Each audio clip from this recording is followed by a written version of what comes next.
In this new service accommodation course, I'm going to teach you how I turn £1,000 into £100,000. I started renting flats like this in Stevenage for £925 per month. I then furnished them and put them onto websites like Airbnb and Booking.com. People on Airbnb were paying me £2,322 for not even a full month. I had around £300 of bills to pay, and then the rest was all profit. I used the profits to then rent more and more properties in Stevenage, Welwyn Garden City, Hertford, Bishop Stortford, and different locations in London. In this course, I'm going to teach you how you can find an area, how to analyze a deal, hidden ways of making money which no one talks about, like using websites like Housing Anywhere, how to pitch to letting agents and landlords. I'm even going to interview people who have just secured deals and ask them their secrets, answer all the top questions people have ever asked me about service accommodation, ask the industry's best service providers their top tips, and a lot more. Now, the biggest reason people avoid service accommodation is because they think people come and stay for one night at a time, and there's so much work involved in terms of checking someone in, checking someone out. This is how you can fix that issue and get people to stay for months at a time, not one night at a time. So the website you need is called Housing Anywhere. A guest would go onto this website just like Airbnb and Booking.com. They would search a location, so I'll put in London and click search.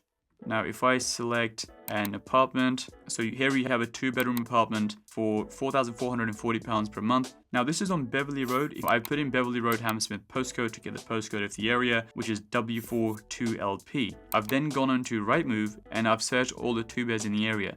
So you can see at 2 beds going for £2,500 a month, £2,400 a month. This person on Housing Anywhere is renting it for close to £4,500 per month. Now, in order to sign up, you can click this button here for landlords, and you can then list your property for free. And when Housing Anywhere gets you bookings, they will then charge a commission on those bookings. And that just reduces so much hassle. You don't have people coming and going every other night, which of course then leads to a lot more work. So if you have someone booking for 3 months at a time, you're not going to hear about that property for the next 3 months. You might have to send a cleaner here and there. Overall, it's going to be a lot more passive compared to people coming for one night at a time. When people think about serviced accommodation, they think of 2 websites, Airbnb and Booking.com. Not many people do the research to find out there's actually a lot of other good alternatives which can get you longer term bookings. When people go onto Housing Anywhere in order to look for a property, there's going to be a lot less competition, and so therefore your property is going to stand out as compared to being on Airbnb and Booking.com.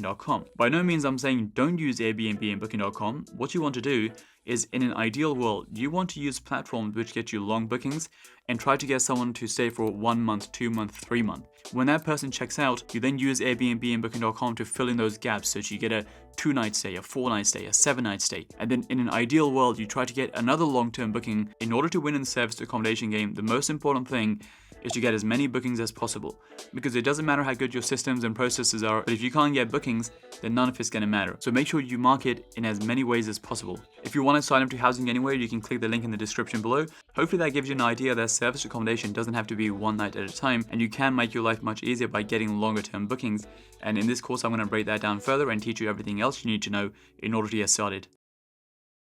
What I'm planning on doing is I'm planning on going through literally the A to Z of service accommodation. So everything you need, like whether it's marketing, systems, automation, vetting guests, whatever there is. And at the end, feel free to write down notes as you go. And if there's something missing, we can sort of go from there. But service accommodation as a whole, it's not necessarily just houses. It's not necessarily just apartments. It just depends on where you are, what sort of area you're in. So for example, if you have a house near you, a house could be great for contractors, for families, those sort of bigger groups. Whereas if you have something in the city center, that's amazing for contractors, for corporate travelers, because a lot of corporate travelers, they don't necessarily have a car with them because they come, they use the public transport, so on and so on. So an apartment for them could be amazing. Or for a family, a house could be amazing. So it's not a case of does a house work or does an apartment work. It's just a case of who's coming into your area and you sort of work on that basis. Now, with the service accommodation model, obviously what we're doing is the people who are renting the properties from you, they're renting it by the night, by the week, or by the month. So essentially, it is the same concept as a hotel because people are staying with you on a short-term basis. That's the concept. But the reason it works is because of this question here, which is, do people here know anyone who uses the paid version of Spotify, or do you here use the paid version of Spotify? How many people here? Does anyone here know people who use the paid version of Spotify? Yeah. So the question is, if you can get music for free, why do people pay for Spotify? Just chuck some answers out. Because it's ad-free. Yeah. Okay, ad-free, what else? Okay, yeah, so there might be limitations. There's ad-free, what else? I don't really know it, I don't use it. Okay, does anyone else? See, a lot of it has to do with convenience. A lot of it has to do with convenience, because back in the day, what used to happen when music for free was that people used to go online, they used to, torrent stuff, download all this and move it onto your laptop and so on, and that was free. Well, it was illegal, but it was free, right? Whereas now we move to the world of Spotify and the reason people pay for music, even though music is so widely available, is purely because it's convenient. Now, hold that thought, because we're essentially taking that and mapping it onto property, because that's essentially how the whole Airbnb model works. If you look at this property here, I took on this property for £1,200. So it's a 2-bedroom flat in Hertfordshire, which I rent for £1,200. Now, I put this onto Airbnb. This is what it looks like on Airbnb. We furnished it, we staged it, all those sort of things. We put it onto Airbnb, and this had a booking for 34 nights at £2,726, even though I rented it for £1,200. So, the question is, why are people willing to pay double what I'm paying for the same exact property?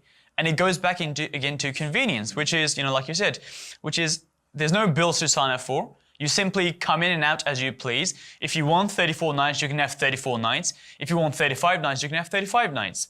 So whereas if you were renting a property in this country, you have to have a minimum 6-month contract.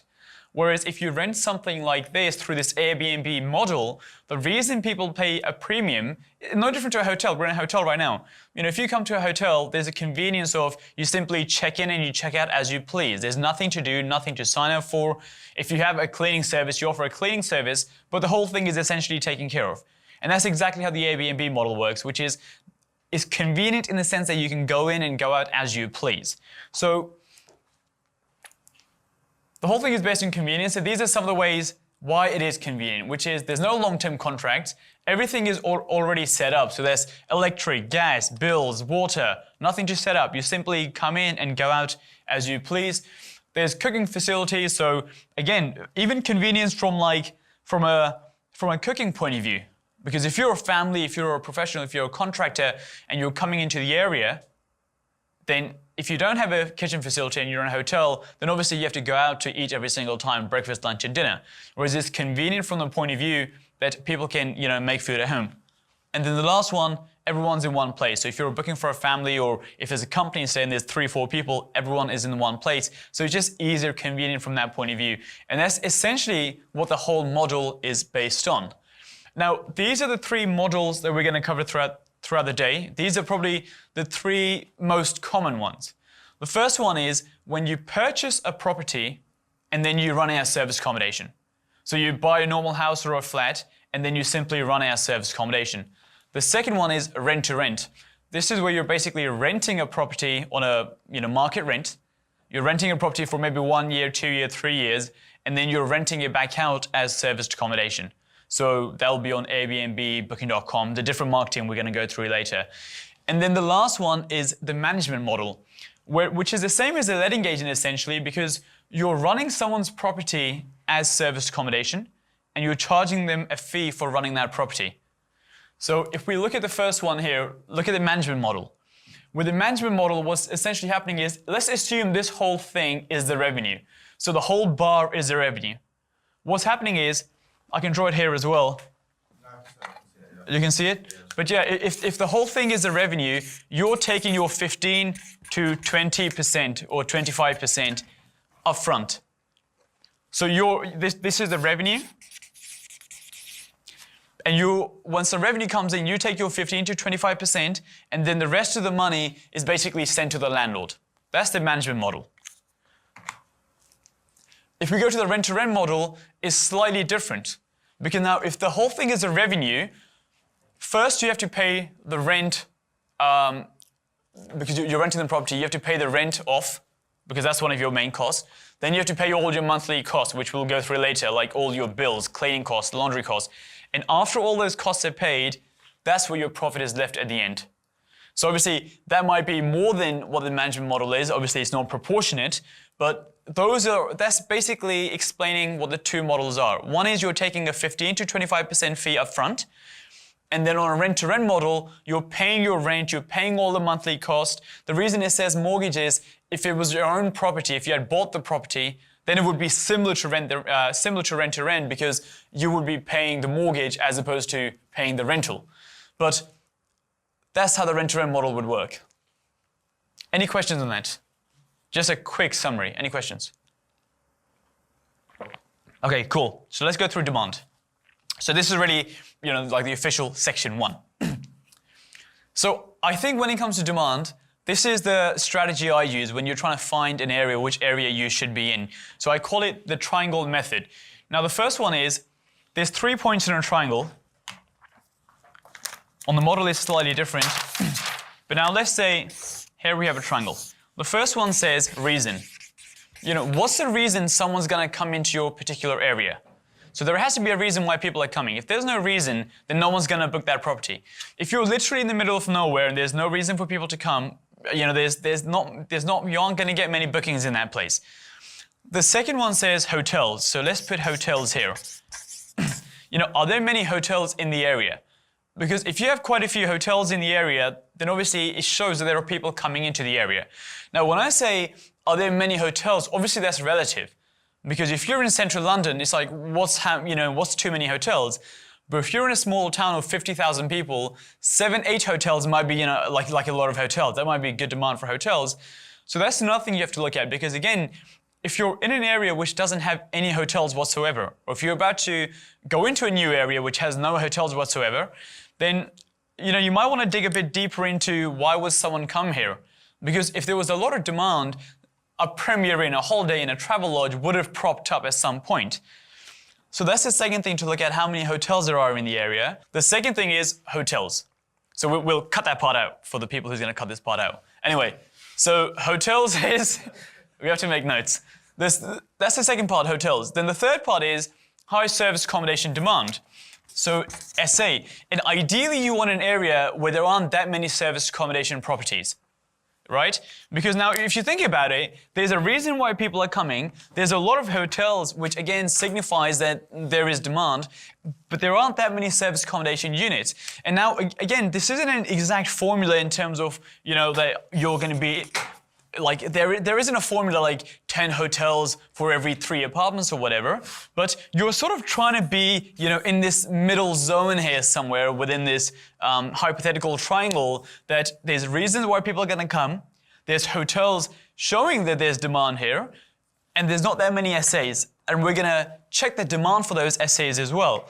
So, for example, these are some of the reasons why people would come into your area. So we're here on the first one now, reason.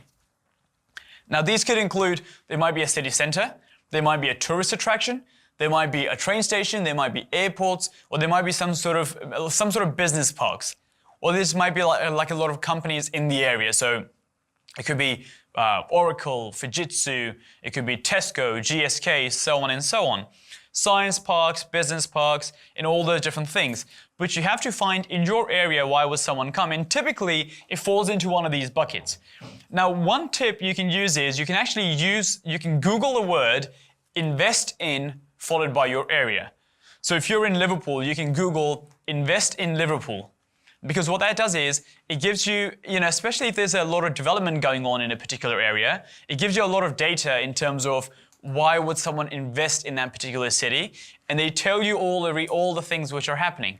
So there's a place called Hemel Hempstead, which isn't too far from here, and I did this exercise in Hemel Hempstead, and they actually won an award by a magazine which was owned by the Financial Times for the most connected business city in Europe. Because of its location. It's close to London, it has good transport up to the north, it's close to St. Albans, so on and so on.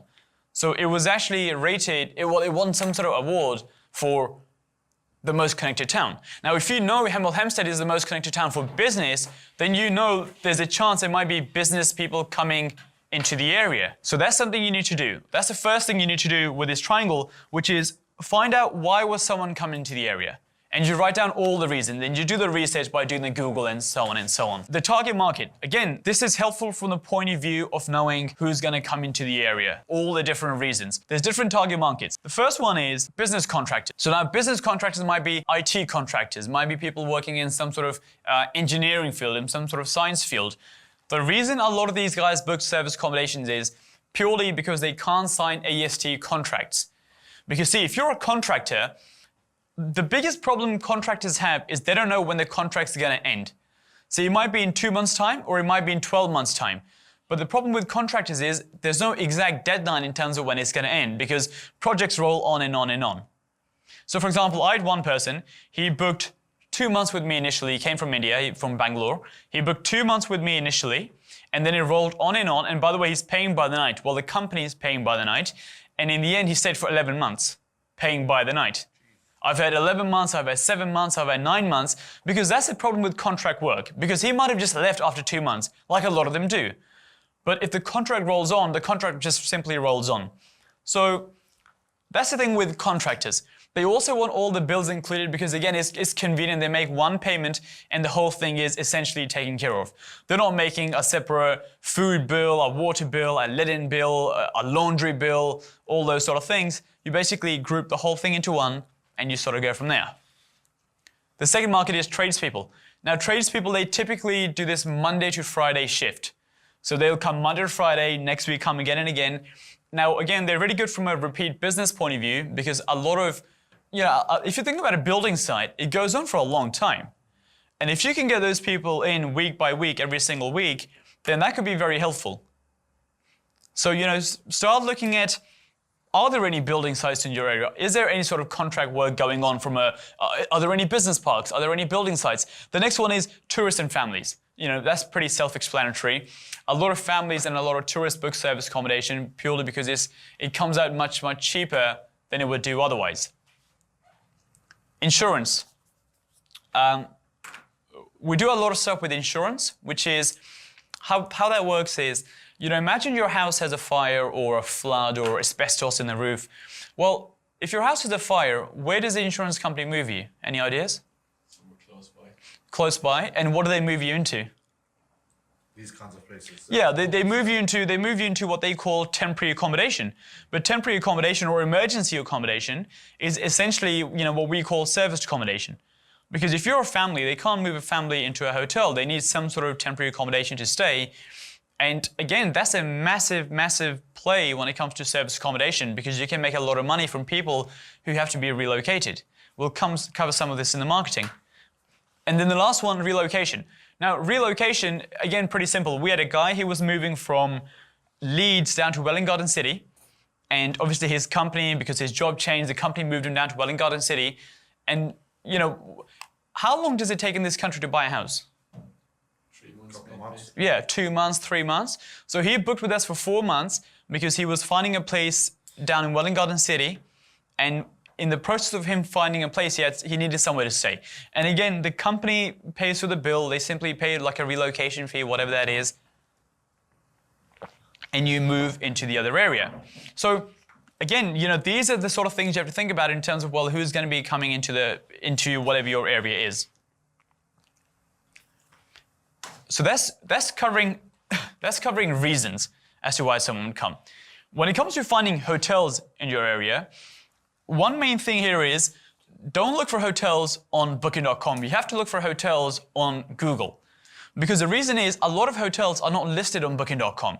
So if you think about it, Premier Inn and Travelodge, I don't know about Travelodge, but Premier Inn does not list on booking.com. It doesn't, does it? Yeah. So what you might do is, you might look at your, let's say this is your area, and you go onto booking.com and you say, well, there's 3 hotels, so I don't know if that's good or bad. But you might then go onto Google and you might realize there's another one here, another one here, another one here, because a lot of the smaller hotels, they don't also list on booking.com. Small hotels and Premier Inns, I can't remember about Travelodge. I feel like they don't, do they? They're not on booking now. They're not on booking.com. So what you might find is, which I've found quite a lot, when you're on booking.com and you're doing area research, you might think there's 1, 2, 3, 4 hotels. You go into Google and suddenly there's 9, 10 hotels. So from your research point of view, 10 compared to 4 is like worlds apart. So you might be thinking, I'm not entirely sure about this area because there doesn't seem to be much going on, and now you're suddenly at a position where there's potentially 10, 11, 12. Something to know. 2 things with this. Check the standard of the hotels and check the location of the hotels. So again, the reason I say check the standard of the hotel is because if you're in an area and all the hotels are Premier Inn, Travelodge, Holiday Inn, so let's say around this 3-star range. If everything is 3-star, then your apartment has to be roughly that 3-star range. You know, you don't necessarily need something with all this fancy lighting and chandeliers and so on and so on. But if you were in, let's say, Mayfair, and everything is 5-star, then you know something which is a bit shabby is not exactly going to cut it, because the type of people coming here is that sort of clientele. So that's why in your area research, when you're finding demand and finding comparables and stuff, it's important to note the standard of the hotel. The second thing I've said is, look at the location of the hotel. Hotels always typically tend to be in 2 locations in any town or city sort of in this country. The first one is they're in the city center, and the second one is they're sort of on the junctions, right? So if you go into Stevenage, Peterborough, any sort of town, a lot of hotels are on the junctions or they're in the city center. You don't really get hotels dotted around typically. But again, if you know where all the hotels are, when it comes to finding your house or your apartment for service accommodation, then they've already done the research in terms of where you sort of need to be. Now, that's not to say that if you then took on something which is here, it's not going to work. That's not to say that, because I have an apartment which is not where the hotels are, it's slightly outside, but it works really good for that particular market, which is people. So a lot of people, something which is slightly outside is typically lower in rent as well. So if it's cheaper in rent, you can charge lower prices. And if you think maybe the contractors will book or larger families will book who have a car, then that's absolutely fine. But it's just something to note that, if you have an opportunity to take something near hotels, then they've already done the research for you in terms of, well, this is where people come. So it just makes the research far, far easier from that point of view. Does that make sense? Yeah?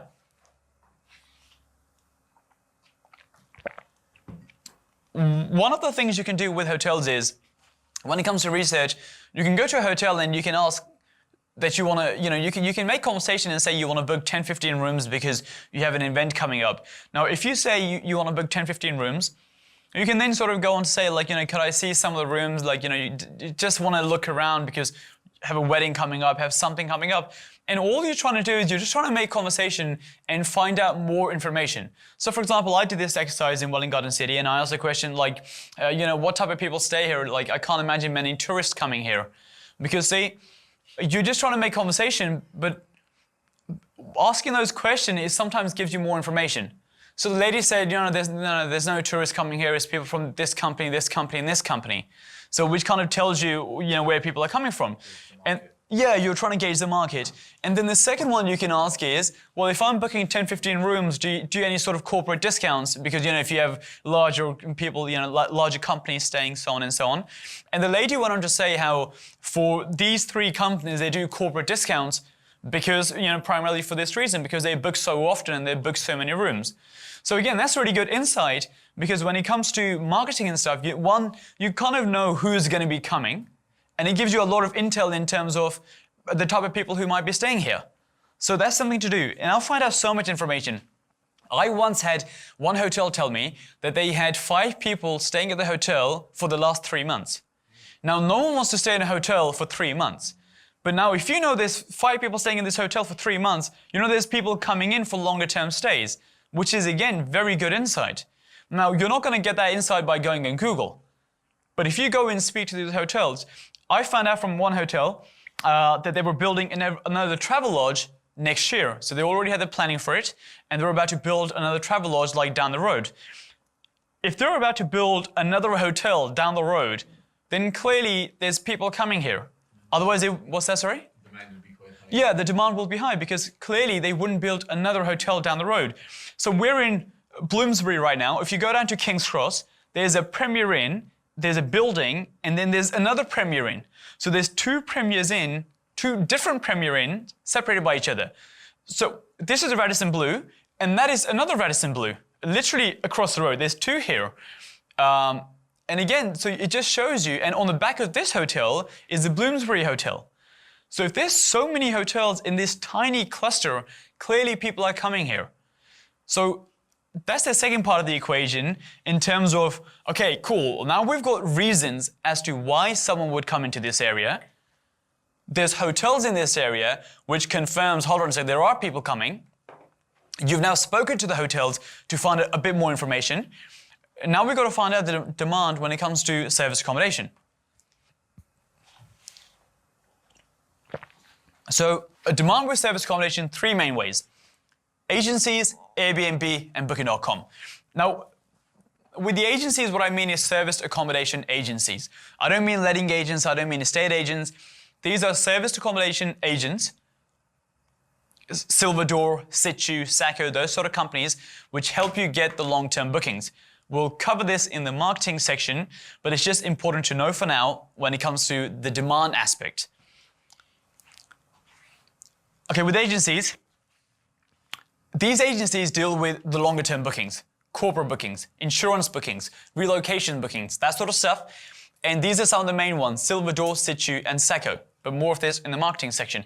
Now, what you can do is you can actually get in touch with these agencies and you can find out information about a particular area.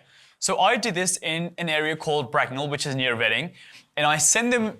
I spoke to them on the phone. I said I was looking to invest in this area, so on and so on. Make conversation, get to know them a bit more, and then I said, could you send me your figures on that particular area? Who is this to? This is to one of the agencies. Right, okay. Yeah, so this is to an agency. These are two service accommodation agencies. So they told me that in the last year they had 120 inquiries. The average length was 24 nights. The conversion rate from inquiry to booking is higher than the average, about 35%, which is really good, actually. I hope that information helps. Now, this is just one of the agencies. Could we do the question later? Yeah, sure. Unless you've got a quick one also. It's really good. How open are they about giving out this information? Because I guarantee if I had to do it, I'd probably get the one person who had a bad day, and they would give me. If they have a bad day, well, then you can always call them again, or you can email them again, so you have to chase them up. The second thing with the agencies, what I would recommend to you is, when you're trying to get this information from the agencies, if you sound like an amateur in the sense that they feel like you're wasting their time, then obviously they're not going to work with you. If you sound professional, saying we're looking to invest in this area, or we already have invested in this area, we're looking to expand, we would like to work with you, so on and so on. Do you get much demand in this area? Then it's a different conversation. But if you sort of pick up the phone and you say, can you send me some data on this? They're not going to send you data on that particular area. So as long as you sound professional, sound credible, they're quite open to those sort of things, because if you take on apartments in that particular area and list with them, then it also helps them as well, because they also get, they make money by filling rooms. So they are open to it as long as you have that connection with them. It's just about positioning. But again, from a demand point of view, you do this with 5-10 agencies, and you have a very, very good idea in terms of who's going to be coming, if there's high demand or not. And it's like, where else can you get data which tells you how many long-term bookings there are in a particular area? I did this exercise in London, and by the end of it, I was so sure about this area because literally every single agent in London, these agencies some of them are global, some of them are national, but these agencies, so some of them basically said, 7 of them came back with the same area. They came back with the same area, right? And I took a property in that particular area, and I didn't even have pictures or anything per se. It was just the right move pictures. There was no bedding whatsoever, and it was getting booked at £200 a night consistently with no pictures. Because, I did so much research in terms of how much demand there would be, and it just, was pretty sufficient. That's what I would recommend. Is this too, up for you? No, just okay, fine. I'm just wondering, if it's uncomfortable. Because you could, even move there if you wanted to. Good, don't worry. Okay. That's fine, you carry on. Someone edit that part out. Okay. Someone's going to do something serious. Not you, Adam. I've got someone for this. Agencies. So now we've got an idea of the long-term bookings from the agencies. Now let's go a bit deeper into it. The second one is area research on Airbnb. So the steps are pretty simple. You search your area, you search entire place or private rooms based on the type of property you have. So if you have a private room, then you search private room. If you have an entire place that you're going to be taking on, then you search entire place. Now, what you're trying to do is you're trying to find similar properties, but the ones which have reviews. Because if a property doesn't have any reviews whatsoever, it might be a new property. They might also be testing some stuff out. So it's not exactly the best one to follow. ideally you want something which does have reviews, because if it has reviews, then clearly, it's, especially if it's got 10, 20, 30 reviews, it's probably been on for a long time, it's been booked, it's probably getting consistent demand, so on and so on.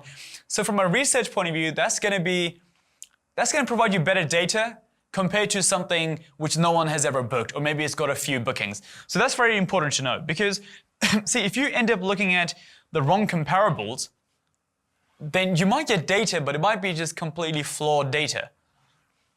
So look for similar properties, open up the listings, and then you have to write down the occupancy levels for the next 3 months. And the way you do that is, let's say here's a property in London. You can open up the calendars. When you open up the calendars, you can see all these dates are grayed out. That means there's, bookings on that particular day. This one is left open, i.e. you can still make a booking on that particular day. So by opening up these calendars on Airbnb, it tells you exactly how many bookings every apartment has. And you can simply just count that up and, get a percentage of occupancy. So that's how you would do it. And when you select the night, if you select one of the nights, it tells you exactly what the charges are, £69 a night. It then breaks it down into the cleaning fee, service fee, so on and so on. And it gives you the full breakdown.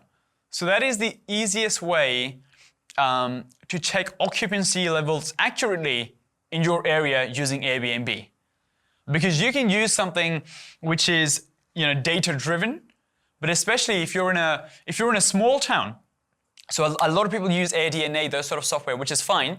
But if you're in a small town and you only have 6, 7 other listings, well, first of all, you probably won't get much data, like automated data. And the second thing is, if you're in something where there's a lot of apartments, then, what I find is the problem is some landlords or some service accommodation operators are more professional. So there's cleaning services, so on and so on. But a lot of people at the same time simply just let their spare room out on Airbnb. They clean it themselves, they do everything themselves, and they might be charging like very, very low prices. But obviously that's not your market. Your market is more so the professionals, like the professional setup. So this is what I find is that when it comes to checking occupancy and demand, the best way is simply just to manually do it. I.e., find your area. So this is your area. This is where your property is. Look at this listing, this one, all the listings around your particular area, and just check the occupancy. Because, even if you're in somewhere like London, in a small area, there's a big difference between something like St. John's Wood and Kilburn. Even though geographically, they're down the road from each other. But it's completely different. St. John's Wood and Kilburn are completely different, but it might be half a mile apart. So if you look at data based on a radius, then it's not exactly going to give you the best picture because you don't have the context around it. Whereas if you simply manually go on that, okay, I'm looking at Liverpool city centre, 2-bedroom apartments, I'm going to find all the comparables, 2-bedroom apartments, city centre, it'll take you half an hour, you'll be done in half an hour. But I've tried all the different approaches. I've always found the most accurate just seems to be the manual approach with this because the data can just be a bit flawed. Does that make sense? Yeah? Sorry, can I just ask a very quick question? Go for it. Where it's greyed out, you can't click on it to find the rate. So for No. example, on the weekend you can't. No, if it's grayed out, you can't see what the rates are. You can only see the rates on the ones which are still black, i.e. they're still bookable. So you just check the occupancy. You can, rather than yeah, rates. you're just trying to check the occupancy levels. You can't check the rates, but the way you check the rates will come onto pricing later as well. But the way you check the rates is by clicking onto one of the dates which is available, and it will tell you exactly what the rates are for that particular day or for the stretch that you've selected. So if you've selected a week, it will obviously tell you for that particular week. Okay, Booking.com, when it comes to demand, is a bit different because you can't check the occupancy level on Booking.com. All you can basically check is how many apartments there are in a particular area because it doesn't give you the occupancy. One of the things you can do on Booking.com though is that, again, if you're finding one particular area and you go into booking.com, you zoom into the map because you can open the map on booking.com, and you might see, well, there's these 7 apartments in my area on booking.com. You might then be able to go into Airbnb and find the same apartments, open up the calendars and see what the occupancy is from that point. So that's something you can do, but booking.com more so is helpful for pricing, which we'll get onto later, and it's helpful for knowing how much supply there is, because it'll tell you how many apartments are listed. A lot of people list on booking.com, but they don't list on Airbnb, especially some of the professional bigger companies, so on and so on. They list on booking.com, not Airbnb.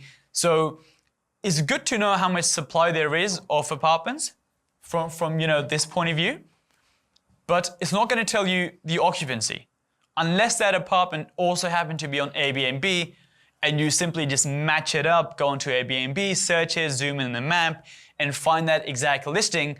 But it's really good from finding out how many apartments there are. So you can definitely do that on booking.com. Now, this is what I would recommend. This is how you should set this up, which is you have your comparables. So, property name, comparable 1, comparable 2, comparable 3.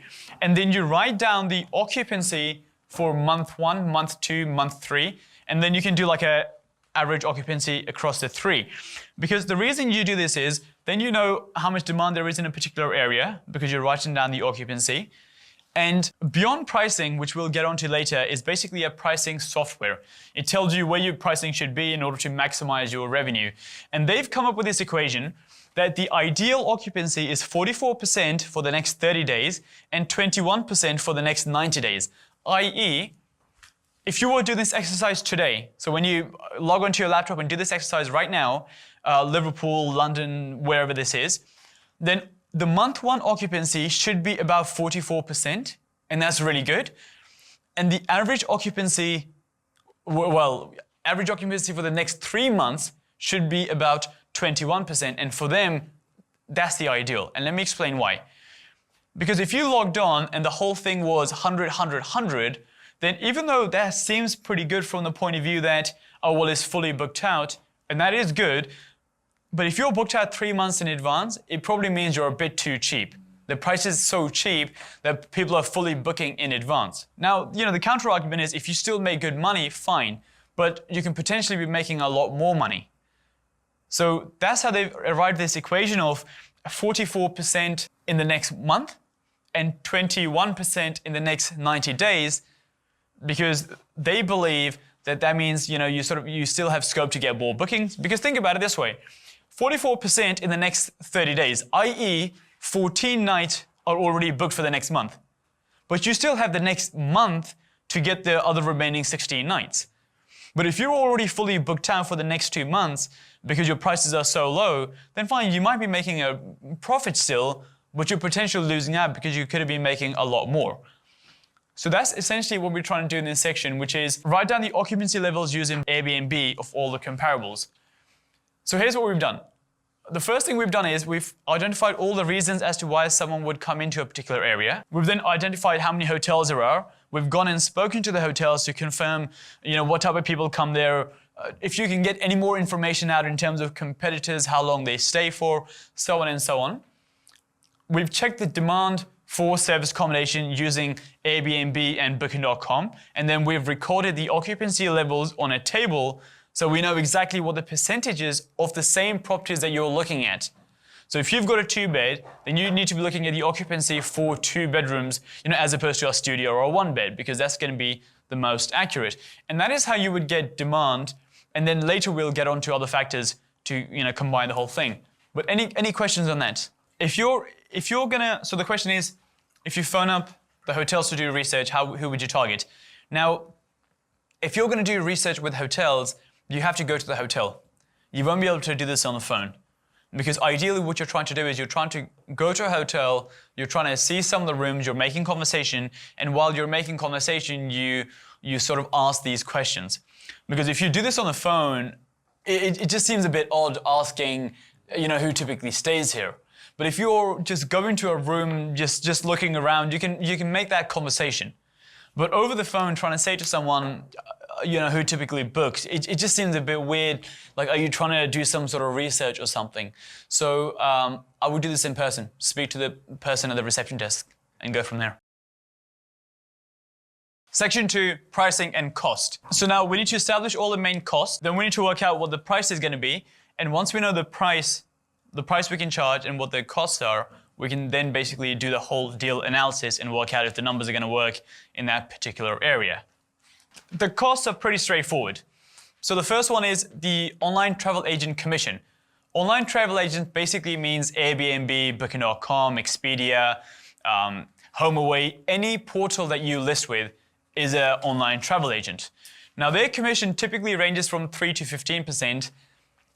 I say 3 to 15%, but Airbnb is about 3%. Everyone else is about 12.5 to 15%. So it's about 15%. When you're doing your calculations, you basically do it with 15%, because even though the Airbnb commission is lower, people typically charge lower prices on Airbnb. Because on Airbnb, the guest also pays a commission, but the guest doesn't pay a commission on Booking.com, Expedia, HomeAway, so on and so on. So for the sake of calculations, I always base it on 15% commission, because I also tend to get a lot of bookings, majority from Booking.com. So if you start playing around with the commission numbers, your analysis is going to be a bit flawed from that point of view. So I would base it on 15 just to be on the safe side, because even the agencies, which we'll get onto later in the marketing section, they charge 12.5 to 15%. So just to be safe with the numbers, we'll go with 15% commission. The second cost is the rent or the mortgage. If you're doing the rent-to-rent strategy, then obviously you have to pay the rent out to the landlord every single month or to the letting agent. If you own the property yourself, then you have a mortgage to pay. So again, that's a cost. And if you're doing the management strategy where you're managing someone else's property, well then they were going to get the normal market rent normally anyway. So technically that's a cost. So even though it's not a cost, when it comes to deal analysis, obviously if you know what the rental figures are, then you can work out, well, is it actually worth doing a service accommodation? So for rent-to-rent and management, we use a rent figure. And if you own the property, then we use a mortgage figure for that cost. The next one is the bills. Electric, gas, water, TV license, broadband, any sort of, so on and so on. Whatever the property bills are, that's the next main cost. Then you have the cleaning and laundry cost. You have the systems cost, the channel manager, all the payments, payment portals, so on and so on. You've got the systems cost. And then the last one is your insurance cost, which we'll get onto later, which is your professional indemnity, public liability. So you have your insurance cost and there's small bits here and there. But these are, unless there might be a small, you might have a cost for replacing the tea, coffee, sugar and the welcome packs. But they're pretty small costs. It might be £5 here or there. But this will make up probably 99% of your cost when it comes to running service accommodation. So the cost part is pretty simple. You know how much money you're going to be have to spending every single month. Now it's a case of working out, well, what's the price I can charge? Because we've already worked out how much demand there is. Then it's a case of working out price, because then we can put the whole thing together. Pricing, again, we use the same three. We use Airbnb, Booking.com, and service accommodation agencies. Airbnb we've already done before, which is you open up the calendars, you find your area, you find the listings, the symbol listings in your area, you open up the calendars, you click on the date, and it will tell you the price they're charging. Now, what's important to note here is make sure you're looking at the nightly rate, which is £69 in this case. Because if you look at the full amount here and divide it by 2, because I've selected 2 nights here, then obviously that is not the rate. The rate in this case is £69 and then the cleaning fee is £69 is the nightly rate, £65 is the cleaning fee, and then the service charge, which is like an Airbnb commission basically, is £31. So this is what I meant, which is Airbnb, the guest also pays a commission.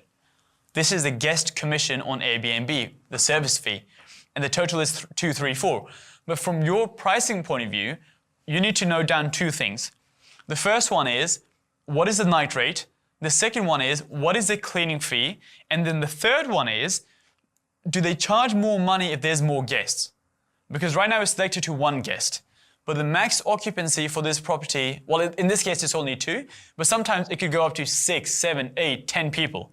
And a lot of people charge more money for every time you add a guest on. So the base rate might be 2. For 3, there might be a £20 increase, £20 increase, £20 increase. So those are the 3 things you need to know. The night rate, the cleaning fee or any other fee, and is there additional charges for any other guest? 3 things. Second way you can do pricing research is using the service accommodation agencies. So we'll cover this in the marketing section. But if you look at someone like Silverdor, you put in your area, and again, you have a similar functionality. You've got a map view. You can go onto the map and it will tell you what people are charging in that particular area. And these are typically for longer term bookings as well. You know, these are typically minimum 1 month long. So it'll give you an idea of what people are charging for the longer term bookings as well. So that's the second thing you can do. The third thing in terms of finding pricing in your area is you can go onto booking.com. If you go onto booking.com, again, similar exercise here. You search your area. You go onto the map view. I like the map view because it's easier to see where the properties are in relation to the one you're about to take on. And then you filter by apartments and homes. Sometimes it just says apartments, sometimes it says apartments and homes, but either one. You filter by that, and let's just say hypothetically, this was your property here. This is the one you're about to take on or you've already taken on. Then this subset here is your comparable set. Because again, like I said before, if you're looking somewhere like London, half a mile apart could be worlds apart. Kilburn and St. John's Wood is half a mile, but they're completely different. So with a map view, if you know your area well, you know exactly what is classified as your area. And once you're beyond that is something else. So you go onto the map, you open the pins, and when you hover over the pin, it kind of gives you this, the picture of what the apartment is. Now, let's just say, hypothetically, the apartment you were taking on was a 2-bedroom, right? And you hover over this pin and it says 2-bedroom apartment. Then that's a comparable. But if that said studio, then you would ignore that one because obviously you have a 2-bedroom apartment. So this is why I like the map on booking.com, because if you know this is your apartment, you can quickly see what else there is. And by hovering over the pins, you can quickly see which one is a 2-bed or which one is a studio, which one is a 1-bed. And once you've selected your one, i.e. the 2 beds, in this case, you click on this listing, you scroll down to where the prices are, and the main price is £348. But similar to Airbnb, that is not necessarily the nightly rate. Right next to the price, there is an eye icon which says information, the eye information icon. I've noticed that, Yeah, there's an information icon next to it, and when you hover over it, it gives you the breakdown. The night rate is £132 per night, and the cleaning fee is £84 per night. So again with apartments, as you can see, for 2 people it's 348, but for 4 people it's 438. So the same 3 things to note here: the nightly rate, the cleaning fee, and the additional charges for the extra guest. Because when you're doing your pricing, those are the 3 things you have to know in order to work this pricing out. So again, it's small things like this, you can end up making massive errors. Because if you assume the night rate was 348 divided by 2, that gives you something like £175 per night. But it's not £175 per night, it's £132 per night, which is off by almost 25%, or 33% if you work backwards. It's off by quite a bit. So 3 things. Those are the 3 things you have to note down for your comparable apartments. Things to consider. The prices change depending on the number of people, which we mentioned before. So keep an eye on, are people charging more money for the different guests? Weekday and weekend prices are different, and prices also change by the night. So, if you're in a hotel, in most places, or service apartments, if you're in a touristy place, weekend prices are higher because tourists come on the weekends. If you're in a business place, weekday prices are higher, especially Tuesday night and Wednesday night, because business travel is on Tuesday and Wednesday night. That is also a really good way of finding out who's going to be coming into your area, by finding out which nights are the most expensive. Because if the weekend, like I said, if weekends, then it's tourists. If it's weekdays, then it's business. Very easy. You know, very easy to work out which clientele is going to be coming into your area, like we mentioned in the demand section when we were trying to work out what the reason was for people to come. This is how you solve this problem in terms of working out the weekday, weekend prices and how the prices change by the night. The only tool which allows you to do this is hotels.com. So this is what you do. You go into hotels.com, you search your area, and you select a check-in and check-out day, which is a 1 week span, i.e. Monday to Monday, because you want the full week breakdown. If you just do Monday to Wednesday, then those nights might be the most expensive nights of the week, whereas the rest of the week might be cheap. Or if you do Friday to Monday, the weekend might be the most expensive and the rest of the week might be cheap. So either way, your data is wrong. Because you've either selected stuff which is really high or stuff which is really low, or if you've gone in the middle, you've got a bit of a weird average. But you can't know which one's which unless you flick through every single one. So hotels.com, area, and you do the full week, Monday to Monday. When you do that, you look at apartments and you look at hotels. So I did this for Victoria, and this apartment came up. The price for the full week is £869. You open this up, you scroll down to where the price is, $869, and again, there's an I button which says information. When you click on the information, it gives you this board which tells you the price by the night.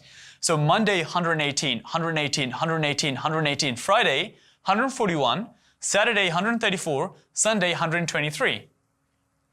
So again, it tells you the prices broken down by every single night. So you can very quickly know if it's a tourist place or if it's a business place, and it tells you the full breakdown.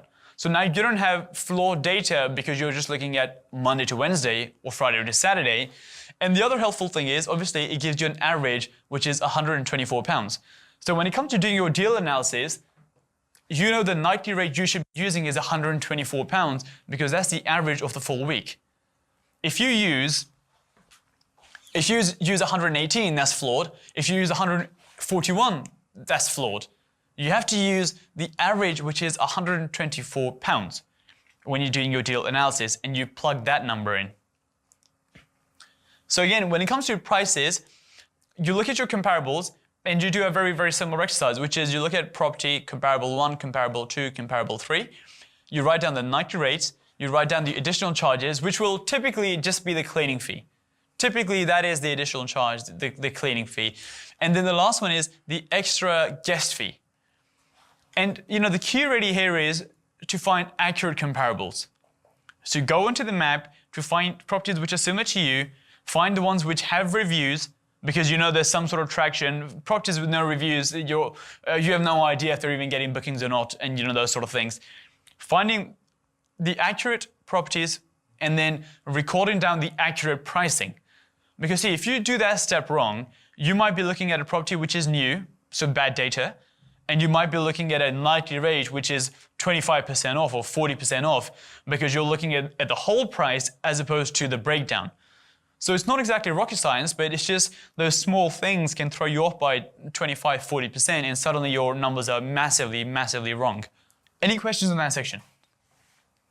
Do you get many bookings from hotels.com?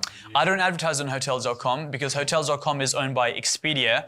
I don't really tend to get much from Expedia. We'll cover this in marketing as well, but it's really good for this price check because no one else has the price check like this. Yeah, like a breakdown. And the amount of people who are so far off with the nightly rates. So now it's really a case of putting the whole thing together and working out, well, are those numbers really going to work? Based on my cost, based on the price I can charge, and based on how much demand there is, if you put those three together, is a deal going to work in this particular area? These are the two tables that we looked at previously, but sort of combined into one big one. So you have your property comparables, you write down the nightly rate, the additional charges, the extra guest fee, the 30-day occupancy and the 90-day occupancy, and you can get an average across the whole thing. So now you know what you can typically charge for extra guests, so on and so on. This is what the deal analyzer looks like. And what I might do is, like I said before, I might do like an online demonstration. I'll record the demonstration. And I'll also put that on as the next clip where I'll go through this. And what you essentially do is you write down your rent, you write down all your utility cost, you write down your nightly rate, and you put in all your other costs there are based on 30 days per month. And when you do that, it's already got the commissions and all those sort of things built in. So the 15% commission charge, so on and so on. And it basically tells you when you start to become profitable at which occupancy level. So in this case, you typically break even around the 50%. At 50%, you're down by £67, but probably 52, 53% around that. Yeah, around that sort of mark is when you break even based on these numbers. Now, if you go back a step and the 30-day occupancy, so the next 30 months today is about 44%, but you still have the month to go in order to get the rest of the nights, then that looks pretty good because you're going to cover all your costs in 50%. You're booked 44% today and you still have the month to go. So you might end up with 70%, 80%, even 90%. So then you're pretty confident from that point of view. But I can do an online demonstration where I can go through all these numbers and I can record that to show you how to put everything in. But again, very, very simplistic model. There's nothing really to complicate here, from that point of view. If you've got accurate information in terms of how much you can charge, accurate information in terms of how much demand there is, then the calculation is pretty straightforward. It's really the data. Whereas you can do the most complicated calculation in the world with all these formulas and so on. But if you put the wrong price in, then you've calculated the wrong thing. So it almost doesn't matter. You put in obviously the average over the course of the month, the average nightly rate. Yeah, you would. £100, might have 150 quid. Yeah, so you look at your comparables and you put the average rate. So this is the information you use. You use the average information from all your comparables. So if this said 130, 140, 120, then the average is 130 and you use the average rate. And again, same with occupancy, you go with the average rate, you plug all the information in and it basically tells you. What I want to quickly share is what I called the 10% rule. And how the 10% rule works is, from a deal analysis point of view, that if you think about it, let's say you're unsure about a new area. You're not sure if it should be this area, it should be that area, so on and so on. And, with anything in property, or anything in investing, I suppose, one of the important things is to quickly work out if something doesn't work. Because if something doesn't work, the last thing you want to do is burn 7 hours to realize it doesn't work. Because now you spend 7 hours trying to work out if something doesn't work and you're not exactly getting paid for that time. So the most important thing with deal analysis is having, let's say a funnel where a lot of stuff is coming in and you're very, very quickly trying to work out what works or what doesn't work. And the rule is, what doesn't work, knock it out as fast as possible. So keeping that in mind, this is what I built. Because I've just gone through pricing and I've gone through area research and demand and so on. But as you can probably imagine, that will take you a few hours.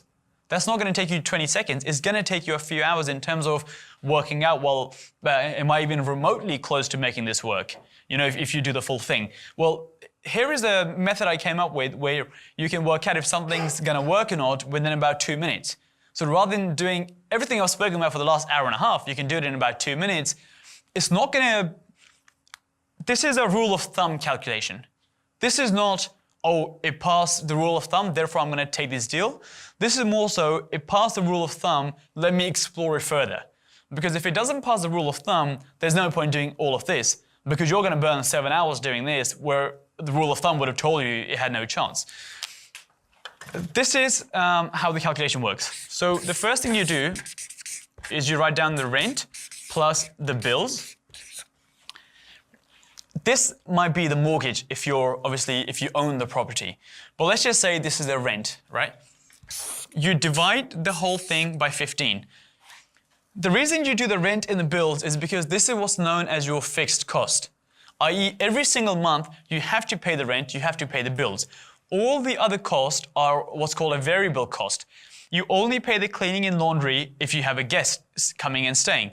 If a guest never books a place, they don't pay the cleaning and laundry. So those are sort of like your variable cost. Plus, one thing I want you to notice that a lot of the examples we saw, people were charging separate cleaning fees.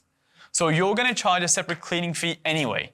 So if you have those extra costs, cleaning, laundry, toilet pack, tea, coffee, sugar, you're going to pass that on to the guest anyway as a separate fee. So with this rule of thumb model, you don't need to be concerned about, well, what about the cleaning fee? Because that's going to be added separately anyway. Does that make sense? So you got your fixed monthly cost. The reason you divide by 15 is 30 nights in a month, and 15 is half the month, and therefore you're covering all your cost at 50% occupancy. That's ideally, you want to break even at about 50%. So 15 means you're covering your cost in 50% occupancy. These are brackets, right? And then you times it by 1.15. The reason you times the whole thing by 1.15 is because you have to pay 15% commission on your bookings. Booking.com, Expedia, agencies, so on and so on. You have to pay them 15% commission. And when you do this calculation, it will give you a night rate or nightly rate, whatever you want to call it. And when you go onto Airbnb, Booking.com, agencies, if the rent is not at least, if the nightly rate is not at least this, then that means you're not going to cover your cost in 50% break-even occupancy. You're not going to cover your cost. And I'll do a live demonstration in a second in terms of how this calculation plays out. The result of this calculation, the nightly rate, on Airbnb, Booking.com, agencies, it has to be at least this. If it's lower than this, you're not covering your cost in half the month, and then obviously the deal is riskier. Now, when you actually do this calculation, what the results will show you is that every time you do this, the nightly rate, because I'll do an example in a second, when you do this calculation, the nightly rate is it always has to be at least 10% of the rent when you do this calculation. That, for example, if you're in an area where the rent is £2,000, the night rate has to be £200 per night, 10%, for you to cover your cost in half the month. It always comes to about that. So I'm not saying you have to be 10% for the deal to work. I'm saying it has to be at least.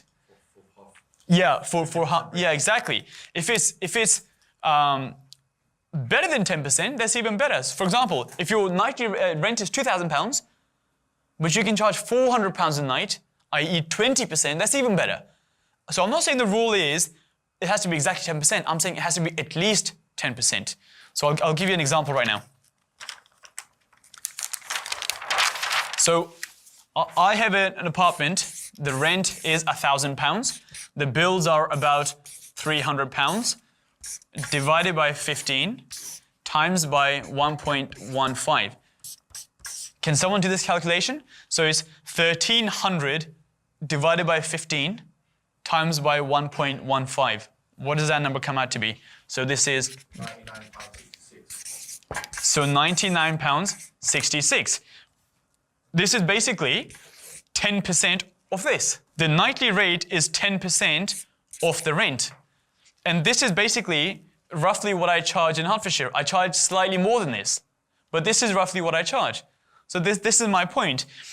This is why this is called the 10% rule, that your nightly rate has to be at least 10% of the rent. So now, the reason I said you can do this quickly is this. You're looking at a new area. You quickly scan through Rightmove and you're like, okay, the rental is about £1,600 a night. So therefore, you know on Airbnb and Booking.com, the rate has to be at least £160 for you to cover your cost in half the month. If you go into Airbnb and everything was on at £80, you know you're so far off. You're so far off the 160, the 10%, that it's never going to work. You can spend 7-8 hours doing all the research you want, but you're going to come to the same conclusion, which is it's never going to work. Let me just finish off. Yeah, sure. So what I'm trying to say with the 10% calculation is that it's a very quick two-minute way of working out, well, am I even remotely close to this or not? And if your nightly rate is better than 10%, then you should do all the steps I'm being going through, which is the area research, demand research, pricing research, cost, so on and so on. But this is the first step. You've got to be at least 10%, and you can do this in 2 minutes. So you wouldn't go 10% of total cost, just 10% of rent. I've just found because I've done this on various different numbers, the way the equation works is because you're dividing by 15 and times it by 1.15, the calculation just always seemed to be around this 10% mark of the rental, not the nightly rate. So again, because see, I know once you, in some areas the costs are going to be, the bills might be slightly higher, might be slightly lower. But like I said before, this is not if it passes, take the deal. This is, okay, I've got something to work with here. Yeah, I've got something to work with here.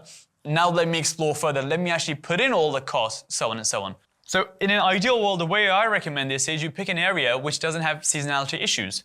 Now, every area to some extent has seasonality issues, in the sense that even London in the winter months is generally quieter. But if you target the business market, then it sort of compensates because business is all year round. But if you're in an area where you know in the winters no one is ever going to come, then I don't think that's a very good business model. Kind of like holiday cottages and stuff.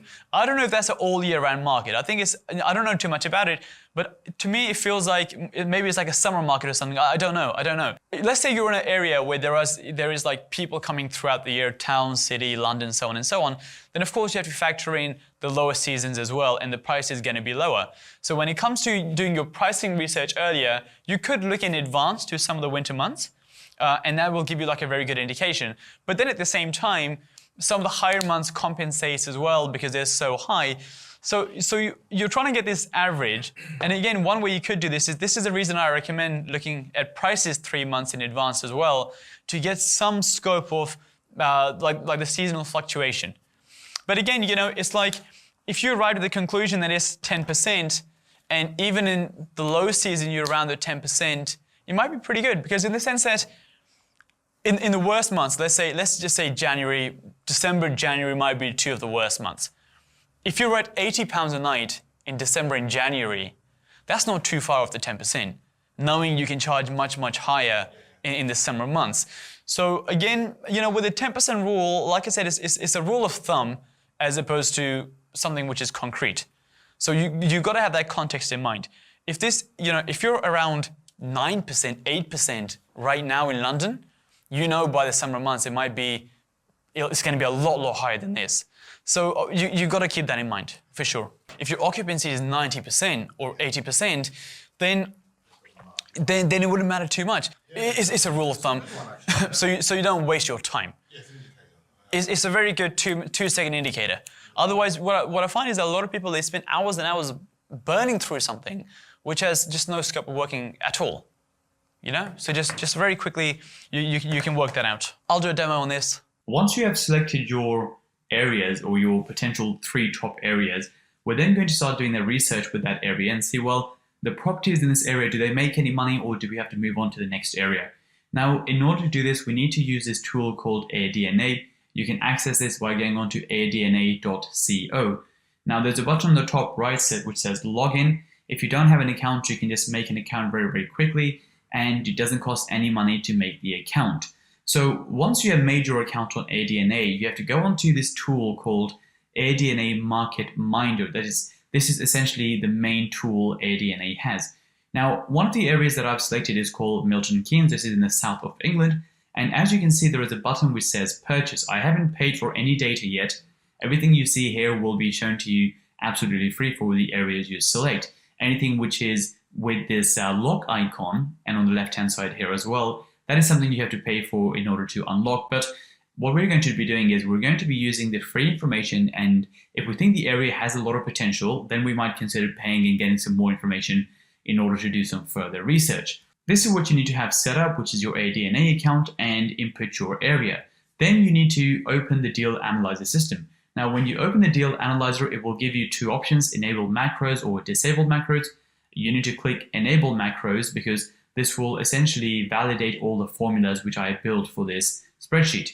Now, we can just click this one. You can just click don't update and simply open up the sheet. Now, the first page says the type of property. Now, when we've selected Milton Keynes, we first need to know, well, what type of property works in Milton Keynes, and because maybe, you know, a 1-bed has a lot of potential, but a 3-bed has no potential. So we need to see what type of property will possibly have potential in this area. This is the first table that we need to fill in. Now, by the way, with this whole Excel file, irrespective of which page you're on, you only have to fill in anything which is in blue. So that is the only thing you have to input. Everything else will be calculated for you.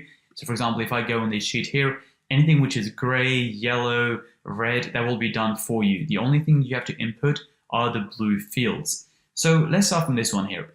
So there are 5 main types of properties, sorry, 6 main types, which is the studio, 1-bed, 2-bed, 3-bed, 4-bed, and 5-bed. We need to know which location these properties are in your given area. What type of properties are they? What are their conditions? And well, what is the rent that they're going for? So let's look at the studios first. How you do that is, if you go back onto AirDNA, here you can see all the properties in Milton Keynes. Now, this icon here, which is the green icon, and you might be able to see that here there is only, you know, a few of these green properties, like 1 or 2 maybe. And the green property essentially means that it is a shared room that someone is renting out. Now, we can uncheck this one because we're not interested in that. This one is a private room in a property. Again, we can uncheck this because we're not really in the market of renting out rooms. We are in the market of renting out entire properties. So as you can see on the left-hand side under rental type, shared rooms, there's actually only 1. You might be able to, there's a green dot right in the middle turning on and off as I do this. Private rooms, there's quite a few. And the one we're interested in is the entire home, the entire property in this area. So again, we can uncheck this one as well. Now, the only thing we're left with is the entire properties. So now we need to evaluate with the entire properties. Now, if I uncheck this, what it does is it gets rid of all the entire properties. So now nothing is checked. If I go back onto this and click Studio, then it shows me all the studios which are available. Now, in terms of the location, so the first thing we need is the location of the studio. Well, there actually isn't one designated location when it comes to studios. They seem to be, you know, scattered all over the place. So I will say scattered. In terms of the property type, well, studios are typically, you know, if I go up here and hover over this to me, okay, this is a bungalow. This one says it's a tiny house. I've never really seen a studio house in my life before, but okay. This one is a self-contained bedsit. This is a studio flat. This is a unique house. Okay, this is an annex, which is really, again, a flat kind of. This is an apartment. This is an annex. This is a cabin. So a lot of weird property types. I've never seen this many variations, but generally they seem to be annexes or apartments. So with this one, we can select both, since you do have some annexes, which are technically, I guess, considered houses to some degree. So you can click both. Now, in terms of, the next thing we need is in terms of the condition. Well, if we look at the condition, we can't really tell too much from, because there's a lot of outside pictures. This one seems to be in okay condition. This one seems pretty modern. This one again seems okay. This one seems pretty cool. And if I just go up and look at this one, again, this one seems okay. So the condition seems fairly good. So I will give this around a 7 out of 10. Now the next thing we need is the rent. So we need to know what the rental is for studio apartments in this location. So if I go into Rightmove and I search Milton Keynes, I'll put in Milton Keynes, Buckinghamshire, and then go onto rent and click studio and go to studio. And then generally I will select the lowest price, and then I will find the best property for the lowest price, something which is in good condition. So this one doesn't seem to be in amazing condition. It is a house share anyway. This is a house share. This one doesn't have many pictures. Okay, this one seems in pretty good condition, and this one seems pretty good. This one seems nice and new, and same with this one.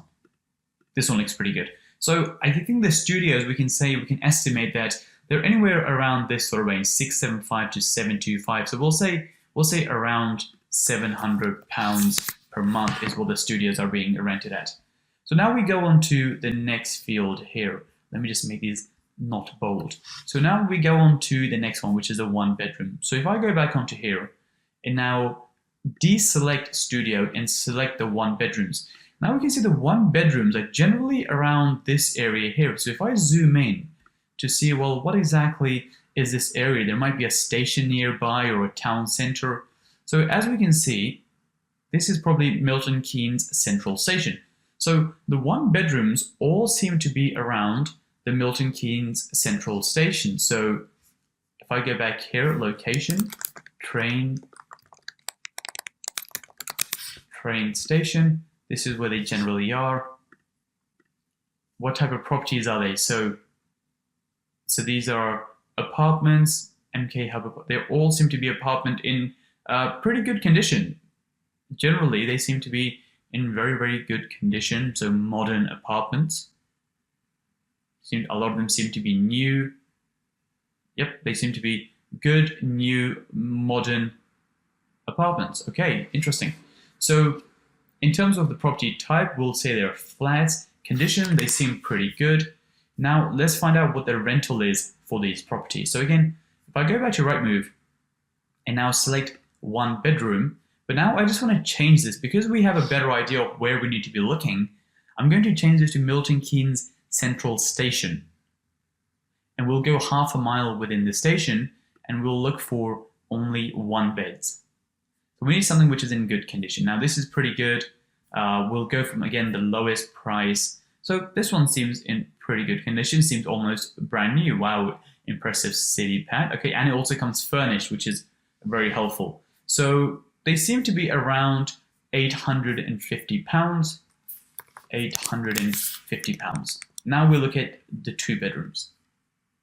So again, we uncheck the 1 bedrooms, check the 2 bedrooms, and again, similar, this isn't very surprising that most of them seem to be scattered once again around the train station. I think you'll find this in most areas, that they will be scattered around a station or an airport or a hospital or something along those lines. So now let's look at 2-bedroom prices, something which is, this seems a bit old.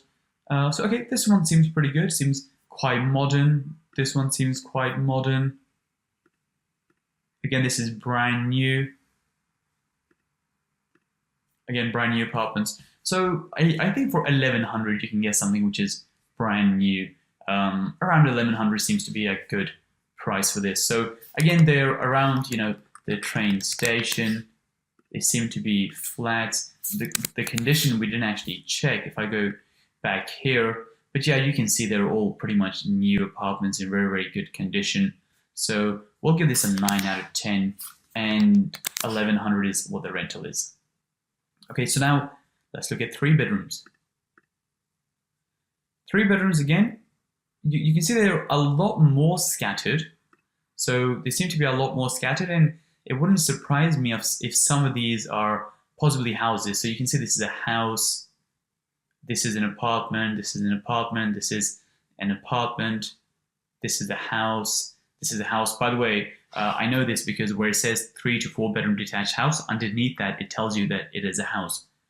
This one again is a house, this one is a house, this one is a house, house, house, house.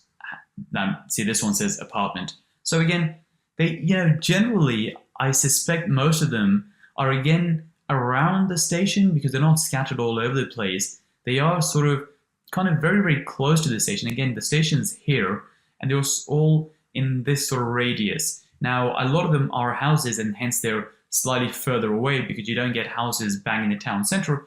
So I guess you can say both in terms of, so I will say they're close to the station. You have flats and you have houses. Generally the condition, again, pretty good condition. Properties in this area seem to be in pretty good nick. So this apartment is slightly on the old side. You have to scroll down so you can, see them in pretty good condition. Some of them are not as modern as you can see, but pretty good condition. We'll give this an 8. So now let's go on to Rightmove and see, well, how much can we rent a 3-bedroom property for around the station? So you have a 3-bedroom apartment, again, slightly old on the, slightly on the old side. This is of course very expensive. So now, again, this one here, 1600. I wonder if I increase this just slightly more, since we're looking at houses as well. Because see, if I go back into the map here, some of them are slightly further from the station. So as you can see, they're slightly further. So I've sort of increased it to be slightly further on that side as well. So even if I open up the map, and if you want to see properties on the map, you can do. It's exactly the same exercise. So if you want to be around the station, okay, 1950, 1600, 1050. Some of the houses are slightly cheaper, 1800, 1100. So, okay, so we'll pick something around this sort of range, which is in good condition, slightly modern. So somewhere on for 1000.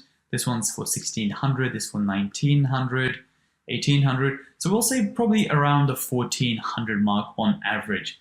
So you have a bit of a bigger range because some are houses and some are modern apartments. But if you want to, for example, look at some of these and they tend to be in very, very good location. I think this is a similar one, similar building. So you want to go for something modern, something which is like these, as opposed to something which is a bit old.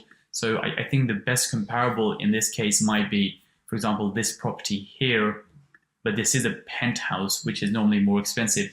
So I think 1400 is probably a good estimate for a 3-bedroom. Now we look at the 4-bedroom properties. Again, in that sort of area. Now there aren't actually any 4-bedroom properties available in that area.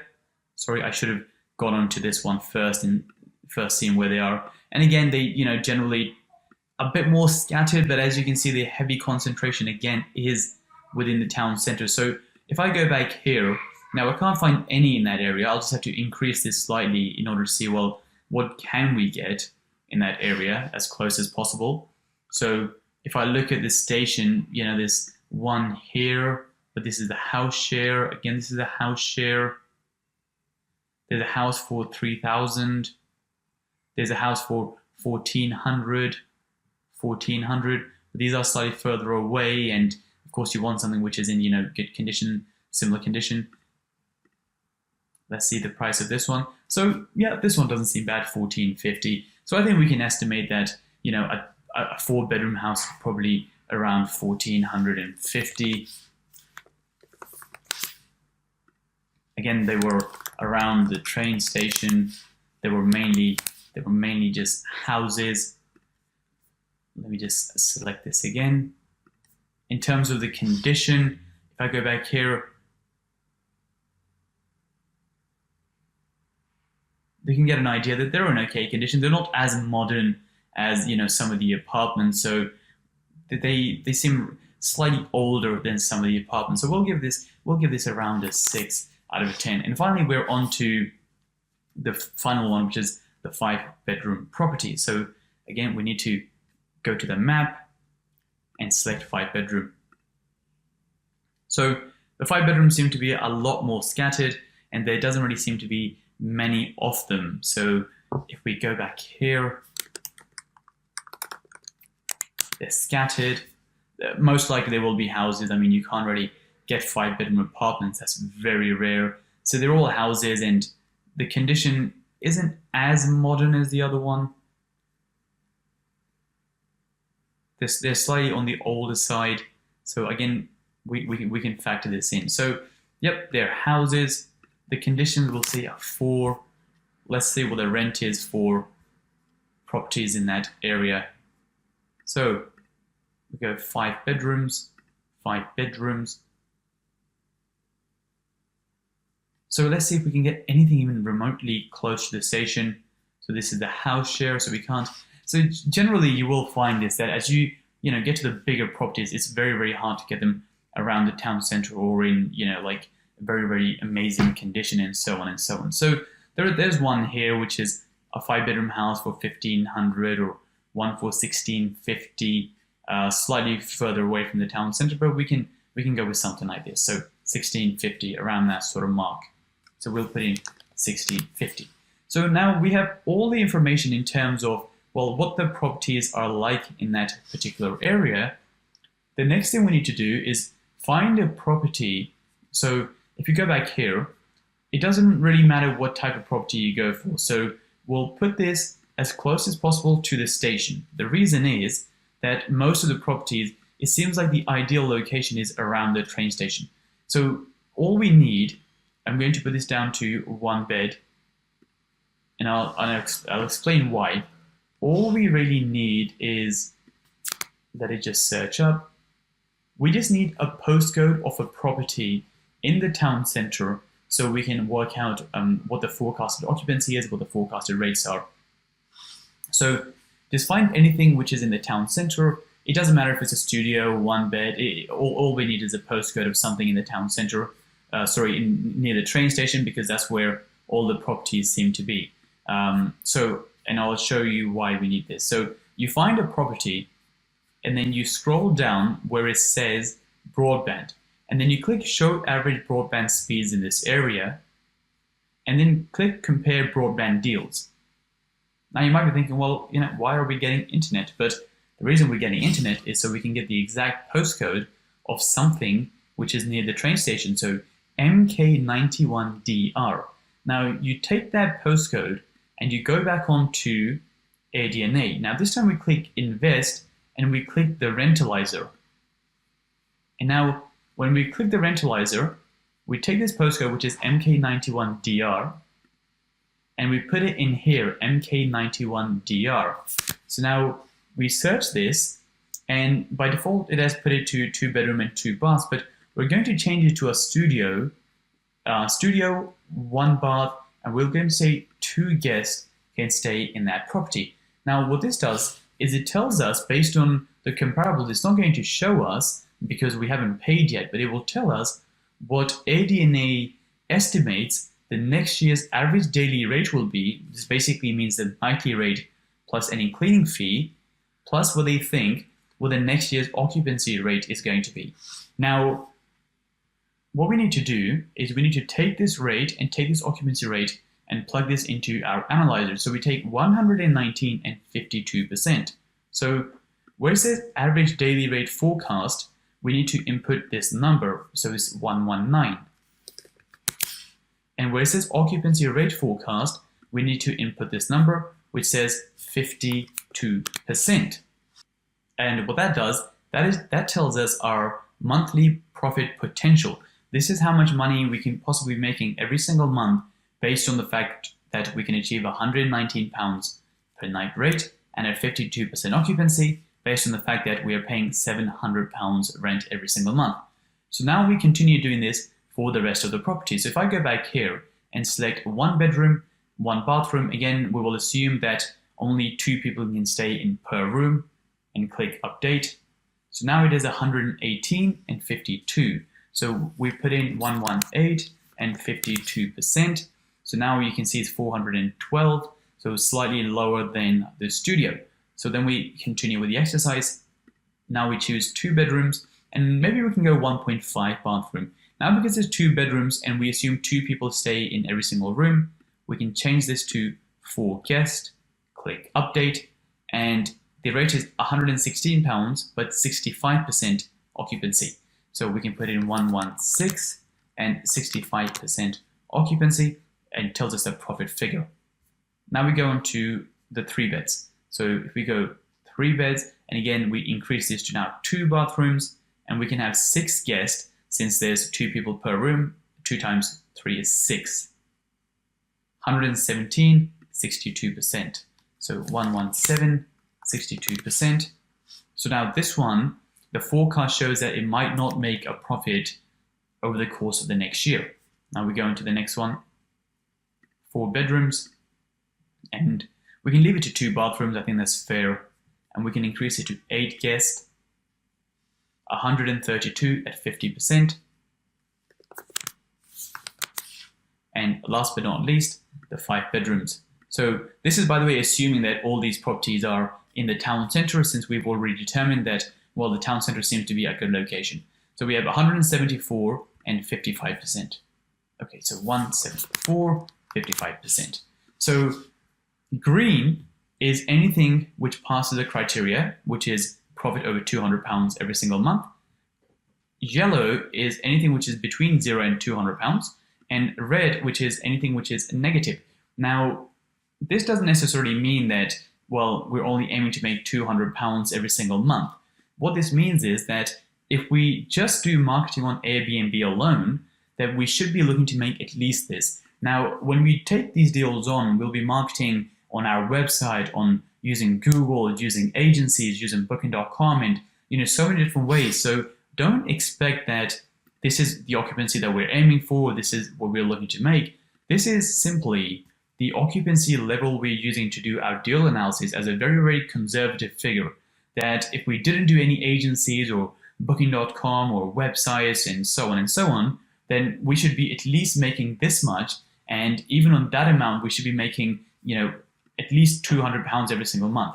Now, like I said, that is not the goal, or that is not the objective, but this is how we do area research, that even on a conservative level, if we assume that everything is very conservative and we're still making money, then when it comes to, essentially doing this properly, and by doing all the marketing that we can do, we should really be aiming for around 80% occupancy.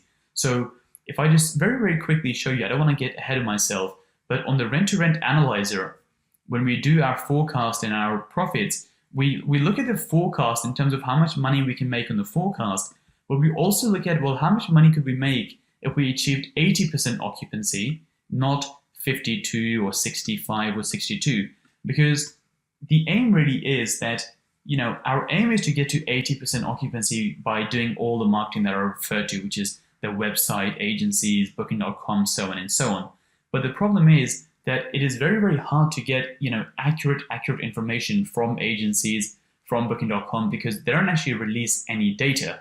The only place which does have data is Airbnb. So when it comes to deal analysis, the only thing you can really do is look at Airbnb information, because no one else really provides any. So this is why we have this metric of £200 just on Airbnb alone, that if we can make £200 just by doing Airbnb, if we did everything else, we should be making a lot more. But that lot more can't really be guaranteed, purely because, well, you can't really, it's very, very hard to get any accurate information from booking.com, from agencies, so on and so on. So when it comes to deal analysis and service accommodation, we have to go with what we have and the best information we have to make the best educated guess, and be very, very conservative. So from a conservative level, we want to make at least £200 every single month, which is £2,400 a year, and then we aim to make even more on top by doing all the other marketing. So that is why the criteria at this stage is that if it makes more than £200 based on these low forecasts, then this area does have potential, and if we did everything properly and we did all the marketing we could, then it should be even better. So what has happened here is that this deal is, the studio, the 1 bed and the 2 bed seems to have passed. This is just slightly under, so it hasn't broken even, at 62%. So that's not looking great. But these 3 look like they have potential. So the next thing we need to do, we need to go back onto this, go back onto the overview, and now we need to do some more research to see, well, do these areas actually have potential, or what were these areas like historically? How do these 3 properties perform in the last 12 months? Because you see, these are forecasts, these are future predictions. What I want to know is, well, how much money did they make in the last 12 months? Because if we know, well, okay, this is how much money they made in the last 12 months, and this is what they're forecasted to make, again, we can have a much, much better guess or estimate or forecast of, well, how this property type will do going in the future. So we have to go back onto this, but in order to access this information, we have to purchase the information for Milton Keynes. So if I click purchase, and you can change this to pounds from down here, that you can see is £16 every single month. Now, we only need this for 1 month, because once we've done our analysis, we can simply just cancel our subscription. So what you need to do is you need to add your card details and then enter your password again, and then click the purchase now button, and that will give you all of the access to this area. Now, for some areas, this might be slightly more than £16. I believe some areas in London is £29, because they give you more data since they have more properties in that particular area. So the next thing you need to do is essentially purchase the data for this area. So I'm just going to do that very, very quickly now.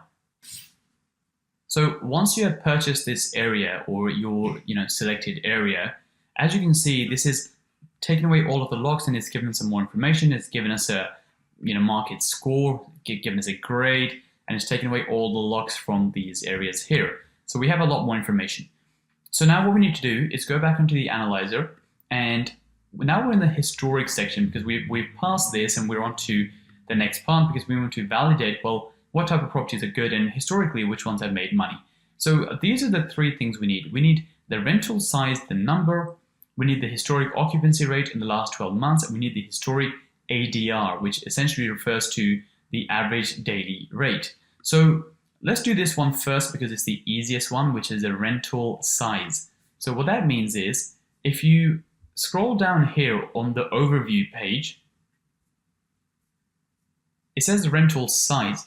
Now the rental size tells you the number of properties of that particular type. So if we look at studios, there's 12 studios, which represents 4%. Now if we look at this sheet, it says we want the number, not the percentage. So there are 12 studios. In terms of the one bedrooms, they seem to be the most popular at 134. So 134. The two bedrooms are the second most popular after that, which is 102. Then we have the three bedrooms, 36. We have the four bedrooms, which are 21 and 14. Now, let me just explain the color coding here. The reason the highest is the green and the lowest is the red is because the more properties there are of one particular type, generally it means, well, this is a very, very popular property type. And second, the other thing it means is that AirDNA has a lot of data since there are so many of those properties available. Now, when there is only 12 available of something in a big area, that really isn't that many properties. And therefore, when it comes to looking at the data, it's not always 100% accurate because, well, there aren't that many properties. It's like, trying to get a sample size and there's only 2 or 3 people taking a survey of, of whatever. That doesn't necessarily represent, that whole population or that whole area because we just don't have enough data. So the green ones in this case are better. The red ones are obviously not as good because one, this means that it's popular, and it also means that we have a lot of information for this particular property type. Now, the next thing we need to do is look at the historic ADR in the last 12 months. How you do that is, if you go back onto this and click on rates.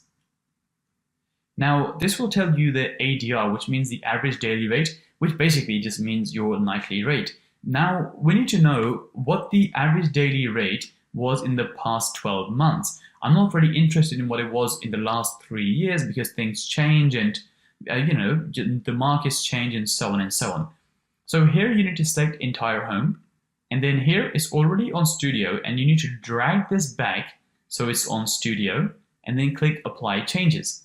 So when you apply changes, each one of these yellow bars represents a month. So you can see it says August of 2020, July of 2020, June of 2020, May of 2020, and it tells you the average daily rate, which was £84 in May, it was £40 in April, it was £48 in March. Now, what I want to do is I want to know over the last 12 months, what was the average daily rate? So if I look at the last 12 months, so this is August, so 1, 2, 3, 4, 5, 6, 7, 8, 9, 10, 11, 12. I don't know why I had to count this. Of course, the last 12 months are September to August. So what I want to do is, if you look at the average daily rate, it is £48. So I do 48 plus 38. We want to add them all up and then divide by 12 to get the monthly average. Plus 40 plus 42 plus 47 plus 48 plus again 48, 40, 84, 51, 55, and 50. So the total is 591. If I divide this by 12, that means the average daily rate the studios achieved was £49. So here we can insert £49.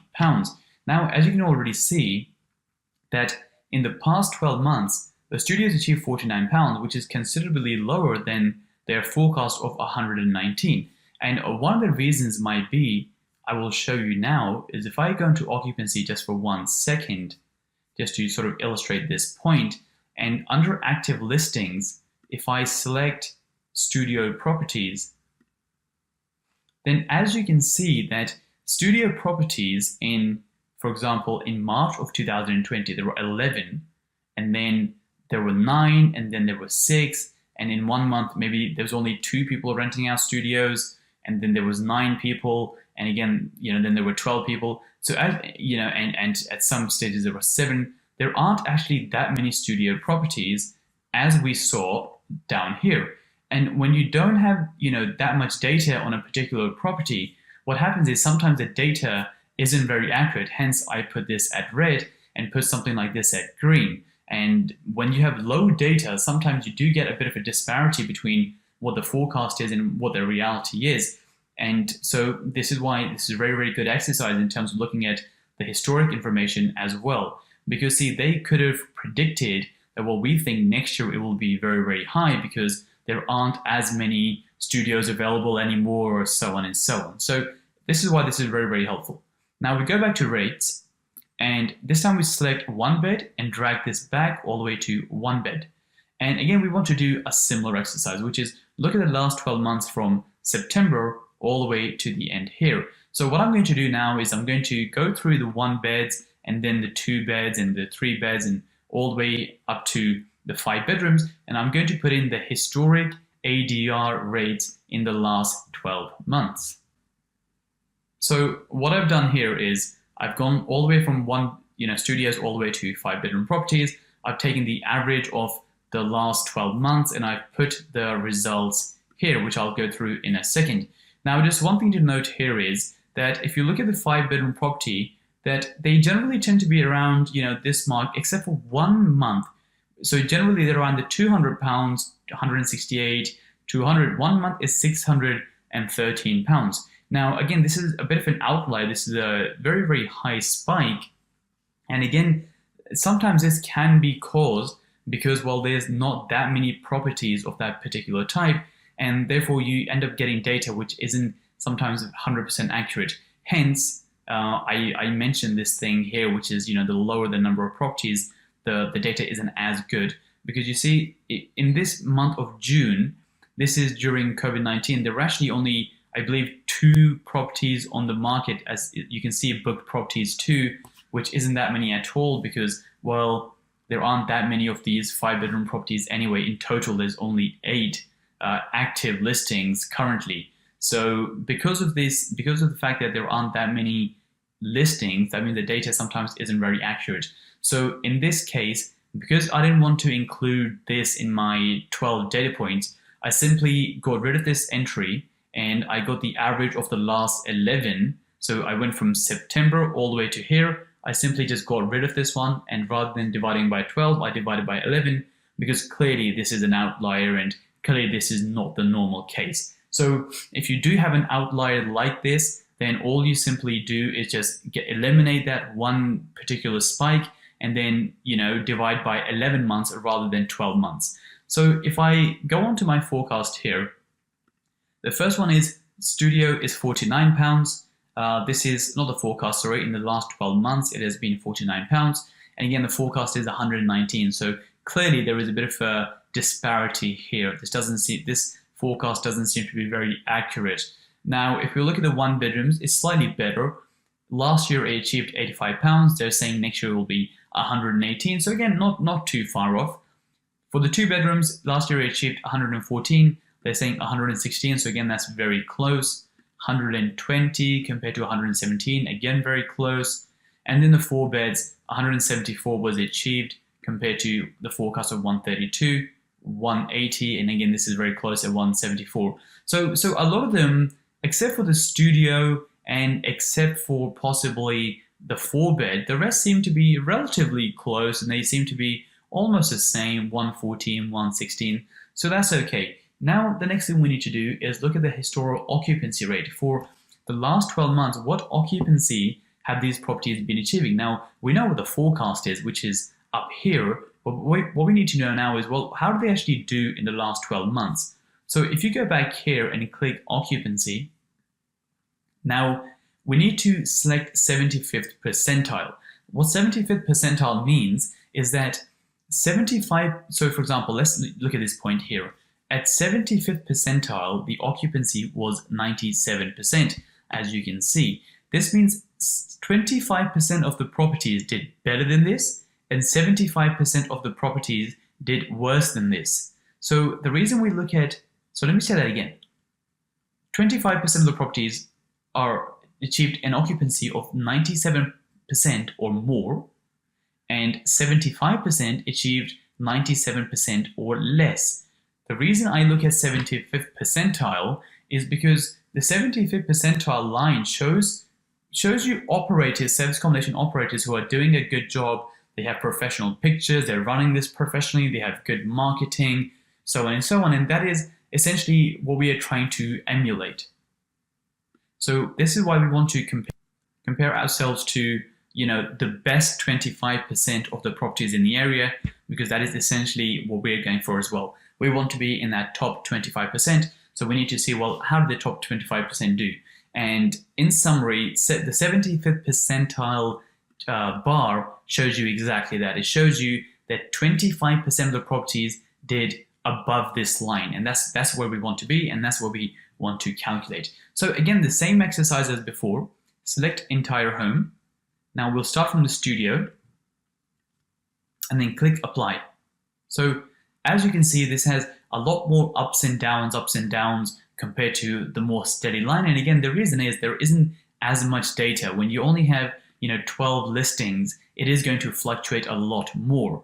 So again, we do the same thing, which is we start from September of 19 and we add these data points and then we divide by 12. So I'll just do one as an exercise. So for example, we have 88% plus 90% plus 72% plus 58% plus 66, 67, 82, 100, again 100, 53, 81, and finally 96. So that is a total of 953. Now, because we've gone through 12 months, I will divide this by 12, and the average occupancy in the last 12 months was 80%. So we go with 80%, and that is actually what our target occupancy is. Like I mentioned before, we really want to be hitting those 80% occupancies. Now I do the same thing. I move this to a 1 bedroom and I click apply, and as you can see, this is a lot steadier. There is this weird drop here, and again, this is because of COVID-19. And at the time of recording this, we are in October of 2020, and we went through a month where there were travel bans and so on and so on. So this is because of that particular reason here, but we can still include it in our average if we want to. Or like I said before, because it is a one-off outlier, we can simply get rid of this point, count up all the rest, and divide by 11. So I'll show you that now. So if we look at the 1 bedrooms, I'll do 93 plus 93 plus 83 plus 86, 77, 79, 69, 100 and 100, so 100, 100, and then I'm going to ignore this one because this is an outlier. This is a one-off huge drop. This hasn't happened in 3 years. And then I'll move on to 92, and the final one is 98. So the total is 970, but this is only for 11 months, not 12 months. So this time I will divide by 11, and the average occupancy has been 88%, not accounting for this 1 month of a massive spike. And again, like I said, this was due to travel bans in the area. So now we look at the same thing again. This time I won't really, get rid of too many points because some of them seem to be slightly similar. So there's no one huge spike. They seem to be, even though this month is again lower, it's not, too far off these ones. So there's no need to get rid of them. So if we look at the 3 bedrooms, again, I wouldn't really get rid of anything. There isn't one, disastrous spike. We look at the 4 bedrooms. Okay, so we can include all of this. Again, this doesn't seem to be that much lower than these points here, or this point. So I wouldn't say this is an outlier. An outlier really is when there is something absolutely massive. And again, even with this one, if you look, this is technically the month with the travel bans, but some of these months were, didn't have travel bans, and this isn't too dissimilar. So we'll include this. But clearly, if you remember the one I showed you with the 1 bedroom, the lowest it has been for 3 years, it was 69, and suddenly it was at 33. So that is a huge spike.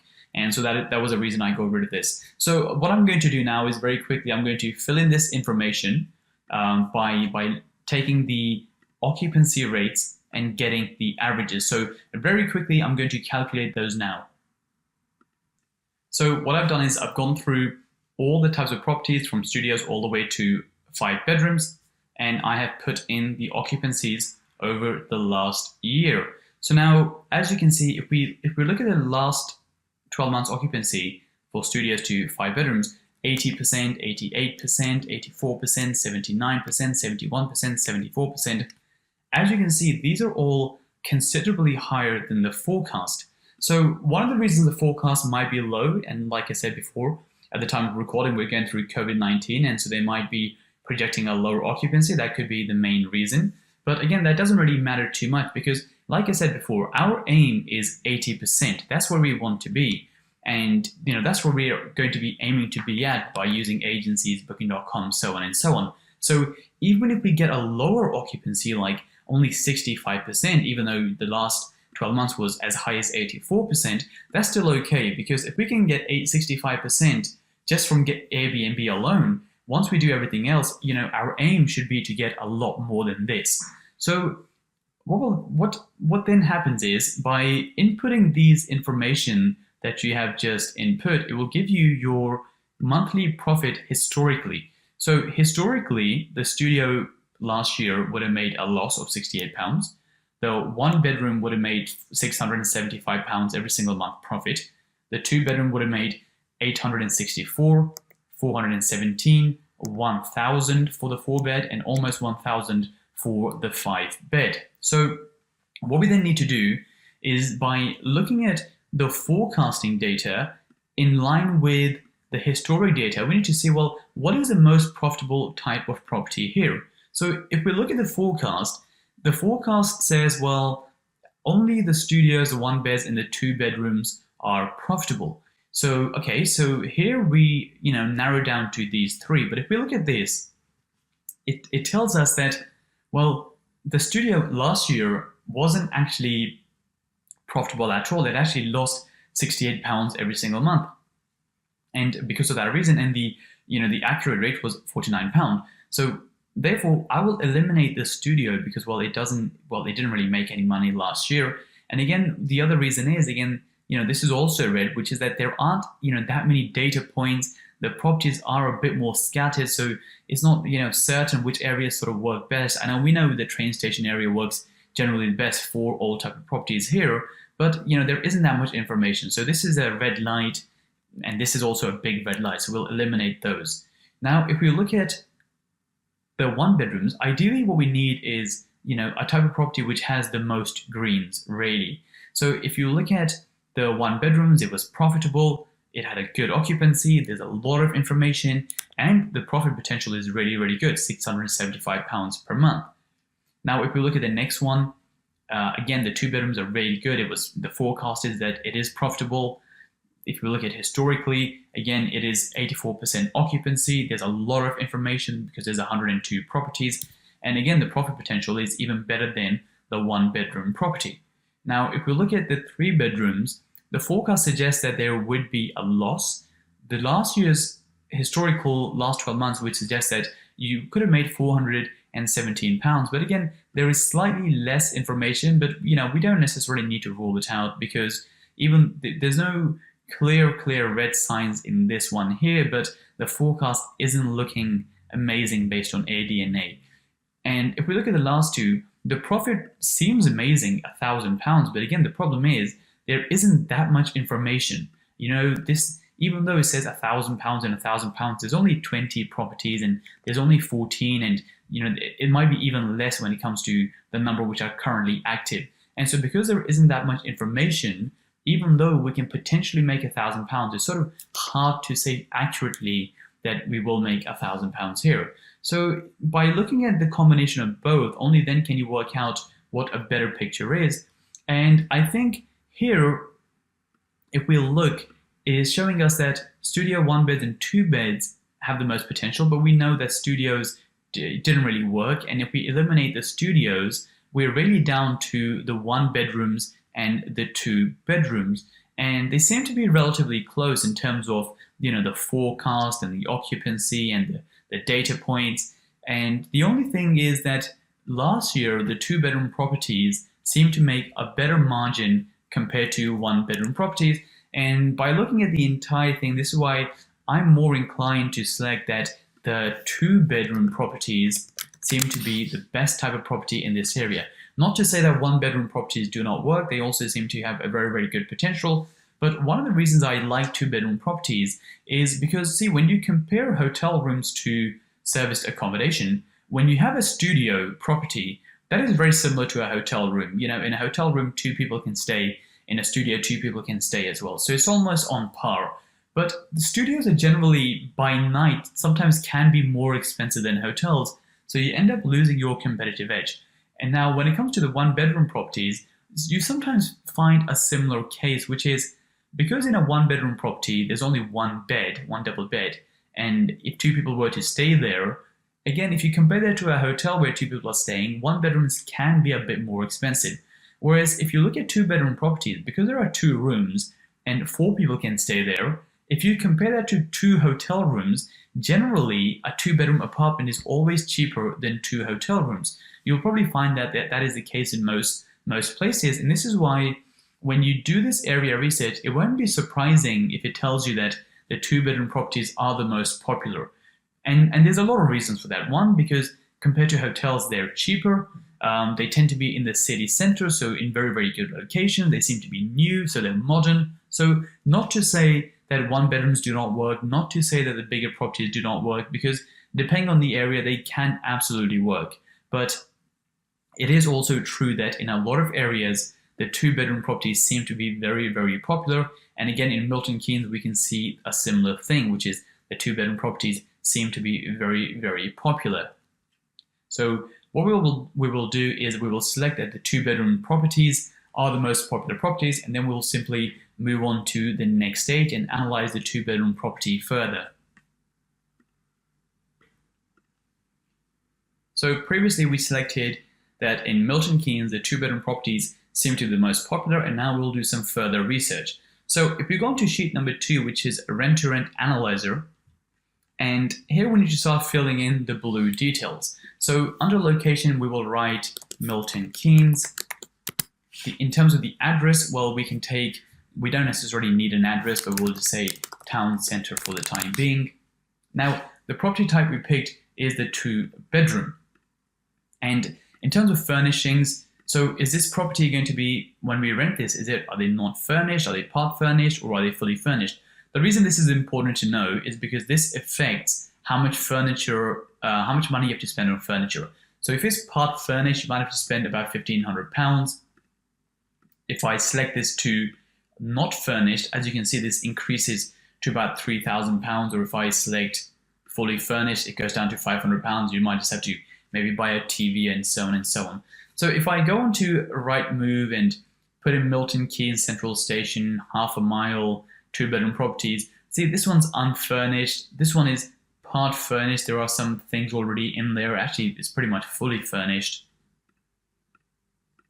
This one again seems like it's got a lot of furniture. You can't see all the rooms.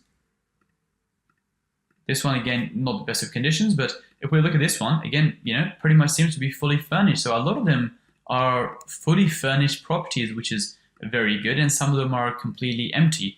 So again, for this exercise, we'll just leave this at part furnished, which will mean that the furniture cost will be around the £1,500 mark.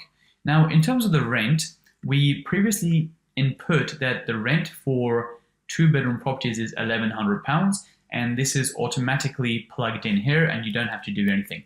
If you want to change this, feel free. You can simply just delete this and type in your own number. In terms of the average daily rate forecast, again, this is already plugged in for you from here because you input the average daily rate forecast here and you put in the occupancy forecast here. So all of those are already copied for you. So there is nothing you need to do here. If you want to change this, you can simply delete this, but or the best thing to do would be just to leave this since you've already input it here and it is copying those details. Now, in terms of the property setup fees, this is how much it costs to set up a property. You typically have to pay rent advance for 1 month. And so again, so if your rent is £1,100, this is already programmed in for you at £1,100. The next thing is your deposit, that is 6 weeks. Again, so if your rent is £1,100, this is pre-programmed for you, calculated for you, which is about £1,523. Most of this stuff I've already calculated for you. If you want to change it, you can. You can simply just delete this. The letting legal fees, these can be referencing fees, those sort of things. So that can cost about £100. And in terms of furniture, we said £1,500 based on the fact that it's part furnished. In terms of refurbishment, I don't spend any money refurbishing other people's properties on rent to rent. So we will leave this at 0. And I would recommend you do not spend any money in refurbishment. This includes new carpets, new paint, so on and so on. In terms of sourcing fee, I don't spend any money on sourcing purely because I source the properties myself, and I would recommend you do exactly the same, and therefore you can leave this one at 0 as well. Now, in terms of deposits, depending on some agents, sometimes they can offer deposit insurance. It's not really the norm. Sometimes it says in the ads if they do or if they don't, but typically you have to pay a deposit of 6 weeks. So therefore, I would leave this in at 6 weeks and I wouldn't really mess with it too much. So that means your total investment is 4223.08. This is how much money you need in order to get started with this deal.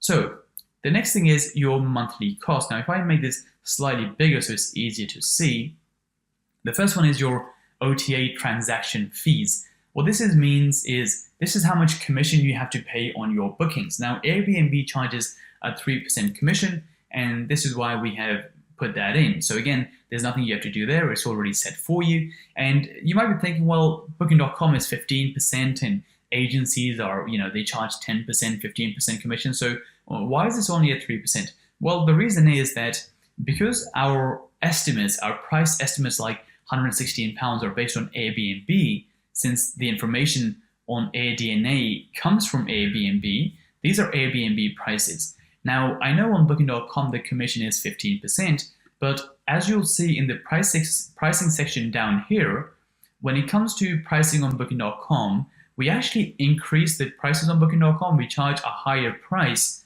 because we know we have to pay a higher commission. So at the end of the day, you end up making the same amount of money, and this is the reason this is set to 3%. The payment gateway transaction fee, this is the fee for payment processing in terms of, well, if you use Stripe or a payment processor to take the payments, you have to pay a fee, and that is generally 1.4%. Now, you don't have to pay a fee when you process payments on Airbnb because they do it for you, but even if you put this in, it doesn't make a huge difference. It's only about £30. So you can put this in at 1.4%. It's not going to make too much of a difference.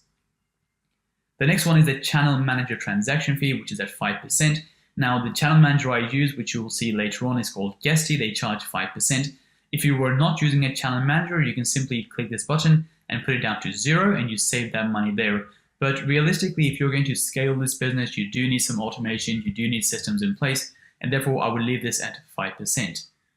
The next thing here are essentially all of your bills. Now, if you go into Zoopla and click to rent and then type in Milton Keynes and select Milton Keynes Central Station, bedrooms, select 2 bedrooms since this is what we are looking for. So all I've done is I've gone to zoopla.co.uk, click to rent, put in the location, and put in the number of bedrooms we want. Click search. So ideally we need an apartment property type, so we'll go with flats and then click search. For the sake of this particular exercise, it doesn't matter too much which one you go for as long as the rental is, relatively similar. But we will go with this one here. So what you can do is once you've found a relatively similar listing, you can go down and it will tell you what the bills are in this area. So if we go to the analyzer, the first one says council tax with business rate. So here they say the council tax is £123. So it will be around 123. The water is 38. So 38. It doesn't actually give you one for gas. I believe that will be combined with energy. So this will include electric and gas. So gas we can just put to 0. Energy, electricity, we can put to 58. Broadband is normally about £30. So we can leave this at 30. Insurance is not known. Generally, it's very cheap. It's about £5, £10. In terms of cleaning per stay, this is where we will have to get some quotes for cleaning in your particular area. But generally speaking, for cleaning, you can have cleaners for 2-bedroom properties for about £20 per stay. Linen again will cost you about £20 as well because there's 2 bedrooms.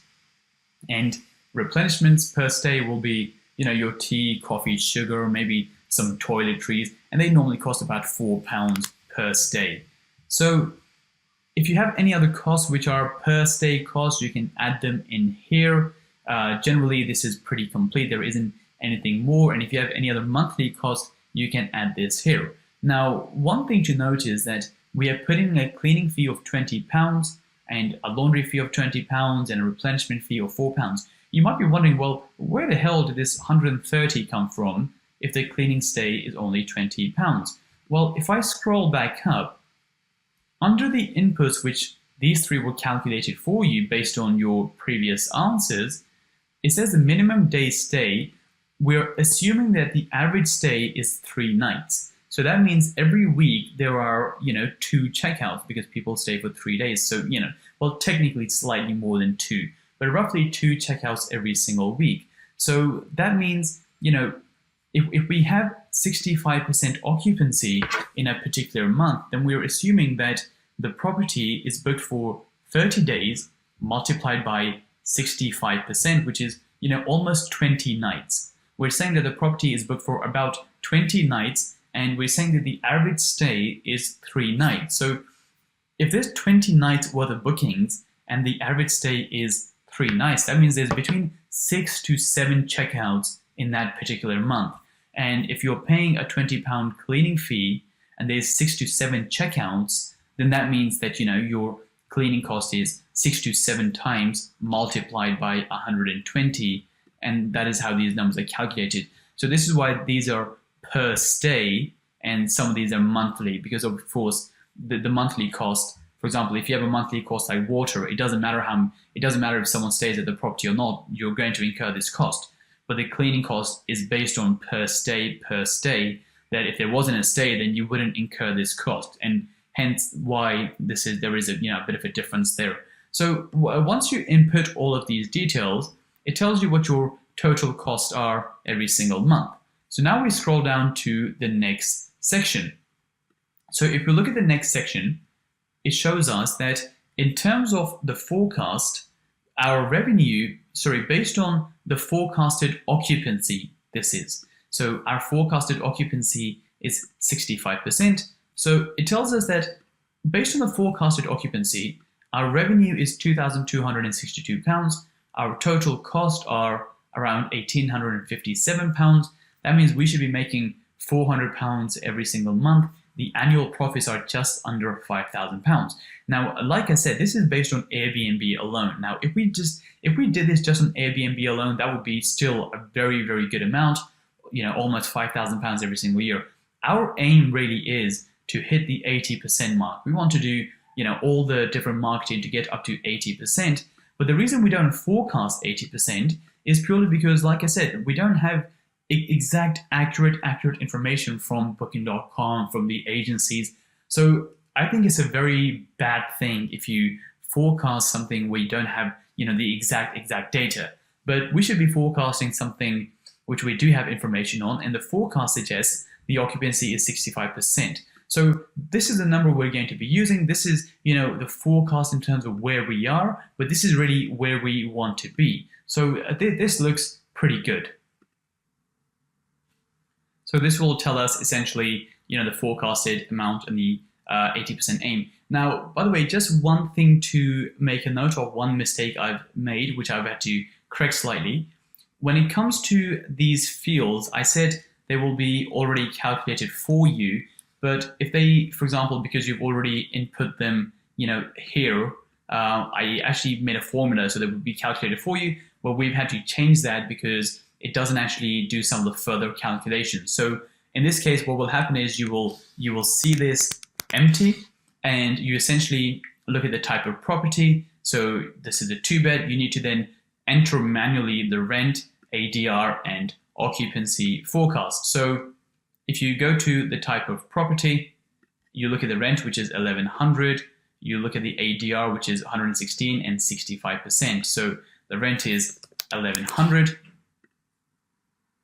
The ADR is 116. And the occupancy is 65%. So a very, very small thing, but it's something you'll just have to input. So this is essentially what the forecast and the 80% aim shows you, that this is, what we're forecasted to make, but this is really where we want to be. But for the sake of this exercise, we're going to be using the forecast so we can be conservative and make sure, we're safe with these investments. So now we look at the deal analysis criteria. Now there's two main criteria. The first one is the investment returned in year 1, 100%. That means we want the full money we invest back in year 1. So if we look at this deal here, the total cost of this investment is £4,223. We want to make that back in year 1. So after that, everything beyond that is just pure profit. So we essentially have an infinite return because we've already made our money back. And so year 2, year 3, year 4, it's just pure profit. So if we look at this, we want to make sure we get all our money back. And we're actually, based on the forecast, we're getting 115% back. So we're actually getting more money than we invested just in year 1, which is a pretty good deal, and that passes the criteria. Now, if we actually achieve 80%, this will be significantly higher because, as you can see, the monthly profits are 404 based on the forecast, and they double at 80%. But for this, we're going to be assuming we only make £404. So this one has passed. The second one is the monthly break-even occupancy should be 50%. So what that means is that every single month, we want to be breaking even at 50% occupancy. So if we are only renting the property for half a month, we still end up covering, our cost. So in order to calculate this value, all you simply have to do is press this button and that will calculate it for you. So if you press this button which says get value and you click this, it will do all the calculations for you.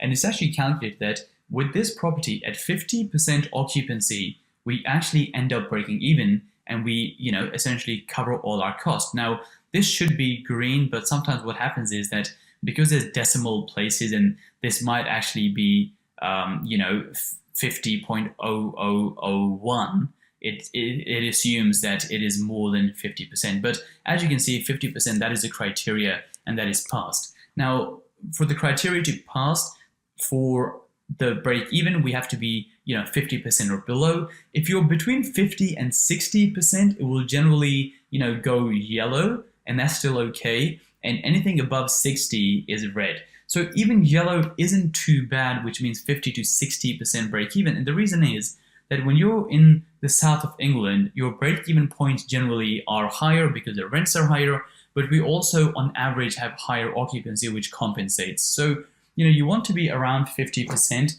but if you're in the south of England and you're around 50 to 60%, it's not a huge deal. Hence, it will go yellow for 50 to 60%. So this means this deal as a 2-bedroom property has passed both of the criterias with a rent-to-rent analyzer. I just want to show you one more thing in terms of how this number is calculated. So all you have to do is simply press the button and it does the calculations for you. But I just want to show you how this works. So if I was to go onto the occupancy forecast and put in 50% and go down, you can see that it makes a loss of £2.56 every month. So basically it breaks even. That at 50%, you don't really make a loss, but you don't make a profit either. There's a loss of £2, but that essentially means you're broken even. So the formulas do work, and you simply have to trust the calculator and the formula, and all you have to do is press this button and it will do everything for you, so you don't waste a lot of your own time. Now, so this deal in Milton Keynes has passed the rent analyzer test as a 2-bedroom property. So now what we will do is we'll move on in the next stage into the further analysis for this deal, to do some further digging to make sure, well, the deal stacks and the numbers look good and this is a good area and also a good property type. Once you have shortlisted your areas, we then need to do further research on that particular area. You need to go to a website called airdna.co. You then have to make an account on AirDNA and you will come onto a page like this. Now, when you come onto this page, you need to search your location. So one of the locations that I have shortlisted is Luton, which is again in the south of England. So now once you have selected your location, you will have to purchase the data, and depending on which area you're in, it will cost you around £15 per month. Now, we only need this for 1 month essentially, because we just have to do some quick research and then we can cancel the subscription. But it will cost £15 or £16 or maybe slightly more depending on which area you're in. I think some locations in London can go up to £25 or £29 or something along those lines.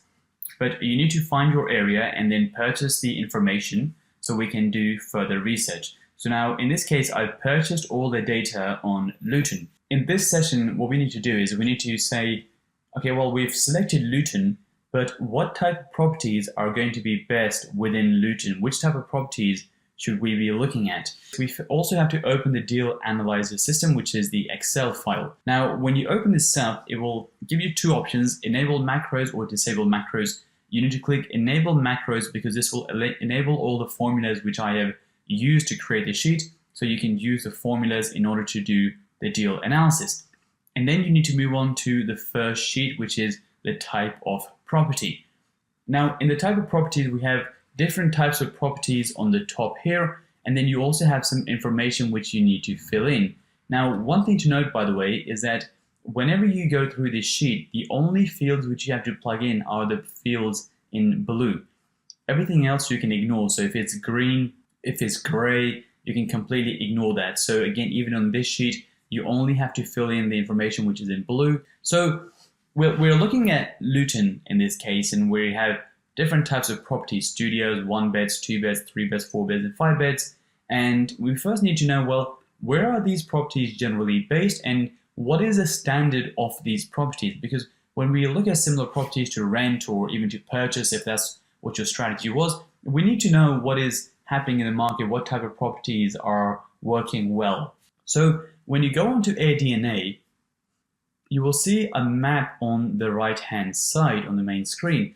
And within the map, you have a few different options. Now, this option here refers to shared rooms. We aren't doing room-by-room rentals, and we aren't really renting out spare rooms, so we can check this one off. Now, the properties left are essentially all the entire properties. So these are all the properties which are entire apartments or entire houses. You can see a better picture of all the properties within Luton. Now, I can also make this bigger for you so you can get a better view, but I lose some of the options which I will show you in a second. So you can see that here is the town center, and predominantly all the properties are around the town center. There are some properties scattered here and there, but they generally seem to be around the town center. There's the airport, there's the main station here, and here is the town center. So if I exit out of this, and I'll show you why I did this, I want to know where these properties are located, because that is the first tab we need to complete, and also what standard are these properties. So if you hover over this and click this button, it unchecks all the properties. Now it gives me a few different options. So if I click studio, it will now only show me where the studios are located. And as you can see, the studios seem to be pretty scattered. So There's a couple here, a couple here, a couple here. So there doesn't seem to be one place where the majority of the studios are. And if we look at the standard, sometimes, depending on where it is, it can show you. So this one doesn't really show you many pictures. It's just a floor plan. This one is not in very good shape at all. This one seems to be okay. Again, the pictures aren't that amazing. No pictures. And again, it does not seem to be great, at all. So for the location, I would say it's scattered. And for the standard, I would say probably a 5. Probably not even a 5. I'd probably say about a 3 or a 4. It doesn't seem to be in good standard at all. And I would just say that I would switch that to not professional. So you can rank these however you want. You can rank them as numbers, or you can add some description. It doesn't really matter too much. So then we move on to the next one. You then need to uncheck everything again, and then check the studios.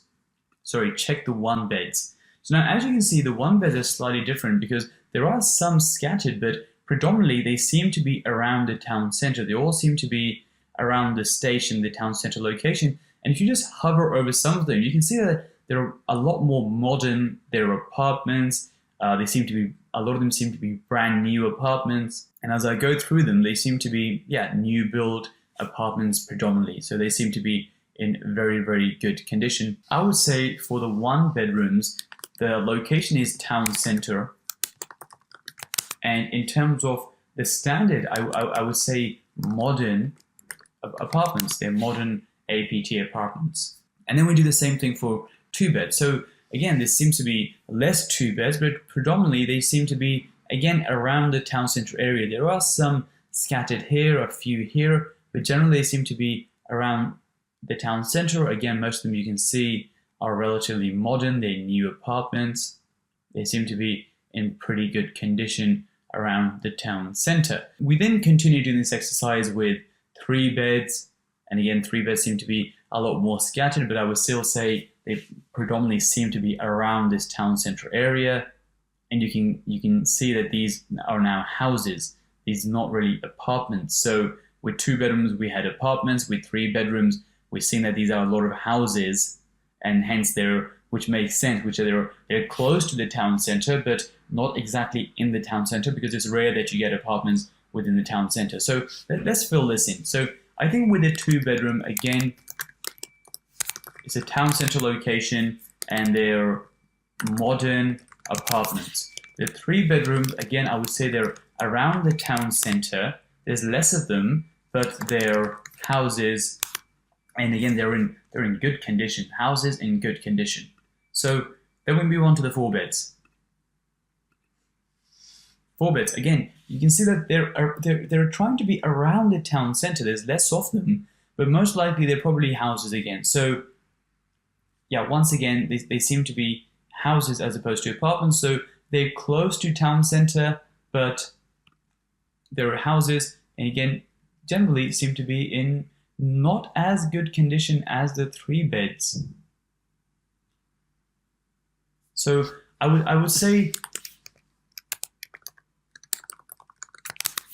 town center, and I would say houses, and this one will give maybe a 5 out of 10, and I think for the 3 bedrooms that are in pretty good condition, we'll give it a 7 out of 10. So you can rank these however you want. It's just to get a general idea of what type of properties there are, what type of standard. So you can rank them out of 10 or whatever helps you, because we need to know what the standard is, because when we're looking at properties to rent or to purchase ourselves, we need to see if we can match that standard, because if we can match that standard, then it's a lot more accurate and we can sort of charge the same rates. So you can make a note of standard however you like, whichever way helps you. And then you finally go on to the 5 beds. Again, you can see that a couple are around the town center, one here, a bit more scattered. They're houses, and they seem to be in okay condition. They don't seem to be in bad condition. So I would say they're a lot more scattered houses. They seem to be in okay condition. Now I would again give it a 6 out of 10, so around that sort of mark. So these are the locations we need to look at. These are the type of properties and the standard we need to look at. So the next thing to do is now to work out, well, how much can you rent these properties for? So in order to do that, you need to go on to Rightmove. And because the first one is scattered, and generally they seem to be around the town center, we're going to just focus on Luton town center, as that's where most of the properties seem to be. If I check this back and show you all the properties, they predominantly do seem to be around the town center, or they seem to be around the main Luton station. So if I put in Luton, let's see which options it will give me. So it gives me Luton station, and I think generally what will happen is you will have to find a station or a particular postcode in the town center in order to get this. I think generally, I don't think it will give you Luton town center as a location, but it will give you Luton station as a location. And then you can click to rent. Now, once you have clicked to rent, you can select a radius. We will keep this within 1 mile. And for the first one, we are looking at studios. And again, the studios, they do seem to be flats as opposed to houses. So we search studios 1 mile within the town center. So we already have some studios. We're looking for something which is in okay condition, and we can set this from newest listed, or we can set this from the lowest price first. There's only 18 listings, so it's not going to take you too long. Now we find something which is in okay condition. So this one seems to be in pretty good condition, and you can essentially take the rental for this, and the rental for this is £520 per month. So we put in £520. Ignore these for the time being. We will get onto this shortly. So then we simply just move on to the next one. We now need to know, well, what is the price for a 1-bedroom? And again, if you look at something which is in good condition, a 1-bedroom, so you need to ignore this one because this is the professional house share. This is actually a room as opposed to an apartment. So again, you can look for something which is in good condition and see what the price would be for that particular property.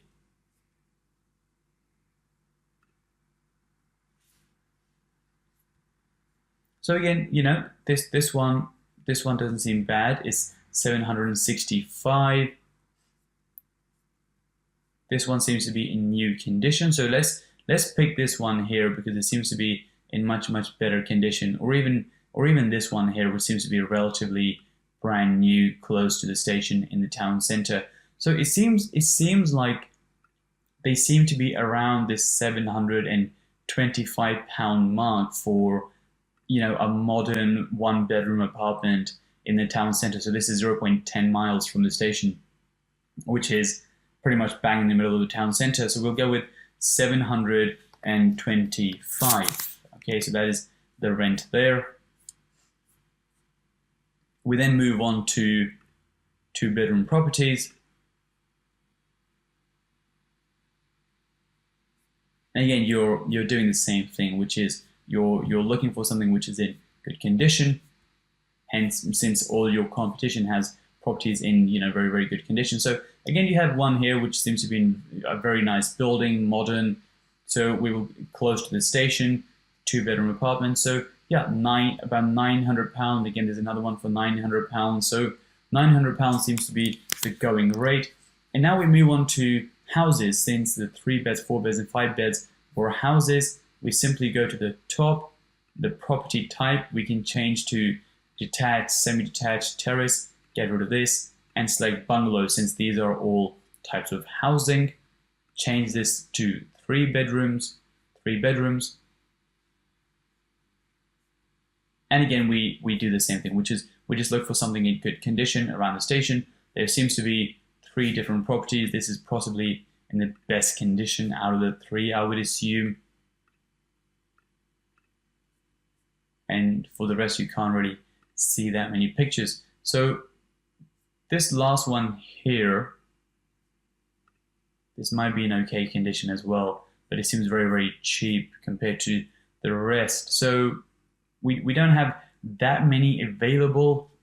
It does say 3-bed luxury house. I'm not entirely sure wise, luxurious, but the rent seems to be around this sort of mark. So this is on for 1,050. This is on for 1,300. So we'll say something around the 1,200 mark. So around 1,200. And then very, very quickly, I'll just, do the 4-bedroom and the 5-bedroom. So I'll just select this to 4-bed. There might not be that many available. We might have to branch out slightly.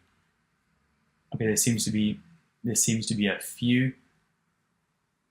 Okay, so this one is being fully renovated. So again, that's pretty good. This is going to be brand new. This is on for 1,400. This is on for 1,500. So around that sort of range. So we'll say 1,450.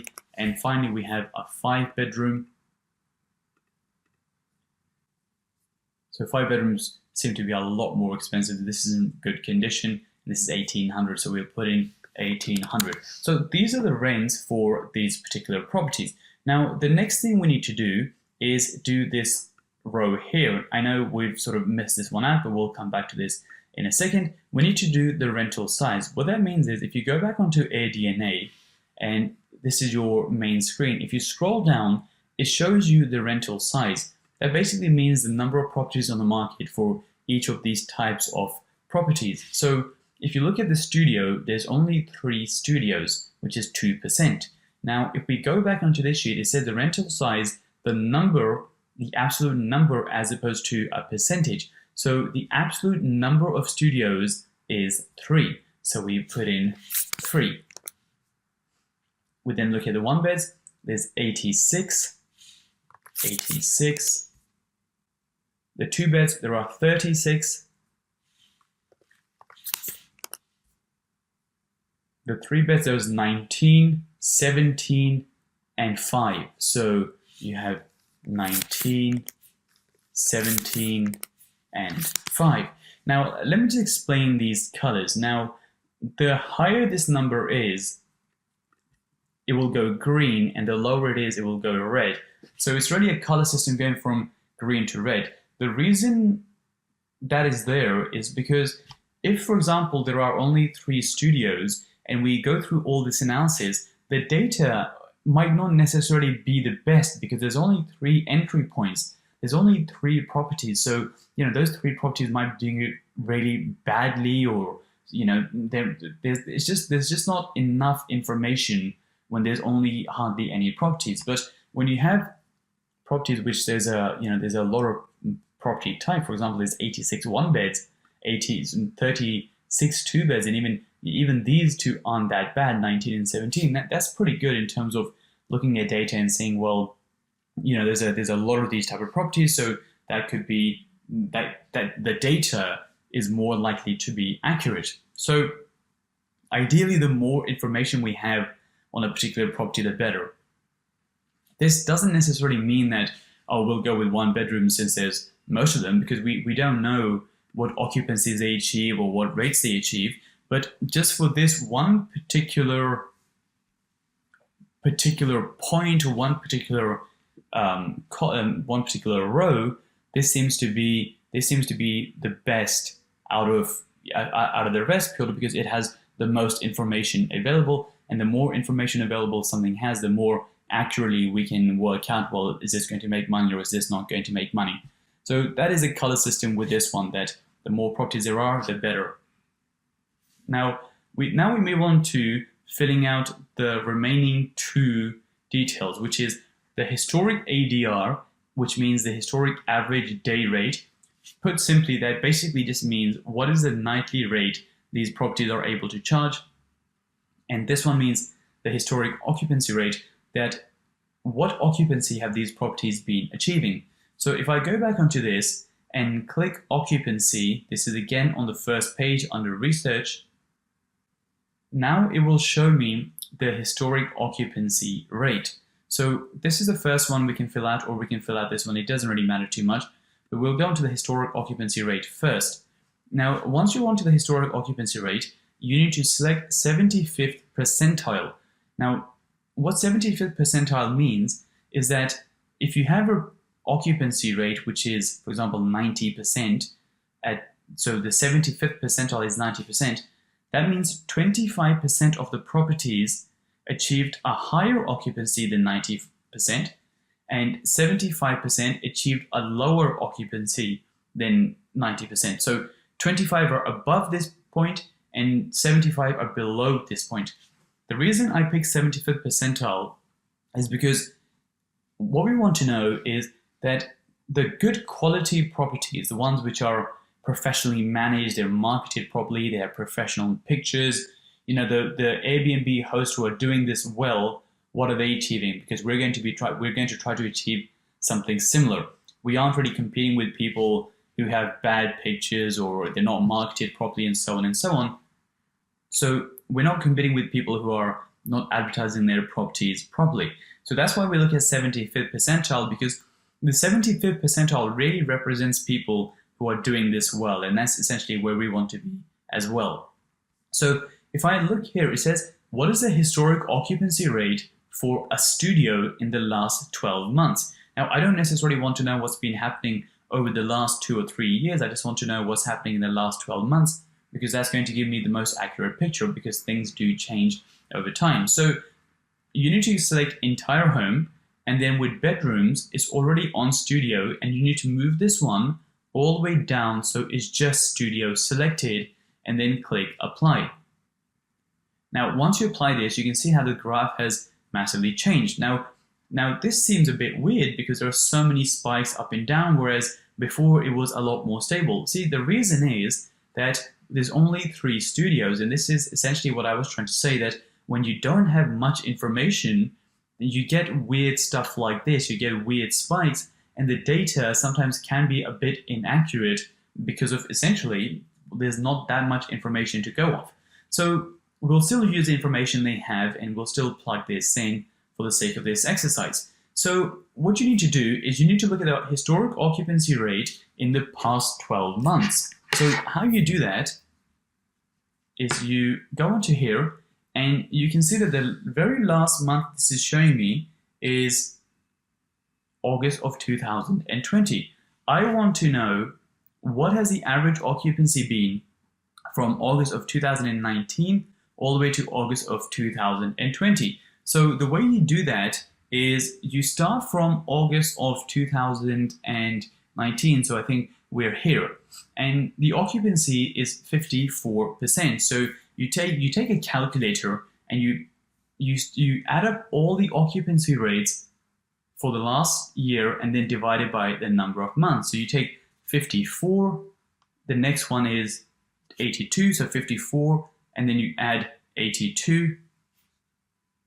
Look at the next one, 48, so you add 48. The next one is 91, so you add 91. The next one is 80. The next one is 52. The next one is 62, 56, 100, 45, back up to 100, down to 62, down to 27. So what you've done is you've started from August 19 all the way to August 20. You've added them all up. Now, if I go back to August 19, this was the first point we started. Now we need to divide by the number of months. So we had 1, 2, 3, 4, 5, 6, 7, 8, 9, 10, 11, 12. And then we also had this 13th one here because we counted, well, from August 19 to August 20 and including that month. So there's 13 entry points. So then you divide this by 13 and you get the average occupancy for the last 12 months, which is 66%. So here we can write 66.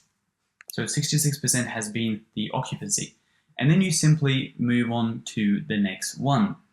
And then, but you do that by going back here and then selecting 1 bedroom. And again, you want to do the same thing, that you want to start from August 19 all the way to August 2020. So you'll start from around, here we go, you start from around this point and go to the end. So I'm going to very, very quickly do this now. I'm just going to add from here to here and then divide by the number of months, which is 13 months as opposed to 12 months. 1, 2, 3, 4, 5, 6, 7, 8, 9, 10, 11, 12, 13, because essentially you're starting from August and you're technically, ending in August as well. But if you want to do the last 12 months, you should have started from September, because, well, that is how 12 months work. So you can do 12 months or you can do 13 months. It doesn't really matter too much. I like to go from, all the way from that exact month all the way back. So I'm going to very, very quickly do this now for the 1 bedroom. And then when you want to change, you can go to the 2 bedroom, 3 bedroom, 4 bedroom, and 5 bedroom. And then I'm going to add all of these here. So I filled in all the information using these points all the way up to 5 bedrooms. And by recording the data here, again, you can see it goes from green all the way to red. If it's high, it's green. If it's low, it's red. The reason is because, well, with occupancy rates, the higher the better. Like the higher occupancy you're achieving, the more money you're going to make in the process. Now, I have also, by the way, changed this to past 13 months because apparently I can't add 12 months. So you can do the past 13 months. Even if you do the past 12 months, it's not going to make a big difference. It's only 1 month off. But I like to do from August to August or September to September, so on and so on. So this gives me now the occupancy rate. Now, the final thing we need to do is calculate the historic ADR. So what is the historic nightly rate which is being achieved on these properties? So if I go here and click rates, again, we do exactly the same exercise. Now we select studios, go all the way down to studios, and we look at, again, the last 12 months or the last 13 months, since I didn't count 12 properly, or you can just do 1, 2, 3, 4. My months are really bad. 5, 6, 7, 8, 9, 10, 11, 12. So yeah, you have to start from September already, not even August.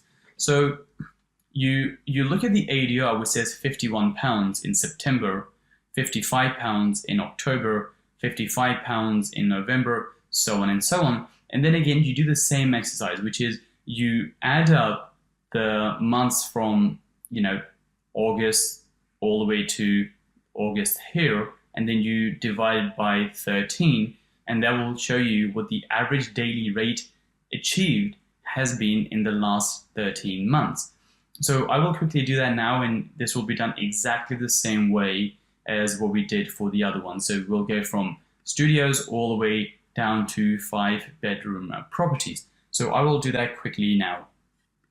So now I've gone through all the 5 property types or 6 property types from studios all the way down to 5 bedroom properties, and I've calculated the average daily rate for the last 13 months. Now, just in case that wasn't very clear, essentially what I was doing was hovering over these yellow bars, and when you hover over the yellow bar, it says, as you can see, it says August 19, then it says the average day rate, ADR, which is 126, and then it tells you the number of booked properties. And the number which is 126, that is the number you need to essentially add up and then divide by 13, because that is the number of months we are looking at. So that's what I've done here. And if you look at this row, the historic ADR, I put in all the numbers. The studios were £51 a night, the 1 beds were £62 a night, the 2 beds were 92, 107, 120, and 122. So now let's look at what has happened in these 2 rows here. The first one says rent divided by ADR. So if you look at the rent and you look at the average daily rate, this number basically tells you how many nights you will need in order to cover your rent. Now, I know this is not an exact calculation because there's commissions and other costs and so on and so on, but just for the time being, what's very useful to know is that how many nights would it take based on these numbers to cover your rent? And the lower the number of nights it takes, the better, because that means we can make more money. For example, if it takes you, a full month just to cover your rent, you have no chance in hell of making any money in this deal, because even if you're fully booked, all you're doing is covering your rent. Whereas if you look at the studio, if it's rented at £51 a night for 10 nights, you essentially end up making your money back, and then beyond the 10 nights there's potential profit. Now, like I said, this is not all inclusive, there's other bills, but it's just we need to know which property type takes the lowest amount of nights in order to, make your money back. So if we look at these numbers, and by the way, these are automatically calculated for you and there's nothing you need to do. With the studio, it takes about 10 nights. With a 1 bed, it takes about 12 nights. 2 bed takes 10 nights. The 3 bed takes 11 nights. The 4 bed takes 12 nights. And the 5 bed takes half a month just to cover its cost before it even, gets into profitability. And again, with this one, green is basically the lowest number. The lower it is, the better it is. So in this case, green is essentially what is low. And if it's really high, then it's red, because that means it takes longer to make our money back. And again, the last one is similar to the one above, but this one tells you your profit potential. What this is saying is, based on all these numbers, what is the profit potential? What is revenue? How much money we can make less the rent? So, for example, if we look at the studio here, what we're saying is the rent is 520, so that is our cost. But the revenue is potentially, we can make £51 a night, will be booked for around 66% of the month, so 2/3 of the month. And if we're booked for 2/3 of the month, that's about 20 nights, and we're making £51, we're making about £51 a night. And therefore, if we look at the month and we say we're making £51 a night for 20 nights, let's just say roughly, because that's 66% of the month, 20 nights out of 30, that's about £1,000. But our rent is 520. So if we take away 520, we're at about, just under £500. So £500 is basically our potential. But now, this doesn't include the fees and, the bills and, any systems cost and so on and so on. So again, this has potential. It has a £500 margin, but obviously some of that's going to be eaten up by the bills and all those other costs. So again, we need a property type which has a big margin. So we look at the 1 bed, the potential profit is around £800, £900. The 2 bed has a lot of potential at £1,500. The 3 bed, 1,175. So again, that's pretty good. The 4 bed, which is 854, and finally the 5 bed, which doesn't have a lot of potential at all, at only 286. So again, with this one, green is the highest value, because we need to make sure we make a lot of money, and the one which makes more money has more potential. So this is essentially what is, some of these we have input, some of these have been calculated for us, and now by looking at this data, we need to find one which has the most greens, because the greener it is, the more likely it is to work.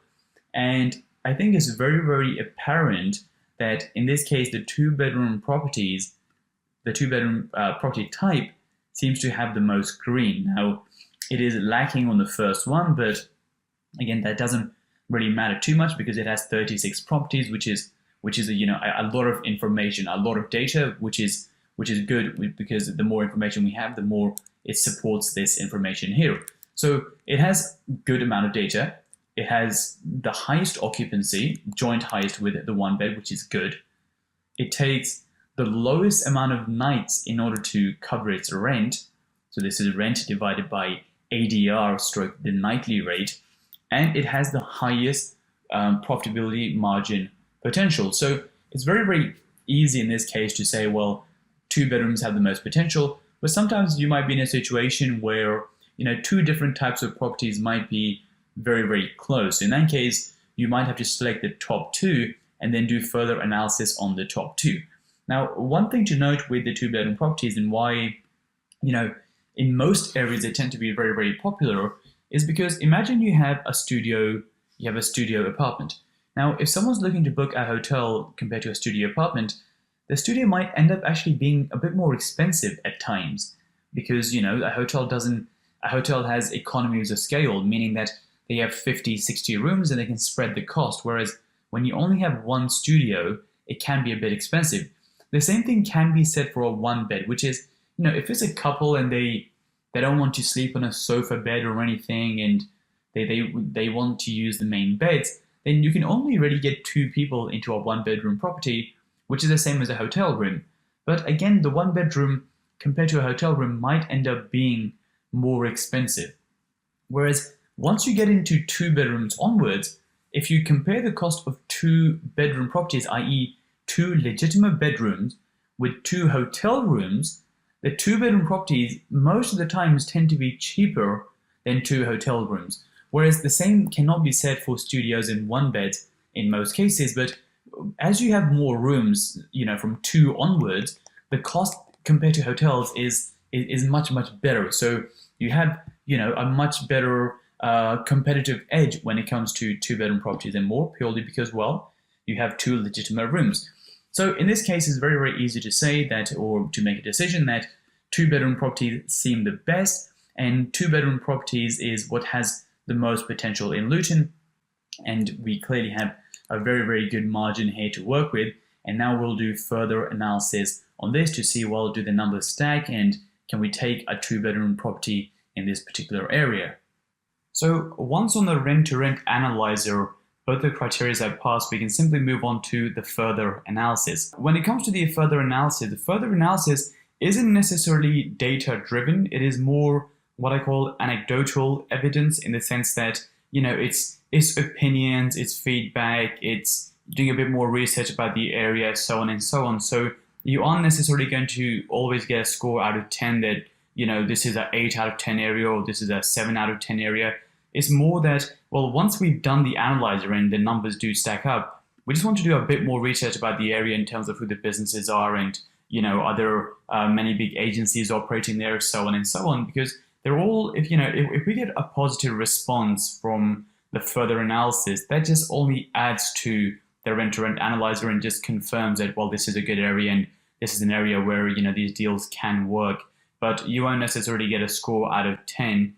It's a case of looking at the evidence and looking at the feedback and taking it from there. So right at the top, we have one thing which kind of is data-driven, in the sense that we have the occupancy rate and average daily rate.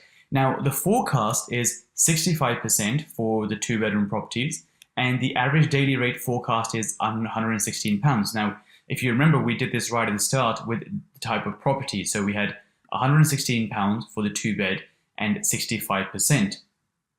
So that's what the forecast was. Now, the historic last year, the last 12 months, the occupancy rate was actually 84%, and the average daily rate was 114%. And again, if we go back to the first sheet, you can see that here we did that right at the start, which is £114 for the 2 bed and 84% occupancy for the 2 bed in the last 12 months. So what this shows that the occupancy which is forecasted is actually 29% less than what it was in the past 12 months. And the forecasted rates are just slightly higher. It's actually 2% higher.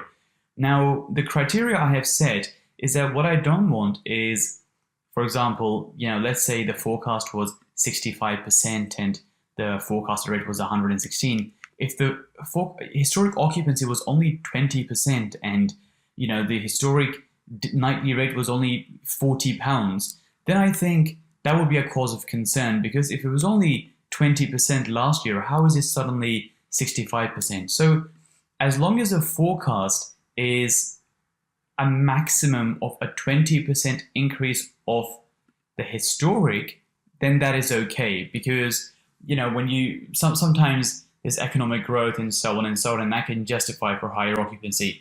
But in this case, they both pass anyway, because, well, the forecast is much lower than the previous year and the rate is pretty much the same. It's only 2% higher. But I think the point still remains, which is that if the forecast is 116 and last year it was only £50, so kind of like, if I go back to this, the forecast is £119 for the studio, but last year it was only £49. So to me, that doesn't seem very valid, because, well, if last year was 49, how can it be more than 100% increase? If I double this, we're still only at 98. This is more than double. So I think as long as the forecast and the historic are relatively similar, or as long as the historic is higher than the forecast, then that's okay. But if we have a situation like this where the forecast is ridiculously high and the historic is very low, then you clearly know there is a bit of an issue, or maybe there's an issue with the data. So this is again already calculated for you. So you can see the criteria here. The criteria is passed if the forecast is less than 20% increase of the historic rates. Now this is not a 20% increase, this is a 29% decrease, so that's okay. And this is only a 2% increase. So this will be calculated for you. Now the next thing is the agency feedback. So let me zoom in. What I mean by this is that in the marketing section we'll be covering a lot of different serviced accommodation agencies. Now you can actually get in touch with these agencies and you can request a lot of information about the area you're looking at. So I did this exercise with a location which is called Bracknell. I believe it mentions it here. So we have, yeah, Bracknell here. And I send them an email asking them for some information. And what I will do in the task guidance section, I will include an email template so you can see what type of email you need to send. Now, you don't always get a response because a lot of these companies are very busy and there's probably a lot of people emailing them, so you might have to chase them a few times. So you won't necessarily always get a response. And another thing to note is the more agencies you can email, the better, because not all agencies cover all areas exactly the same way. So in this example, for example, with this analyzer, we're looking at Milton Keynes. Now, Silverdor might not be a big operator in Milton Keynes, but Situ might be a big operator in Milton Keynes. So again, take it with a bit of pinch of salt. So with Bracknell, we sent an email and they told us the number of inquiries in the region, 120. The average length of stay was just under a month, 24 nights. The conversion rate from inquiry to booking is higher than the average at about 35%, which is actually, which is really good. Actually, that's what the person had told me. So what I would do is under the agency feedback, I would write down Silverdor, 120 inquiries, 24-day stay, 35% conversion, and they're saying that's really good for the area. And then I would just continue doing that for the rest of the agencies, which is Situ, Sacco, and so on and so on. Now, like I said, when you get feedback from them, it doesn't necessarily give you a score out of 10 because, well, is 120 amazing, or how good is 120? You won't necessarily know because there's nothing to compare it to, but at least you have some information. And for example, we did this with one area once and they said, I can't remember the area exactly, but I believe they mentioned that there was an area which used to get a lot of bookings, and now since some employers have moved out, there aren't that many bookings anymore. So again, that's very, very good insight. So the more insight you can get from agencies, the better. But like I said, you won't always get a response of them, and sometimes they might be reluctant to give information out. It just depends who you catch on the day and if you chase them a few times and so on and so on. And that's essentially how a lot of this works. But I will include an email template and I will include a list of agencies in the task guidance section. So these will be Silverdor, Situ, Sacco, Bridge Street, and the list goes on and on. And that is the objective here, which is to get agency feedback. And if the response is positive, it only further fuels our research and this indicates, well, this is a good area and we can make money with this area. The next thing we need to look at are the major hotel chains. So again, this is, if there are major hotel chains in the area, this is again a positive sign, because if major hotel chains are in the area, it means they've done a lot of research, they know there's people coming, they spend a lot of time working all this stuff out. So if I go on to Google, what I've done is I've searched Milton Keynes hotels. So again, if I go back a step, you can just put this into Google. All I've done is search, Milton Keynes hotels, because that's the area we're looking at, and then click maps. So now this will show you the Milton Keynes area.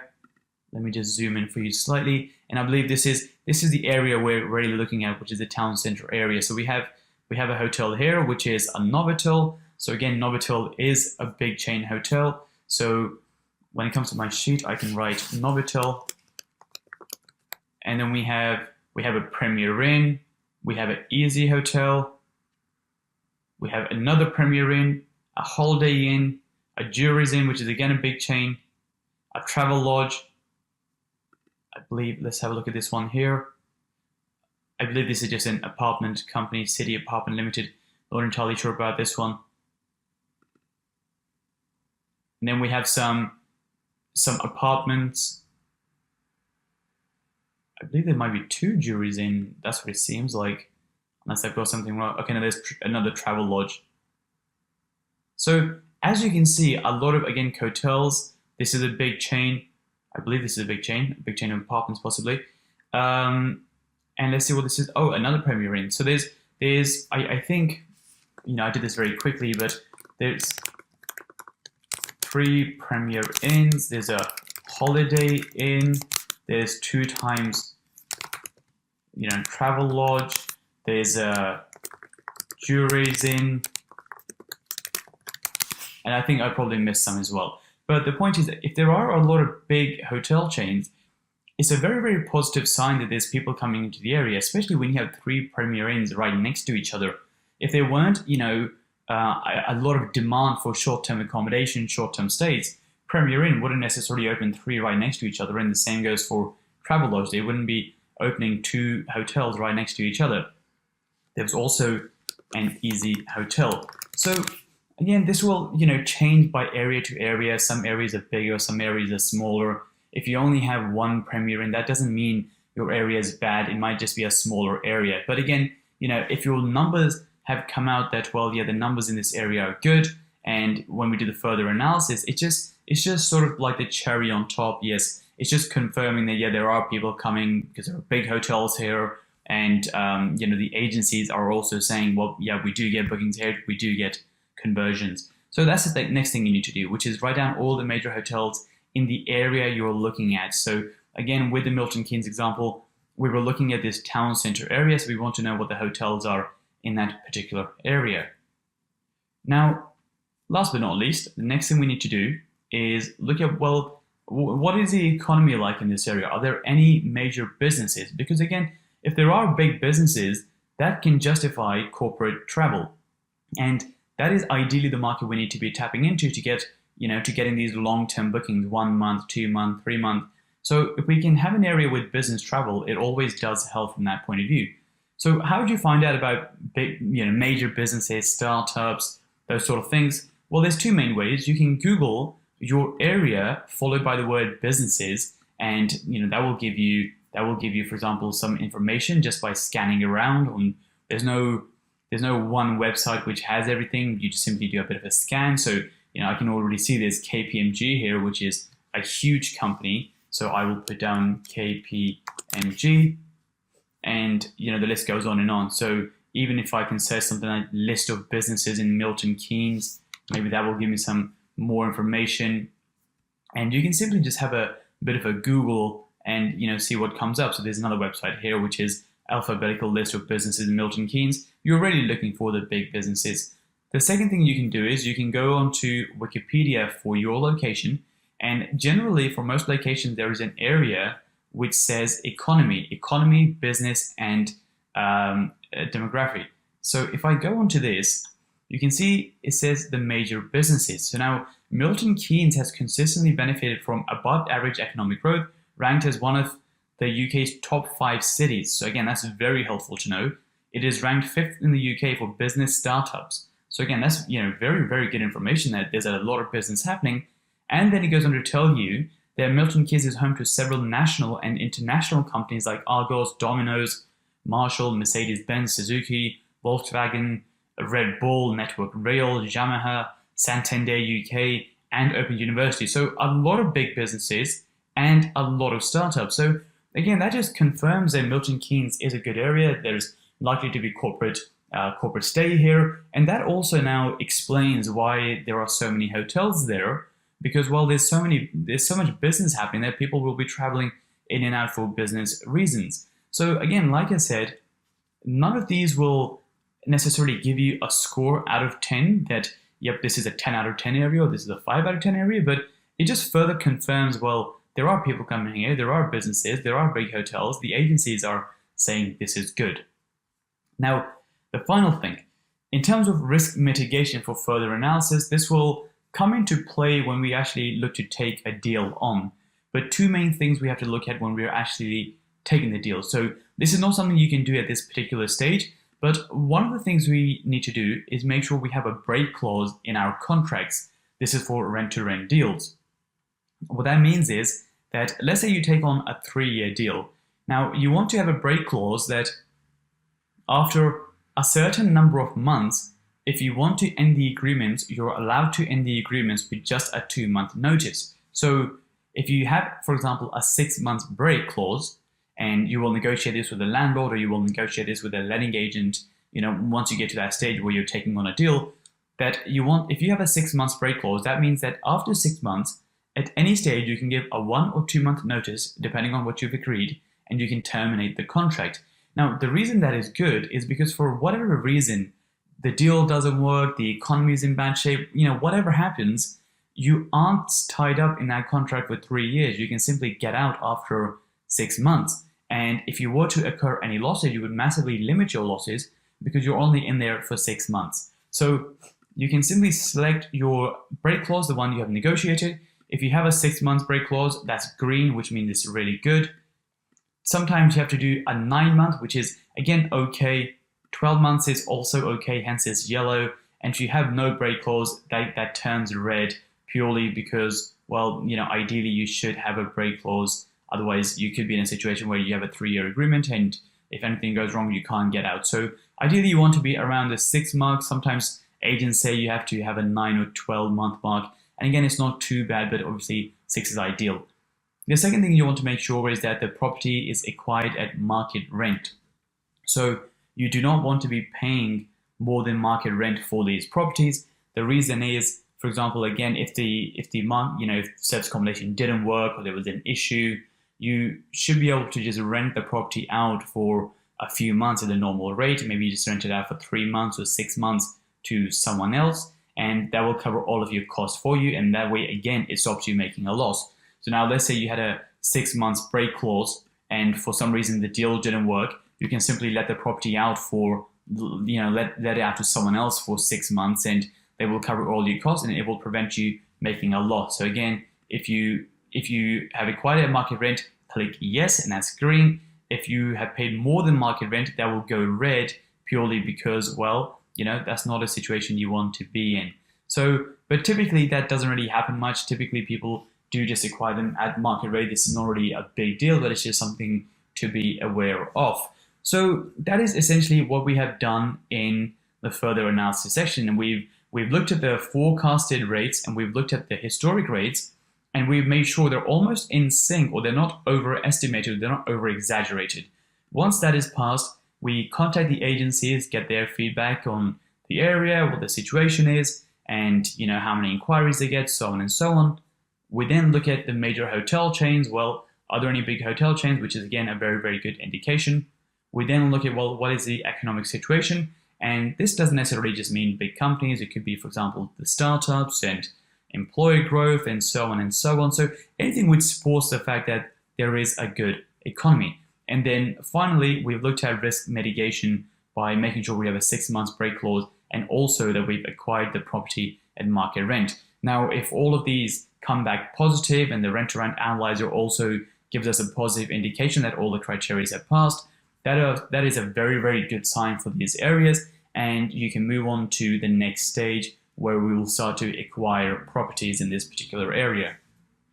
In this video, we'll be covering the pricing analysis and how to set your prices. The first thing we need to do, there's only 2 things we have to input in this in order to work out what the prices should be. So the thing we have to input is called RevPAR, which stands for revenue per available property. It doesn't really matter too much about what that means or why that's relevant, as we don't necessarily need to use it. We just need to know what these numbers are in order to calculate what the prices are.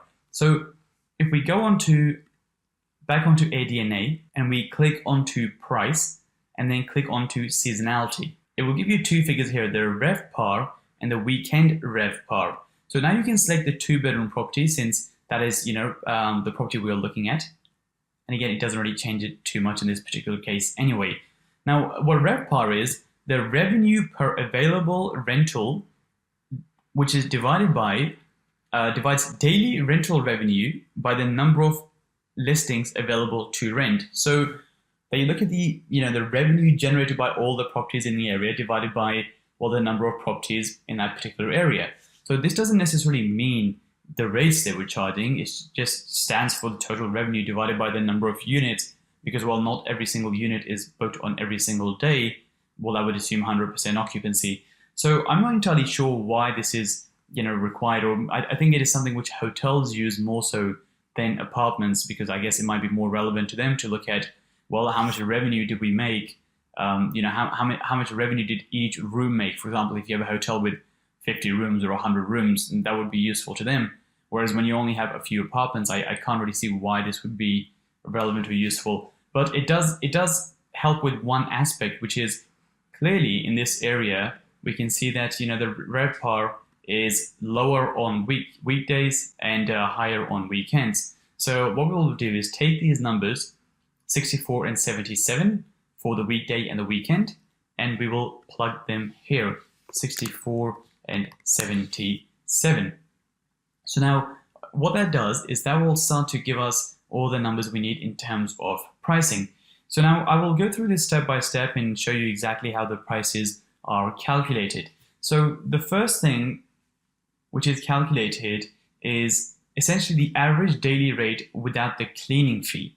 So what that means is that so far, if I go back onto the rent-to-rent analyzer, we said that the average daily forecast is £116. We can charge £116. But if you look at AirDNA, and if I go back onto rates, for example, or even if I go back to overview, if you look at the average daily rate, this is the average booked nightly rate plus the cleaning fee. So when we have the £116, this actually includes the cleaning fee as well.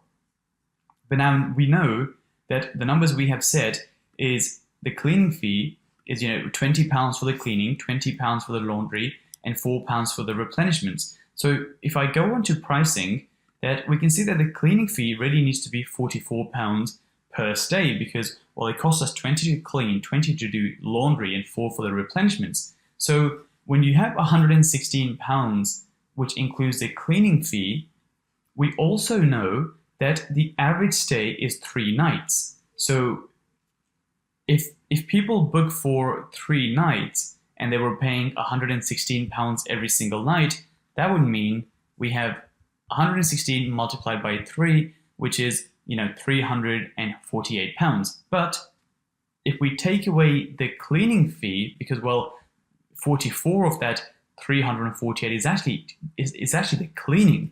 So if we get rid of the cleaning fee, we only have £304 left, and across 3 nights, that is £101. So again, that is how these numbers are calculated, which is that every number we've looked at in terms of pricing previously included cleaning. Now we want to separate them out to say, well, this is my nightly rate and this is my cleaning rate. So we have to separate them out. So that's essentially what has happened here, which is the cleaning fee is already calculated for you based on the fact that you put in your cleaning numbers here. I will just go through this in a bit of a weird order. So next we have the extra guest fee. Now, with service accommodation pricing, for the first 2 guests, they're included in the base price. So for example, the base price here is £101. So if only 2 people were booking, they would pay £101. But now let's say you have a 2-bedroom property which sleeps, 4 people. So what would happen is they would pay £101 plus anywhere between £15 to £20 for guest number 3 and guest number 4. So that's why I say 3 onwards. So for example, for 2 people, it would be 101. For 3 people, it would be 101 plus 15.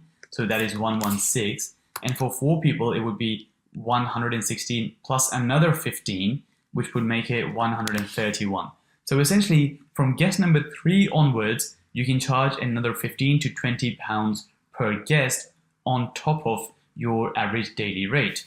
So this is your cleaning fee. This is how much you can charge extra per guest. Now on Airbnb, this is very, very easy to do. Under pricing, you can simply set this as an extra fee. If you want to set this on booking.com, you will have to contact your account manager and you will have to tell them that you want to set a £15 fee on top of your base rate, on top of your booking.com base rate, and they will have to do that for you. Just let them know that, for anyone, if we have more than 2 guests, so guest number 3, 4, 5, 6, we want to have another £15 for every single increase. So those are those two fees. The next we have is, let's go through this section here. So Airbnb, I've already mentioned to you that the reason it's £101 is because the cleaning fee is deducted.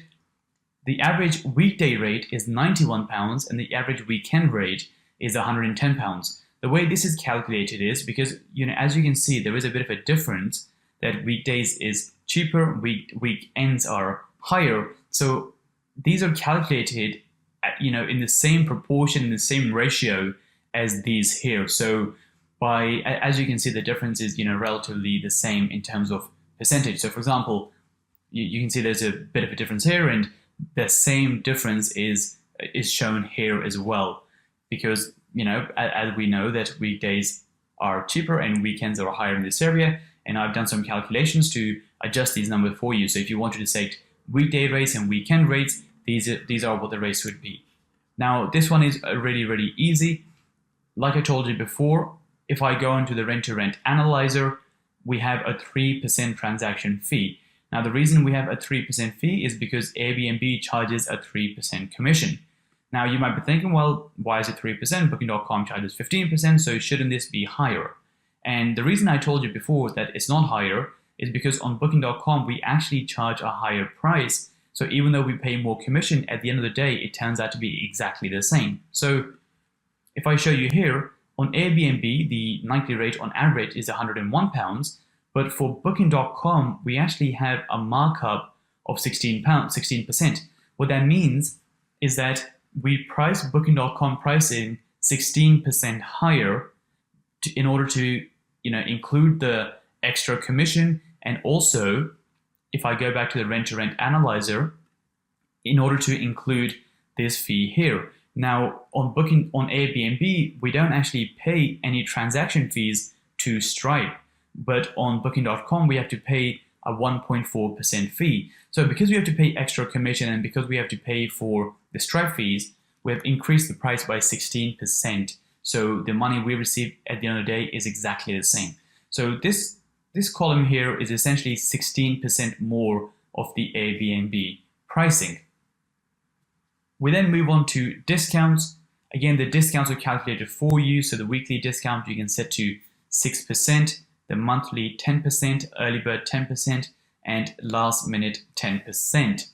Now, the way these are calculated is essentially, for example, if our aim is to get 80% occupancy and someone books for 1 month, so essentially we have 100% occupancy, we can give them a bit of a discount and still end up making more money than we previously would have. So that is how those numbers are calculated. Again, very, very simple, but these are the discounts you need to set. So again, this is all calculated for you. Early bird, we offer 10%. Last minute, we offer 10%. Now, finally, we get on to the last thing, which is the pricing software. We will be using some pricing software. It's for example, Beyond Pricing, Price Labs.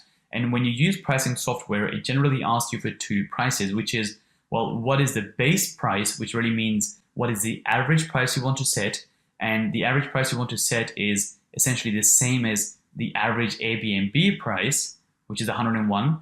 And they also ask you, what's the minimum you're willing to accept? And again, we will actually set the minimum as the same as the base.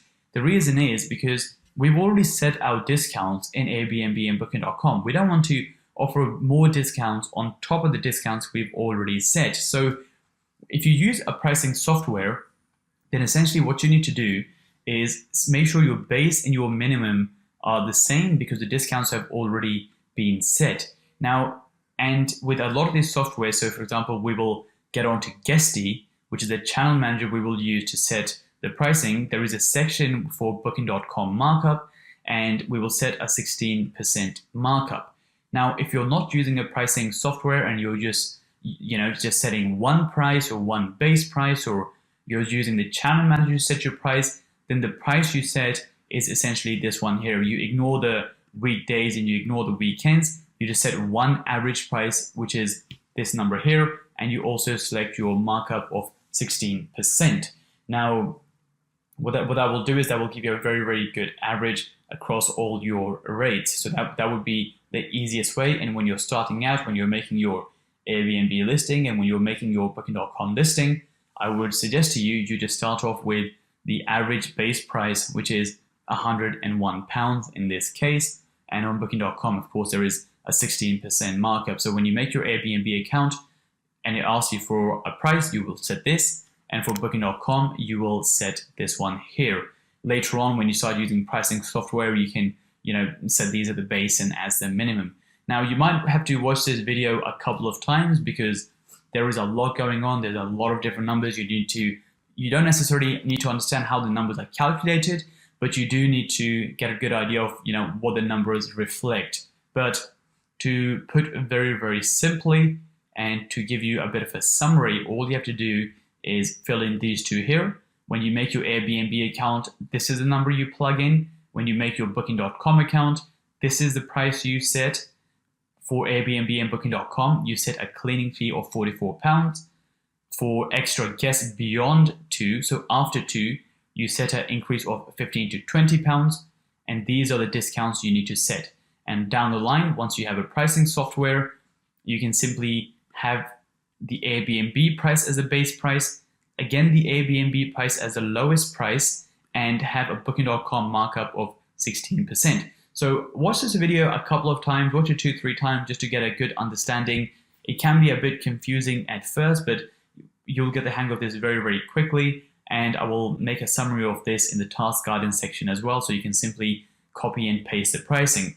So I believe the first thing you need to do is essentially just get up and running and set these prices, and over time you can, if you need to tweak them, you can tweak them. So that is all you have to do for the pricing section, which is complete these two fields here, and everything else will be calculated for you with the pricing analysis. So finally, if you look on the last sheet on the deal analyzer system, you have what is known as the occupancy table. Now, there isn't anything really you have to do here. It's just a table which shows you the different amount of profits you can make based on the occupancy. And it's just something good to see that where you sort of stand with this particular deal. So as you can see in the first column, you have occupancy going from 0% all the way to 100%. And then it tells you, well, how much revenue can you make based on, well, these occupancies. So if you were fully booked, you would have a rental income of £3,480. Then it tells you the total cost based on those occupancies. And then finally, it tells you the profit. Now, we want to be at a stage where we're breaking even around 50%. Now, in the south of England, sometimes this can be around 55% or just slightly higher than 55%. Hence, if I go back onto the rent-to-rent analyzer, we have, the criteria is to break even around 50%, but if it's between 50 to 60, depending on the area, it can be okay. So, but ideally we want to be around this mark here, which is the 50% break even. The closer we are to this, the better. That means in half the month, we cover all our costs. The break even is 50%, and again, it does seem to match because, for example, the loss is only £2.56. Let me just make this bigger for you. The loss is only £2.56, which essentially means we're break even. We're covering all our costs at 50%. Now, the target occupancy, like I mentioned before, is really around the 80% mark. That's really, where we want to be when it comes to our service accommodation business. And if we got to 80%, then we are essentially here, which is, the profits of £811 every single month. I believe if I go back to the rent-to-rent analysis, the forecast is around 65% based on Airbnb. So the forecast is saying we are roughly around this area here, which is £404 every single month. But this is where we essentially want to be. So this is just a quick summary of, essentially your deal. And so you can quickly see where you sort of sit. So break even, the forecast is here, and then the target is here. And just to sort of sum up on this as well, that yes, of course, the forecast is indicating, this level here. So let me just write the word forecast. But this is based on Airbnb information alone. This assumes that, if we weren't doing anything else, but if I go into the further analysis, we really want to be, looking at, what the agencies are saying, are they getting much business there? We really want to be tapping into that.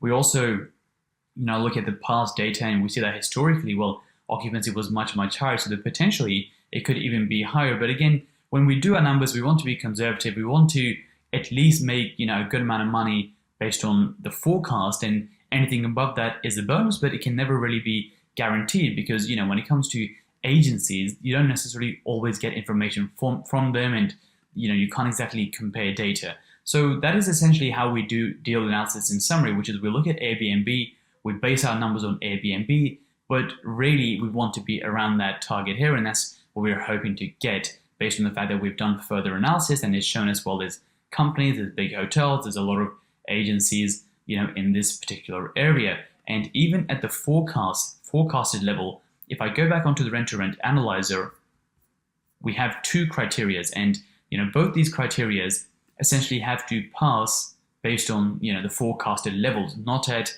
high 80% levels, but based on forecast. So just to quickly sum that up again, in the main criteria is that in the first year we want to make all our money back. The investment we have spent, we want to make it back. So in year 2, year 3, year 4, it's entire profit.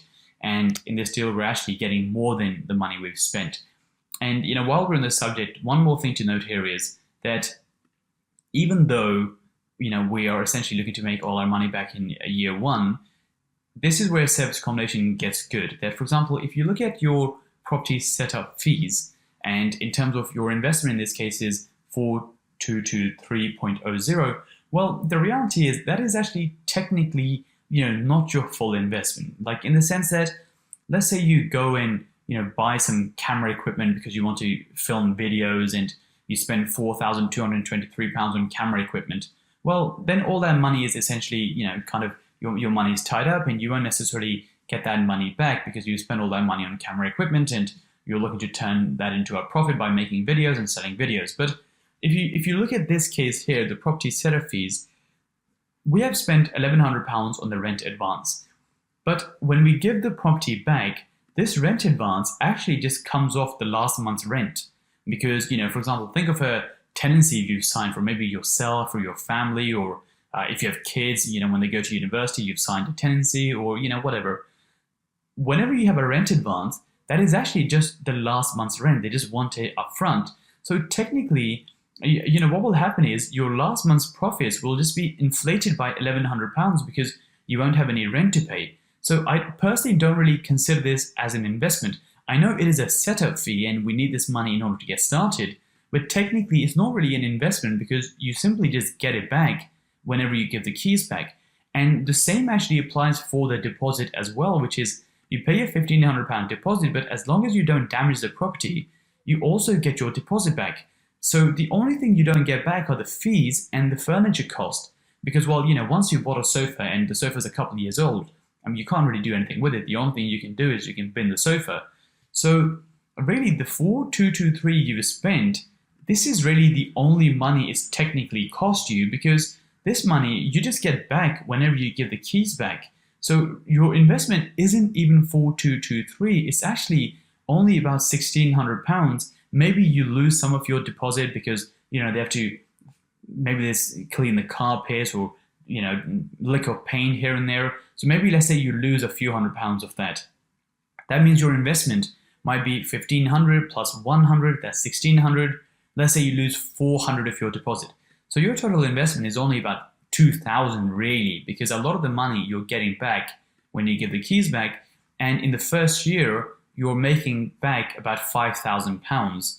And so that is just another way of looking at it. That is how I personally look at these investments. But it is still important to know that this is how much it's going to cost to get up and running, and we still want to be making that back. The criteria is we want to make the money we've spent back. So year 2, 3, and 4 are pure profit.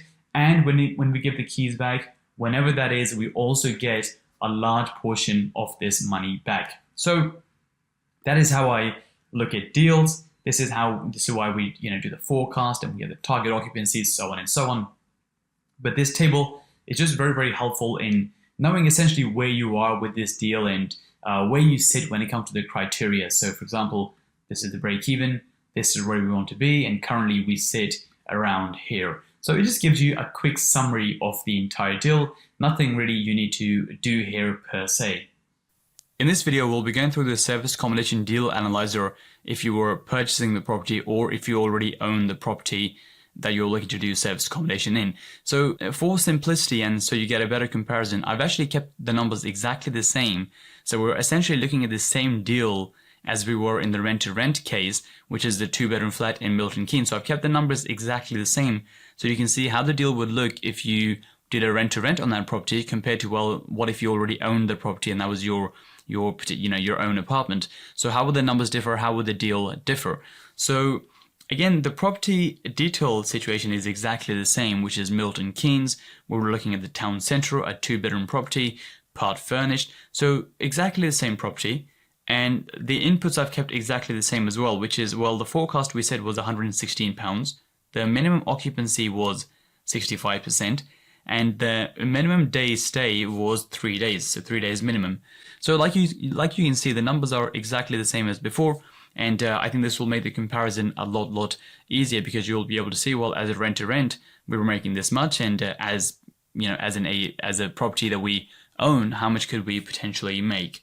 Now, one difference here is this section here, which is last time we had a section about property setup fees, which included your deposit, your rent advance, letting agent fees, all those things. Now you don't have that if you already own the property, so we've eliminated that section and we've replaced it with AST cash flow.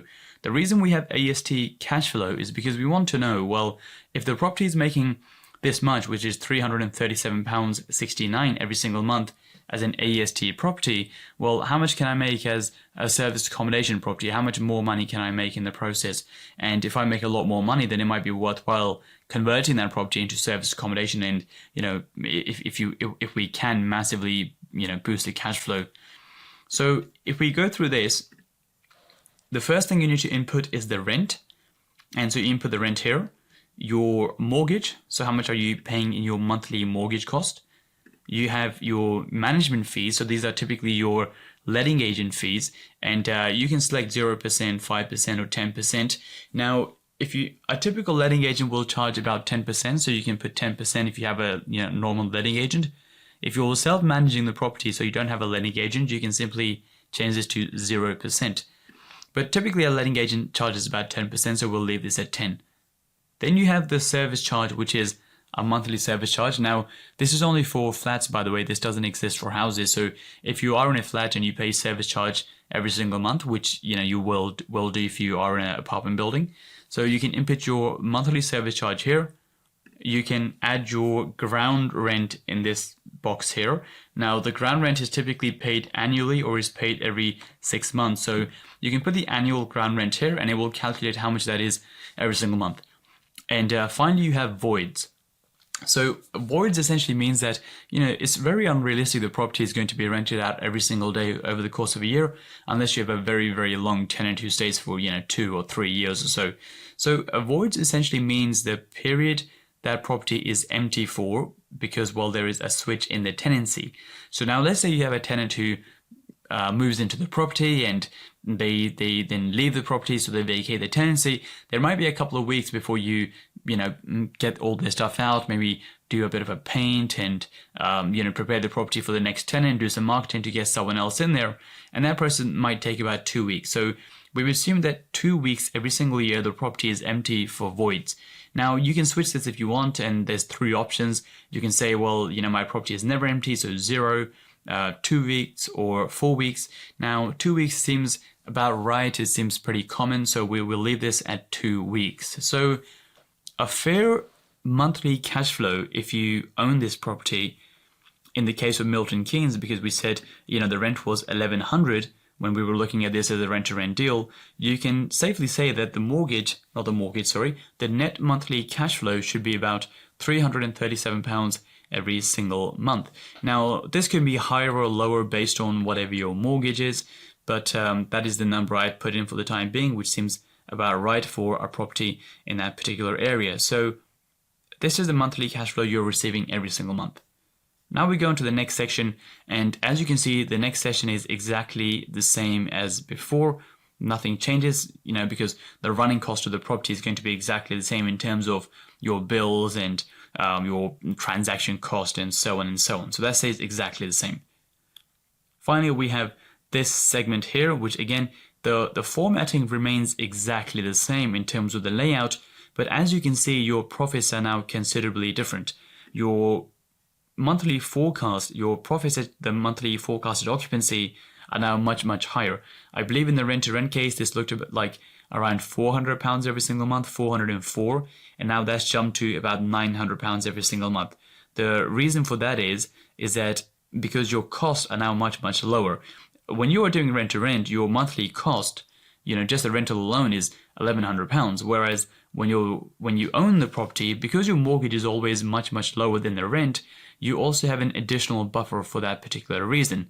So in this case, as you can see, that previously it was about £400, I think £400, and now it's increased by £500, which is £900 profit almost every single month. So again, the format stays exactly the same, but profits are massively higher compared to before, purely because, well, now you're paying a mortgage rather than paying monthly rent.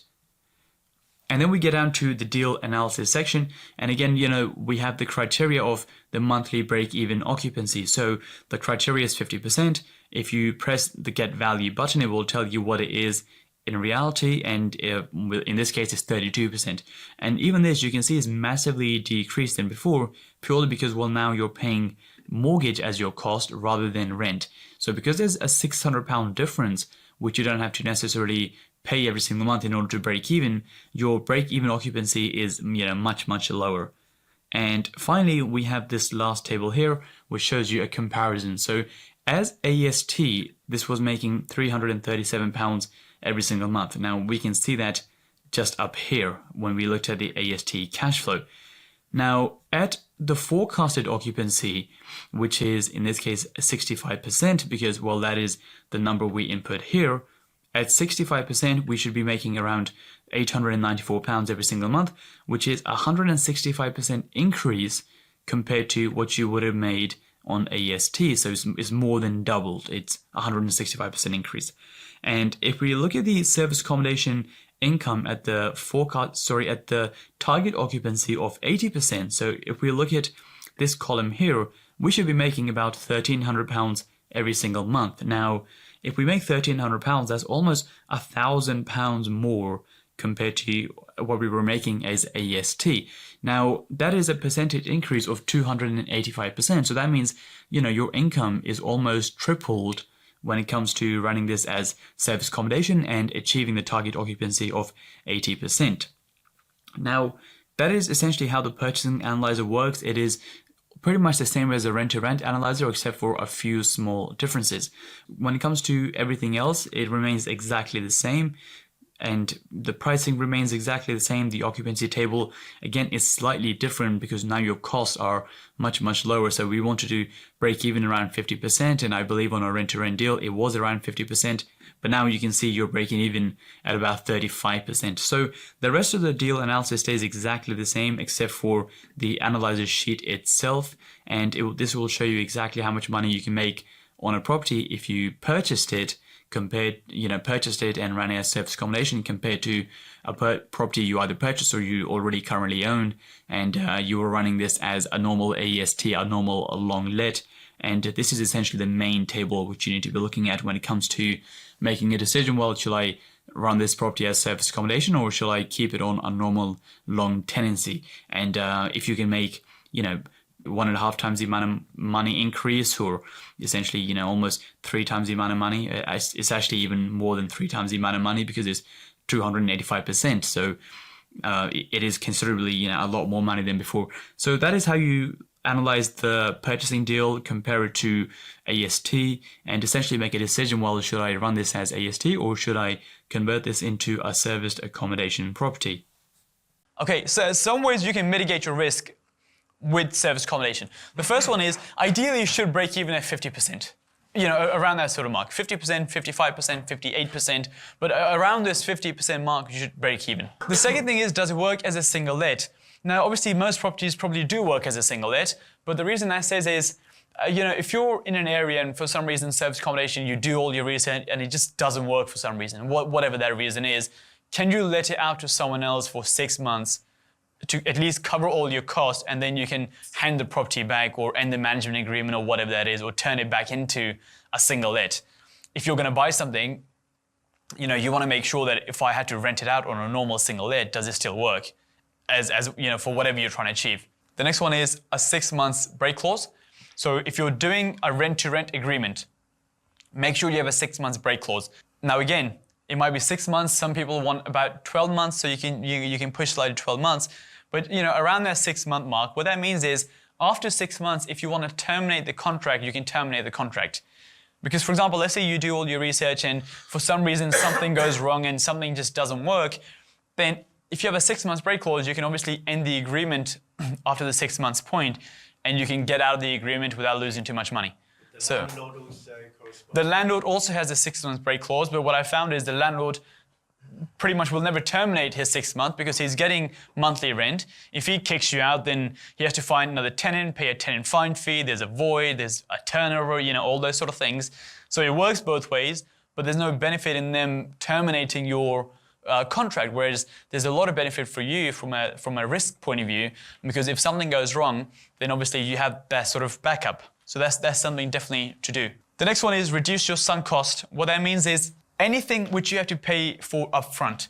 So furniture you got to pay upfront. With a typical rent-to-rent deal, these are your costs with a rent-to-rent deal. The first one is, 1 month rent advance, which you have to pay to the landlord. The second cost is a deposit, which will typically be a 6-week deposit. Then you might have some sort of fees, letting agent fees, reference fees, all those sort of things. And then the last one is furniture. But if you think about it, the rent is really just an ongoing cost because you're generating revenue on that cost because you've done your numbers.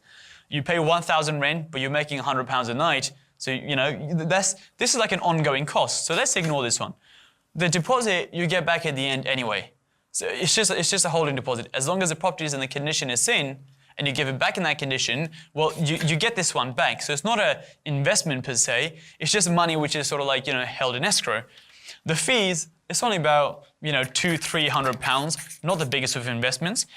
And now, this is the big one. This is what I mean by the sunk cost, which is if you take on a property, let's say it's hypothetically fully furnished, everything, TV, kettle, toaster, everything, and you have to pay nothing.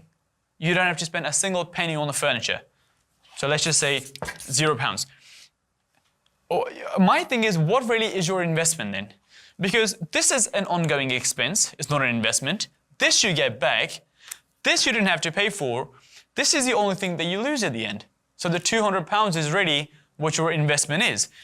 So in that sense, if the property was not furnished at all and you'd spent £3,000 on furniture, now your investment is the 3K plus this. Because when you give the property back, you're not getting this back. This you'll get back, but you're not getting this back. So from a risk point of view, when you do your deal analysis, one of the things you want to make sure is how can you reduce this as much as possible? Because now let's say 6 months down the line, the property doesn't work and you have to give it back. Well, what are you going to do with the furniture? Unless you have some sort of storage, but even then, to take it apart and put it into storage and then take it back out of storage, it's too much hassle, it costs too much money, it's just a waste of time. Whereas if you could simply just give the keys back and it was their furniture, you've lost nothing. So it's just another way of thinking, it's just something to keep in mind, because this is really your cost with a rent-to-rent deal. And if you can reduce that as much as possible, you basically have nothing in to some extent.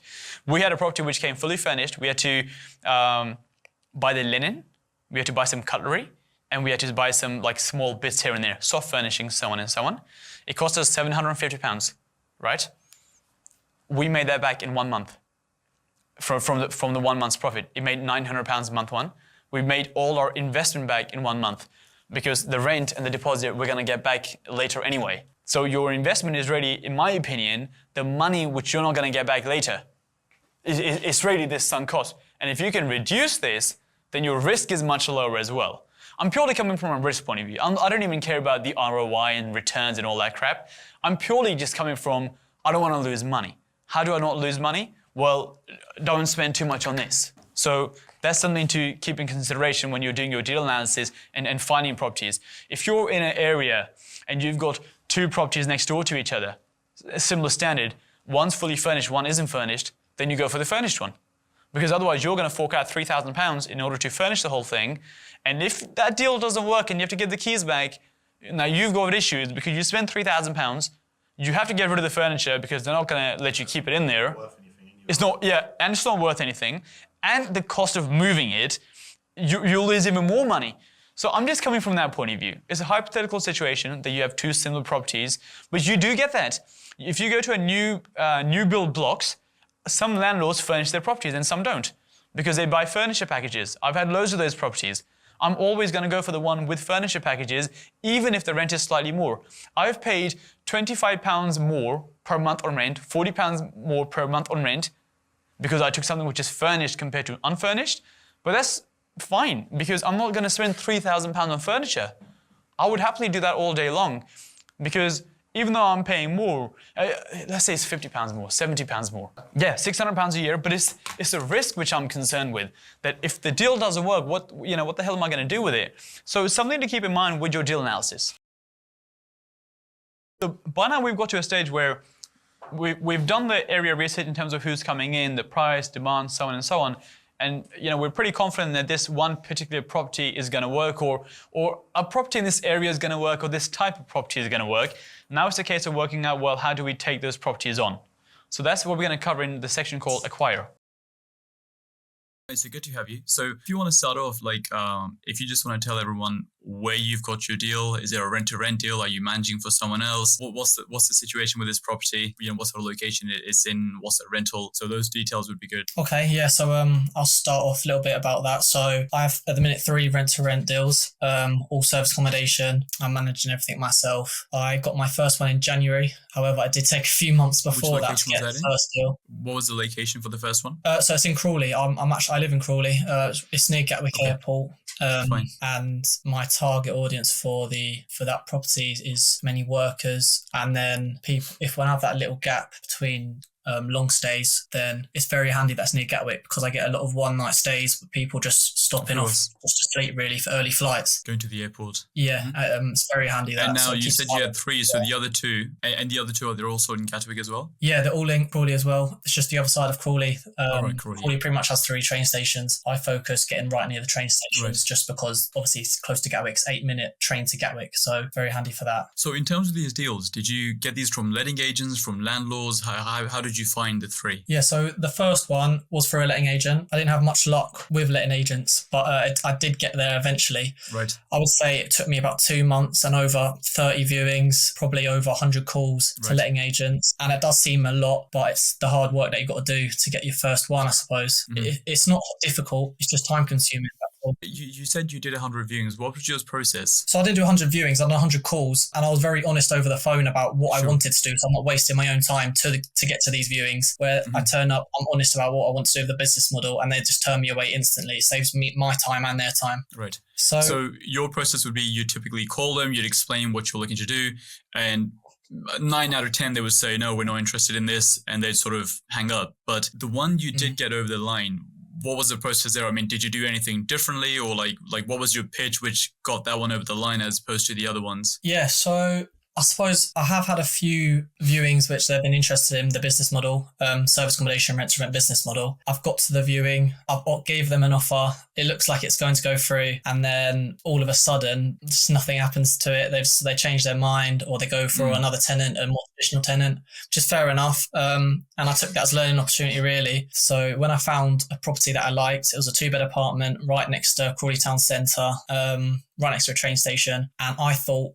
was below what it was worth. What I'd done was I offered £100 over the asking price per month for the rent. That then intrigued the landlord, and then I got it from there, really. And the other 2, very similar. I offered £50 each over the asking rent, and I got them 2 as well. Okay, so Would you say that was the main part of your pitch? Or, I mean, was that the main part of your strategy, that let's just find properties which have a lot of margin, and then even if you can pay 50, 100 more, above the rent, then you can still make that work. And of course, that's a big incentive for landlords. I mean, especially with the interest rates and how their margins are coming down, with a typical rental, I guess if you can offer more, then that also, that's good for them as well. Yeah, exactly that. It has to make sense on both ends. Obviously, if I'm not going to offer over the asking rent, if I'm not going to make that money, so Sure. it's got to make sense for both sides, really. No, but it's definitely a good way of thinking about it, because, a lot of people pitch benefits. So, for example, they might say to the landlord, hey, we'll take care of X, Y, and Z.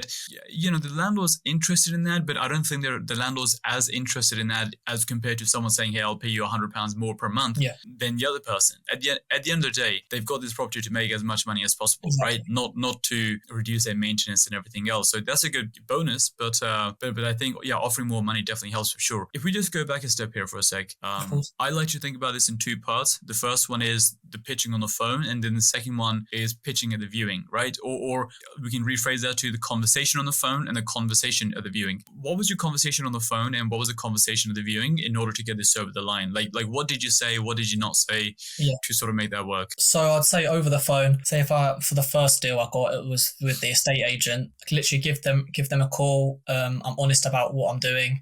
I say, first of all, do you do company lets? If they say no, we don't, then it's okay. Thanks for your time.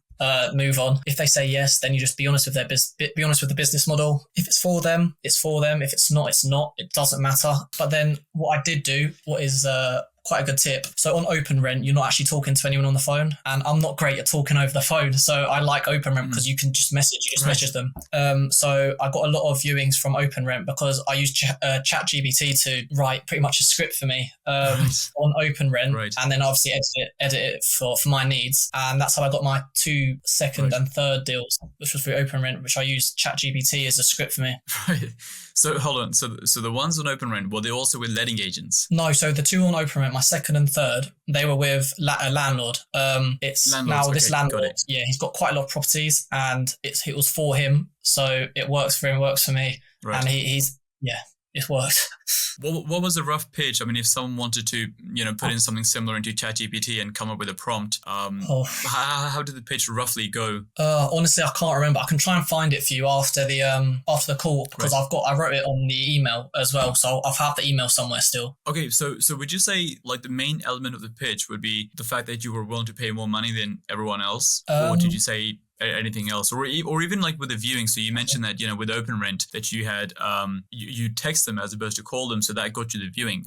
But once you got to the viewing stage, what was that process like? I mean, did you say anything specific there, or like what was the pitch? Yeah, so when I got to the viewing after the open rent conversation, just texting, I had to try and convince the landlord. And actually, it wasn't the landlord that turned up. He had his property manager turn up. So I was then convinced the property manager to them. I then said on the spot, I'll offer you £50 more for the rent. And he was happy with that. He said, I'll pass the information on to the landlord. I get a call up from the landlord the next day saying he's interested. Another tip, what helps me get these deals is paying months up front. I've paid 3 months at least up front. For my first deal, I paid 6 months up front rent, and for my second and third I paid 3 months each up front. It just gives, I think, the landlord a bit of safety. I think it gives them a bit of safety, a bit of security. They know the person's professional. They're not really messing around. I mean, I would say you don't necessarily have to do that, but of course if it works and it gets it over the line, then it's like whatever works, I suppose. Was there any, either from landlords or from letting agents, did you have any pushback at any points? Like, did they press on anything like, hey, we don't like this, we don't like that, which was a bit of a stumbling block? Yeah, so I have had quite a few. Okay, for the first deal, I've got everything over the line. I've literally about to sign the papers, and the letting agents call me saying, oh, the landlord, he's okay with everything. He's just not too happy he doesn't want one night stays through Airbnb. And that was I had to convince him that it's not just people partying. It is people staying for one night. One night stays are actually the best for them because they're not using anything. They get a takeaway. Everything just goes in the bin. The bed's clean. Everything's so easy. They're just catching a flight. But that was the roadblock. I've overcome that. It was quite easy. I'm trying to think of another one. Oh, so that person was So that person was happy with that? Yeah. So the landlord's then okay with that. We now have a good relationship with that landlord. Well, I say I have a good relationship with the landlord. I've never spoken to him. I've only spoken to the letting agent, and he's always dealt with it. But in the sense that you have a business relationship whereby, like, you know, you're paying the rent every month, they're getting their money, and so it's a good business relationship, I'd say. Yeah, and it was quite a lot to do with luck. I've been through quite a lot of letting agents, and this one letting agent that gave me my first deal, it was quite an odd thing for them because they're actually based about 40 miles north of Crawley, but they just happen to have one property that they have in Crawley. So I managed to get that off them. And I suppose if they had many other properties in Crawley, I'd be getting a lot more of them, but they haven't had any more yet. So I suppose you just need that one bit of luck, that one person to say yes, and then it can just boost your business from there. Yeah. Or the other thing you could consider is, you know, wherever the letting agent is based and where they do have more properties, if you are ever to expand into that area, then, you know, you wouldn't have to go and pitch there either because, you know, once you've got one letting agent on board, it makes life much easier. Exactly. I think you're in a good situation because you have a letting agent on board who has a lot of properties, and you have a portfolio landlord on board who potentially also, you know, might have more properties coming up in the future. And if you're willing to rent more, then that's an easy decision for them as well, you know, rather than finding new people, they can just come back to you again. Exactly. I'm very looking forward to the future of what both these landlords can give me, really. I hope I can work with them closely. Sweet. So, okay, so I guess the main takeaways are just be as transparent as possible so you don't waste your time. See if you can get more money up front in order to, you know, build some trust, build some security there. Yep. And if possible, offer another £50, another £100 a month, and that might just get you over the line. Yeah, that's what I'd say. It's worked for me. I'm not sure it's going to work for everyone, but the deal has to make sense. If you can offer an extra £100 and it's not going to affect your profit margin, do it. Yeah, no, I completely agree with that. Any other final tips when it comes to pitching or just negotiating or anything to do with getting a deal over the line? So everything else, systems, processes, you know, I don't think people find as difficult, but it's just getting that deal over the line is the challenging part. Yes, contracts. That's another roadblock I had. Contracts. My first deal, luckily, the letting agent had the contract. They've dealt with another company, rent-to-rent company, that and so they just used their contracts on me. And luckily, I've copied that contract, used their amendments for my future ones. But I'm not sure to get the first deal, it was very difficult for me there's nowhere online where you can find a free copy, I don't think. Obviously, I've seen on your website you have got one. I think it might be the one on my website might be a management agreement, or it might be a corporate let agreement. I can't remember which one it is. But yeah, I do say to people, just, you know, read it and check it out and make sure it sort of fits the purpose for your deal as opposed to something else. But overall, I think it should be okay. But no, that's mega helpful. I think if people, you know, use those tips and tricks, I think it will definitely help them get the deal, you know, get something over the line. And I think the most important thing you probably said there is, you know, you had 2 months of not getting anywhere before we actually got one through. Yeah. I think that will naturally happen with everyone. It's like same thing, you know, most people I speak to, they go through that period of saying the wrong things and, you know, not being very confident on the phone and everything else. And I think you pitch 10, 20, 30 times, and by the end of it, you sort of get the hang of it. But you have to get to the 10, 20, 30. It's not going to happen on the first one or the second one. So exactly. I think if someone did all of that, it doesn't necessarily guarantee that they're going to get something over the line. But I think, you know, to your point, it sort of stacks the deck in their favor. The more things you can do to stack the deck, the better it's going to be in that situation. Yeah, what you've just said actually has just reminded me of a tip, maybe for people trying to do this, is get confident calling people and speaking to people on the phone and pitching to them. So maybe go for a couple of deals which you don't actually want, but you want to practice that pitch, because when the time comes that you do want this property, you can't be mumbling on the phone, you can't be fumbling the pitch. You've got to be confident with that. So maybe practice, and then for real, when the time comes, you should be confident. Yeah, no, I say the same thing. So if you're looking to do deals in Birmingham and that's your area, call up every letting agent in Manchester and just pitch. Because, you know, when you're calling Manchester, you don't have the same pressure because you don't care if you get the deal or not, because you're not going to go to Manchester anyway. You know, so it doesn't matter what you say. I say to people, just say the silliest things, like just say, if they say no, just say, well, I'll give you 1 year rent in advance. If they say no, just say, I'll give you 2 years rent in advance. You know, just, it's not because you're going to do it. It's just more so just to get used to going back and forth, negotiating, sort of thinking on the spot. You mentioned that you just paid another £50. And I would say, you know, that was just on the spot thinking, right? I don't think, based on what you said, I don't think you went into it thinking, well, maybe if I pay another 50, maybe I do this. But obviously you said it there and then. And I think a lot of that just comes down to, once you get used to just speaking to people and just like, you know, just thinking on the spot, it's going to make your life much easier. Yeah, exactly that. And I wish I'd done that, call different letting agents in different towns, because I burnt bridges just from lying on the phone. I remember my first viewing, I just lied saying, oh, it's for me. I turn up, oh no, it's for my company. I'm running an Airbnb business. And then I remember calling them back. They recognized my number and they just weren't having any of it. Yeah, of course. No, cool. Well, thanks for that. I think that's going to help a lot of people, hopefully get something over the line and hopefully secure their first deal and sort of take it from there. So thanks, I appreciate that. No worries. Thanks so much. I just want to say thank you so much for all the videos you've done. Your 7-hour course really has helped me. That was probably the only thing that really got me into this. So I want to thank you very much. No, my pleasure. We just talk a bit about the deal itself, where you've got the deal, like what the rent is, how you got that deal, pitching and all that sort of stuff, and we can just go back and forth and try work something out.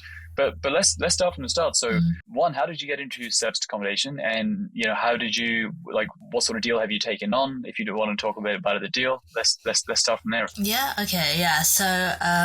the deal that I had gotten, it was quite a funny one actually. So originally, I'm based in Bedford, so originally I was actually going to get a deal in Bedford Town Centre from an agent. And it was funny because I've spoken to you about it before, saying, oh, I don't know, Bedford would work, I don't know about it. And you're like, no, I think it'll work. You were looking it up. And so I was because initially I had just thought, Milton Keynes, Southampton, that would work around me, not really Bedford. But I did the numbers. I actually, I think I used your deal analyzer that you have available to figure it out. And it did work. The only thing is because I am doing everything by myself and I am full-time new into property, which I think a lot of people don't realize when they first go into property. They're like, I'll quit the job, I'll do this, and I'll delve straight in. But the thing is, you have to think about the paperwork, and that you don't realize that at the time. So when I was trying to secured it was just the referencing that I knew I wouldn't be able to pass, because you need a guarantor, things like that. And for me, a lot of people can go move forward with it when they have a guarantor, but for me, living in a second generation immigrant household, I don't have a parent that's been a teacher for 40 years. So the odds were against me. I've gotten the pitch down. I was able to secure this one. I'll be able to get another one, but this time I need to go through a vendor. So I went directly to a landlord. So that means that's just a landlord, the actual owner of the property. Where it's a little bit more informal, because there's no restrictions, as it's not an agency essentially, so there's no agent fees, anything like that. So working with the landlord, I knew would be much more flexible. So I actually expanded my reach and started kind of setting up alerts on Gumtree within the hour's drive from Bedford. So immediately I got a notification for a property that was in Watford. It had only been listed for an hour. Immediately rang them up and I was able to secure my pitch, which I'll get into more detail later how I was able to do that. And went to the viewing literally the next day, and I think this was the first bank holiday of this month of May, and we secured it straight there. But the thing is, it's quite funny because he had that property that he had showed me, that was only one of a few that he had. So that first one was had needed a lot of TLC, and then he said, you know what, if you don't like this one, I have another one down the road. I was like, yeah, can I see that one please? We went down that one and it was much nicer, because the other one before was a masonette, this one was actual flat. And I said, yeah, I'll take the flat. And these were in Watford? These are in Watford, yeah. I was going to ask, so you did it on Gumtree with landlords, not letting agents. Now, with Gumtree, in terms of the initial contact, were you texting them or were you calling them? So I messaged them first, said, hi, is this available? If so, what's the best number to catch you on? Really casual. I didn't say I'm a company, I do company list, nothing like that, just as a complete tenant. He said, he dropped me a message saying, yes, here's my number. So immediately as he sent his number, I had rung him. And then the pitch that I essentially used was, so this is something that I kind of collated after talking to other SA operators, because when you go on the WhatsApp groups, the Facebook groups, that you will find readily available scripts, but that is just the structure. I think if you follow it to a T, it sounds quite rigid and just a bit lacking any personality. Yeah. So I took that with a grain of salt and started talking to other people and started doing my own personal take on it. So what I did is I knew I needed a bit more confidence. I'm not a natural like salesperson. So what I did is I spoke to partner agencies like Silver Situ, and I basically said to them, "Oh, can you send me a list of what companies you work with?" That's all I needed, just like a list, a small little list. Yeah, just to give context to someone who might be watching. So Silver Situ are, imagine Airbnb, but for corporates. So they might get you a booking for 1 month, 2 months. I mean, the longest I've had from Silver, I think, was 9 months or something. You know, there was a company, Oracle, they were looking to house someone through Silver. So what will happen is a big company will contact Silver saying, hey, we need 7 apartments for 4 months. Silver will then get in touch with people who are serviced accommodation providers like myself, yourself, other companies, and do it that way. But in its simplest form, Silver Situ, imagine Airbnb, but for big companies. So for big, corporate bookings as opposed to just your normal 2-night stays. Okay, so you contacted Silver and you said, who are the companies who sort of operate in the area? Yeah, I said that just so I had that in my back pocket. So that is what led me to. So everything that's been led up to the original scripts, to people's opinions and their little tips and tricks, and then that final email that I got from people like Silver, all of that combined gave me enough confidence to have that in my back pocket and call up the landlord when he sent me that number to be really casual about it and just say, yeah, like I'd talk as a regular tenant. I'd just be like, yeah, I love the property. Is there parking available? He'd be like, yeah. I'm like, okay, great. Does it come furnished or unfurnished? Unfurnished. Does it come with the white goods? Yeah, that'll be ordered straight away. I'm like, oh, okay, perfect. I can literally view it tomorrow. When are you available? And he'll say his time, and I'm like, okay, perfect. It wouldn't be for me necessarily. It'd be for a list of companies that I work with. I can literally show you at the viewing.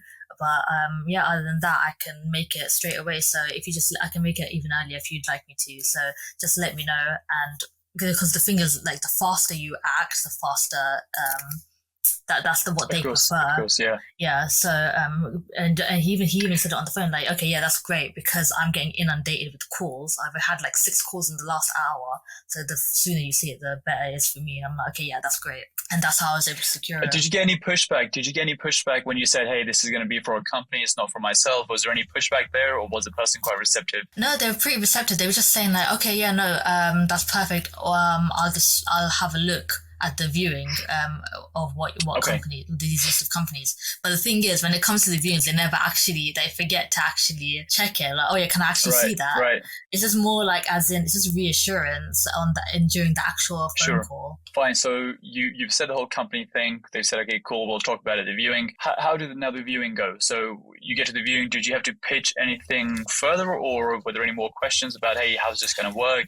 I mean, what agreement are we going to use? Everything else? Yeah. So when it was at the viewing, obviously they will have questions about, okay, so who'll be staying here, where you're going to advertise it. For me, it was just very, you just want to say what you'll actually want to do. Because for me, I would want to work more with those long-term bookings is what most SA operators, service accommodation operators, strive for, just because if you solely rely on the online travel agencies, booking.com, Airbnb, 100% occupancy is unrealistic, because people it's too hard. Home. Yeah, exactly.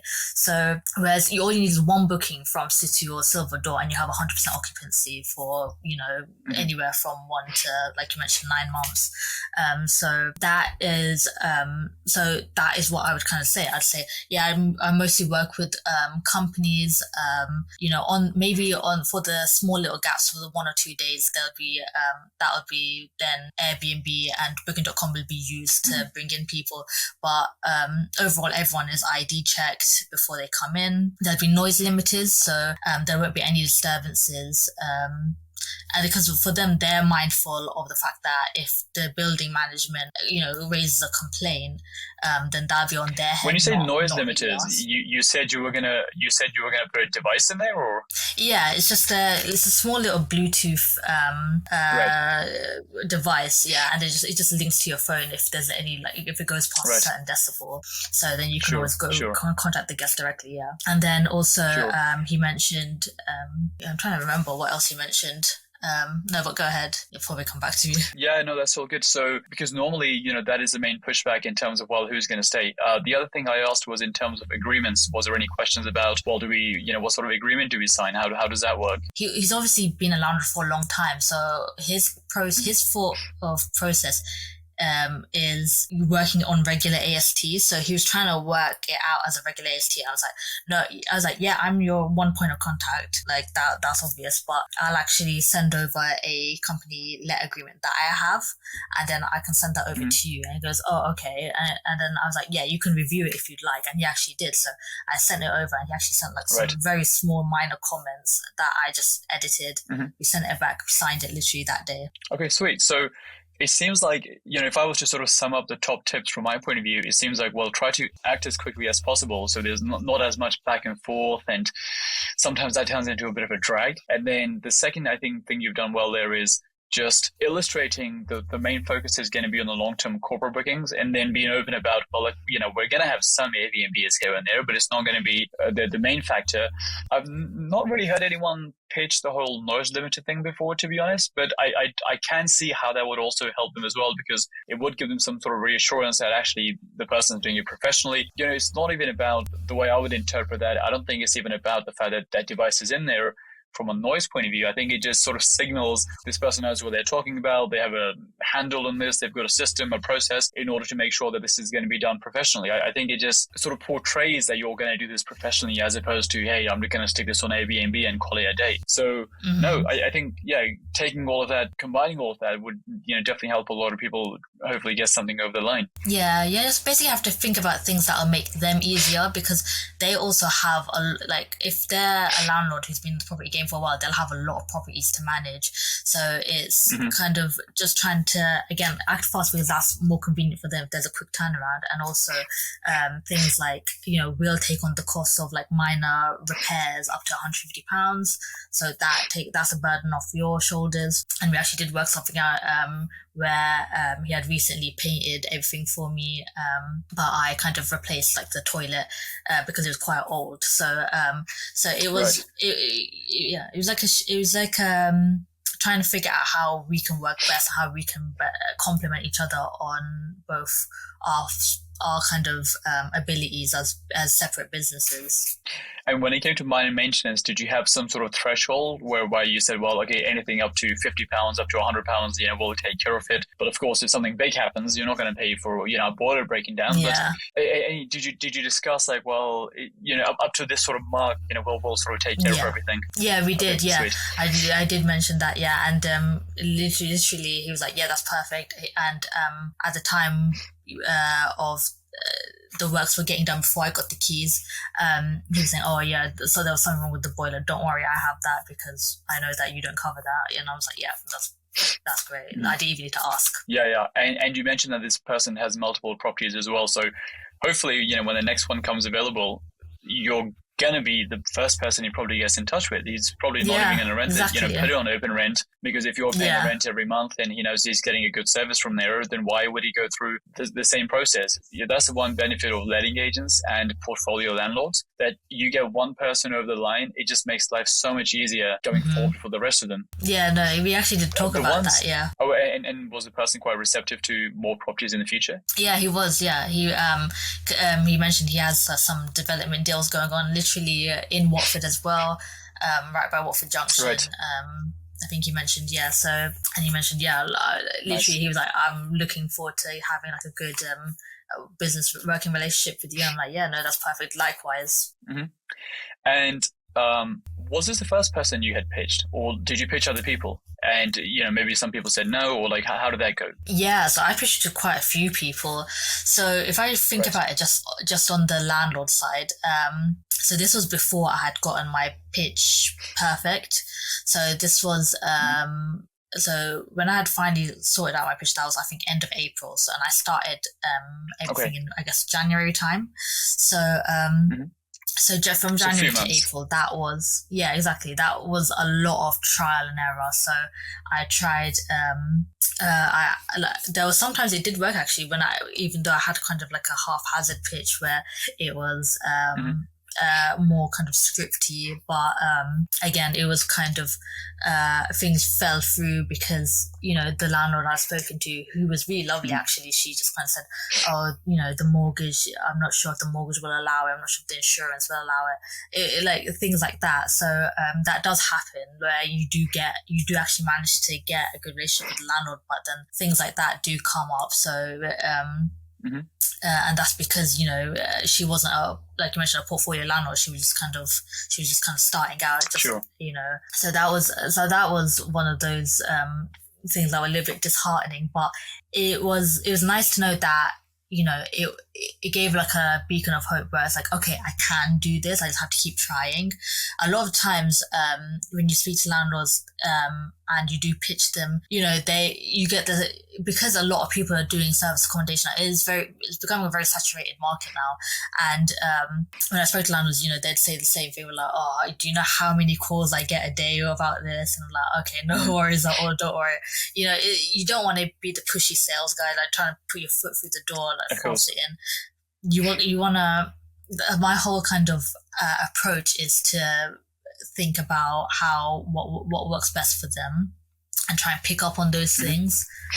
And I would say you've played a bit of a numbers game, right? In the sense that you pitched enough to the point that where you've refined your pitch, and suddenly, yes, of course, even today, it's not like every single person's gonna go for it, and every single person is gonna say yes, but hopefully will increase your odds instead of decking your favor. But that generally seems to be the biggest thing that people mention, that we had to pitch 10 times, 20 times, 30 times to get one through. It's very, very hard to do so on the first one.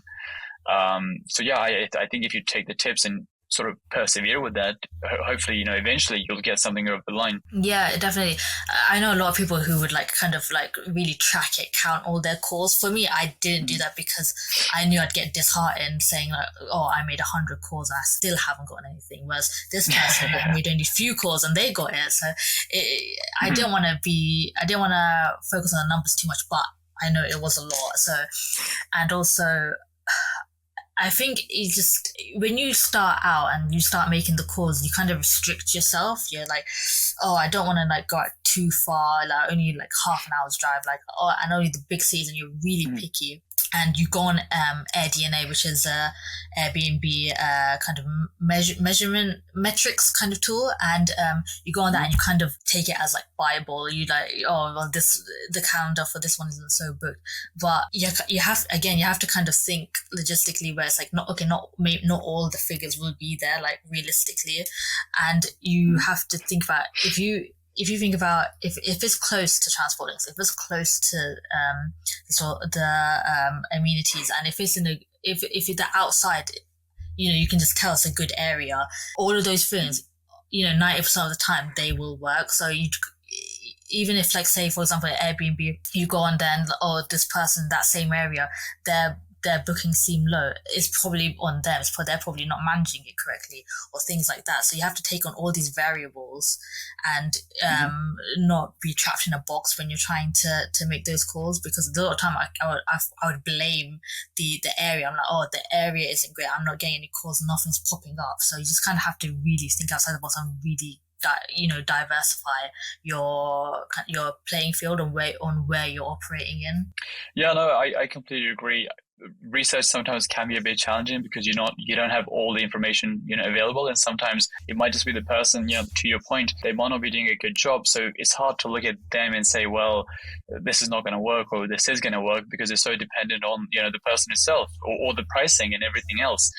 When it comes to pitching, any other final tips where you thought, well, Do you remember anything you did whereby you thought, well, this helped me sort of get this over the line, whereas previously, you might have said something slightly differently and that was a stumbling block, but you sort of tweaked it or fixed it and that improved your odds? I think it's literally the way you carry yourself. The delivery means a lot. Like, it doesn't matter, sometimes it doesn't matter what you say, as long as the delivery is really good.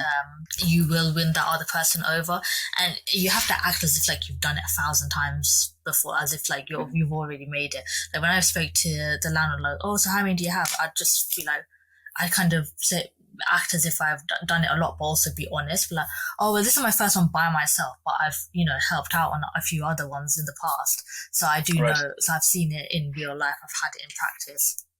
So it's not lying, but it's also being able to really kind of fake it till you make it as well. It's like a balance of both. So, I tend to say to people that, what they should do is, if they're looking for deals in, let's say, Bedford, they should call, I don't know, Birmingham and speak to every agent in Birmingham, just to get that tonality right, and just to sort of get that confidence, in your voice, that if someone throws a question back at you, you're not going to, crumble at the first step and sort of just cave in.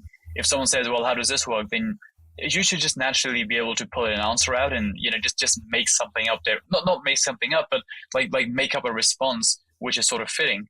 A lot of the times what happens is, to your point, people are saying the right things, but because they're not saying it with confidence, it then makes the other person very wary that, well, does this person know what they're talking about? Though they might be saying everything perfectly, like, hey, we're going to do company let, and we're going to do, this minor maintenance and so on and so forth. It just doesn't sound very convincing. And if it doesn't sound convincing, then you have that problem. And I think the reason that is because if someone says, well, I want to do a deal in Bedford, they'll call a letting agent in Bedford, and they know in the back of their mind, well, I've only got 10 or 12 agents to work with here. If they all say no, then, I'm sort of done here. But if you call someone in Manchester knowing, well, I'm never going to go to Manchester, you don't have the same issue, right? Because it doesn't matter if they say no. And then you can just keep sort of going back and forth and practicing as much as possible. So when you do finally call someone in Bedford, when they go, well, how does this work? Or, what's the agreement? Or what's this clause? You've answered that 20 times. And in the first 15 times, you mumbled and crumbled,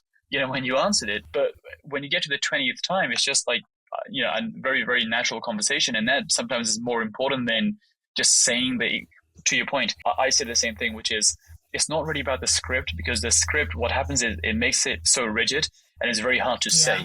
And then you go in with the mindset, I'm going to say this script, but then they ask you something completely different. And now you're no longer on the script because the script wasn't covering that point. And so I say to people that you should have talking points, because you're going to get asked about the company let agreement. You're going to get asked about who's going to stay here, how long they're going to stay. You're going to get asked about Airbnb. So you should prepare answers, not a script. And then they might start with company led, then they go to Airbnb, then they go to something else. A different letting agent or landlord might start from Airbnb, then go to company led. But if you're so focused on, well, I got to say this in this order, you're just going to crumble from that point of view.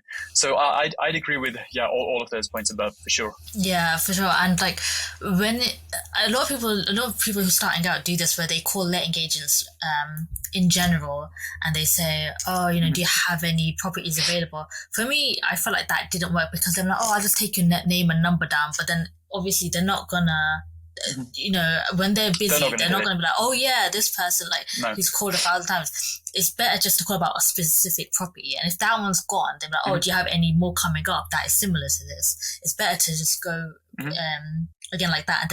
And then when you have, like you mentioned, those talking points, do it about that specific property. Yeah, for sure. No, I completely agree with that as well. I think going back to your earlier point, that if you have a property and you can sort of start making those steps very, very quickly, that's going to help. And if you just call and say, hey, I'm looking for a 2-bed, it just doesn't sound you're as serious, compared to, hey, I've looked at this 2-bed on, I don't know, Lewis Street, and I'm interested, when's it available? You sort of need that momentum to sort of build. They're not going to say they're looking for 2 bedrooms for you. If you just call and say, hey, I'm looking for a 2-bedroom, it's just not going to happen.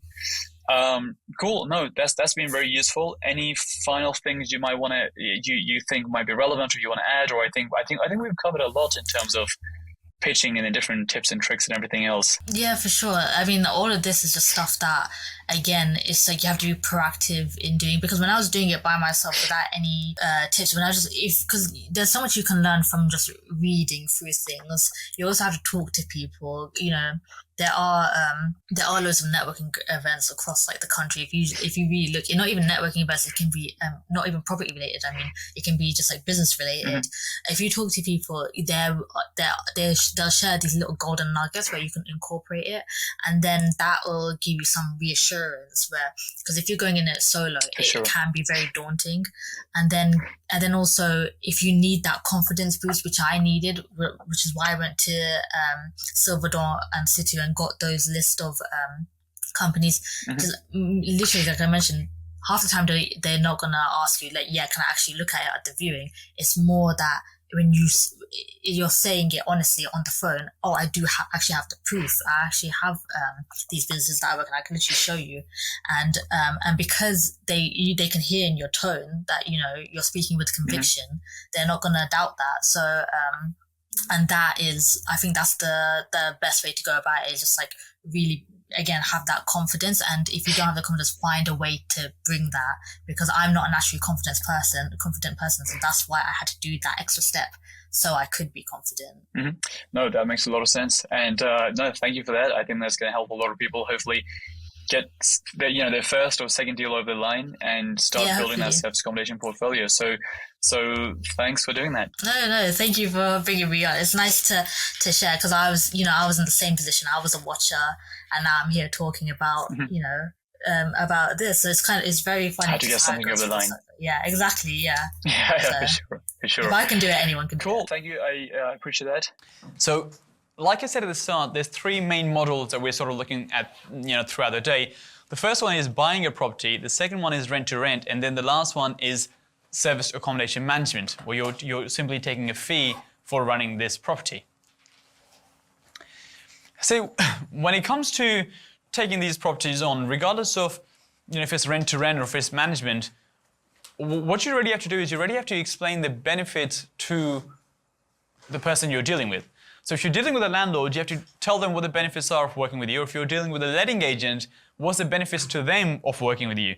Because you can talk all about how much money you're going to make and what you're going to do with the property, so on and so on. But if you can't communicate that in terms of how that benefits them, then it might not necessarily work. So these are some of the benefits to the landlords. The first one is, obviously the property is going to be tenanted for a long time. With your typical contracts, it might be 1 year, 2 year, 3 years. So you're taking this on for a long time. So what that means is there's no voids in the property. Because if the landlord has someone who's moving out every 9 months or that sort of duration, then obviously there's a tenant fine fee, they've got to find someone else, there's a void in the middle, so on and so on. So you're getting rid of that. Another thing you're doing is you're maintaining the property to a very, very high standard. Because if you think about it, typically a landlord, if they rent their property out, then to like a normal house, a normal family or something, it's not exactly kept in the best state. Whereas when it's rented as service accommodation, it might be getting cleaned 1, 2, 3 times a week, professionally cleaned. It's like, how often do normal properties get cleaned? And obviously everything is kept in good condition because from your point of view, you're only going to get bookings if the property is kept in good condition. So that's another benefit to the landlord, which is that the property is kept in very good state. Another one is the minor maintenance. So another thing you can say to the landlord is that you'll take care of all the minor maintenance. So for example, if there's an issue with a tap or a light bulb goes out, those small things. Obviously, if the boiler goes, then that's a big expense which the landlord will have to pay for, and that's something they'll be responsible for. But when it comes to all the smaller stuff, you can take care of that. Because say from a landlord's point of view, one of the biggest hassles is those small minor maintenance and the management of the property. If you can say to them, though, you'll take care of all the minor stuff, you'll take all the hassle away essentially, because they're getting long-term rent, they're getting paid on time, is well kept, and you also do the minor maintenance, then essentially you're reducing the hassle for them. And that's really all the benefits there are for them. And again, even though the list is only about 4 bullet points, if you can take away a landlord's hassle and have a good long-term tenant, that's really all they want. They get their monthly cash flow. That's pretty much all they're looking for. The reason I say higher cash flow is the last point is if you're doing management, obviously if you're doing rent to rent, they just get the rent. If you're doing management, then they might possibly also make a lot more money in the process. If you've done your numbers right, they should be making a lot more money in the process. So now they've got less hassle, property is well maintained, and they're also making more money without them doing anything. Because see, typically when you're dealing with the landlord is trying to save some money by not going to a letting agent. That's essentially what's happening. They're trying to save that 10%. Well, in this case, they're saving the 10%, but rather than them doing the management, you're doing the management.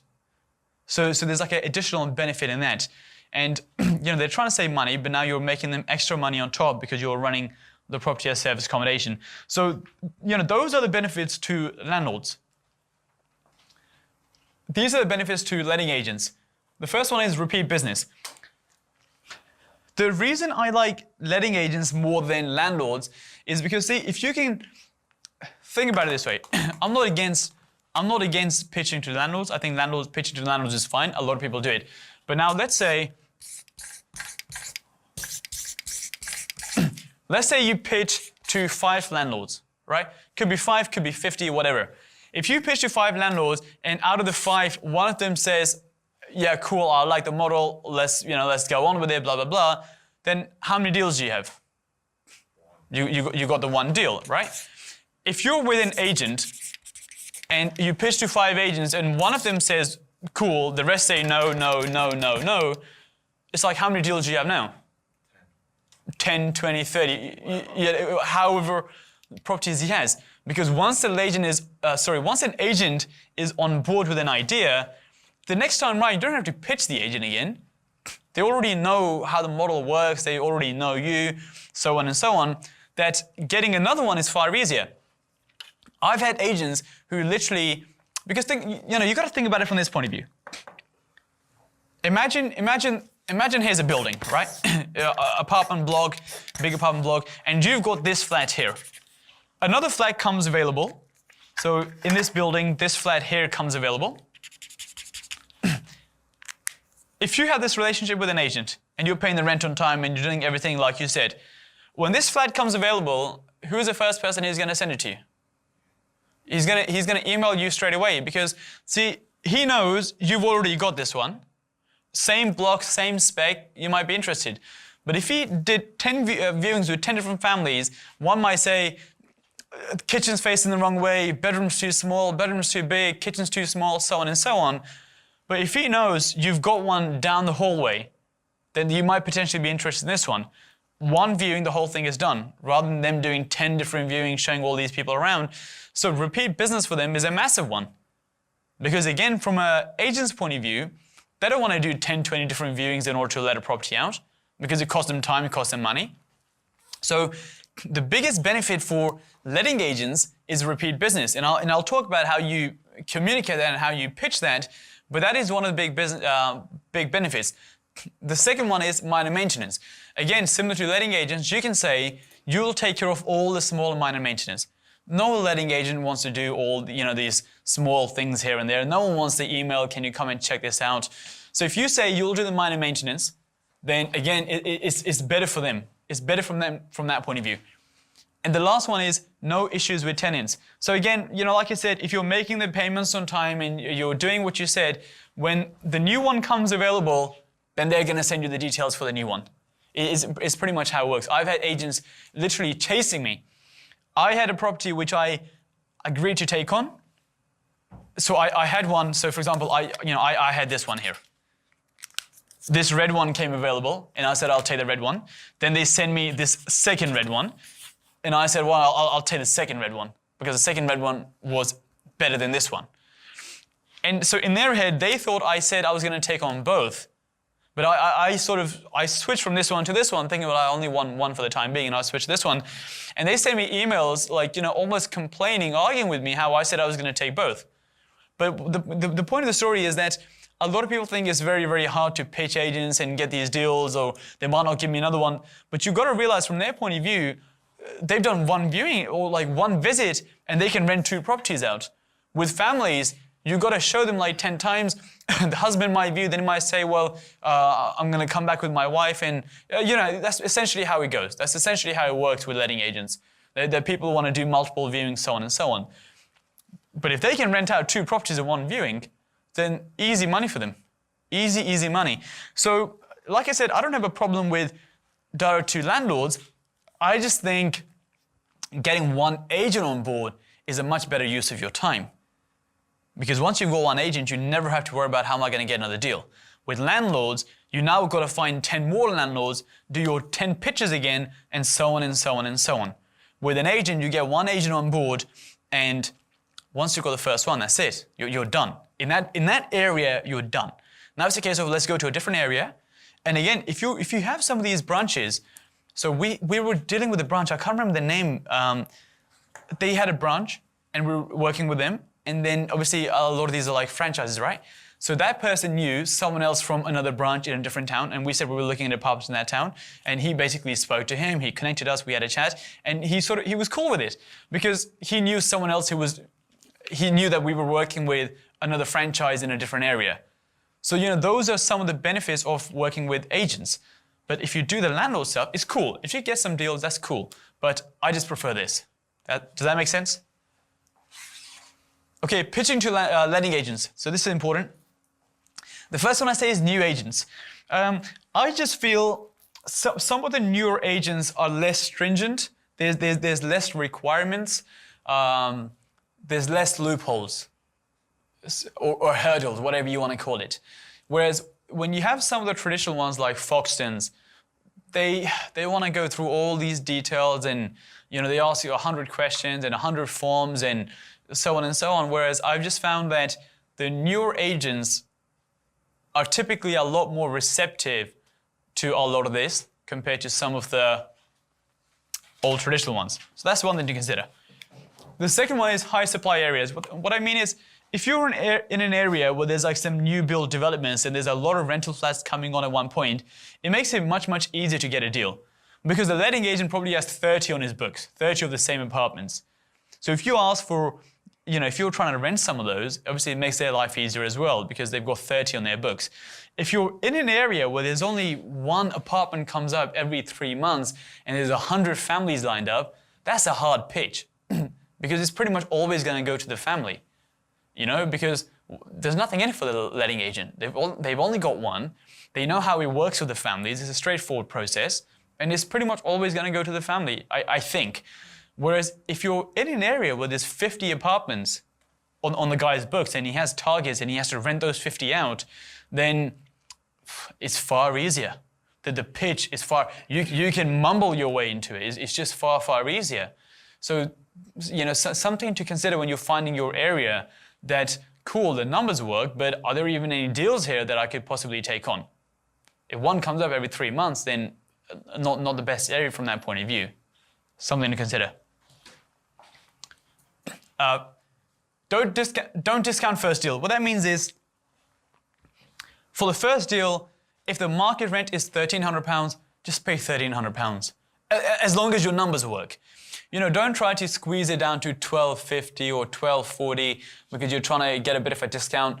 Because the first one, you're really just trying to get through the door. That's what you're trying to do with the first one. You're just trying to build that connection, you're just trying to get into the door so you have future deals. Now, once you've got the first one, with the future ones, you can negotiate, you can say, well, if I take on 2 more, can I have...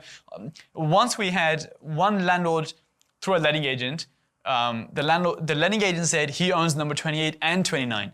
So if you take on both, then maybe we can work something out. And we got a bit of a discount because we took 2. So again, those things you can do, but I just feel like it's much, much safer if you do that, not for the first one, but for the ones down the line. Future pace.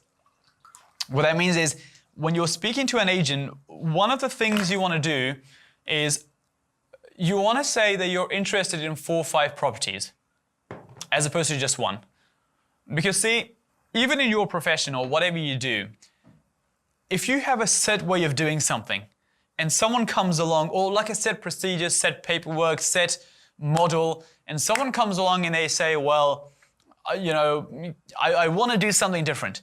Now, even though the different thing might be fine, if someone's only going to do it once, it might just be too much hassle, too much effort for you to put your mind to it because, well, I've got 50 other families lined up who just do it the normal way. I know how that works. I'll just do it that way. You know what I mean? It might just be too much hassle for you to do this one-off thing, whereas you can just do your normal routine stuff and you're going to make the same money anyway. But what I found is when you say to letting agents how you're interested in 4 or 5 properties, now to them, it's like multiple commissions, right? You're going to be more incentivized to do something if you make 5 times the amount of money compared to just a one-off here or there. Because a one-off here or there, you got to work out, well, how does this work? You got to ask questions. But that might be worthwhile if you're going to let 5 properties. Does that sort of make sense? So I've always said I'm looking for 4, 5, 6 properties because from their point of view, they're thinking, well, I'm going to make 5, 6 commissions here. So it's a bit more worthwhile listening compared to just a one-off deal. So that's what I mean by future pace. That's one of the things you have to say. This could be on the phone, could be in person. Next one is memorize big employers. The way I do service accommodation, I mainly try to focus on the longer term corporate bookings like I'm going to mention in the marketing section later. And my play really is to get as many long-term company bookings.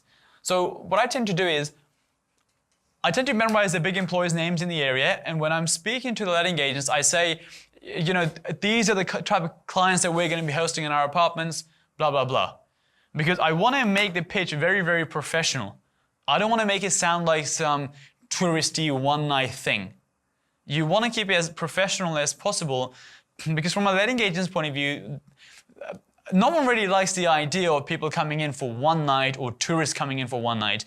So if you can try and make it as professional as possible, saying, we're looking to work with GSK, Fujitsu, and Tesco because their clients, come for a few weeks to a few months at a time when they're looking for accommodation.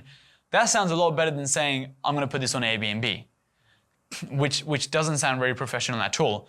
So that's something to note, which is memorize some of the bigger employers and work the bigger employers into your pitch, because that's where your marketing is going to be focused anyway when we go into the marketing section, that you're going to be trying to get those people into your marketing, into your apartments.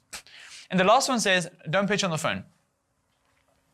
The reason I say this is, do you guys ever watch a movie on your phone, laptop, or Netflix? Could you all agree? Does everyone do that, right? Now, here's my question. If you're watching a movie on your TV, laptop, or Netflix, and you're 10 minutes into the movie and the movie sucks, what do you normally do? Turn it off, right? Now, let's imagine you make a plan with your friends or your family. You make a plan, you get in your car, you drive to the cinema, you park up, you get the popcorn, whatever, and you sit down in the movie theater, and you're 10 minutes into the same movie and the movie sucks. What do you do now? Sit through it. You just sit down and you just watch the whole thing. I've sat down, I watch a lot of Bollywood movies and they go on for 3 hours. And that shit, for 3 hours, it kills you.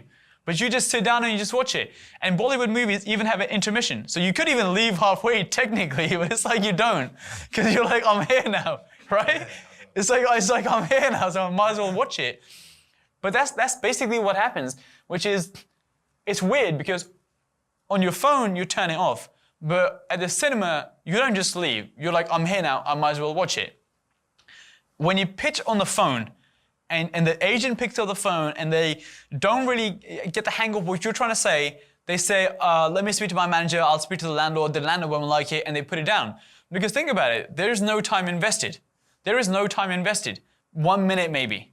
1 minute, and that's all the time they've invested, and they put it down because they're like, we don't do this. If you can book a viewing first, right? They've got to print the brochures. They've got to put their jacket on, drive to the property, park up, show you around, show you all the stuff. They might be 45 minutes, 50 minutes in. If you then start your pitch, they have to at least listen to you. They don't just say no within 3 seconds, or no, landlord's going to say no. I'm not saying it means you're going to get 100% of your deals, but what I can assure you is the percentage goes up significantly. 100%. 100%. Because the point is, there is nothing invested in the phone. If you mess up one line and they don't like what you're trying to say, they don't have to go through with it. They've got other families lined up, so on and so on. But once you get people that are viewing, they're willing to listen. They'll listen a lot more than they will on the phone. And it just goes back to being invested. Anything in life, the more you're invested in something, the more you want a result out of that thing. Think about it, like relationships, all that sort of stuff. The more you're invested in something, the more you have to get a result. On the phone, you're not invested. Someone called you for 30 seconds, you didn't like it, you just put it down. But 45 minutes in, 50 minutes in, you can even take this a step further. You can maybe view 4 properties, walk around with them for a bit. You might be 2 hours in before you start your pitch.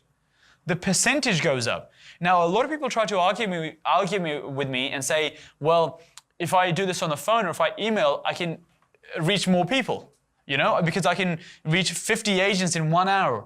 But if I do this in person, I can only reach 1 agent in 1 hour.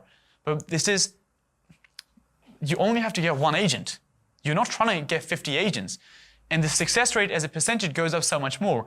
And if you're in a small town or a small area where there's only about 10 agents, you don't want to burn your leads because you can't keep going back to the same one again and again with now like a different pitch. With a lot of them, you only get 1 go unless you get a different guy on the day and so on and so on. But if I live in Hertfordshire, there's only about 10 agents. Like, if you spend 2 days, you can probably speak to all of them in person. And that's probably worthwhile. I went to Paddington for 1 day. I'd never been to Paddington, never knew an agent in Paddington. 1 day, I booked about 15 viewings and I got 1 deal. And we took a 2-bedroom basement apartment in Paddington, 1 day. Whereas I genuinely believe if I spent 1 hour and I've called 15 agents, I probably wouldn't have got a deal. I believe that. You did not get a little bit upset though? You said, if you told me this before, I would have said to you, no, we can't view this property. Okay. We just don't do it at all. Okay, so That's a common response from. It's a common question. Do you have a similar question? Yeah, because when I find up agents, Yes. you go through the whole, I'm looking into this property. The first thing that may say to me, is it for a family? Okay, I've never had, is it for a family? I've had, is it for yourself? Yourself or family. Yeah. And I say it is for me, yeah. But I mean, it's a bit. Don't tell them that it's for a company. I don't say it's for a company. Yeah, it's for me. And I get this question a lot, which is, well, agents say to me, well, if you had told me before, blah, blah, blah. But I'm willing to guarantee you one thing. Every single letting agent in this country has 2 contracts. They have a normal AST contract for families and individuals, and they have company-let agreements. They all do. They all do. I've never seen one which doesn't. I've never seen a letting agent in this country which doesn't have some sort of company-led or corporate-led agreement. There's so many that say that we don't do that. But I don't think they know what that even, like, maybe they don't know. Maybe they don't understand. But I've never come across a letting agent which hasn't had some sort of company-led, corporate-led, some sort of agreement. Because if company-leds are very common. Like, because for example, you get a company and they say, we're trying to house our 6 clients or whatever. They're going to say no. Yeah, they're very, very common company-leds. It's not some new thing. People in HMOs do this all the time. Go on. What I've had is when you try to explain a company let, they said, yeah, we have company let, but it means that. For your employees. Yeah, exactly. Yes. Okay, so again, let me go into this next step here, which is contracts with the agents. My thing is, you should not submit your own contracts to agents. You should use their contracts and amend it, as opposed to sending your own contracts. Because think about it, if you send your own contracts and it's 20 pages, they now have to read through 20 pages of what's in here. There's only really 2-3 main things that you're already concerned about. One, are you allowed to do short lets? And second, who can stay at the property? A lot of the times it says employees. You have to email them and you have to say, we have to change the word employees to clients because we work with these companies and they're not our employees, they're our clients. It is far, far easier to get them to change one word from employees to clients than submitting a brand new deck of contract with 15, 20 pages with all these words littered everywhere. Some of them have said to me on that point. Yes. It's a company let through a company and their employees. You or the landlord requires a specific, basically one. You got to tell us which employees are staying there. You can't. Yeah. So okay. So some companies will say you have to let us know which employees are going to be staying there from different companies, and you have to submit their ID and so on, all that sort of stuff. I feel like I have come across it at some point a while ago, but again, it might be a case of going to a different agent, because again, if you're in an area and there's 10 agents, you're only trying to get 1 agent. So if you can't get through to someone, you simply just have to move on. But at the end, this is why I like to play with the agents, because all you're trying to do is get one in that town or in that city. You just want the one who says, yeah, we'll change it from employees to clients. And I've done that many times. Just get them to change one word. See, we're looking at two main things here. It should not be restricted to employees, and it should allow short lets. If a contract says minimum 99 lets, then obviously that's not really going to work for you, because you're going to be having people in there for a few nights at the least. At the minimum. Maximum. I don't know. I don't know what that, I don't know what that word is. But employees and short lets. Again, it says just some sort of disclaimer that you can always check with your solicitor, because I don't want to get sued by anyone. But check with your solicitor what's right. But the point is, short lets, employees, and it's far, far easier to have a contract amended than a brand new contract submitted. Far easier. And if you do those steps of get a viewing first, as opposed to pitching on the phone, you see some properties, you tell them a bit more about what you're doing, so on and so on. You tell them you're interested in 4 or 5 properties. You name some of the big employers and say, these are the people we're going to be working with, making it, the whole thing very, very professional. That has always worked for me. Now, like I said, the day I went to Paddington, I must have done about 15 viewings with maybe 9 agents, 8, 9 different agents. And I think a lot of it when it comes to pitching is just about how you pitch. It's not even about what you say. It's just how you come across in the pitch. If you come across as like, if you're a bit nervous or you're mumbling your way out of it and so on, then even they become a bit hesitant. But if you speak confidently about what you're doing and the sort of business you run, I've never had business cards. I've never sent them to our website. I've never worn some sort of shirt or like some professional stuff or any of that. The first deal I took on, my company was registered like 7 days before we took the deal on. There was no email. There was no nothing, because I feel like if you just explain it and you follow the steps and you sort of like do it with a bit of confidence and you believe in what you're trying to do here, then you'll be okay. Whereas if you come across as you're unsure yourself, then it just comes across the way you speak, just the way you say stuff, and it just makes the whole thing slightly harder. But that's what I would say. Those are some guidelines which I would follow. And again, I'm saying don't pitch on the phone. And then people go in and pitch 20 agents on the phone, then they say, well, I haven't had any luck for X, Y, and Z reason, so on and so on. But again, I don't believe in pitching on the phone. I'm not saying it doesn't work, because people have pitched on the phone and they have got deals. With most things, there's always exceptions, and it's not black or white. There are gray areas, and some things work for some people, some things work for other people. Some people do cold calling, some people do email. Everything does work. But I just feel that by doing this in person and building, speaking to someone one-on-one and then seeing you face-to-face, so on and so on, just makes it much, much easier. Because you can build rapport much easier in person as well. It just makes the whole thing easier. The person is a lot more invested compared to just being on the phone. And I find the conversion is much, much higher from personal experience. And it's the same reason you don't leave the cinema, because you're so invested, you're like, I might as well stay. And it's the same play here, which is that the agent doesn't simply just get up and leave. They're willing to listen. And that's all you really want. They're not going to be like, okay, fine, done. But it's just, I'm talking about percentages here. You only need 1 out of all the agents in your town, and you're done. You're done. You've got all the leads. So that's how I would go on to acquire your service accommodation properties. So we've done 4 sections. We still have 5 to go. So we've got quite a bit. I guess we could have a lunch break now. Can I just ask a question on Yes, agents? yes. So would you recommend booking an actual viewing and meeting the agent at the property? Or doing the pounding the streets and going in every agent in that area sort of thing and speaking? Okay, so with agents, this is the process I would recommend. This is the process I would recommend for agents, right? In terms of finding a property and doing this whole process. The step 1 is find a property on Rightmove. That says Rightmove. So you find something on Rightmove that you're interested in. The second thing is you call and book a viewing. So you want to call and book a viewing. I don't want You to don't go. tell them that you're from somewhere. You just, I want it. Yeah, I want to see it. Yeah, I want to see this property. You want to say I want to see this property, and you have to get the viewing. you have to book a viewing. I don't go into the letting agent shops because again the problem is then they're not invested the same way because they haven't spent any time doing anything. They were at their desk. You came along. They said we don't do that. It's the same as a phone. The principle is the same as a phone. Number 3 is viewing. And number 4 is you pitch at the viewing.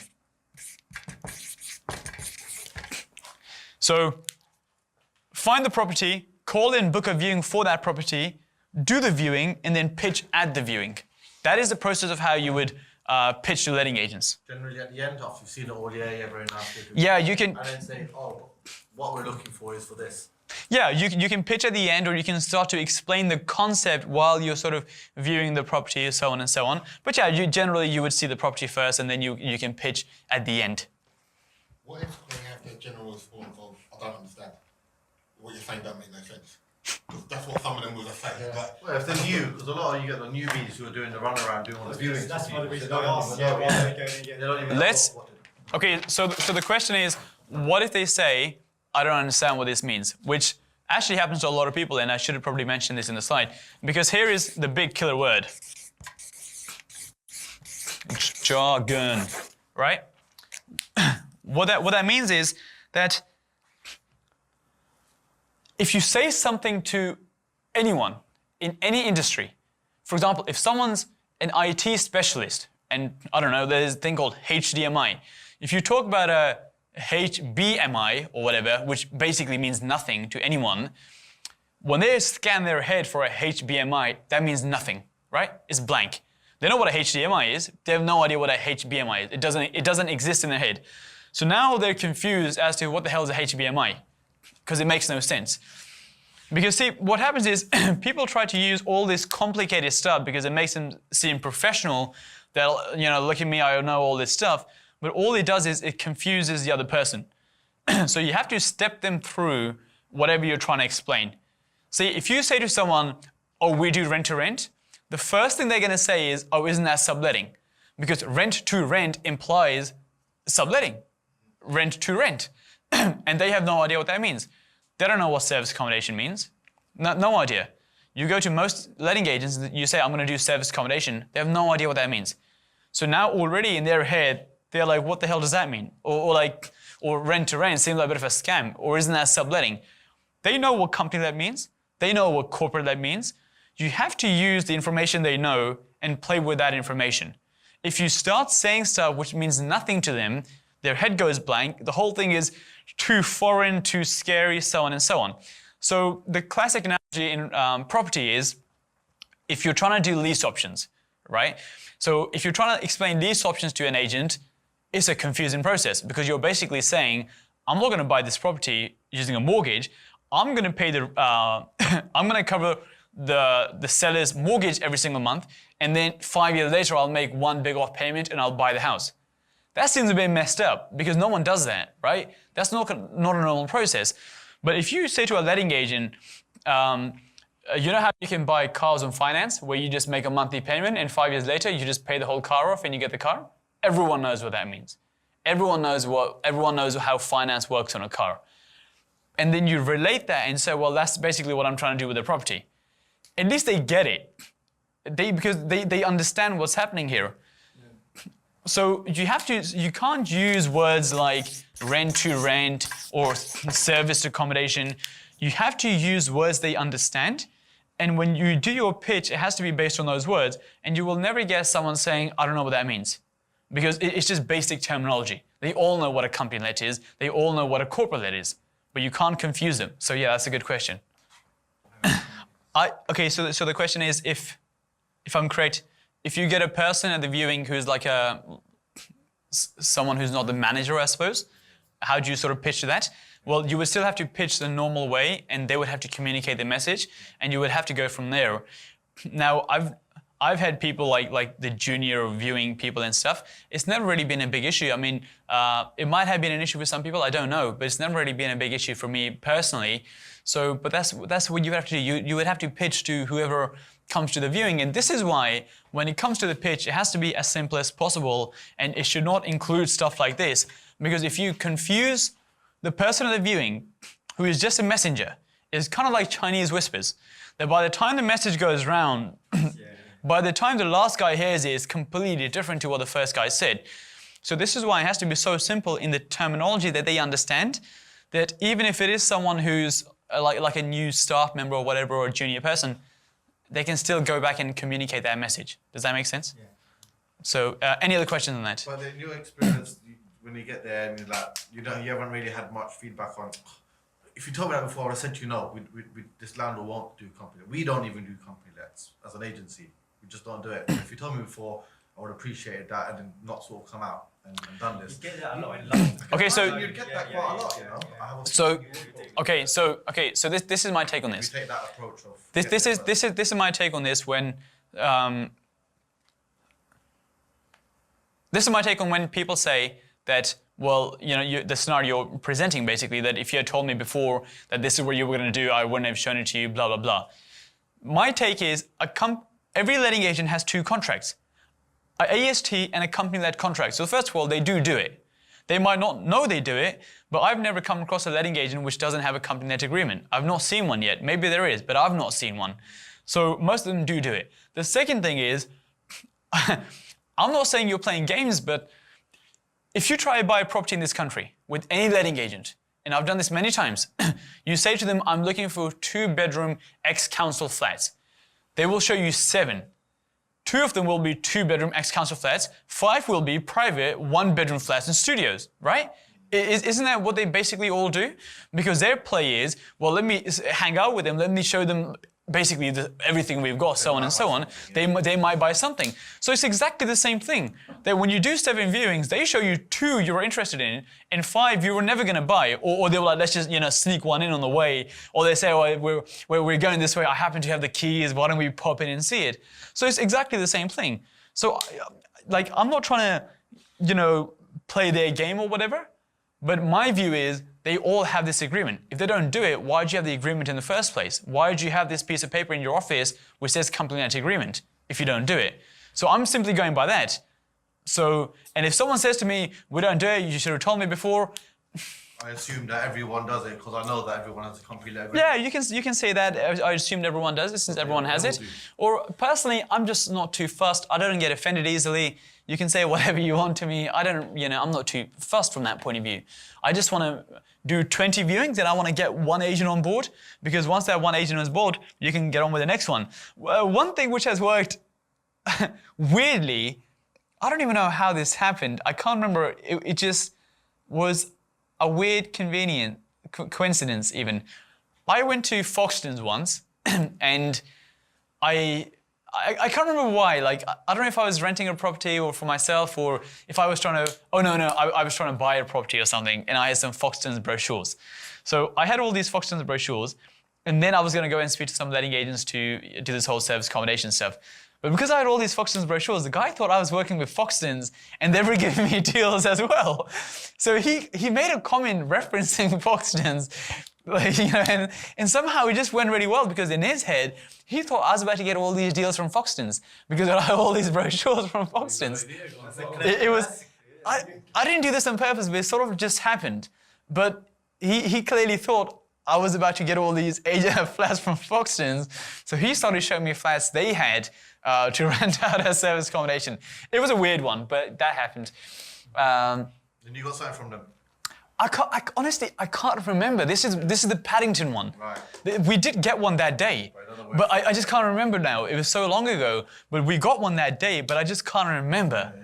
But I just remember the agent being just really interested, because we had the Foxtons brochure. They were just a lot more interested for some weird reason, because it's like competitive and stuff.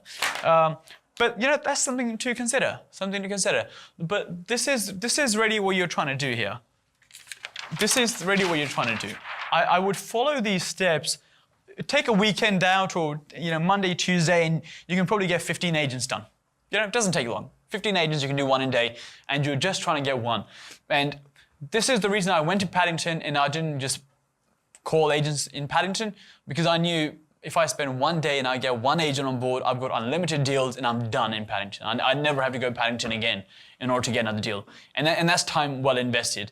So You booked the views before you went to Paddington then? yeah, I booked the views before I went to Paddington. I had about 10, 15 viewings booked before I went to Paddington and sort of went from there. Okay, so now we're going to cover marketing. I've got a bit of energy. Anyway, a bunch of different marketing. The first one is online travel agents, OTAs. Now, these are the main 5: Airbnb, Booking.com, Expedia, HomeAway, and TripAdvisor. Keep in mind, in my opinion, the most bookings, and I think most people will agree, come from Airbnb and Booking.com. Majority of the people who run service accommodation, the most bookings come from Airbnb and Booking.com. So when you're making your listings, it's good to be marketed in many places as possible, but what I would recommend is do Airbnb and Booking.com first, get listed on those, and then later you can come back to the other ones, because you're going to end up doing a lot of work for not that much return. The rule I use is this, and throughout the marketing section, I'll sort of keep referring back to, because it's very, very important from the marketing point of view. There's a rule I use, it's called the 80-20. It's like this Pareto rule.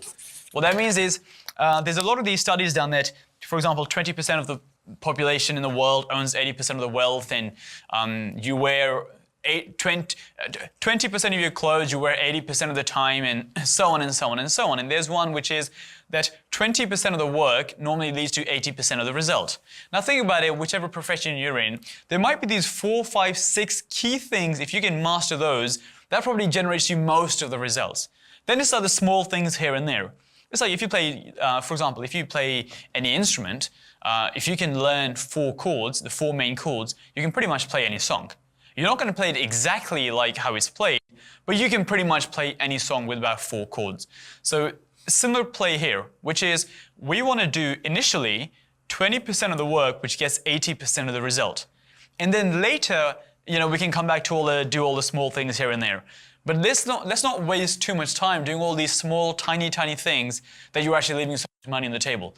So I'll keep referring back to this 80-20 throughout this section, and I'll let you know which things I think are more important compared to the other ones. And then you can sort of make a table or make whatever you want and decide which ones you're going to do first.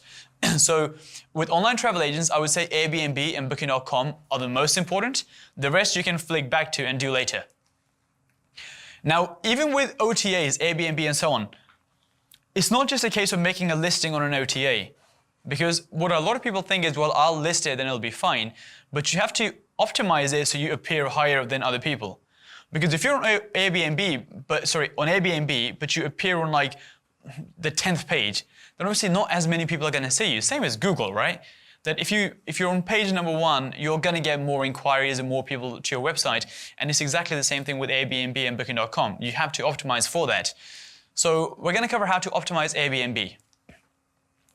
The first one is, very, very self-explanatory. You have to use professional pictures.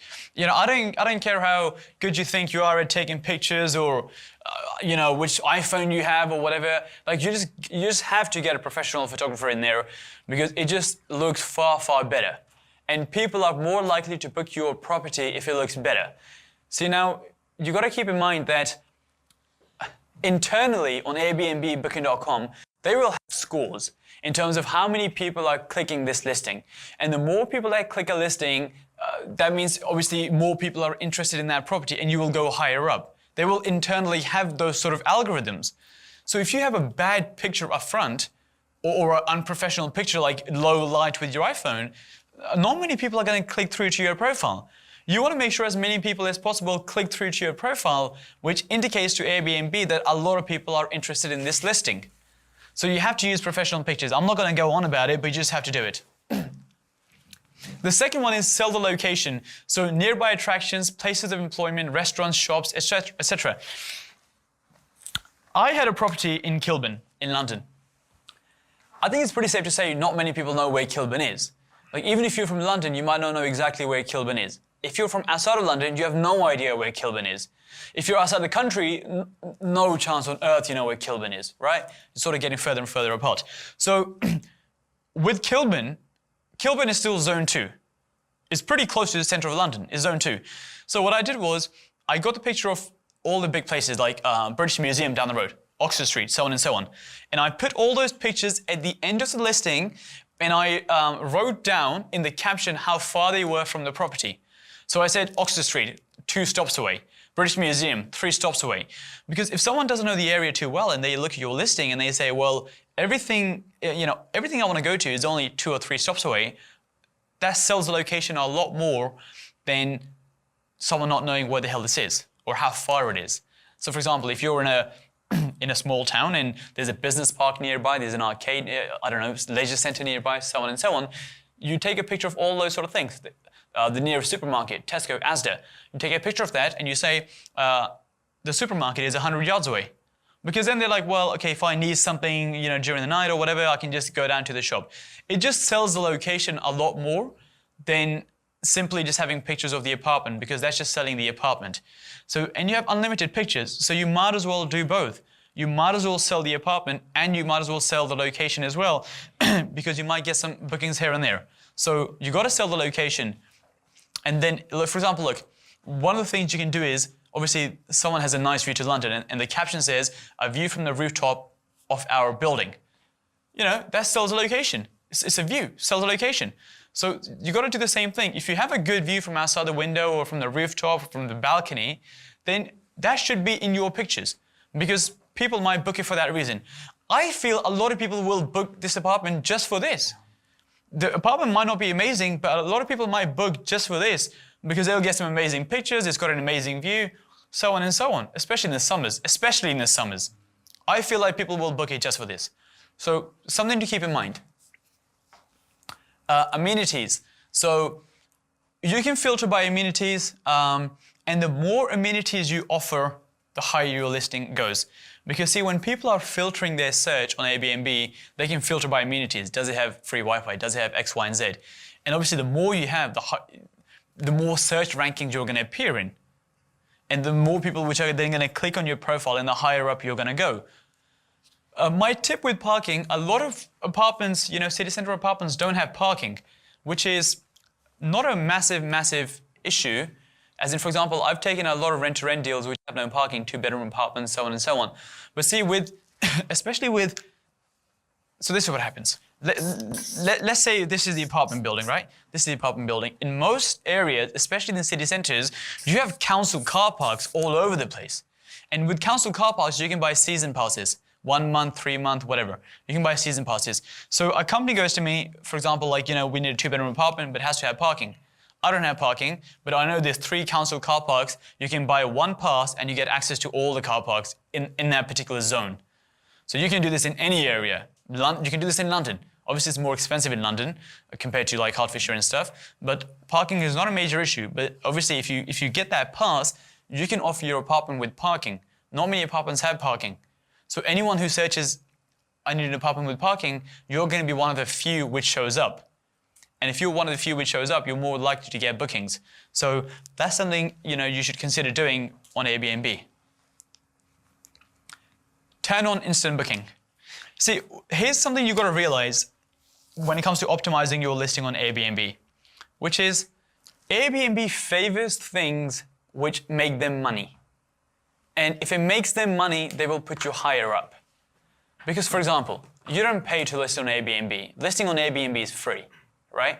You pay commission, but you don't put money to list a property on Airbnb.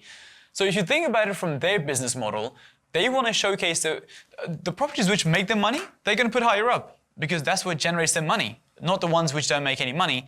So you already have to think about it from the point of view that what is going to benefit Airbnb as well. If you think about something like Instant Book, I think we can all agree if you turn on Instant Booking, you will get more bookings purely because you will get the people who want to inquire and you will get the people who just want to book, right? Whereas if you do inquiry only, now you can only take the people who are happy inquiring. Anyone who wants to do instantly, they can't because you don't have that option. So from Airbnb's point of view, if you have 2 segments, you're restricting one of the segments because no one can book instantly. So if you turn on instant booking, you end up getting more bookings because you're opening this up to both type of customers. you get more bookings, therefore Airbnb makes more commission, and they make more money. So you really have to think about it from the point of view that, is this going to make Airbnb money or is it not going to make Airbnb money? Because if it doesn't make the money, you're going to go down in the rankings. If it makes the money, you're going to go higher up in the rankings. So you have to turn on Instant Book from that point of view. You can choose to leave it off if you want, but I'm just saying from a pure optimization point of view, you have to turn on Instant Booking. Minimum night restrictions. Again, the more restrictions you impose, that means less people can book. If you have a 2-night minimum, anyone who wants to book 1 night, therefore can't book. So therefore there's a restriction. So now you've restricted the number of bookings and you will go down in the rankings. I'm not recommending you should have no restrictions. I have a 2-night restriction, which isn't that bad. But what I'm saying is once you start getting to 3 nights, 4 nights, 5-night restrictions, you're restricting a lot of people.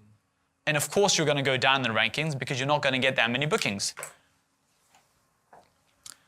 One tip you can use is if you do decide to do 1-night bookings. For example, this now you can do in Airbnb, Booking.com, anything.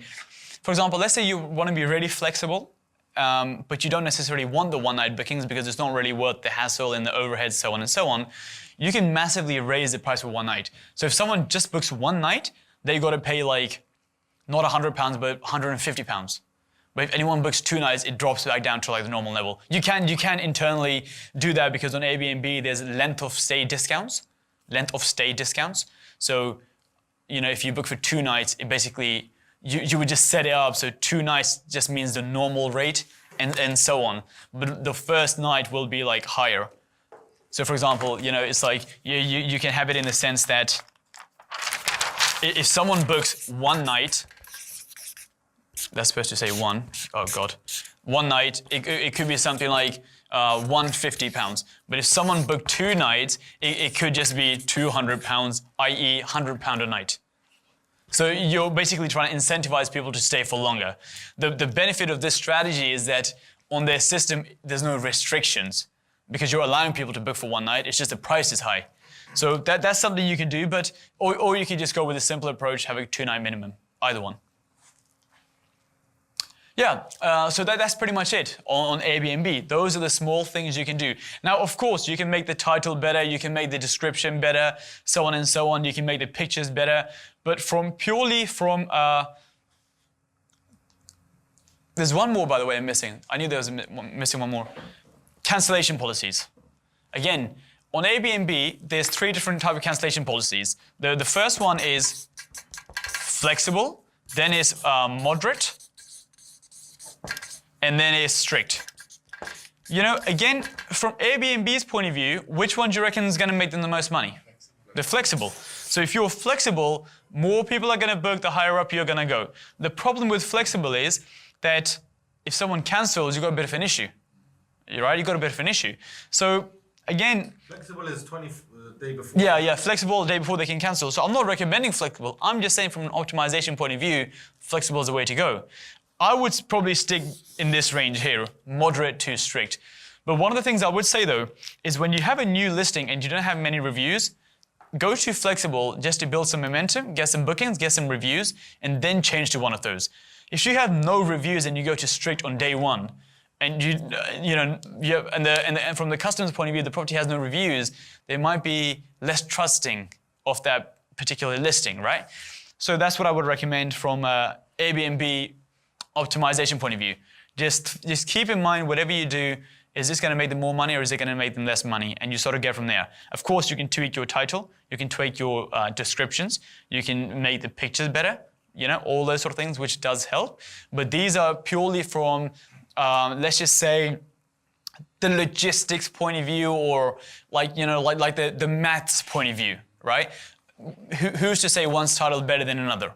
No one really has like data on what title is better, but there is data on this. That, for example, if you have no restrictions, you will get more bookings than someone who does have restrictions. But who's to say one description is better than the other? Of course, make sure it's complete and it's filled out properly and so on and so on. And it's easy to read. Obviously, everyone knows that, but this will help you get more bookings, 100%. Just how far forward your calendar is open also. Yes, availability also helps. I'll touch upon this in how to optimize Booking.com, but absolutely right. If your calendar is only open for the next month, then no one else can book beyond that month. So that's another thing to note on Airbnb, so which will be in booking.com as well, that if you have no availability or you only have limited availability, then not that many people can book. And again, if they can't book, you're gonna go lower down in the rankings. That's a bit more prevalent in booking.com, you'll see in a second. But yeah, 100% that makes a difference. Opening up your calendars. So I'll just write that down. Open calendars. Also, your response time to queries, because from what I've seen on our one, Yes. Airbnb have a minimum requirement to reach whatever level it is. Yes. So if you don't meet their metrics, they will basically say you're lacking in this department because your response time Yes. is 89 as opposed to 92%, whatever it is. So, by the way, something weird has happened here in the sense that I've lost 4 slides. Because these things were in my slides. Now that you've said it, I'm like, yeah, that was in a slide. Because I remember taking a picture of it, but you're absolutely right. Response time. So, if you take a long time to respond, then Airbnb doesn't like that. One, you have to respond, and second, you have to respond fast. Because if you take forever to respond, it shows the response time, right? If that's like 4 or 5 hours, Airbnb doesn't like it because you're not replying to people fast, and therefore you're losing bookings. And so absolutely right, the faster the response time, the more bookings you get. And the more you respond to people, the more bookings you get because of the way it works. Absolutely right. So response time, yours was availability. There was one more we said, or did we not? I think we might come on to here anyway. So how to optimize now booking.com. The first one, again, turn on non-refundable rates. Let's put this down in this Airbnb one as well, because Airbnb also now has non-refundable rates.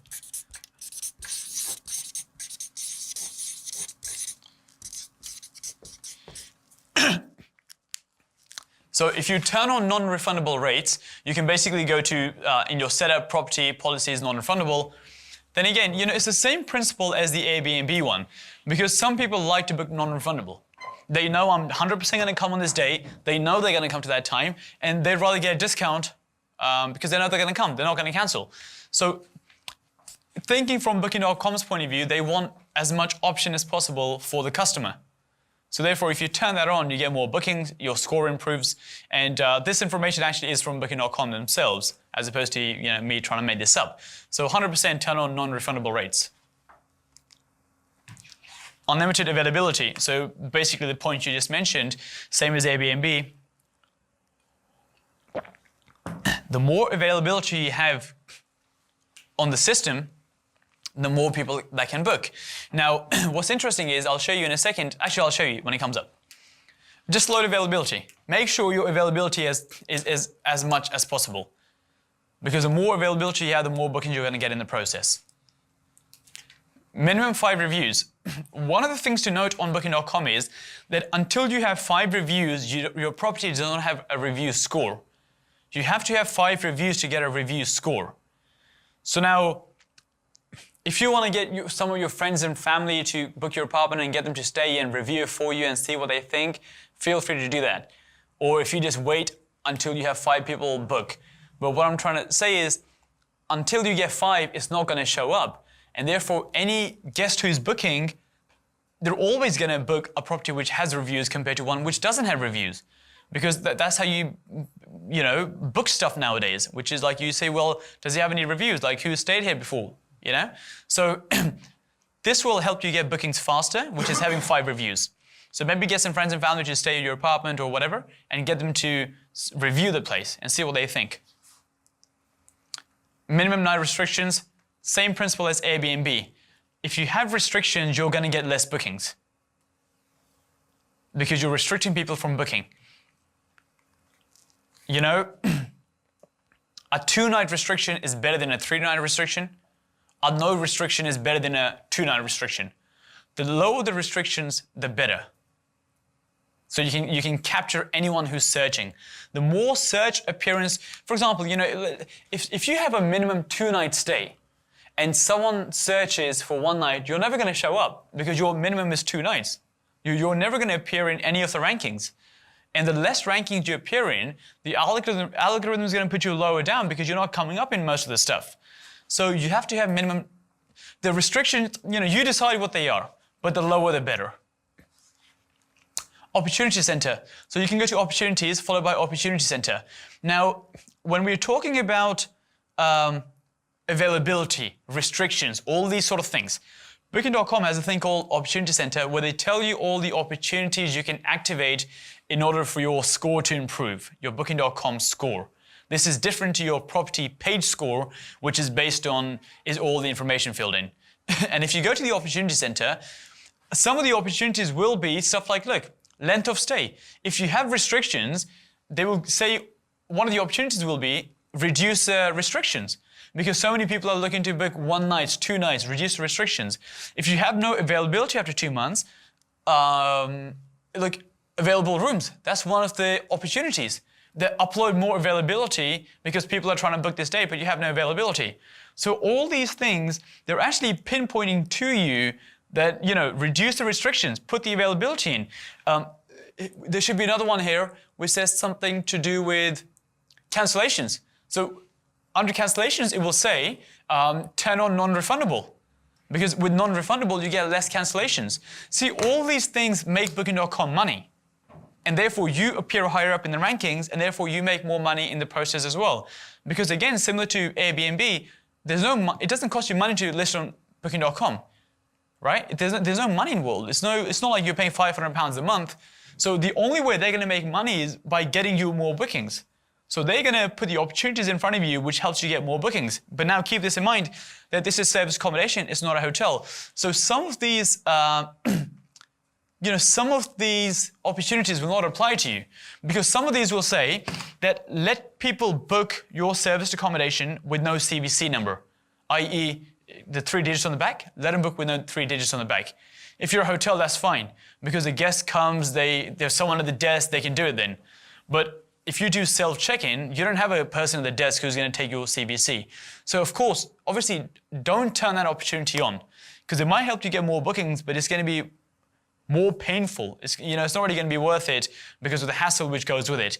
So select the ones which you actually can do. But if you do the ones which you can do, you're going to be higher up in the rankings. Property page score. Make sure everything's filled in. Pictures are tagged, pictures are uploaded, interior, exterior, descriptions, titles, all that sort of stuff. Your property page score, this is the easiest one out of all of them. It just has to be 100%. It's easy to do. You simply just put in all your information, tag all your pictures, and if you actually go on this page, which is property followed by property page score, which is like up here is property, and then you click on it and it says property page score, it tells you exactly what to do. It's step by step. It'll take you a couple of hours to do, but your score has to be 100%. If your score is 100%, you're going to be higher up compared to others. Promotions. This is a massive one. See, what everyone does when they want to do discounts, they log into their channel manager, which I'll go through in the systems section. They go into their channel manager or whatever, and they reduce the rates by 10%, right? That's what people do. They go into channel managers or whatever on Booking.com, and they drop the price by 10% because it's a low season or whatever. From Booking.com point of view, you have not run a promotion, you have just dropped your price by 10%. That's what you've done. But they don't know that because all they're getting is a constant feed of prices. If your price is £110 and you drop it to £100 on your channel manager, Booking.com now just thinks this is the normal price. That's not a discount, that's just the normal price. But if you keep on your channel manager 110, go into promotions on Booking.com and offer a 10% discount, which goes to 100, that is now a promotion. Booking.com likes promotions, and if you run promotions, they put you higher up in the rankings. And from a customer's point of view, it flags it up as a deal, right? It's like anything, wherever you go, whatever online shopping you do, it flags it up as an early bird deal, this deal, that deal. And look here, right? You can keep the same prices. So keep 110 on your channel manager. Drop it in Booking.com not channel manager, offering a discount. So I have a 10% early bird discount, and it's hard to see here. I've had 4 bookings which made £633. I've had a 20% early 2020 discount, which has 14 night bookings at £1,000. Because someone saw, oh, there's a deal on, let me book the deal. Because isn't that how we all buy stuff? Whatever we shop? I'm willing to say what you can do is, if your normal rate is £100, let's say that's your normal rate, you can bump this up to 120 on your channel manager, right? And then drop it back to 100, which is basically your normal rate, right? But it looks like a 20% discount. Isn't that what everyone does anyway? Like, you know, like when people want to charge something, they say RRP is like 3,000, but I'm selling it for 1,000. Same principle, right? But think about it from a customer's point of view, that is, you're booking 2 apartments. Let's say you're the customer, you're booking 2 apartments. One is £100, one is £100, but it's half price. Which one do you book?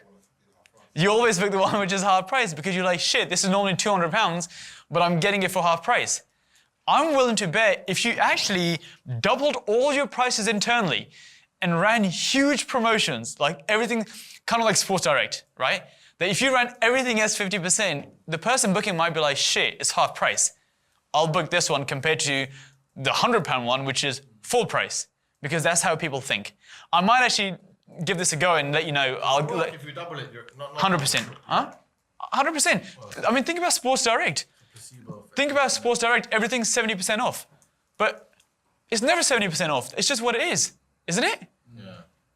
Like with most things, it's just like, that is what it is. Like if you buy like a training course and it's £7,000 and in the end it's 1,997, it is 1,997. It was never £7,000. So, but you're like, fucking hell, I'm getting like a huge deal here. I'm getting from £7,000 to 1,997. So these promotions have worked really well for me. And internally, it boosts you up for that reason, because Booking.com like the fact you're running promotions. The biggest mistake is dropping your prices on a channel manager, because that's not a promotion. You've just dropped a price, but the Booking.com algorithms do not know that's a promotion. They just think that's the price. Because how would they know? The price is just coming in as the price. You can have a permanent promotion as well. Yep. You can run it for Yep. You can run it whenever you want. You can set up a promotion. These are the dates, stay date. I'm running till the 29th of Feb right now. This one till the 31st of March. And yeah, you can just run it for the whole year.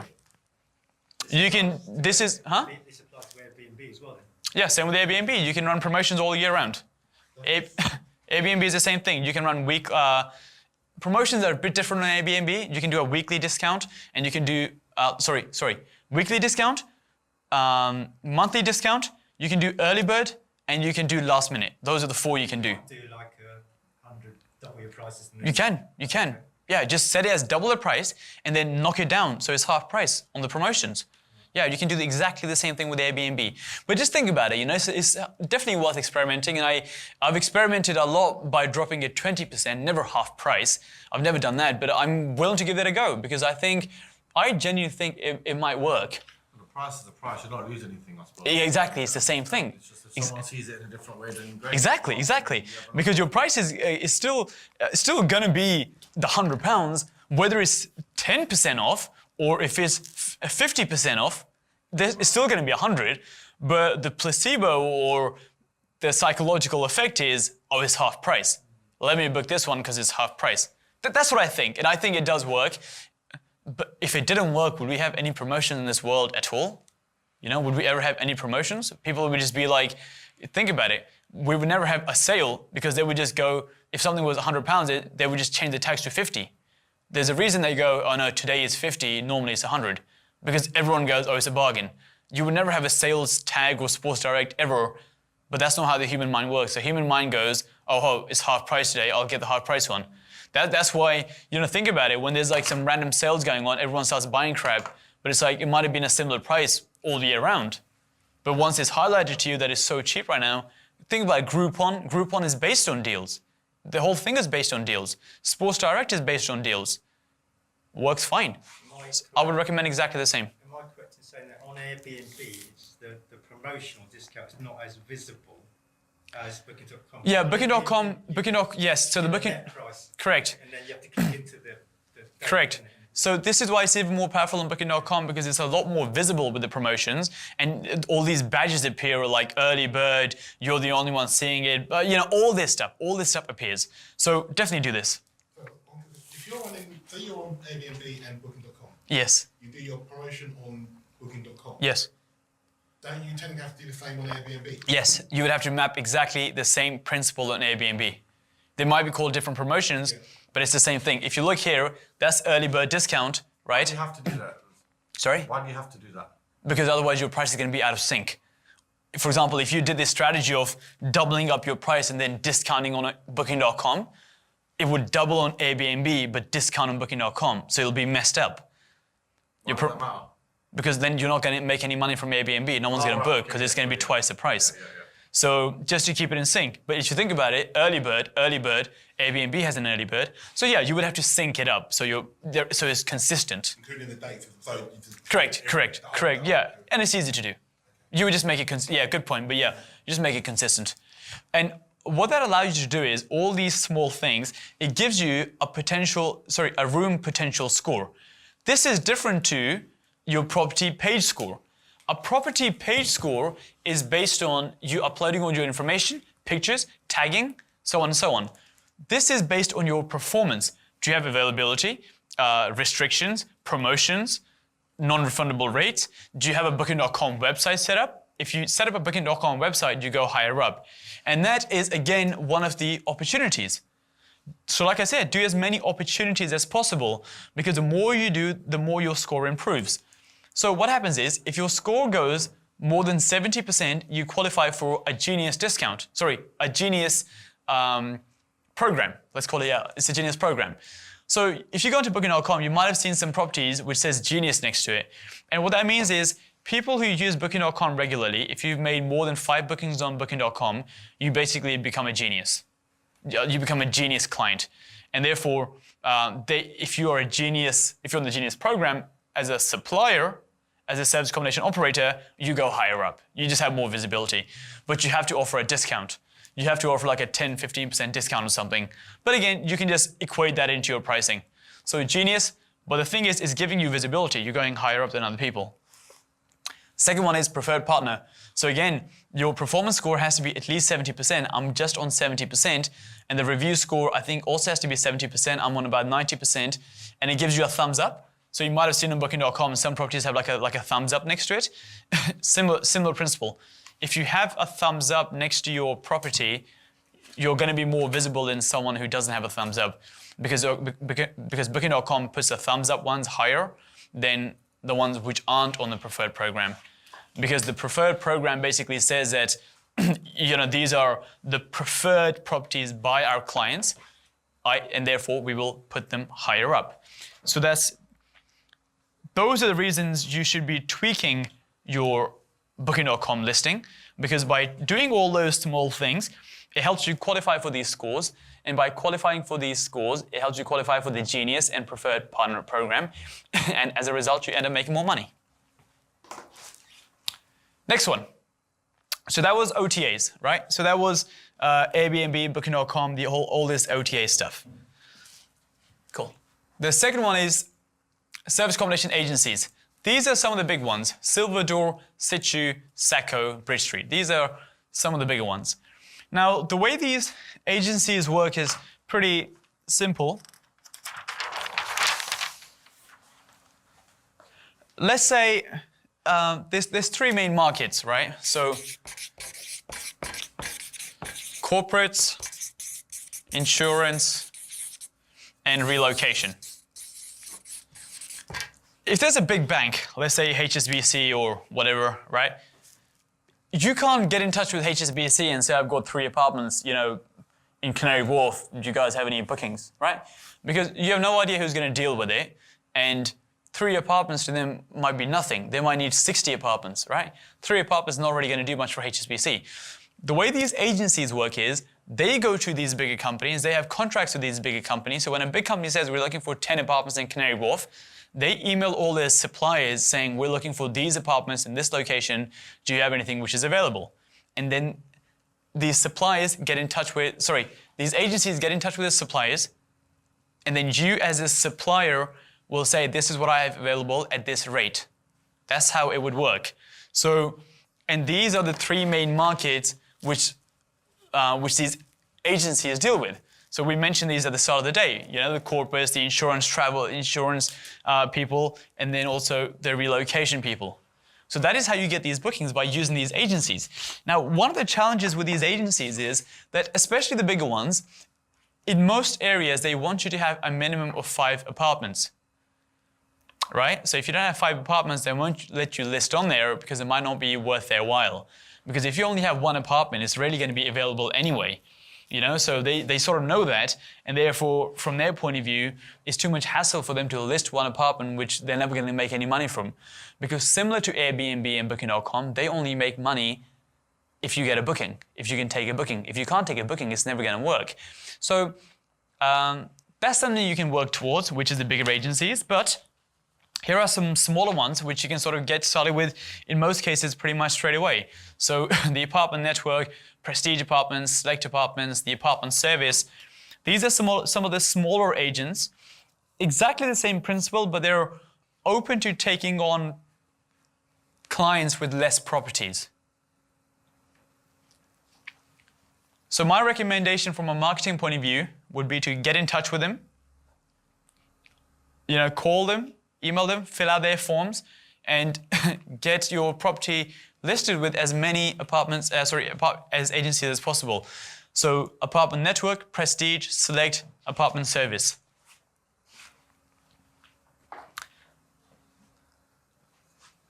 That's what I would do with agencies.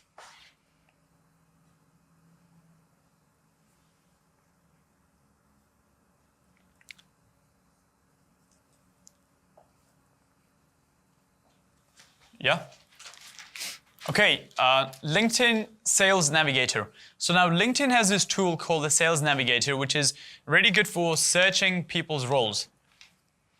And now, my recommendation to you would be, I would use the service accommodation agencies to get these company bookings, these corporate bookings and stuff. And going back to what I said earlier about this whole 80-20, I think this is the 20. i.e. this will take you 20% of the time, but get you 80% of the results. It will get you the big, long bookings, 2, 3, 4, 5 months. LinkedIn Sales Navigator, you can basically search people by their roles, HR people, procurement people, people who arrange travel.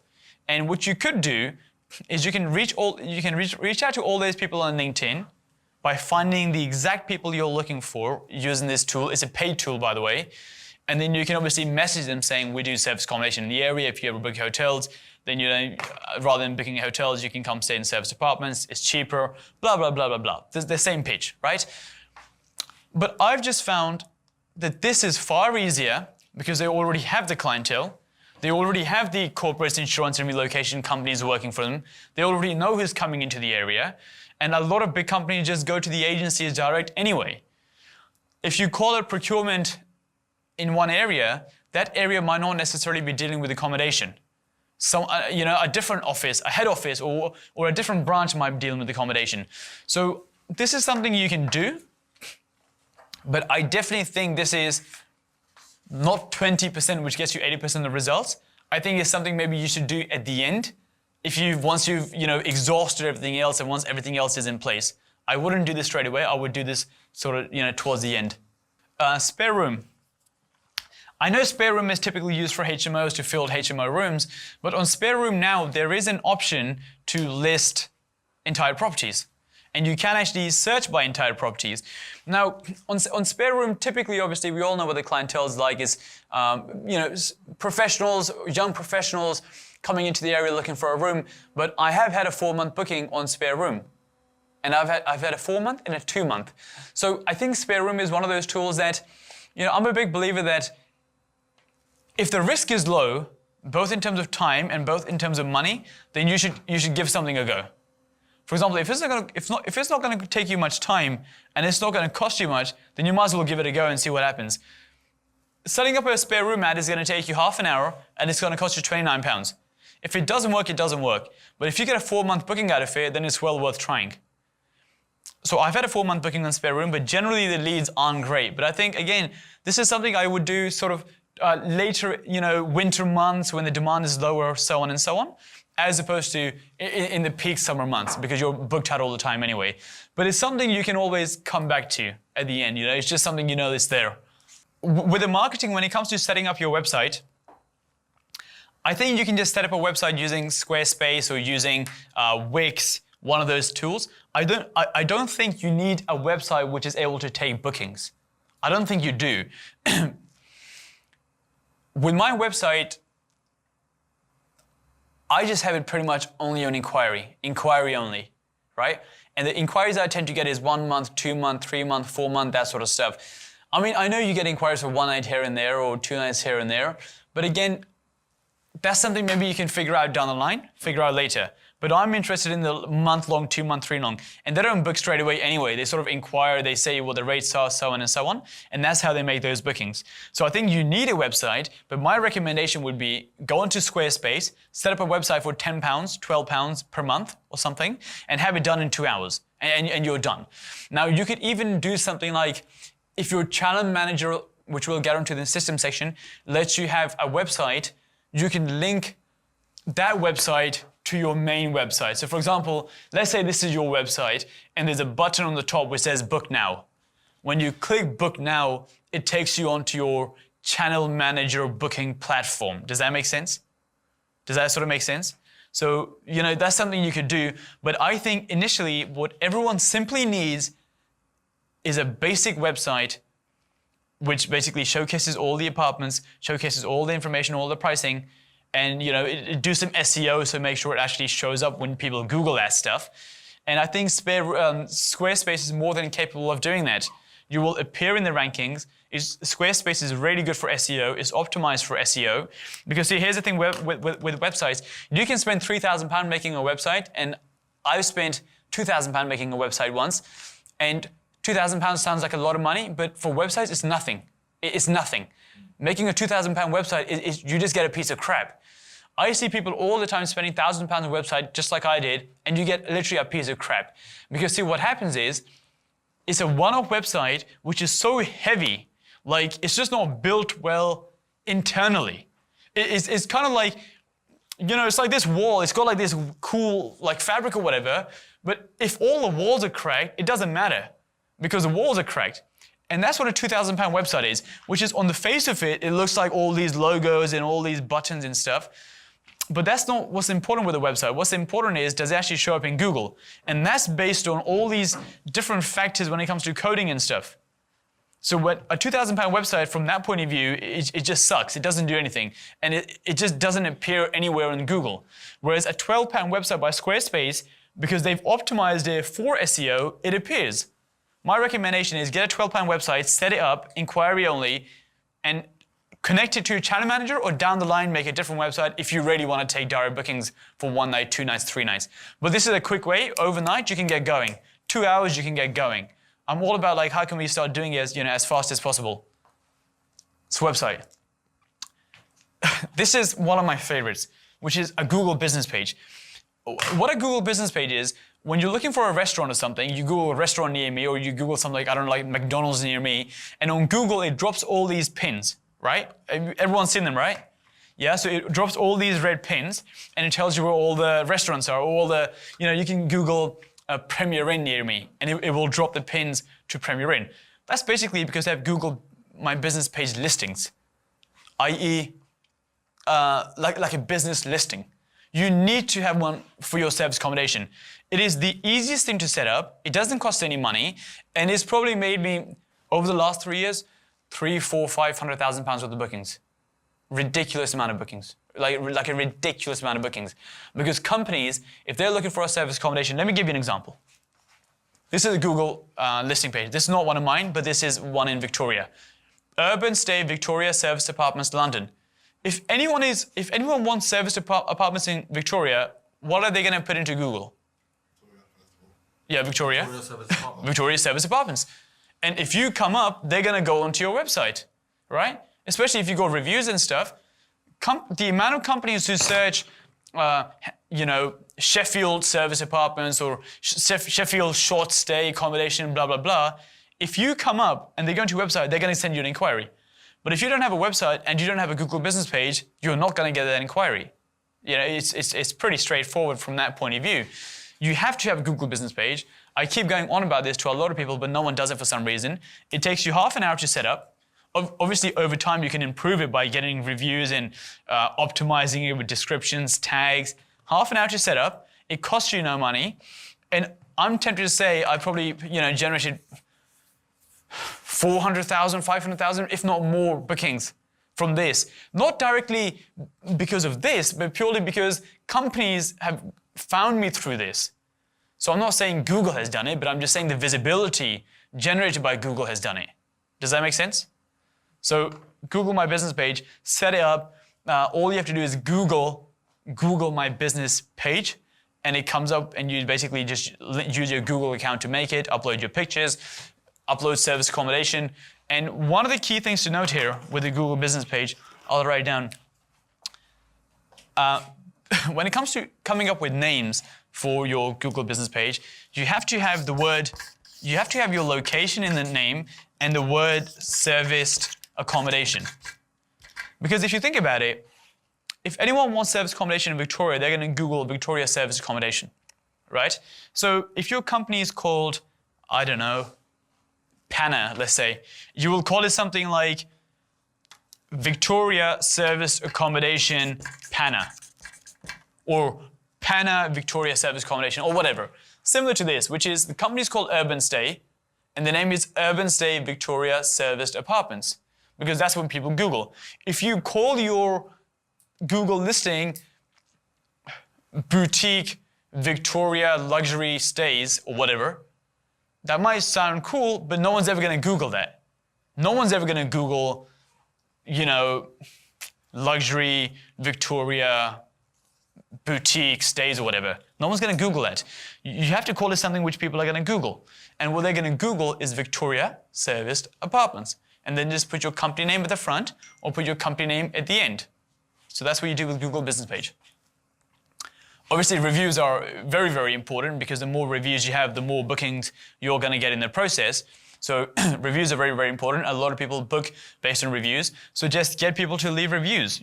Once they check out, send them a message saying, do you mind leaving a review? And get them to leave a review for your listing. And the more reviews you have in the process, the more visibility you have, the more people trust your profile, and the more bookings you get. So really try to chase those reviews, especially at the start.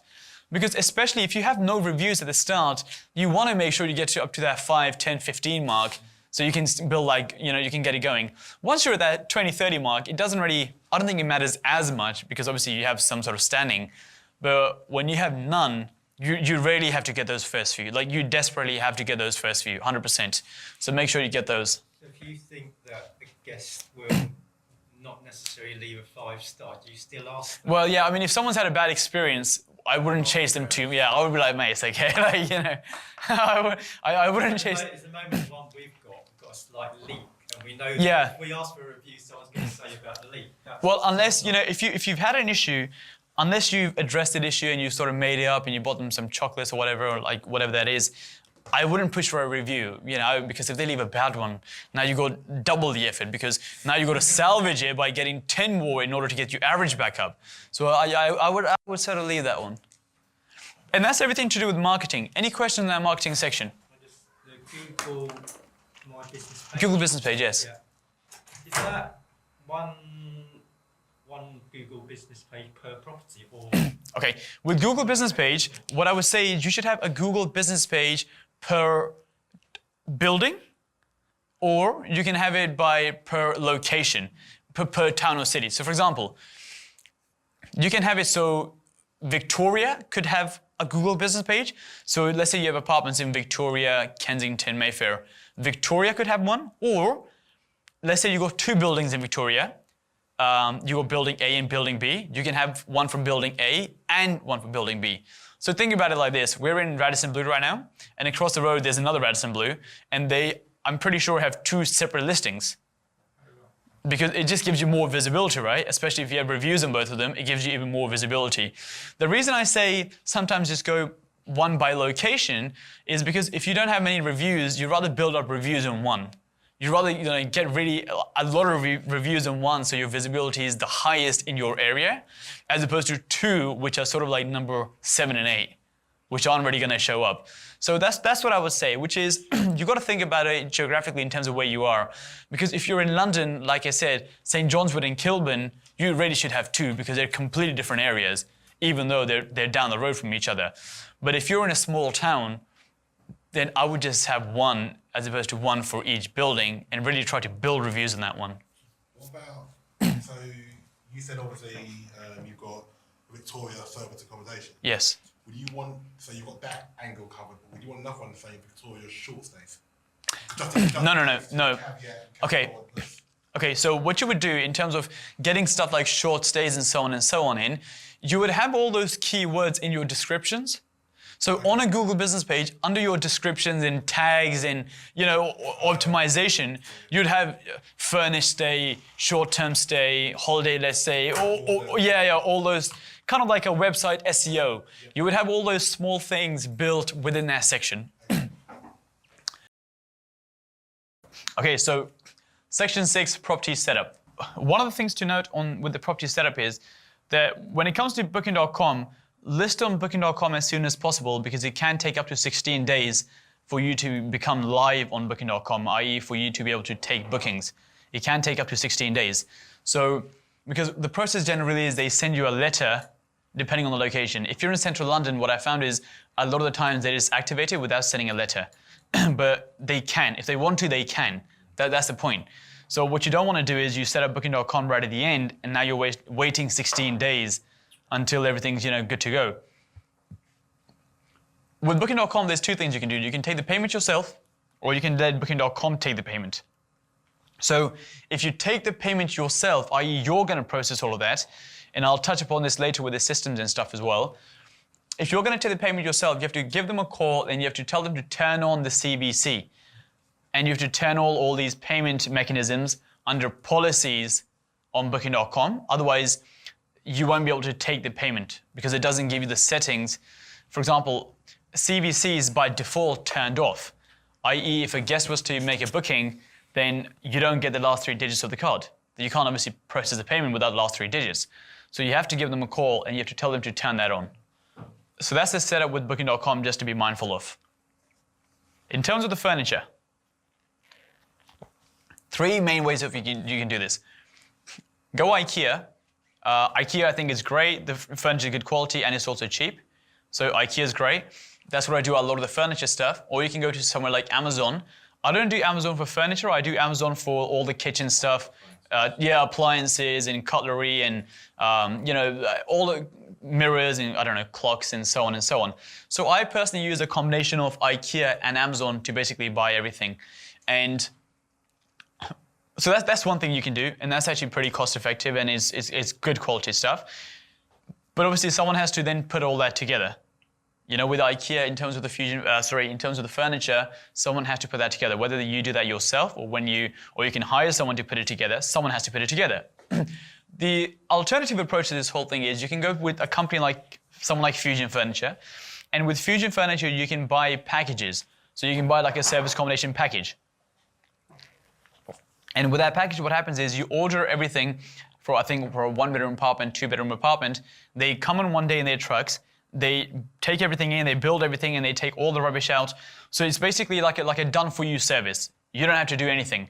You simply order and everything is done. But again, the price tag is going to be slightly higher compared to the IKEA stuff. You're paying for this convenience of someone coming and doing it, which is fine. The only other thing to note is that if you're gonna get furniture from a company like Fusion, and I think the furniture is probably good quality as well. I haven't personally used it, but it's probably good quality as well. The only thing to note is that if you have a lot of other apartments in your area also using Fusion, then you might not all look exactly the same. Because the furniture is exactly the same, the beds are the same, the sofas are the same, everything's exactly the same. So that's just something to be mindful of. But again, it is a good service from that point of view that everything is simply done, don't have to do anything, it's all good to go. But the price will be higher because of the convenience, and also you might end up looking the same. 2 things to keep in mind. In terms of the shopping list, so these are some of the basics that you would have, in your apartments. So in terms of things which are replaced all the time. Tea, coffee, sugar, toilet packs. I use a website called Out of Eden. Out of Eden is where you can buy these toilet packs, welcome packs, whatever you want. So, you get these like mini hotel toiletries. You have them? Okay, yeah. So you can buy them from Out of Eden. It's something like £2.25 per pack, which has like a shampoo, shower gel, shower cap. I've never seen anyone use a shower cap, but apparently that's a thing. And yeah, depends on which package you get. You can get all these different things. And obviously toilet roll, I've always found Groupon to be pretty good. They always have like pretty good deals, and it's pretty cheap for toilet paper, kitchen rolls, those sort of things. And that's everything. That's everything you need, which has to be replenished. And in terms of the furniture, I can maybe send out a list as well, because I've got a complete list of everything you need, from bins in toilets to cutlery to like a fire extinguisher, so on and so on. So I'll attach a list here somewhere with the slides where you can access that list. Do you supply like espresso machines? I don't do. I don't do coffee machines personally, but again, I think it depends on the standard of the apartment. So if you're in an area where the standard is really high, then you might want to have that coffee machine. But if you're in an area where you don't necessarily require one, where everything is the premier in standard, you might not need one. But if you want to have one, you can have one for sure. Hiring cleaners. So when it comes to cleaners, you want to make sure that it's a small team, not an individual, first of all. Because if you end up hiring an individual and the individual goes on holiday, or if the individual ever gets sick or whatever, then you have a bit of an issue. Because then you need someone to cover for them pretty urgently. So you need to have a small team, 3, 4, 5 people around that sort of mark, as opposed to someone who's just by themselves. And these are some of the responsibilities for the cleaners. So they obviously do the cleaning, they also manage the laundry. They replace the items like toilet paper, tea, coffee, sugar.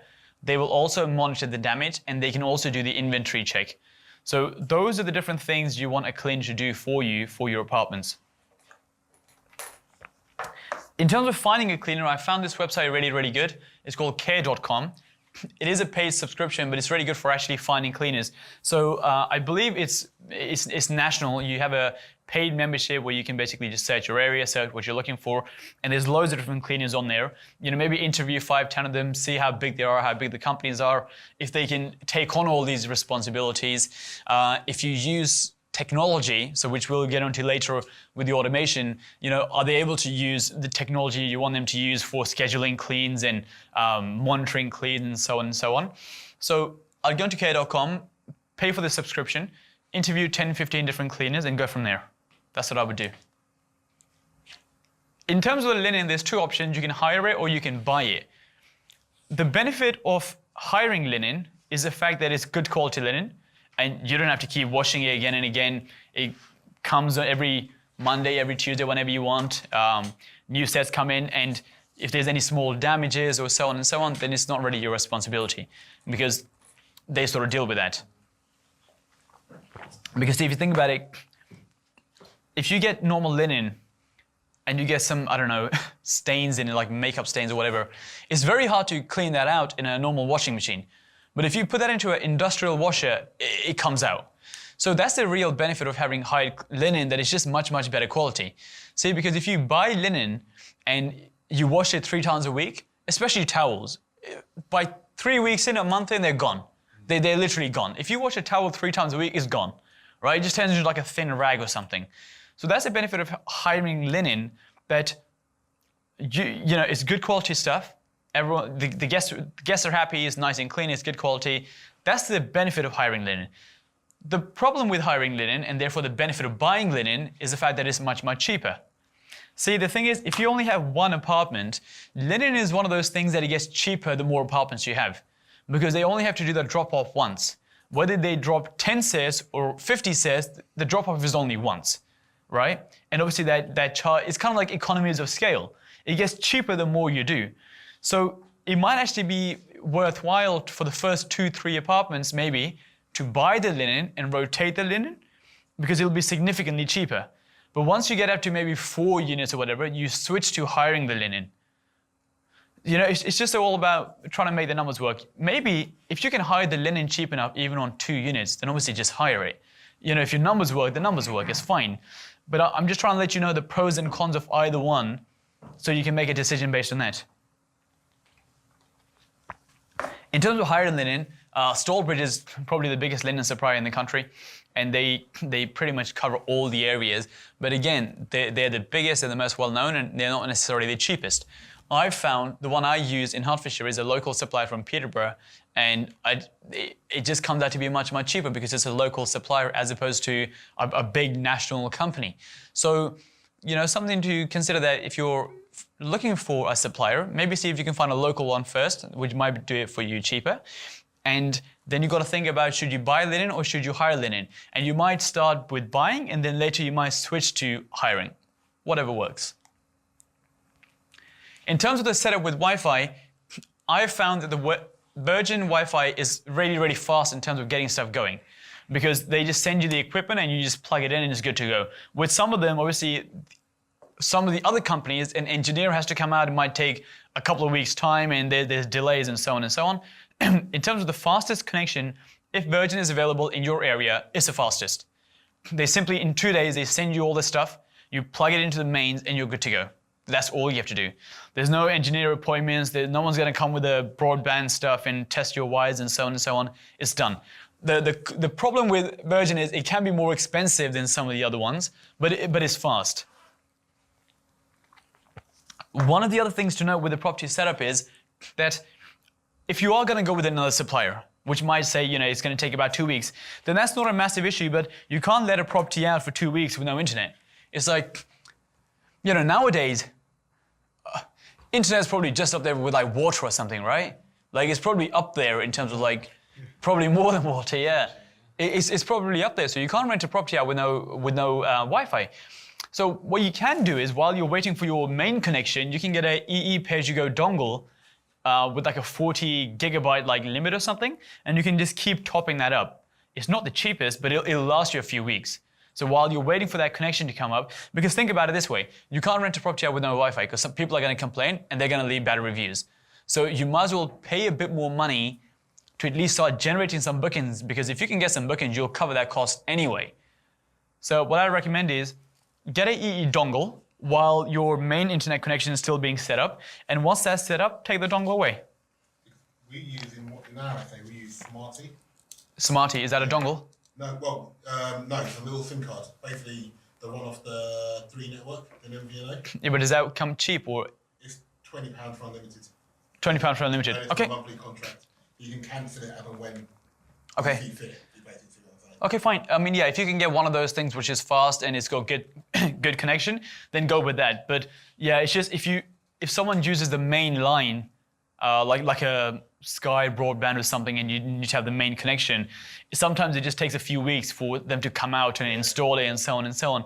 But yeah, same as a dongle, I suppose. That if you have one of the Smarty, is it? Yeah, Smarty. Okay, well, if you can get Smarty in your area, then plug in Smarty and just sort of like crack on with it. The next one is professional photography. We've sort of gone through this before, but from a property setup point of view, what you want to do is you want to list the property as soon as possible. And I'll show you how the timeline works, but you want to list it as soon as possible. Even before you've got the keys, you want to start listing it.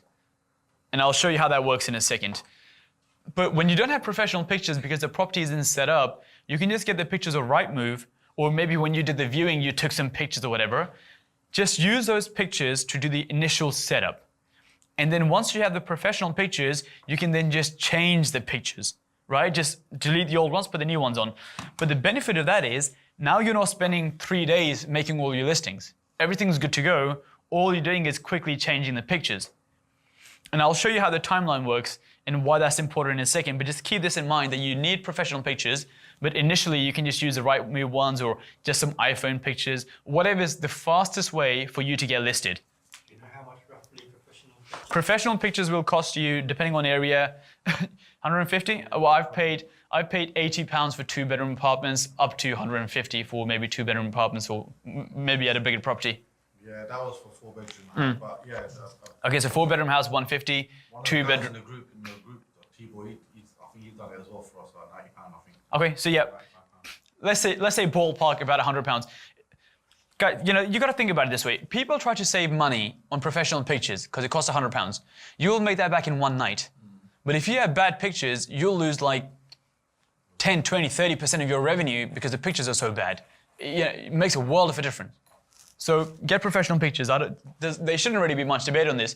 Like, I've seen people go on and on, like, talk about pictures and tell, you know, just like how the pictures should be and what to have in pictures, what not to have in pictures, all this stuff. My recommendation is, I have no interest in learning what makes a good picture, what makes a bad picture. Just hire someone who knows how to do this and just pay them £100. No interest. I have no interest in trying to work angles and stuff, like should it be this angle, should it be that angle. Pay someone like T-Boy or whatever, £100, they come and do it, it looks good, job done. This is everything you need pictures of. So when the professional photographer comes to take pictures, these are all the different things which should be pictured. The first one, obviously, is the property itself. Both the outside, exterior, and the interior. So the rooms, bedrooms, all those sort of things. Next one is the entrance and the check-in process. If you have a self-check-in process, or whatever your check-in process is, the whole thing should be pictured. So, you know, this is the main entrance, this is where the lockbox is, this is the, you know, this is the railing where the lockbox is, so on and so on. The whole thing should be pictured in terms of how a guest would check in. And I'll show you why this is important in a second, because that's going to help us make the manuals, but the whole thing has to be pictured of how people can check into the property. The next one is close-ups, so amenities, toilet packs, all that sort of stuff.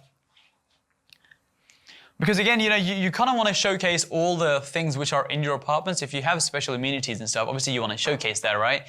So I don't know, if you have like like a jacuzzi or something, you want to put that in your pictures because someone might book it for that reason. If you have toilet packs with like those mini shampoos and stuff, it looks more professional than someone who doesn't. So you want to make sure you get like a close-up shot of, you know, of those particular things for sure. The next one is heating control. You want to make sure that heating control might be on the wall or it might be in a cupboard. You want to make sure that area is photographed along with the control panel. Same with the water control, washing machine, communal bins. If you're in an apartment building, where exactly are the communal bins? Where's the bins? You know, where's that going to go? And that should be photographed, how to actually get there. We've got one building where it's a bit confusing and you have to go down the stairs, through the back door. It's a bit confusing. So that whole process has to be pictured as well, in terms of how people are going to get to the communal bins and where are the communal bins. Parking, the parking bay, or if you're doing the council stuff, the parking car park, or whatever that is. View from outside the window. We mentioned this before. If you have a good view from outside the window, then you want to make sure you got a picture of that view from outside the window. Because that view might end up selling the location more so than the apartment itself. So you have a view. One other thing I would recommend is, for example, you know, if you're, let's just say the building we're in right now, that was the apartment, that was your apartment. Then in that case, I would take pictures of some of the stuff nearby. Because, you know, as you know, down the road there is a Sainsbury's, which is just down the road. So I would take a picture of it and just say 100 yards from the apartment is Sainsbury's. British Museum is again down the road. I'd take a picture of the British Museum and say British Museum 50 yards away. You know, Shaftesbury Avenue Theatre is down the road. I would take a picture of that.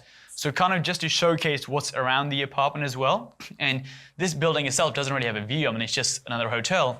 But if you had a good view, then you can take a picture of that view as well, just to try sell that location a bit. Ways to do check-ins. Now, 4 different ways of doing check-ins. The first one is meet and greet. I think the meet and greet check-in process is pretty self-explanatory, that you simply check the guest in yourself, or you pay the cleaner, the maintenance man, the check-in man, female, he, she, whatever. Like, you pay someone to do the check-ins, right? Pretty explanatory. The second one is key nest. Key nest is, in a lot of the bigger cities, And the way that works is you can Google key nest, put in your postcode, see if you have one near you. The way key nest works is you leave your key at a shop, and your key has a fob attached to it, like a green key nest fob. Kind of like apartment buildings where they have the fobs to get in, your key has a fob. The guest then goes to that shop and says, this is the code I've been told to get my key. The guest gives the code to the shopkeeper. Shopkeeper plugs in the code and the system goes, oh, it's key number 10. And he gives him key number 10. So it's just a way, if you can't do the lockbox and meet and greet, it's just a way of having the keys at the shop. And then obviously every time someone takes a key out, you get an email notification. You can change the codes online. So in 2 seconds, you can change the code so it wipes everything. So it's pretty secure. You know, you can monitor the keys. When someone gives a key back, it gives you an email. So for example, if someone's taken the key out, but they haven't returned it, you know they haven't returned it. So, you know, it's pretty secure from that point of view, and it makes check-in processes really easy. So with Key Nest, what I would recommend is, you know, if you think about it, you're leaving your key at a shop. Not every single shop is 24/7. Some shops close at 10 p.m., right? Let's just say 7 a.m. to 10 p.m. is when a shop opens. If someone wants to check in at 11, then you've got a bit of an issue. So what I would say is have one key at the main shop, the closest shop to your apartment, and then have a spare backup key at a 24/7 Key Nest, but it might be 5 minutes further away, just in case you ever need it, like a spare one there. So, you know, if someone ever says, oh, I'm getting it at 2 in the morning because my flight's at that time, then you can just send them that one as opposed to this one. But that will work pretty well. I've done that, it works pretty well.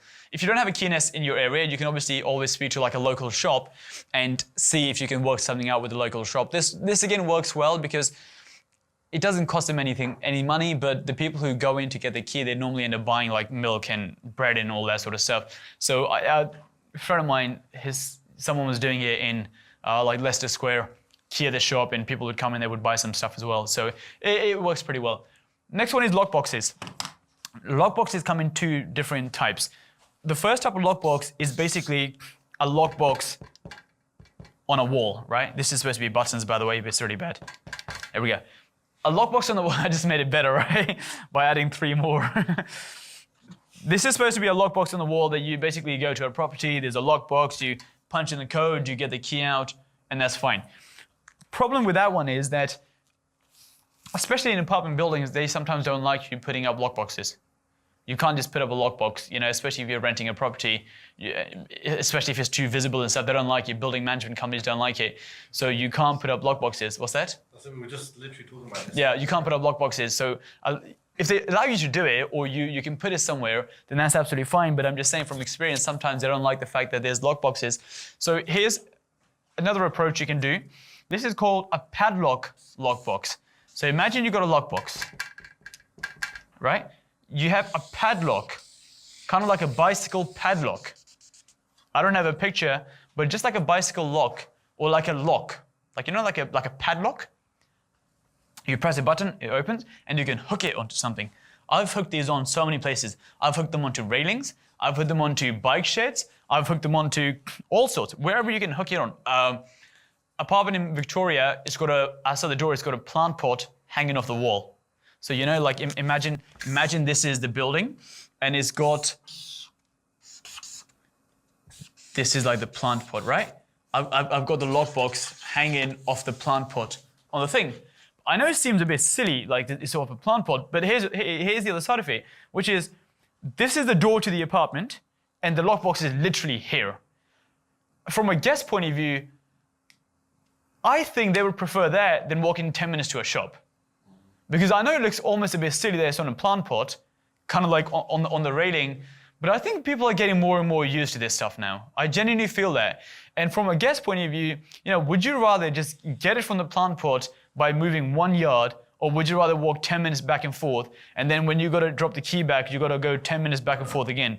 I'll just get it from the plant pot. Would you always have an emergency key as well? Yeah, always have a spare lockbox as well. So with your check-ins, always make sure you got a spare lockbox somewhere. So you got the plant pot, maybe keep one behind a plant somewhere hidden on the floor or something. I don't know. Just keep a spare one somewhere. Same with Key Nest. That's what I'm saying, you have 2 keys. Always have a spare because someone might lose one key or so on and so on. But that's what you can do with lockboxes, that if you can't, I'll give you an example.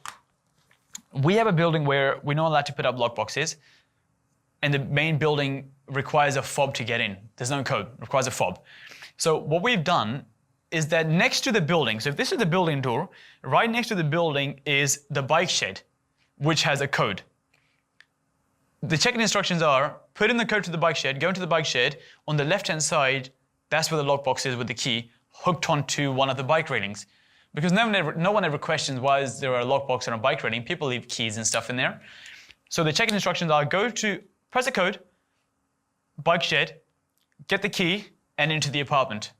Takes 2 seconds, but it's better than someone walking 10 minutes or doing all that sort of stuff. So that's what you can do when it comes to lockboxes. The last one is the coded door. What's that? You're putting it back in the lockbox so that the next guest, when they come, there is actually a key there, or... Are you saying if the guest has forgotten to put a key? Yeah, or there's a problem with lockbox. Okay, yeah, I mean, you can get problems with lockboxes, or you might get a guest who's accidentally taken the key with them. That's why you have to have the spare one. That's why you have to have a spare lockbox somewhere in case something like that does happen. So have a spare one. The last one says coded door handles. You might have seen these. There's kind of like these Yale, that looks a bit messed up, but messed that one up. Anyway, you can have these Yale ones with like these buttons and stuff, and you just touch. It's like a touch display, and you touch it, and you can sort of like just open the door. So I think if you can, I think that is the best approach if you can. But sometimes you can't, because obviously if you're doing rent to rent, you don't own the door, right? It's like a rental property. So, and the landlord probably doesn't want you to change the locks and stuff, and the building management company wants all the locks to be the same. In an ideal world, that's the best approach, because no one can ever lose a key. And if you want to change the lock, you can change it 2 seconds on your phone. It is the best approach. Can't lose any keys, no one can ever get locked outside, so on and so on. But obviously you can't always have that. I would say that's number 1. Lockbox is number 2. Key nest number 3. Meet and greet number 4, in my opinion. But yeah, this is a really good one as well in terms of doing check-ins. Just have coded door handles. Meet and greet, pros and cons. Sorry, meet and greet versus self check-in. The pros of meet and greet is, a lot of people argue that, well, if I meet the guest myself, I might get better reviews, I might get some more bookings in the future, because I'll sort of like, speak to my clients and so on, and see how long they're here for, and kind of like make that conversation, right? So that's the pro of meet and greet. I think the problem with meet and greet is that, one, it can be expensive, because you have to send a person out every single time, because someone obviously has to go there, and there's cost to that, right? If it's you, there's time cost. If it's a staff member, then obviously you have to pay in order for someone to go out. I think it can also be inefficient, because there's delays all the time. Like, for example, if you're in London trying to do meet and greet, and there's a rush hour or something, and you're stuck on the tube somewhere, and let's say you're doing the meet and greet, and the guest is already at the property, it's raining outside, you might be half an hour away, or for example, let's say you get to the property and the guest sends you a text saying, oh, my flight was delayed, I'm going to be 2 hours later. Then you've got to wait there for 2 hours until you can come and check someone in. Or you have to go back home and then come back again. So it's just inefficient. And again, if you don't have staff available, or let's say you've got a meet and greet person and they go on holiday, then who's going to do the meet and greet? Who does the check-ins? So I think there can be benefits of meet and greet from that point of view, but I just think there's too many issues with it. I just think it's inefficient, it costs too much money, and there's too many issues with it, so I don't do it. The pros of self-check-in is it's cheaper, it's more efficient, there's less errors, because obviously you just send the check-in instructions, everything pretty much gets dealt with. And I think the bonus with a self-check-in process is that with the same lockbox, with the same self-check-in process, you can let in the internet guy. I had a property once, and what I did was, first of all, the Virgin guy had to go in for the internet. Not Virgin, Sky guy had to go in for the internet. And rather than me meeting him at the property, I just sent him the lockbox. I said, that's how you get in. He went in, did his stuff. Furniture company, they came, they used the lockbox, they did all their stuff. Photographer, he used the lockbox, he did all their stuff. I never had to go there. I simply just said to the people, there's a lockbox outside, do whatever you want. If there was no lockbox, I would have to go 3 times to let those people in every single time. Especially from a setup point of view, you don't want to keep going to the property every 2 days to let someone in, let in the engineer, let in the sky guy, let in the furniture guy, so on and so on. So I think from that point of view, it helps as well. That's kind of like the added bonus. In terms of the downside, the cons, it says the cons of self-check-in, I don't think there are any. I just can't really see any. Unless, a guest forgets to puts the key back or something, I suppose that could be one. But again, if you have a spare lockbox, you sort of mitigate that. So I don't think there are many cons of doing self-check-in. I just think it's a far, far better strategy than doing the whole meet and greet. And this is what I mean by the speed setup, which is, let's just say at this point your contracts are agreed that you're going to be taking this property on. So at this point you've decided you're going to take the property. When you sign a contract for a rent-to-rent agreement, management agreement, whatever that is, even if you buy a property, you sign it at this point, but you're going to get keys about here. That might be a week apart, that might be 2 weeks apart, but I'm going to get my keys here, and you've signed it here. Between the time you sign it and you get the keys, you order all the furniture, you arrange the photographer, and you list the property on all the portals, Airbnb, Booking.com, all that stuff. I was talking about the Paddington property earlier. The Paddington property I listed with the right move pictures, we still had the beds wrapped up in cling film. Or no, is it cling film? The see-through one?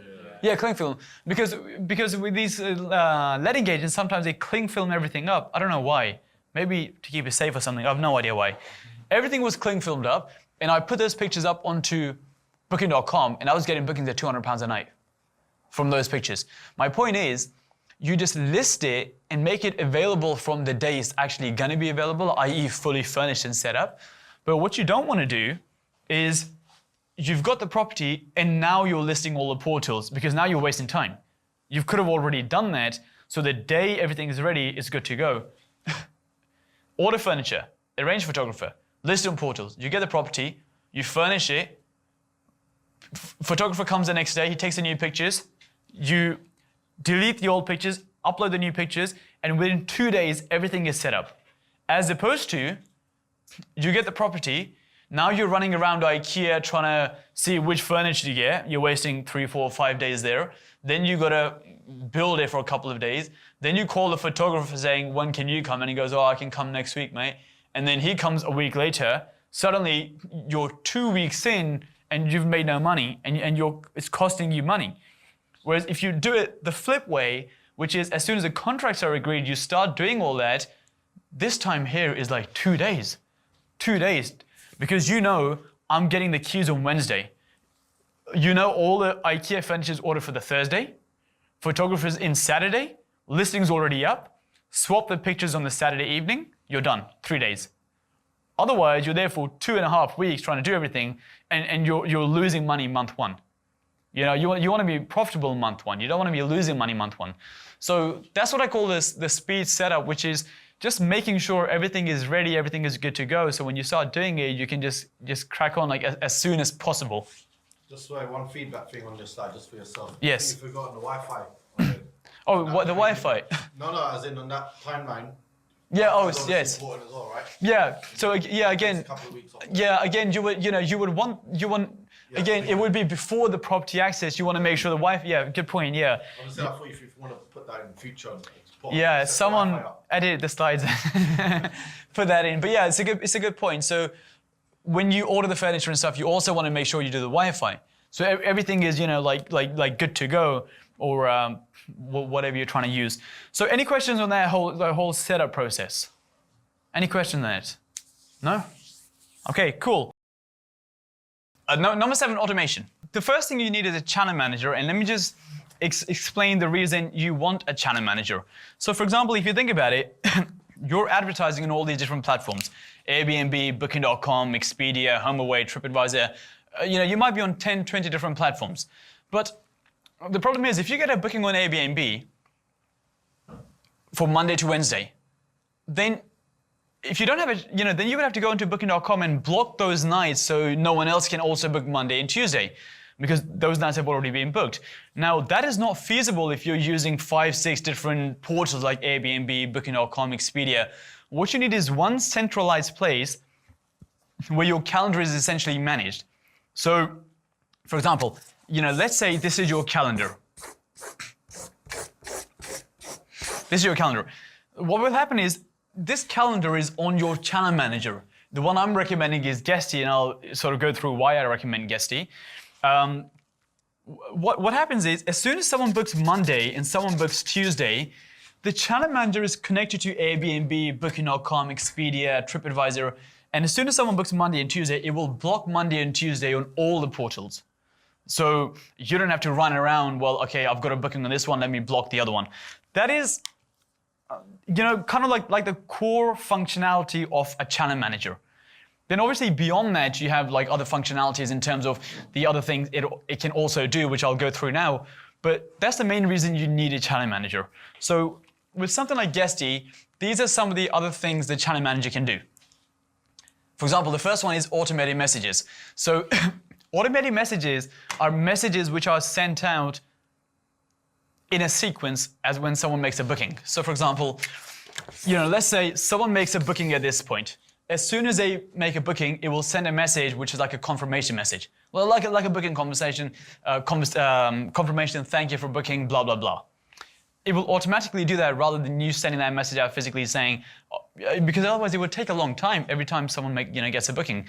And then if they're checking in here, it will send the check-in instructions. If they're checking out here, it will send the checkout instructions. So automated message is really just a sequence of messages which every guest is going to get.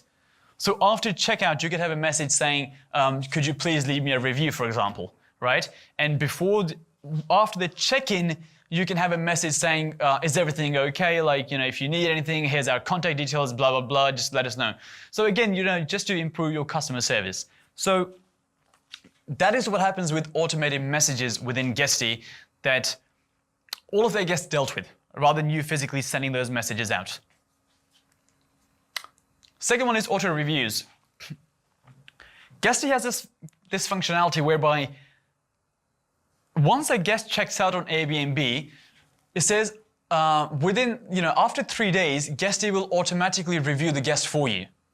And it will basically, put in a default rating of 5 stars or whatever you put in.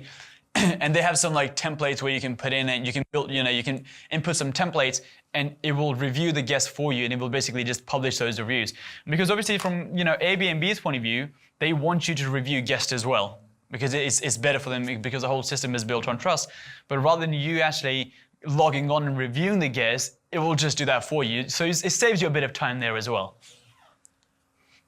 Auto pricing. Now this I spoke earlier about promotions, why you don't necessarily want to drop prices in your channel manager, you want to be running promotions. But on Guesty there's a functionality called auto pricing, which is you can set pricing based on different things. So for example, one says it says starting at 30 till 60 days ahead, raise the price by 10%.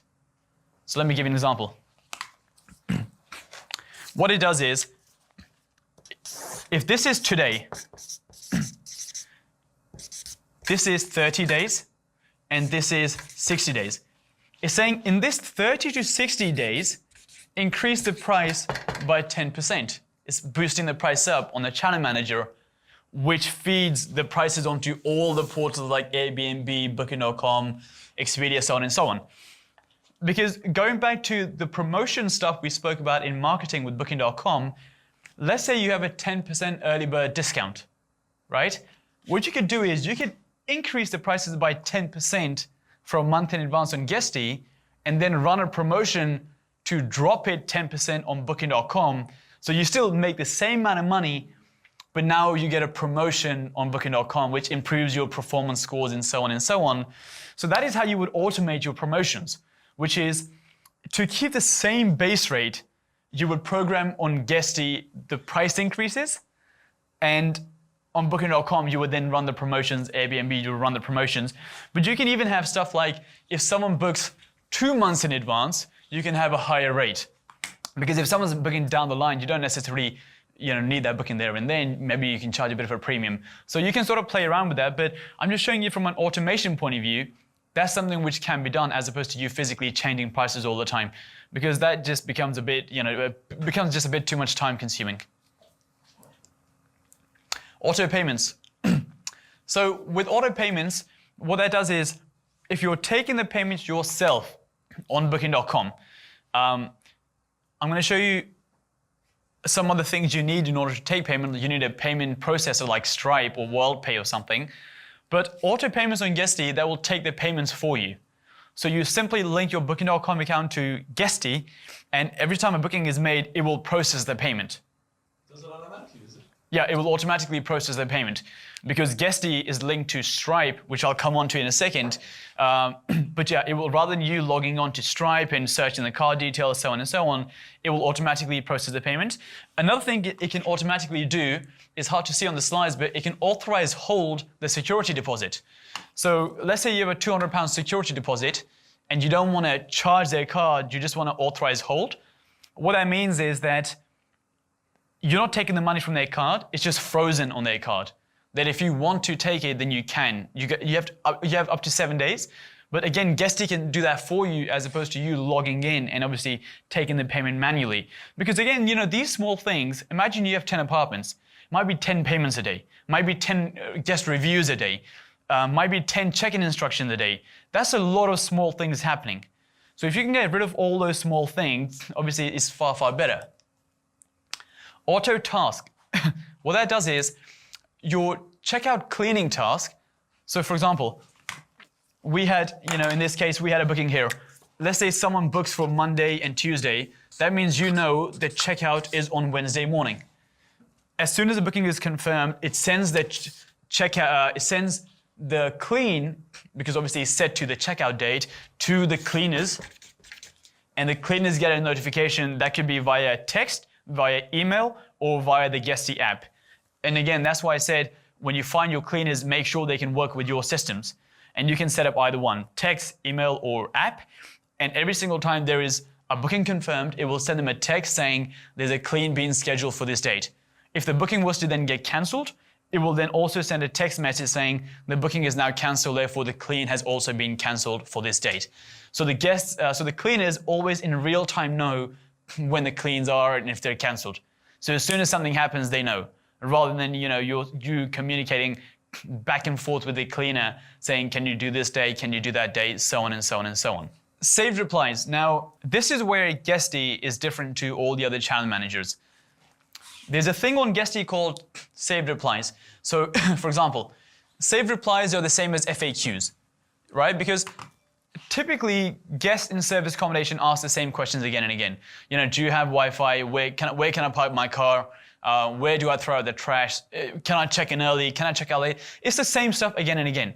So what you do is you save all the answers to all those questions within saved replies.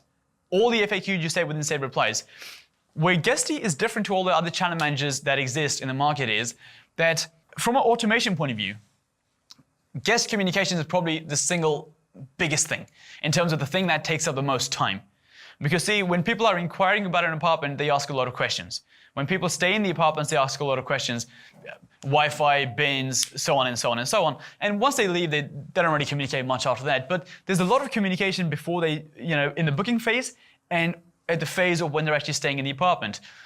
If you're doing that yourself, that can take up a lot of time. Not only does it take up a lot of time, the problem is that, you might wake up in the morning, you get a text or like an Airbnb message, and then you're going to work and you get a message. You're having dinner and you get a message. It's just spread out throughout the day and it's just very, very annoying. What Guesty does is, imagine the guest says, what's the Wi-Fi on Airbnb, right? On Airbnb, the guest goes, what's the Wi-Fi password? Airbnb is obviously linked to Guesty because it's a channel manager. The whole thing is linked. Guesty will then go into the save replies, find the answer for Wi-Fi, and send the guest that answer, right? So if a guest is making an inquiry saying, oh, I'm coming from Australia, like what's the bed layout of the property? Guesty goes into the bed layout, finds the answer, sends it. And by the way, it is not artificial intelligence. Guesty actually has humans behind this system. Because see, if the guest goes Wi-Fi, you don't know if they're asking Do you have Wi-Fi? What's the Wi-Fi password? The Wi-Fi isn't working. There's multiple variations of Wi-Fi. So it's not AI that they're just sending automated messages. It's actually humans who are going into your set of replies, finding the correct answer, and then sending it. And so therefore, the service is far better as well. We mentioned before, from a marketing point of view, optimization, Airbnb optimization. I believe you mentioned response time. Someone mentioned response time. Yeah, you mentioned response time. The faster you respond to the guests, the better your response score is. So, the faster you respond, the better your guest score, you're higher up in their Airbnb rankings. Well, again, if you have Guesty, 24/7 is replying to people straight away. As soon as someone makes an inquiry, within 5 to 10 minutes, they get a reply. If someone makes an inquiry from Australia at 2 a.m., because the time zone is different, you're not going to reply to that till like 7, 8, 9 in the morning. That's 7 hours. Whereas Guesty is 24/7 around the clock, and they're replying to all these things. And I feel, and I believe, and I think I know, to be fair, guest communication is one of the biggest things in terms of like how much time it takes. Anyone who's running service departments will probably agree. It just takes up so much time because it's happening all the time. So the reason I use Guesty is because it is the only channel manager which gets rid of that. Which gets rid of that. Now, a lot of people say to me, well, why can't I just hire a virtual staff or virtual assistants and they can basically, reply to the messages? Well, the problem is a VA will work from 9 till 5 p.m., right?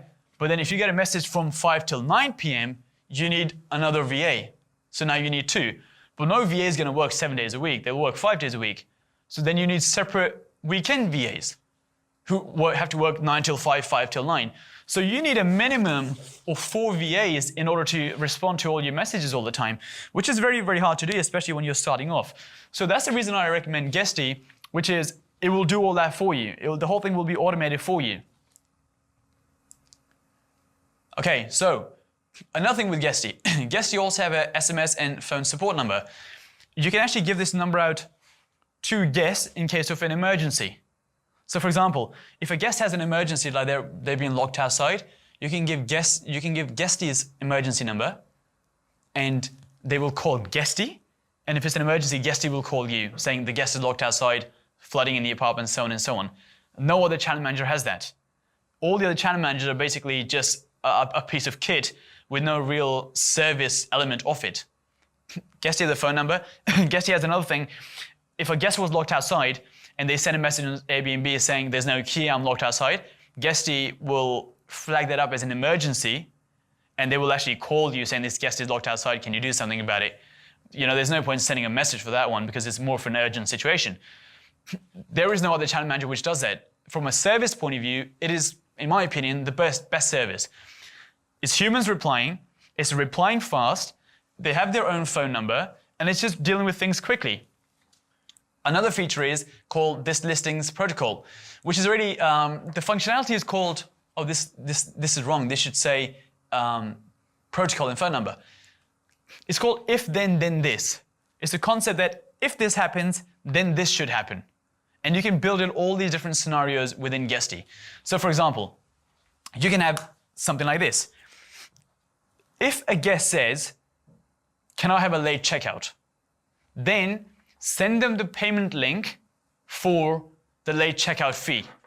And then send a message to the cleaners saying they're going to check out late. If this happens, then this happens. So if the guest says, I want to check out late, then send them the payment link and then send the message to a cleaner. Just automate it, right? Just automate it. Just a way of automating it. And again, I don't think that's something all the other channel managers do. So that's something to keep in mind as well. That is everything Guesty does in a quick snapshot view.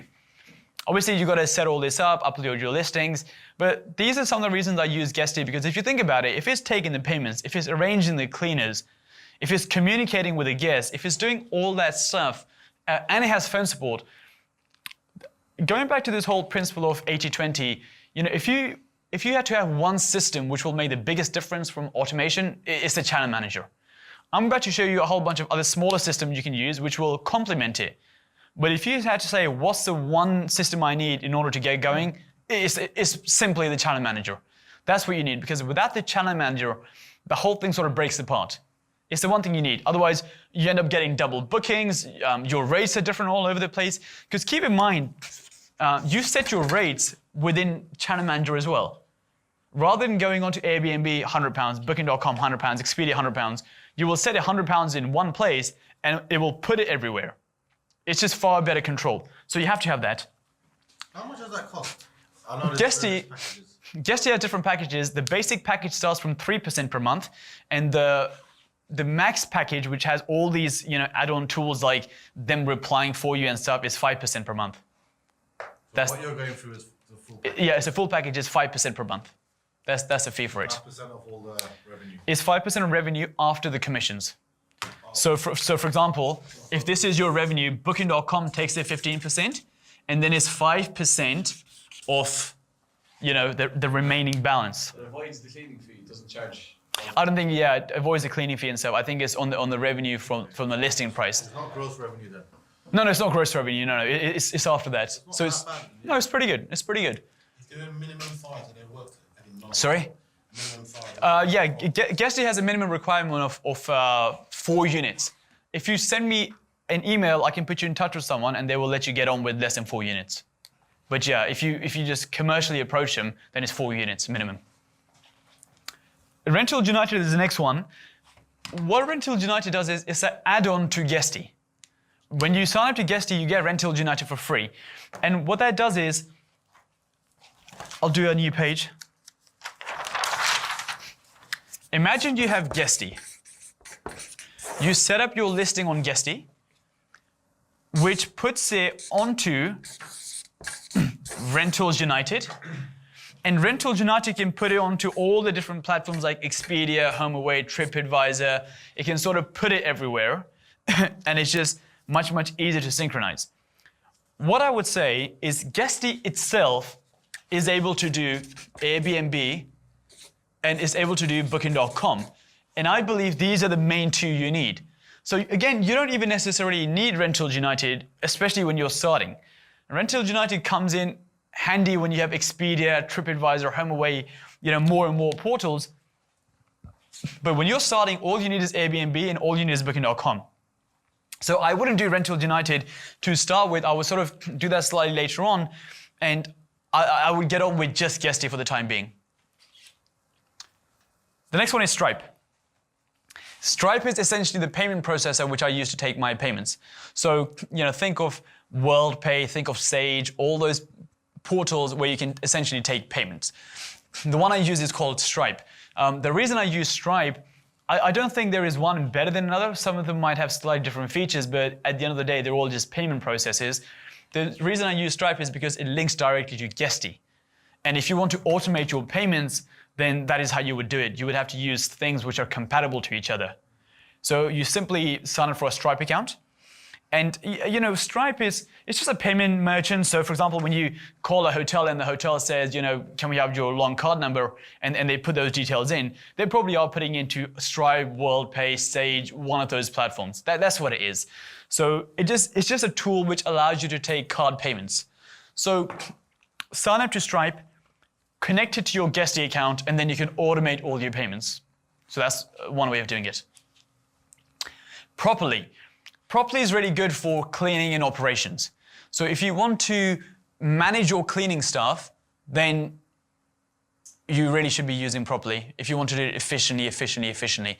And if you, especially if you're getting new cleaners to start with and you're not entirely sure if they're going to do like a good job or not, then what you can do is you can use Properly to sort of like get started with the whole process. The reason you can use Properly is this. The picture is slightly sideways because otherwise the template wouldn't work. So you just have to tilt your head 90 degrees. 90 degrees? Yeah. 90 degrees, yes.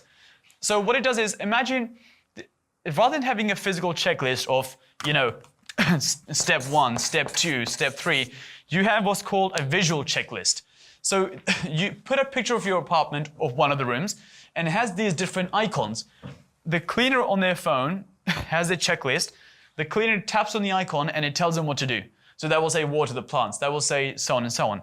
And obviously you don't need to do every single thing. Like you don't have to have an icon on a table, say wipe the table. But some key things sometimes cleaners forget, like, you know, making sure the fridge is cleaned out. Sometimes cleaners leave, you know, the past guests leave some food in there and they forget to take it out. Or the oven is the oven clean and stuff like that.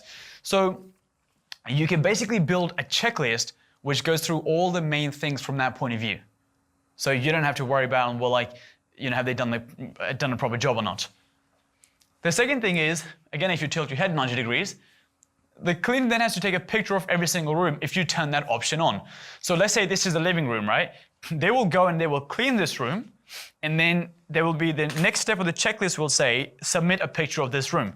They then have to take a picture of that room, and it will get attached to that clean. So, you know, and there's no option to upload pictures. You have to take a picture there and then.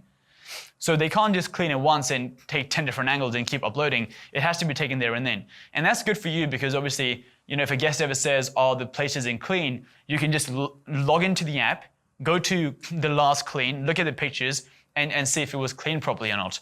And obviously a cleaner's not going to take a picture if it's not cleaned properly. Like if the bed's not made properly, they're not going to take a picture of it and be like, oh, it's done, right? So that's why that's important. Another reason the pictures are important is, if you have a picture of every single room, and again, you know, if you think your cleaner might not be on board with this, this is how you can sell this idea to your cleaner as well, because it is true. Going back to, or not going back to, security damages and all that sort of stuff, security deposits and stuff, which we'll come on to later. See, if a guest says, let's say this is a glass table and the glass is cracked, right? And the cleaner goes, the glass is cracked. The guest will say, well, it was already cracked. It's like, it was cracked before I checked in, right? You have no way of verifying if it was cracked before you checked in or not. But if you have a picture of every single room, you know, after every single clean, you can just send the picture of the last clean with the timestamp and say, look, we take pictures after every single checkout and the table was fine, you know, when we last cleaned it 2 days ago, and obviously it's broken now. And you've got timestamped evidence. If there was any damage, the cleaners can actually take a picture of the damage and report damage straight away as well. So it's just a bit more efficient from that point of view. But it's pretty handy from, you know, damage point of view, because if a guest does say it was already broken and you have no evidence, then it's kind of hard to claim a security deposit with that. I've got one going through right now. It was actually on a longer term stay, but the cleaner flushed some weird stuff down the toilet, and like is it the macerator? Is that what it's called? Yeah, so they broke the macerator, but they claimed it wasn't them. But luckily it was a long-term guest, so they've already been there for a month when it was working fine. Then it broke. We sent the plumber in, and the plumber said, obviously, we found all this weird stuff in the toilet, and obviously you can't flush weird stuff down the toilet because it breaks the macerator. So the plumbing company sent us a report saying we found all this stuff. We took the report, sent it to the guest, and we're going to have to charge you £900 to fix the macerator. But it's, you know, but that's pretty clear that they've broken it. But I just mean like smaller things like breaking, you know, like let's say a glass table or so on and so on. If you have pictures of every single checkout, it's far easier. So that's why I would recommend you use properly. The next one is Hostfully. Hostfully is very, very good if you're making guides.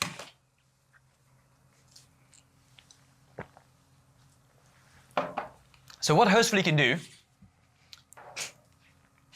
it can do two things. You go into Hostfully and it's got a template where you can make all these guides, right? So by guides, what I mean is like a manual.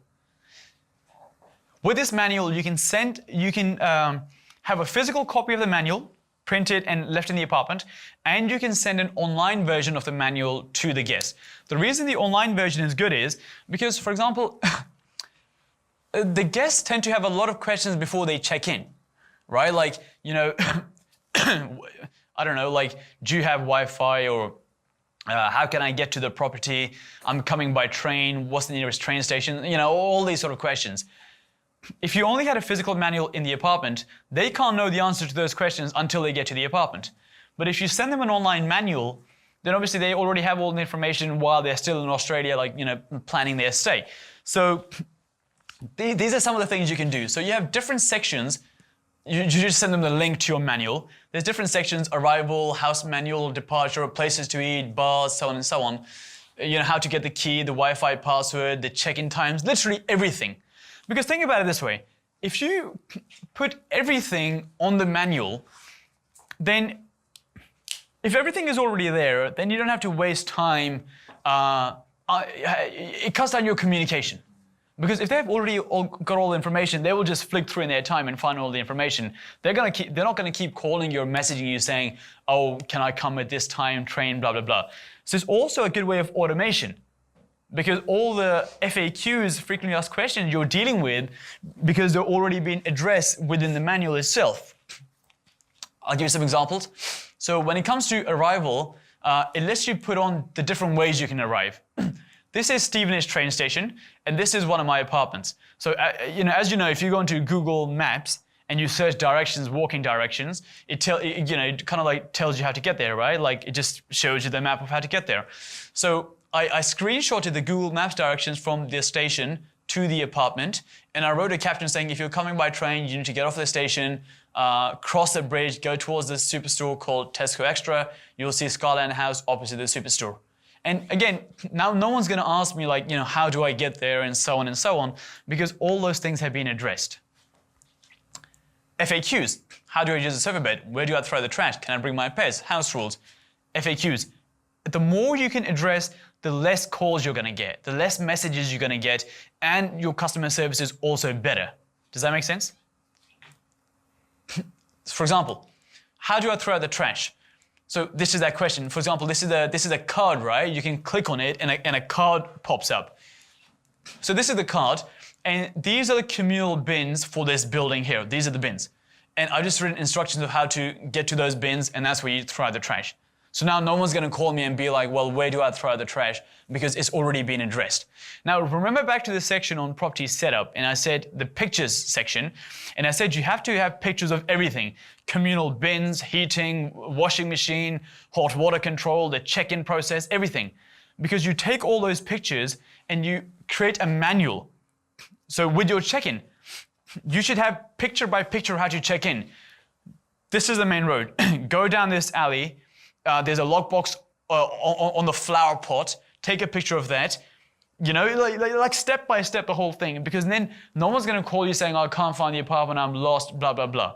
The more of these concerns or answers you can address in the manual, the less issues you have. So definitely use Hostfully for that reason. All-day PA. You can use all-day PA, or there's another one which I use. It's called answers.co.uk. Essentially, it's a phone service. Because what you don't want to be doing is you don't want to be taking all these calls yourself all the time. Because it's a lot of calls, right? Because think about it, you're getting calls at random times a day. You might have a day job, you might be doing something else. You can't pick up the phone all the time. But if you use something like all-day PA, you pay something like £1 per phone call. And I think it's even less than that if you buy like bulk minutes or something. If you buy like 100 minutes, it becomes cheaper and cheaper. So what will happen is the guest will call your company phone number. A receptionist from All Day PA will pick up saying, hello, Skyline Apartments, how can I help, blah, blah, blah. They will pick up with your company name, and they will basically ask for a message. So for example, the guest will then say, this is my name, I'm checking in this time, blah, blah, blah. They simply take a message, they text you the message.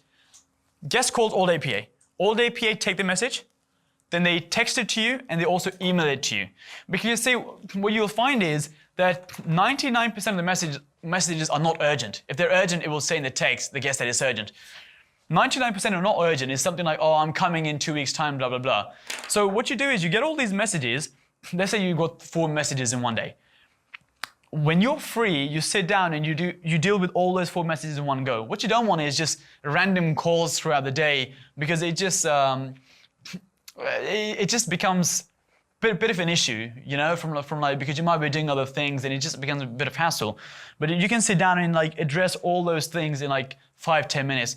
And from a guest point of view, that's better than not being able to reach you personally. Because think about it, if you call and the person picks up with your company name, now the guest is assured that obviously someone's dealing with it, they've taken a message, that's fine. That's better than the guest calling you and they're going to answer phone again and again. Because then from a guest point of view, you just get annoyed after a while that I've booked this space and no one's even picking up, like, shall I just cancel my booking? But at least this way, someone from your company has taken the message and they simply just pass it on to you and you kind of deal with it. So it's just far better from an automation point of view. Beyond pricing, I mentioned this at the start of the day, it's essentially a pricing software. What that does is you connect your listing to this, and Beyond Pricing was made by people from the hotel industry, because obviously if you look at hotel rates change by the night, high season, low season, weekday, weekend. So people at Beyond Pricing, they came up with all these data tools, algorithms and stuff to work out what the correct price should be. So how Beyond Pricing works is you set two prices. You set a base price, like an average price, and you set the minimum price you're willing to accept for your apartment. And based on those two prices, Beyond Pricing will make it increase the price, decrease the price, so on and so on and so on, based on the seasonalities. For example, let's say your apartment is empty for the next 5 nights. They will drop the price to get someone in. Whereas if your apartment is fully booked for 3 weeks and there's a 2-day gap, they won't drop the price because you're already booked out so much. They were trying to maximize the revenue. So that is how you would have smart pricing, i.e. high season, low season, so on and so on.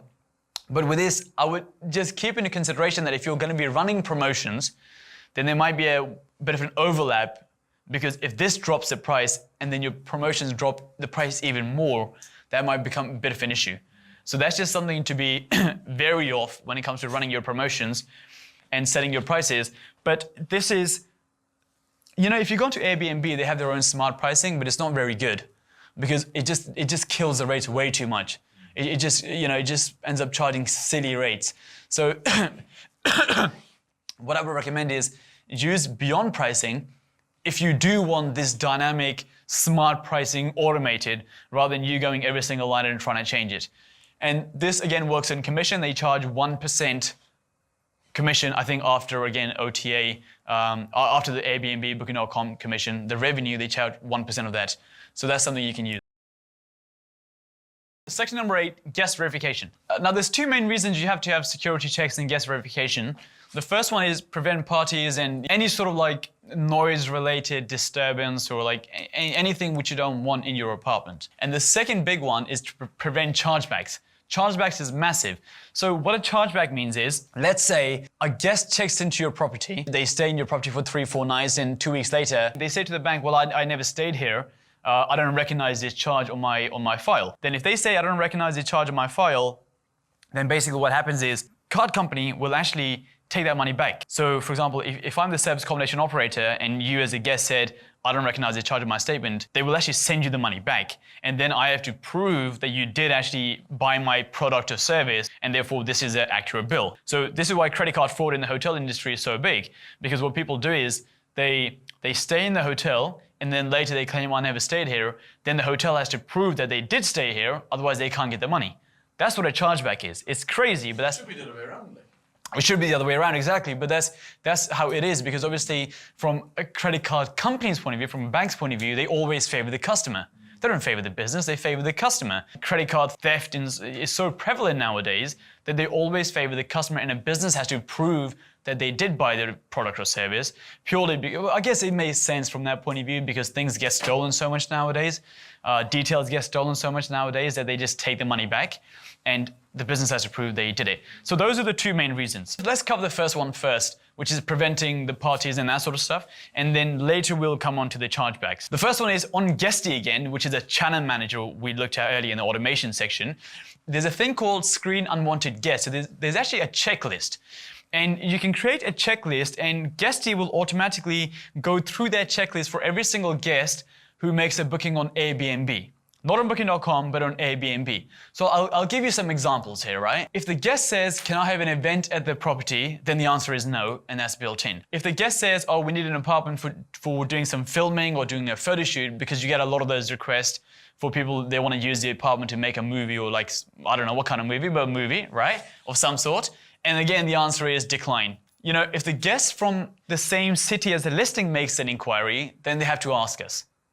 They don't just let them book straight away. Because see, with Guesty, since they deal with everything, if someone sends an inquiry, as long as it meets the criteria, they will just accept it. But in this case, it says, guests from same city as listing, then ask me or one of my staff members. What that means is, let's say I have an apartment in Stevenage. The guest making a booking also lives in Stevenage. Now, that doesn't make a lot of sense because if someone lives in Stevenage, why would they book a service department for Stevenage, right? So it's a bit weird.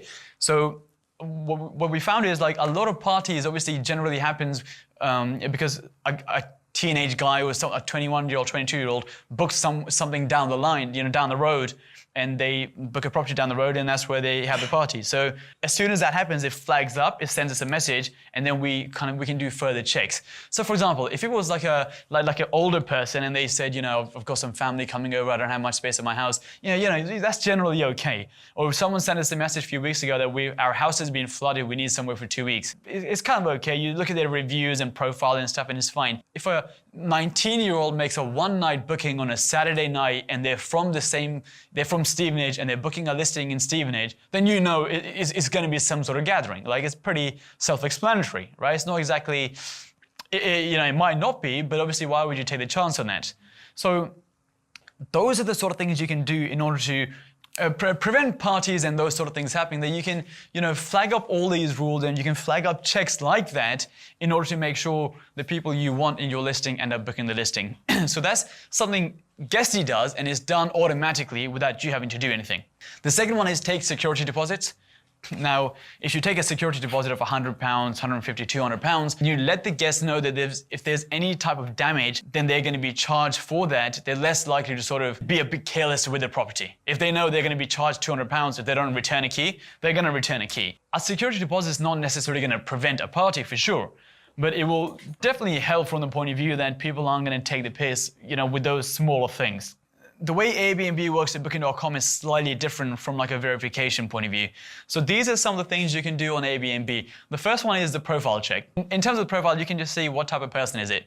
So for example, like I said before, if I'm getting a booking by a teenager on Saturday night, I'll be more concerned compared to if I was getting a booking from someone who's slightly older, so that's something you can check. Social media verification, generally, the people who have all their social media updated on Airbnb, there's a bit more of a trust element. I wouldn't go solely on that, but if they have their LinkedIn, Facebook and stuff connected to Airbnb, there's a bit more of a trust element there. So that's something you can look at.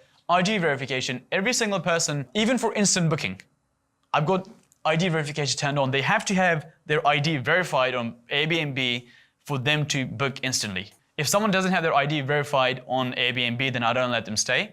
Because if there's any sort of issues, any sort of damage, police involved or whatever, I want to make sure we have the ID of that person internally with Airbnb. I only let people who have ID verified stay. So now again, going back to automation and all that sort of stuff, I've got a thing set up that everyone has to have ID verified. Because if I go back to screen unwanted guest, it says verification offline ID, or it might say ID somewhere else as well. But yeah, it has to have an ID.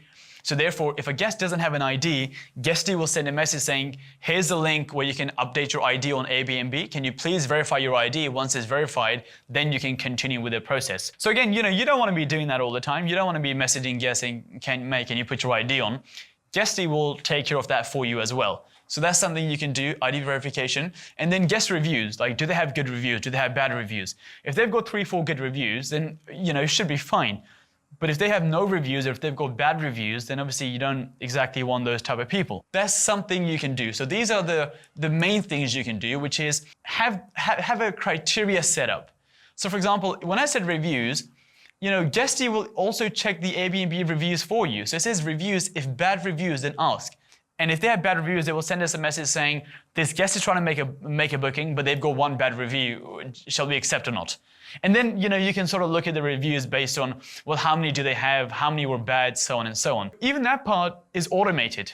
Even though it's a guest verification part, you want to automate it as much as possible because no one has time. Let's say you got 10 apartments and you got 10 bookings a day.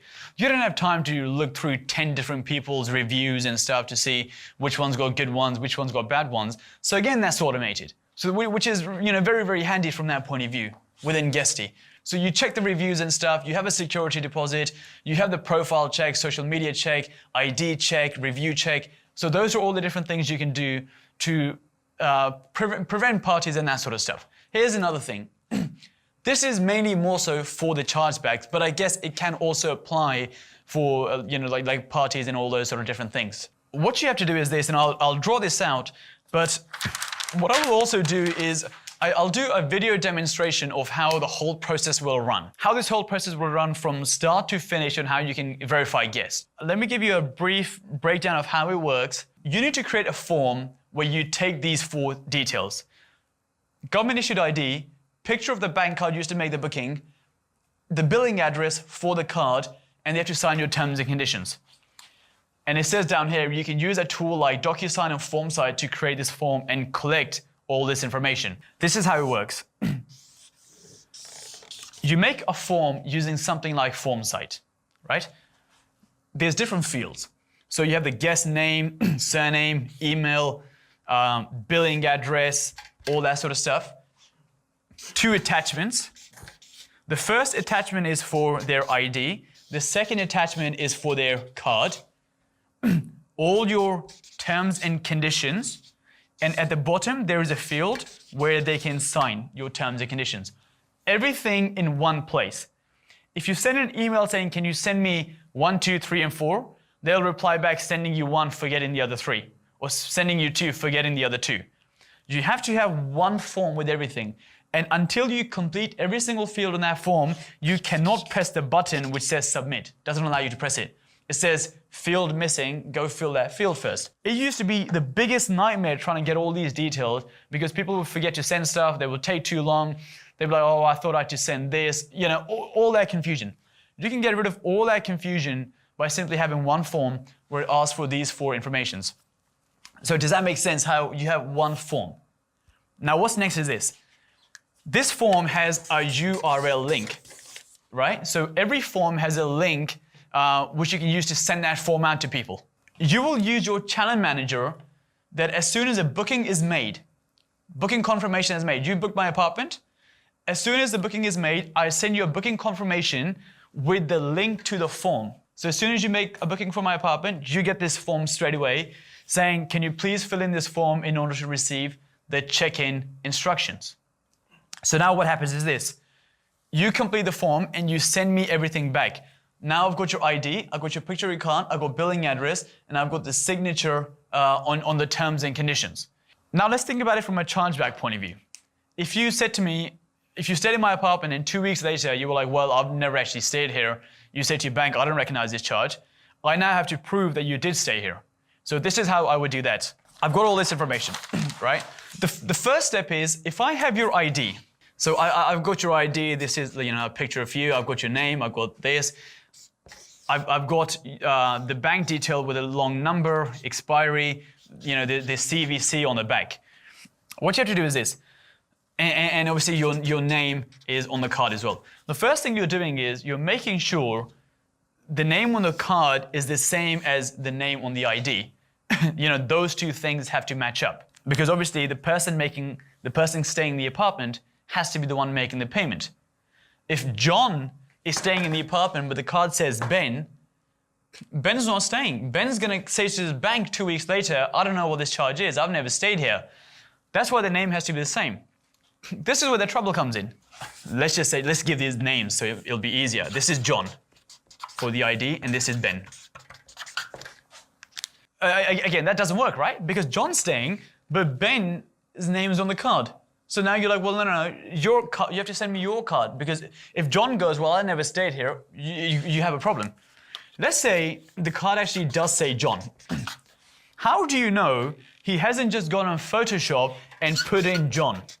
He's deleted Ben and he's replaced his name as John. He sends a picture to you and you're like, well, yeah, the card says John, the picture says John, all good. So now you have an issue because you'll be like, well, the card is the same, so I'll process the booking. But it was a stolen card where the name was photoshopped. The Ben, the real owner, will a week later say, I have no idea what this charge is, I don't recognize this. And when you try to prove it, you won't be able to. Because you'll say, look, I've got a picture of John's card. The bank will go, who the hell's John?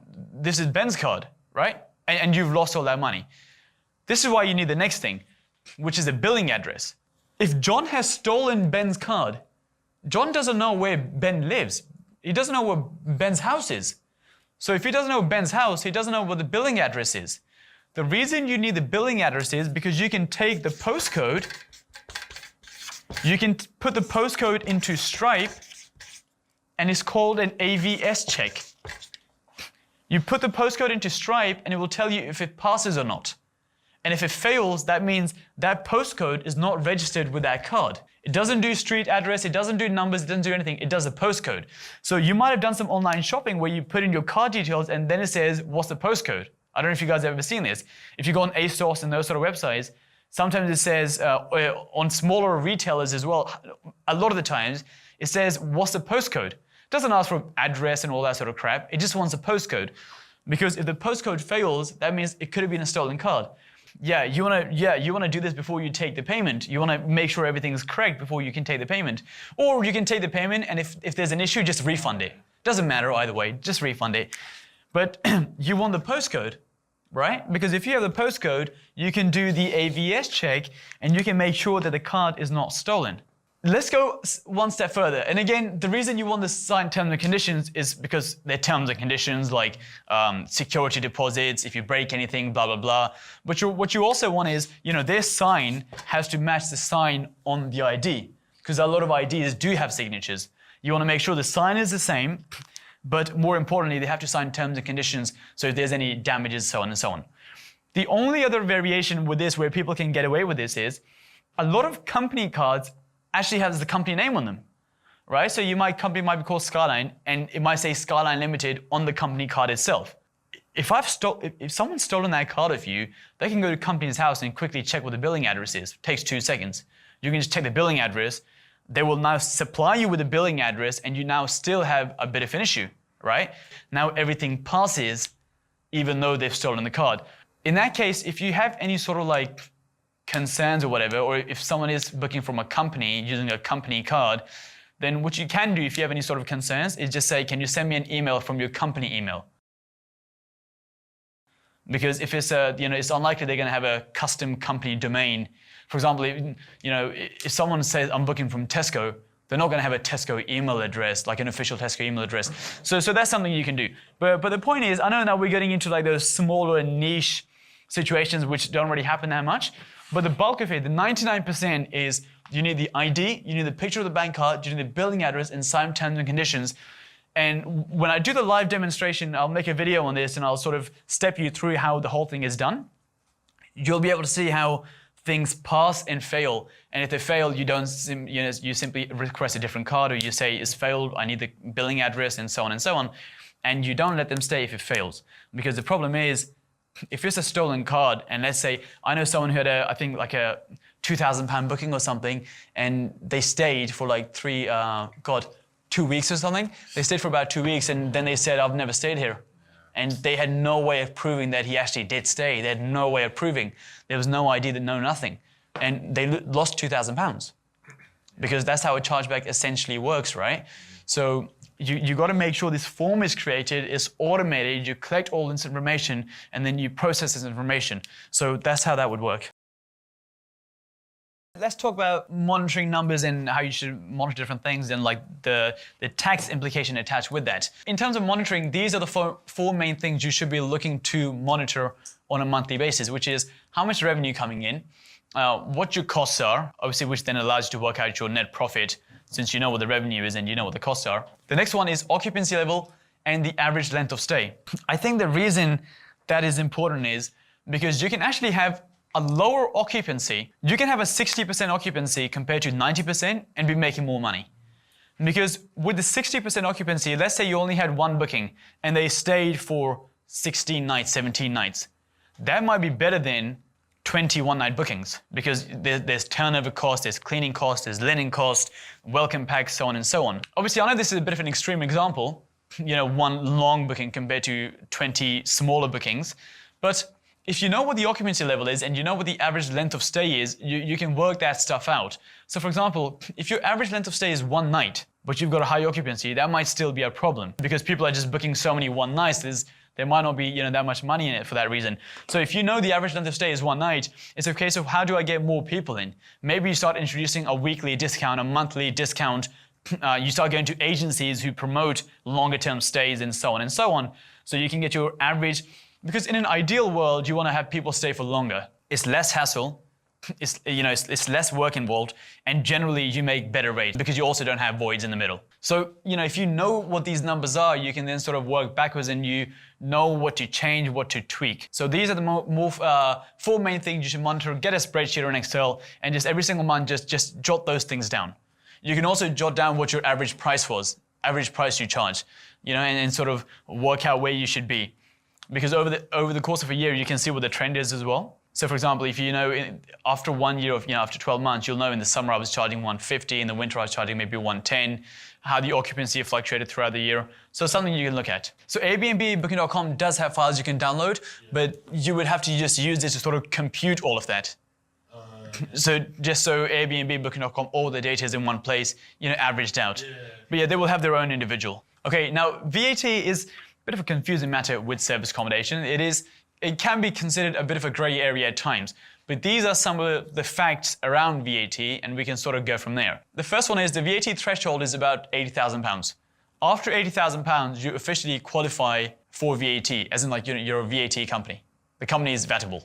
You have a flat rate scheme up to £211,000 revenue. What that means is, up till £211,000, you only have to pay 10% VAT, not 20% VAT. Beyond £211,000 is where 20% kicks in. So, let me explain here.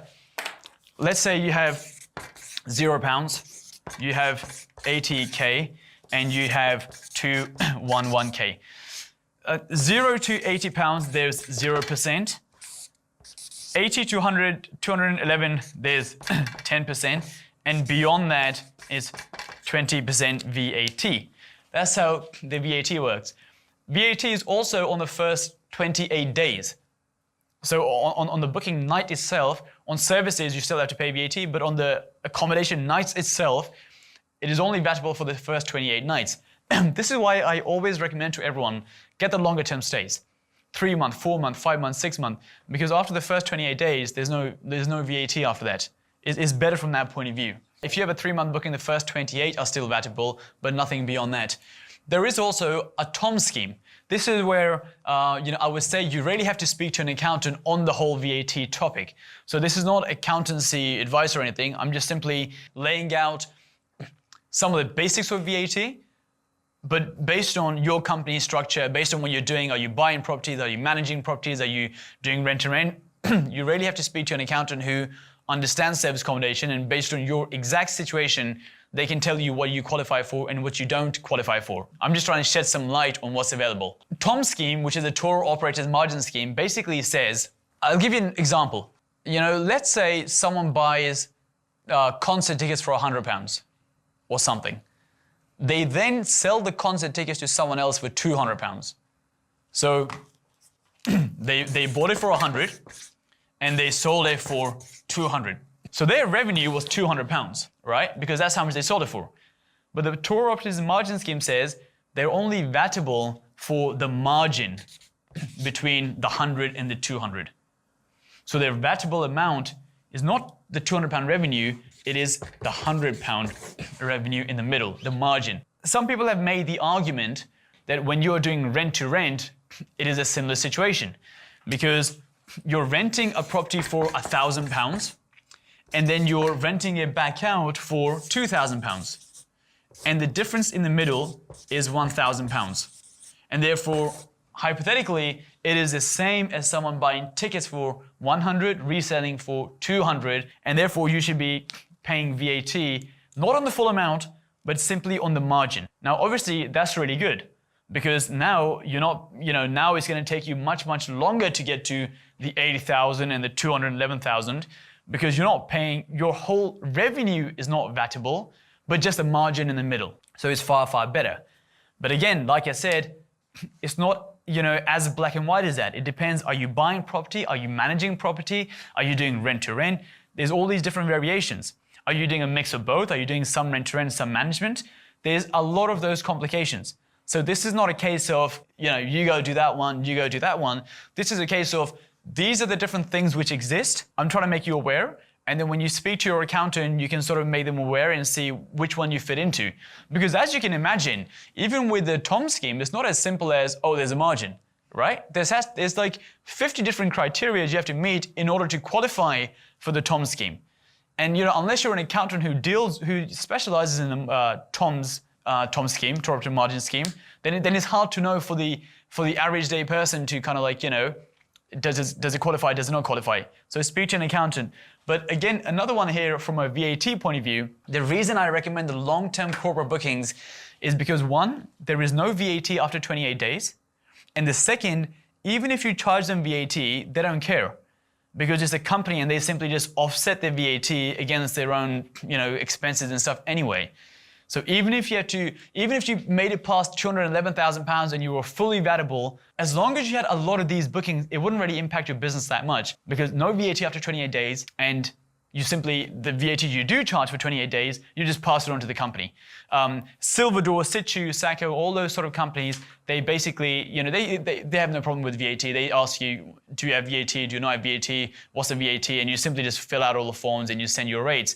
So that's what I would do, which is the threshold is 80, flat rate scheme up to 211, look at the total operating margin scheme, see if you qualify, and then get as many company bookings as possible. So you don't have to pay VAT after 28 days, and if you do have to charge VAT, you can simply offset it, and it's not going to impact your business from a negative revenue point of view, because you end up paying too much tax otherwise. Section number 10, compliance. A bunch of things you essentially just have to sign up for. It's a lot of things you just have to pay memberships for just to sign up to be compliant. First one is data protection. Sign up for data protection because again, you are holding credit card details, you're holding all this information. So, just sign up for it. The second one is lease restrictions. If you're taking a property on, which is leasehold, does the lease allow you to do short lets or serviced accommodation? So you can quite easily check this. If you're doing a management deal and there's a landlord involved, just ask the landlord for the lease. Or if you're doing it through a letting agent, just ask the letting agent for a lease. You can check it yourself, or even better, you can get a solicitor to check the lease for you. Obviously that requires a bit of money, but then it's just much safer as well because they can thoroughly check if it qualifies, if it doesn't qualify. In terms of mortgage restrictions, just make the landlord aware, make the letting agent aware that will a mortgage allow us to do short let service accommodation. Once you've let them know, it is then their responsibility to check up if it does, if it doesn't work. You shouldn't have to check for them because, well, you can't check anyway because a landlord has to check themselves, is my mortgage going to allow me to do this or not? Your responsibility is pretty much as simple as making somewhere aware that you should check that if this is okay, if this is not okay. And then I don't think after that, the responsibility is on your shoulder. I think after that, this is their responsibility. They should be checking what is allowed, what isn't allowed. Because at the end of the day, when you sign your contract with a letting agent or with a landlord, it quite clearly says in there that you're going to be doing short-term lets. You're not hiding anything. You're not sort of like, trying to be sneaky or anything along those lines. It very clearly says you're going to be doing short lets. Your clients are going to be staying there. Everything is black and white on paper. And then it's their responsibility to check, if it does allow, if it doesn't allow, and those sort of things. So that's just something you have to be aware of. If you don't ask, because as you say, it's in the contract, if you don't ask them because you're kind of rocking a ship as such, it's in the contract and they're going to accept that, you're going to do short lets. Yep. It is their responsibility to check that they're allowed to do that. Even if you don't ask, that's you're still covered, and it's still their responsibility. Because, they might not even have a mortgage. It might be, we have 2 service accommodation units which don't have a mortgage. They were bought outright in cash, no mortgage. Your contract, this piece of paper will say, I'm doing short lets, I'm doing clients, and then it's, their responsibility to check. I'll give you an example. You guys came to this event, right? You guys, we had the charity stuff and you guys, paid your money to donate to charity. Then you didn't say, well, let me check, has he got a venue and so on, because that's not my responsibility. You've done your part, you've transferred the money, and then it's my responsibility to sort of do my part. So I think in a similar sense, you've been open, you've said on a piece of paper, I'm doing short lets, my clients are going to be staying here. Even if you don't ask the question, it's then their responsibility to be checking, well, is this going to be okay? Is it not going to be okay? So, yeah, I agree with you. Lease restrictions, I guess it can apply for lease restrictions as well, because again, you're being very, very open. They should be really checking that. You can double check it to be on the safe side, but I do think the responsibility is, sort of on their shoulders from that point of view, because you are being, it's on a piece of paper, you're both signing it. It's not like you're renting it for yourself and then doing Airbnb. Black and white, the contract says I'm going to be doing short lets, or I'm going to be running service accommodation, or whatever my clients are going to be saying. Property ombudsman, that's just something you have to sign up for, because you're going to be, managing property and that sort of stuff. So just sign up for the property ombudsman. It's about £100 or something, I believe, for the year. It's not very expensive at all. Sign up for that. Housing health and safety rating system. This is just a health and rating system. I think it's to do with residential property as a whole. It's not to do with necessarily service accommodation. It's just the standards of residential property. Fire alarms, like those sort of things, like are the fire alarms working in the building, and so on and so on. I think gas safety certificate might also be included in that. Does the property actually have an up-to-date gas safety certificate? It's not, like I said, it's not service accommodation specific. If you're a landlord, a buy-to-let landlord, you will know a lot of this stuff anyway, because it's just normal standard procedures from that point of view. So that's something to look at. Insurance, you need public liability, you need professional indemnity. You can get content insurance if you want to get content insurance. I personally don't. But yeah, these are the two you need. And the company we've used is called keeninsurance.co.uk. Now, you might be able to find someone cheaper, you might be able to find someone better, I don't know. But that's the one we've used for the insurances that we have taken out. In terms of the company setup itself, the company which is operating the service apartment, the management company, or the company which is actually running the apartments on a rent-to-rent basis, that should be a limited company. I've always done limited companies. Everyone I know sort of does limited companies. Limited companies is probably the way to go. If you're purchasing a property, then it's different. Then it's based on your own personal, situation. Should you do LLP? Should you do limited company? So that's where you really have to speak to your accountant to work out what's best for you from a tax point of view. Because, like we said, capital allowances comes into it. All these different factors come into it. But let me give you an example. Let's assume in this case, you're going to buy the property to do service accommodation. So you're going to buy the property, right? There's two companies. There could be two companies. One is the operating company, and the second is the owning company. This company owns the apartment. This company operates the apartment. Kind of like a management company, or whatever you want to call it. The company which is actually running the apartment, i.e. it has the Airbnb listings and the channel managers and all that sort of stuff, that one should be a limited company. The one which is actually owning it, that could be, in your own name. It could be a limited company. It could be an LLP. It could be whatever, because that then depends on your tax situation. It depends on if you're going to do capital allowances. There's a whole bunch of factors which come into play. But if you're simply just doing rent-to-rent, or you're doing management, then you simply just have a limited company for your operations. And it's, essentially as simple as that. Planning use. Okay, this is the planning use in this country. So this falls into class C. C1 is a regular hotel, guest houses, bed and breakfast. C2 is a hospital, schools, those sort of buildings. C3 is essentially a normal property in this country, a normal house or a normal flat, i.e. like a dwelling house, basically where everyone lives. Service accommodation falls into C3, i.e. a normal house or a normal flat. And so the point of this slide is that you don't need planning permission to run service accommodation. There's no special planning permission required unless you're in an area where there's extra regulation like London, and there's a London 90-day rule. So London is different. But if you're outside of London in England, then you have the same regulation. Actually, in the whole of the UK, I believe. In the whole of UK, except for London, you don't have to do anything with planning. It's C3 class, i.e. a normal house or a flat. There's no what they call material change of use. In plain English, it means you do not need, as of today, you don't need planning permission unless you're in London, then it's a bit different.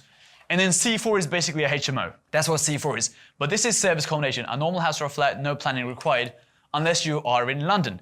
Now, if you're in London, the Deregulation Act stated in 2015, short stays up to 90 days per year are not subject to planning. You can do short-term letting in London up to 90 days per year, and you do not need planning. Beyond 90 days, now you do need planning. So how it looks is this. On Airbnb, there is a 90-day limit. You're allowed to do short-term letting for 90 days per year. Short-term letting is anything which is less than 90 days. 89 night booking is short-term. For it to be classified long-term, it has to be more than 90 nights, 3 months plus.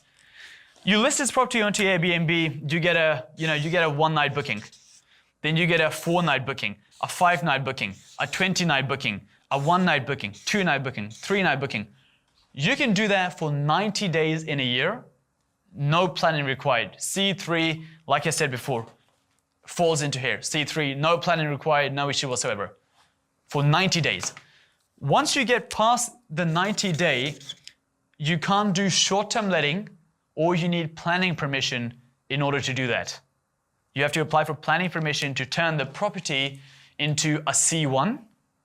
And if you get planning permission, then you're fine in London. If you don't get planning permission, then you can't do it. This applies for the whole flat. If you sometimes do like... Correct. So exactly. So I'll come on to that. So there are some ways of how you can get around that. The first one is get long-term bookings. So the strategy here would be, you would have to get 3 times 3-month bookings a year. You have to get 3-month bookings, and you can use up your 90-day limit. So that basically makes up a full year. That's the first thing you can do. So you get long-term bookings, 3 long-term bookings, and then 90 days of short bookings. So this is, all the stuff we covered in the marketing section, right? The corporate bookings, the insurance bookings, the relocation bookings, all that sort of stuff to get the longer-term stuff. I've had bookings up to 11 months. Obviously, if you get a booking for 11 months, it's not going to count towards the 90-day rule. Second one is rent rooms, like you just mentioned. The 90-day rule only applies to the entire property. If you're renting rooms out, then it doesn't apply. The only thing to keep in mind is this, that if you have a property with, let's say, 4 rooms, and you're renting all 4 rooms on Airbnb, then it might turn into a guest house, which you need C1 planning for. So when I say rent rooms, it says assuming you're living in one of the rooms. So if you're living in one of the bedrooms and you Airbnb the rest, no planning required, nothing. If you're not living in any of the rooms and you rent all the rooms individually, it might turn into a guest house, i.e. you now do need planning. Because that is a guest house. You got 4 separate rooms being let out. Complement with other strategies. So again, maybe what you can do is, especially if you think about it, this area, if you guys know this area well, so right now we're in Bloomsbury in London, there's a lot of universities nearby. And with university students, what happens is they typically start from October and they leave in June. University term ends in June, July. So what you could do is you could maybe do some sort of student let for that term and the remaining 3 months in the summer peak period, right? Because July to then September is like the peak summer months in central London. You can do Airbnb. So maybe you can complement the 2 strategies. You can get a 3-bed flat or something, have students for the 9 months, and then Airbnb for the other months. And you can sort of like complement the 2. The last one says apply for planning. So let's say you got a 6 months break clause. If you were to take a property on, let's go here. If you were to take a property on in October, well then you have a 6 months break clause. Let's say you did this year in 2020, right? So in 2020. If you took a property on in October of 2020 and you had a 6 months break clause, what you can do is, obviously you can use your 90 days worth of allowance in 2020, use your 90 days worth of allowance in 2021, because you get a new set, obviously, every single year. At this point, you can leave the agreement if you want to, because you have a 6 months break clause. And in those 6 months, you can try to apply for planning permission and see if you get planning permission or not. In theory. In practice, I think the chance of getting planning permission is very, very slim. Zero, yeah. It's like, I don't know if anyone's been able to do it, because if you think about it, if you look outside all these residential properties, if you've got a block of 50 flats, it's hard to say one of them is now C1. It's very, very hard to get planning. So I think I'm just letting you know of the options you have, but I think that one's hard. If you're doing rent to rent, the landlord might not want you to get planning permission. Yeah, correct. If you're doing rent-to-rent management, the landlord might not even want to change planning class, because even, let's just say, somehow you're able to change it, somehow miraculously you change your planning, it's very hard to change it back. I've heard it's very, very hard to change it back to residential. So how does the landlord then sell his property, if it's been changed into a hotel? Very, very hard. So realistically, I think the best option is this one here. Get the long-term bookings. 3-month bookings, 4-month bookings, 5 months, 6 months, 7 months, 8 months, all the way up to 11 months. Because then you have no problems. If you get a 6-month booking and a 3-month, you only need 2. So that is the best strategy. This one only works, obviously, if you live in one of the rooms. If you don't live in a room, you can't do it. So let's knock this one out. And this one is a good one as well. Depending on the type of property you have, depending on the location, if you can rent it out, for that duration. So I think really the top row is where you want to be with this, the long-term bookings. This obviously only applies to London. If you're outside of London, it doesn't really apply because you don't have any of these extra regulations. And I believe that is everything. If you watch that course entirely, that will teach you everything you need to know about serviced accommodation. Now, the question I tend to get the most is, well, what is the one thing I should focus on in order to make sure that this is going to work out for me? And the single biggest thing you need to make sure is the fact that you have an area where you can get a lot of bookings. Marketing by far is the single biggest thing you need to focus on. Let's say you have a property and you have done the systems and the processes, but there's no bookings. Well, that property is still not going to make money. Whereas if you flip that on its head, let's say you have an area and you've done the marketing correctly, you have a lot of bookings coming in. You're using Airbnb and booking.com. You're also using platforms like Housing Anywhere and getting people to stay for 1 month, 2 months, 3 months at a time. It doesn't really matter how good your systems and processes are because you can sort of develop those over time. But if you have an area where there's no bookings coming in, well, the system's not really going to help you in that situation. So if I had one final advice, like one thing you should focus on more than anything else is to make sure you do as much marketing as possible to make sure you have money coming in, you have revenue coming in. Use Airbnb and booking.com for your shorter term stays, but then use platforms like Housing Anywhere in order to get those longer term stays. Let's say you use Housing Anywhere. Let's say you only get 2 bookings a year for 3 months at a time. Well, that's 6 months of your year. That's 100% occupancy for half the year already. My strategy with serviced accommodation was always try to get long bookings by using platforms like Housing Anywhere.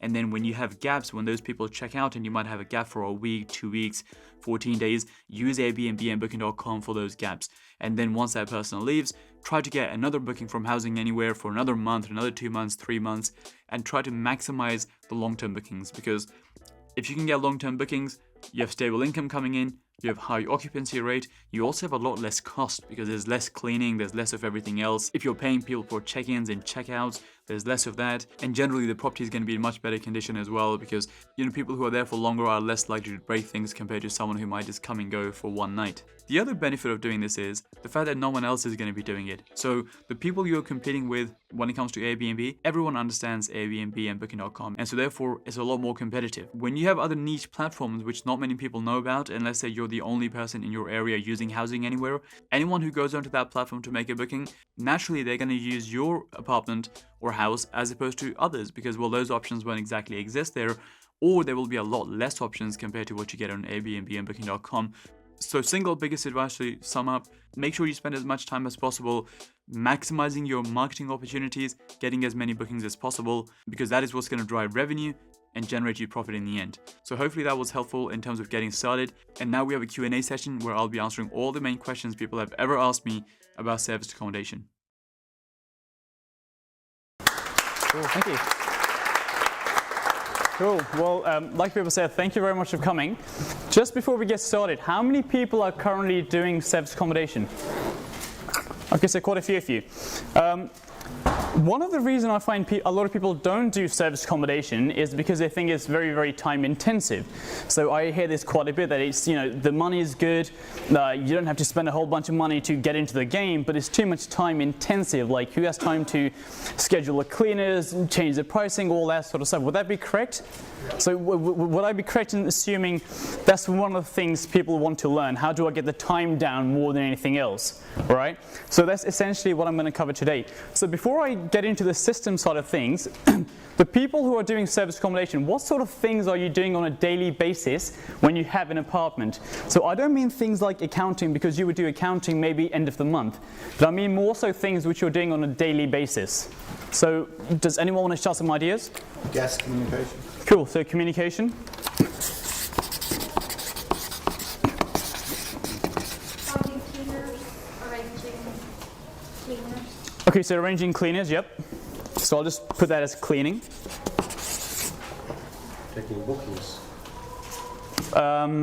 When you say taking bookings, you mean like managing the bookings, or what exactly would taking bookings? Well, like you get inquiries to either Airbnb or booking.com and to confirm them. Okay, so inquiries, so like general day-to-day inquiries, if you get a message from Airbnb or booking.com, there's a bit of back and forth. So it's sort of ties into communication, yeah. but I'll put it into inquiries. Pricing? What do you mean by pricing? Trying to keep up with your competitors on a daily basis, what they're doing, what they're not doing, just making sure your price is right to attract. Correct. Okay, so it's kind of like hotels, how hotels change prices by the night. A lot of service accommodation people also change price by the night, but it's obviously hard to do. It's hard to change prices every single night yourself. So cool, pricing. What else? Desk check-in and check-out. Cool, check in, check out.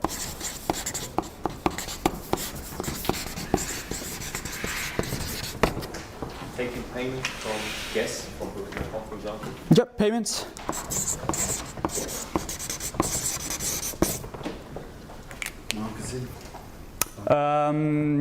Okay, so again, marketing is something you have to do, but I want to narrow it down to things you're doing on a daily basis. So for example, once you've set up Airbnb, you wouldn't necessarily have to do it again. So I really want to focus on the things you're doing all the time, because there's a lot of things like marketing, accounting, which you can set up and check once at the end of the month and those sort of things. But the challenge people have that is too time intensive on a daily basis. So I really want to knock down the things which are on a daily basis, if that makes sense. Yeah. But yeah, marketing. yeah, correct. What else do you want to add to this list? Social marketing? Yeah, again, do you want to expand on that a bit? Would it be working on like Instagram or Facebook? Okay. No, you should do social marketing, but I kind of want to narrow down on the operations of that apartment, if that makes sense. So again, kind of like similar to yours, a lot of the marketing things you can sort of set up and then you can tweak at the end of the month. Whereas there's some things you have to do again and again and again and again. It's like very repetitive things. So I really want to focus on those because those are the things people are doing on a daily basis, if that makes sense. Yeah? Go for it. Maintenance? Cool, maintenance, yep.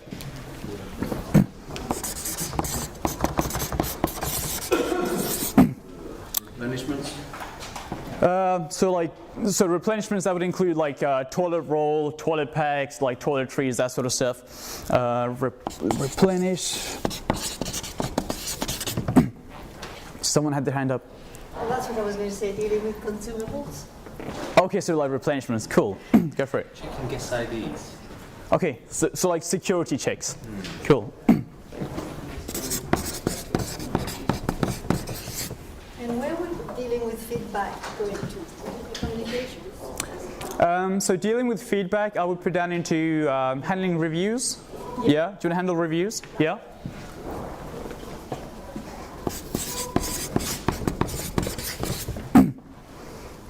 Anything else? Someone had their hand up. Keys. Keys. What about keys? Guests, letting guests in. I'll put that into check-in, check-out. But yeah, correct. You're right. Keys would be one of them. Anything else? Duty manager, like I lost my keys, I need to go back in. Okay, so like emergency cases? Yeah.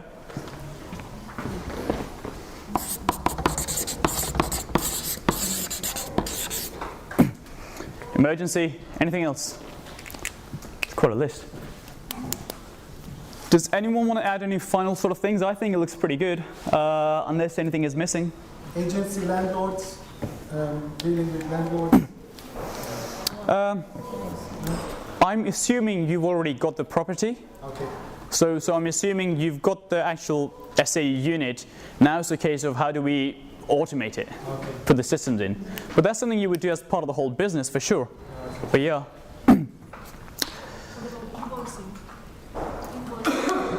Invoicing? Yeah, you have like direct booking with companies or something. Okay, so I'll just put direct bookings as a whole, because direct bookings are slightly different to, you know, Airbnb, Booking.com, that sort of stuff, because the payments and everything work slightly differently when it comes to direct. It's like the majority of your business, especially if you're in London or even outside of London, will normally be OTAs and agencies, that sort of stuff, but I'll put direct here. Do we think that's pretty complete, or does anyone have any final things they want to add? Comprehensive? Yeah? Cool, we'll move on. Cool. I'll put this here. So my goal is to show you how you can basically systemize all of this. Because if you can systemize all of this, you don't have too much to do on a daily basis. Of course, there's things you do at the end of the month, you find more deals, you know, there's different aspects of the business, but I really want to focus on the daily stuff. So how many people by show of hands know what a channel manager is? What? A channel manager. Okay, so some do and some don't. Let me just quickly explain. What happens is this.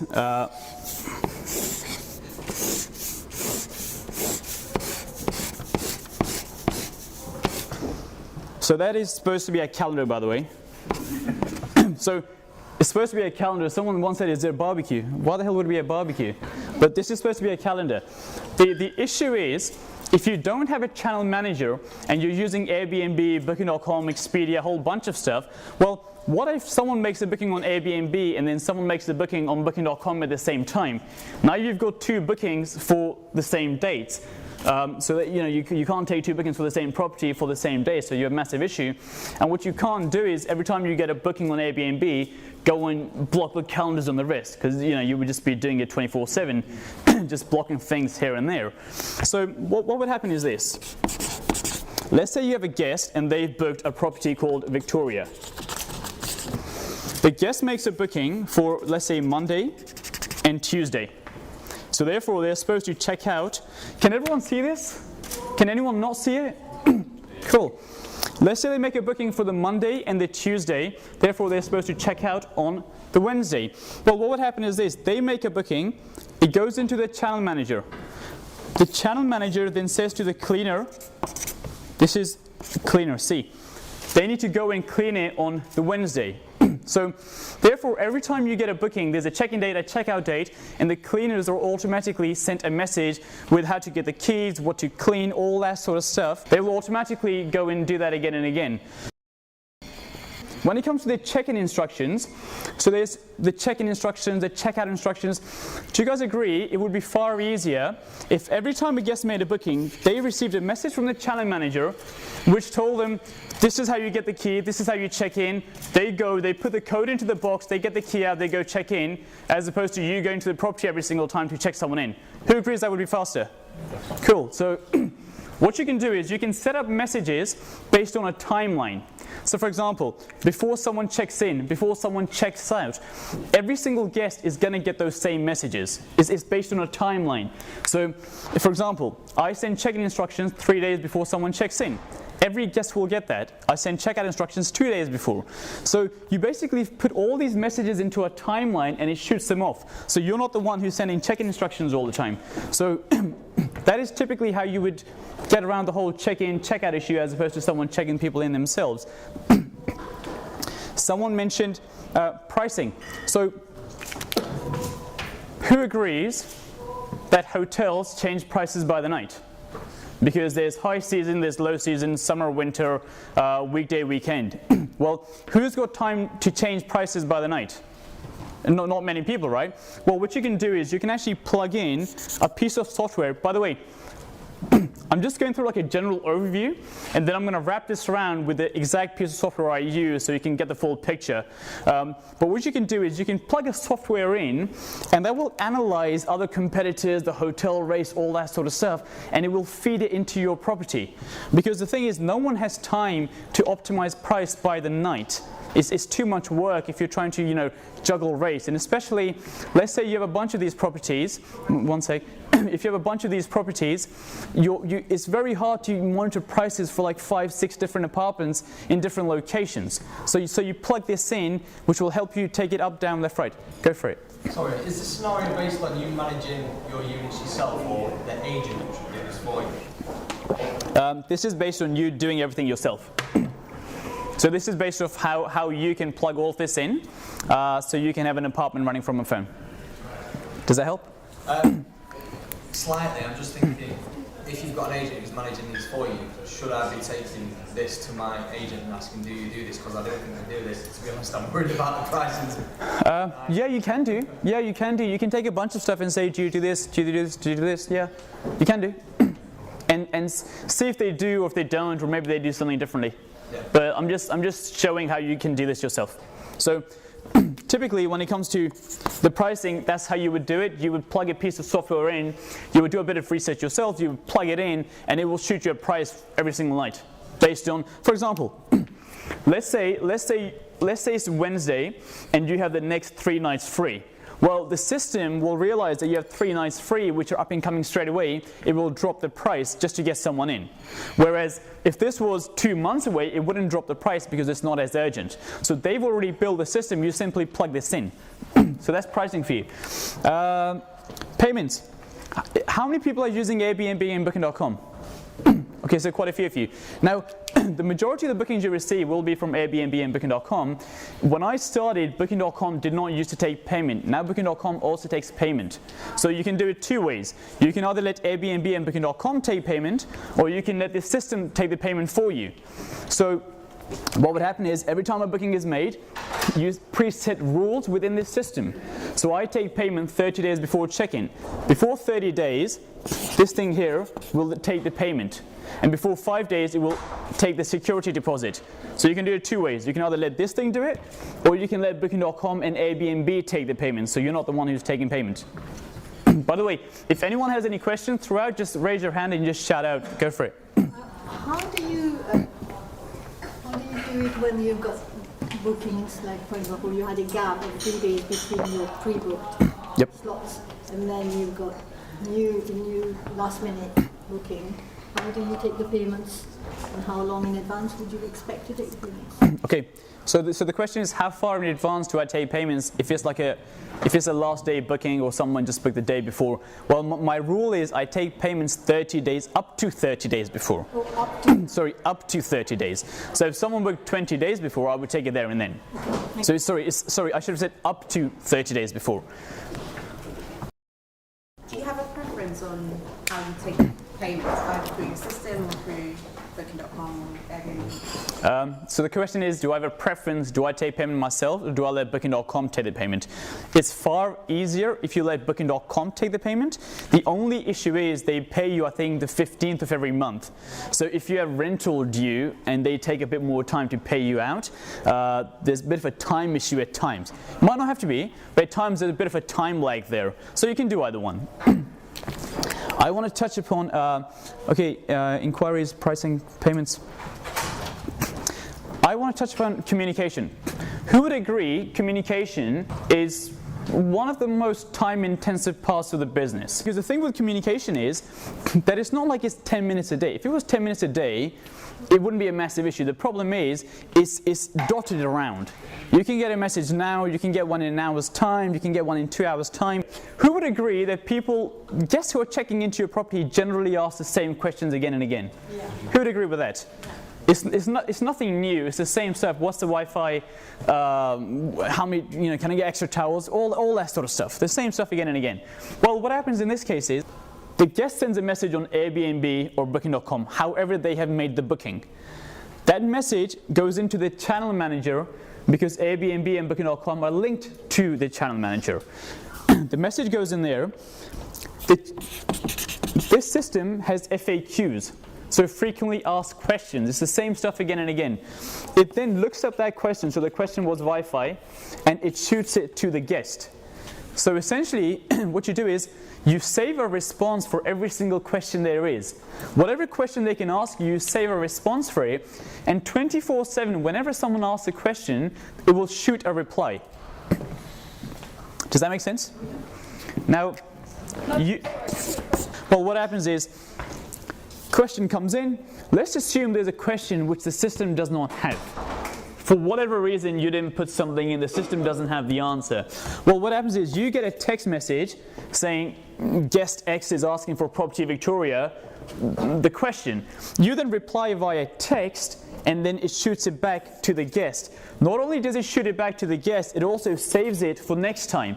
So if someone else asks the same question again, it would already have the answer, and you're not the one who's kind of like, dealing with messages all the time. Because here's the thing, 95% of the questions, it's the same stuff again and again. It's nothing new. Every now and then someone might say something, but majority it's the same stuff again and again. You got a question? How intelligent is the interpretation? Like, how does it manage the syntax of the message? It's as intelligent as human beings, because it's human beings. It's not AI. Oh, it's not AI. It's not AI. It's humans. Oh. It's humans. So because here's the thing. If it was AI, I don't know how good AI is for the time being, but if someone said Wi-Fi, you don't know if they're asking for the password, if the Wi-Fi is broken, if they're asking do you have Wi-Fi. Yeah. There's a lot of different interpretations there, so it wouldn't really work right now, I don't think. But this isn't AI, this is humans behind it. So it's very good interpretation. That is essentially how you deal with a lot of the communication. So now, someone mentioned phone, so I'll just address it quickly.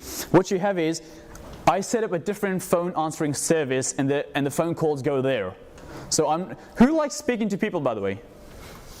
Okay, well you won't after you speak to 2 guests. I kid you not. So you set up a phone answering service. Trust me, I've been there. You set up a phone answering service, so you're not the one who's getting the calls. They filter off. And here's the thing.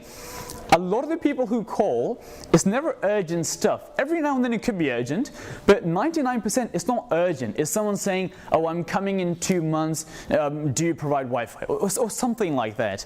So what happens is, the message goes to the answering service, they send you a text, and at the end of the day, in a couple of minutes, you can address all of those. But if you get on the phone with someone, it goes on and on and on. Yeah. Whereas if someone's taken a message, again, it's a human, it's not a machine. When the human has taken a message, the guest is satisfied. Because here's the thing, you can automate a whole bunch of stuff, but what you don't want to do is that you automate it, but the customer service is crap. Because then people get fed up. So it's really a case of combining the two together. But essentially, the message will go to a phone service, you will get a text message, and then you can deal with it later. Do you have a recommendation for that? I'll touch upon it. That is how you deal with communication. Same with inquiries. Inquiries works exactly the same way as this. You can set up filters. For example, how many people use Airbnb? Okay, so people who use Airbnb, you will know this, that you can actually set up a filter that people can't book unless their ID is verified. Yeah, cool. So you can set up a filter on this system here that every time a guest sends an inquiry, it doesn't let them proceed with the booking until their ID is verified. So that's how you deal with inquiries. When they ask you, oh, by the way, do you provide this, do you provide that? It will do that anyway, but it goes one level above, which is it will also filter people out based on your checklist, because it's humans as opposed to AI doing it. So for example, one of the filters I have is, if I have an apartment in London and someone's booking my Airbnb apartment and they also live in London, it will flag up and they will send me a text message saying someone from London is booking the London apartment, because I'm a bit concerned as to why is someone booking if they live in London. But that's a screening checklist which you have embedded in. You're not sitting there monitoring every single guest who comes in. You feed it in and they will do it for you, and you get a text if something does happen. So that's how you do inquiries. Someone mentioned maintenance. So for example, let's say a guest checks in and one of the lights or something isn't working, or the taps a bit leaky or something along those lines. Well, provided you've got a maintenance guy, so that's maintenance guy, the guest will send a message to the system. The system, again, because it's humans as opposed to AI, will recognize it's a maintenance issue as opposed to like a general booking issue. And provided you have a maintenance guy in the system, so you have like either an employee or someone you pay to do things here and there, it will shoot the message to them as opposed to sending the message to you. Because you don't need to deal with this stuff which is maintenance based, because you have a person there who does maintenance. Does everyone get that? Yeah? Emergency. Emergency is a cool one. How many people have heard me speak before, by the way? Okay, some of you. So I talk a lot about getting corporate bookings, right? Getting like 3-month bookings and all that sort of stuff.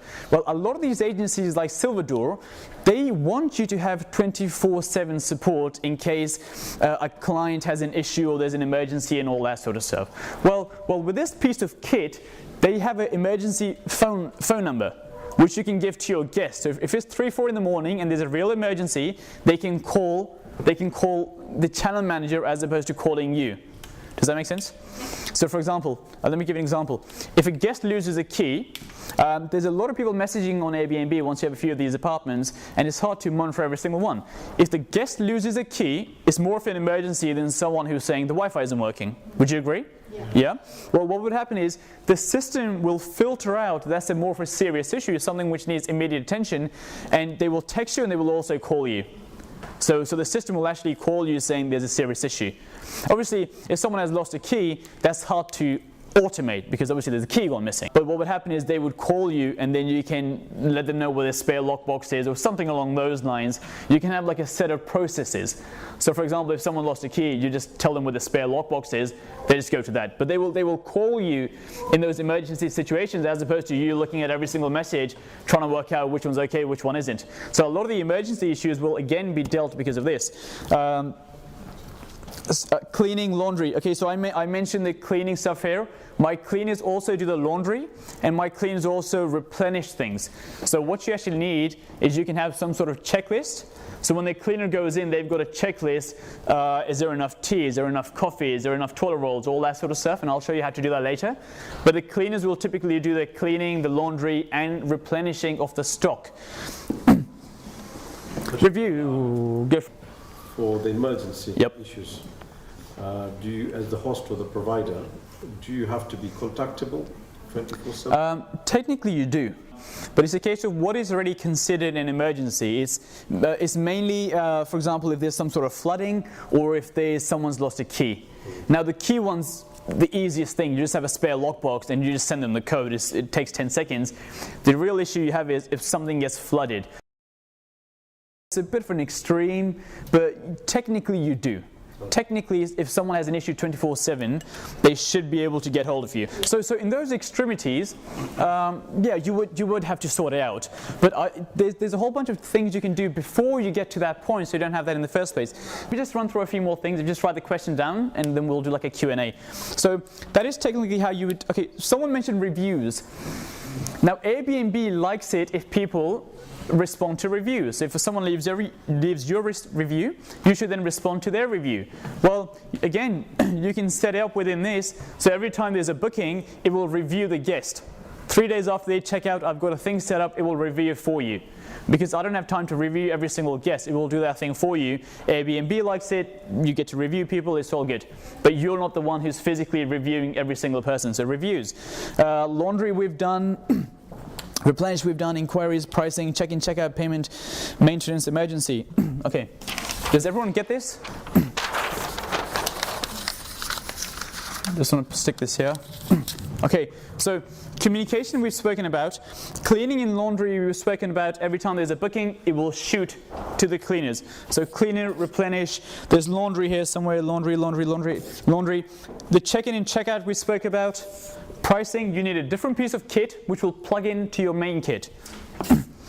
Reviews we spoke about. Security we spoke about. Now security I'm going to go a bit deeper into later on because it ties into my example. But security will generally be done because it's the same stuff again and again, right? You request the same details from everyone. Inquiries is the same as communication. maintenance, emergency, they'll contact you and then you have to deal with it. It's like one of those extremities. The direct stuff is slightly different because you would take payment yourself. It doesn't take that much long, nor do people get direct bookings every single day. And there are things you can put into place, but it's kind of like a bit deeper than the scope of this talk. So I'm going to leave the direct stuff out for the time being.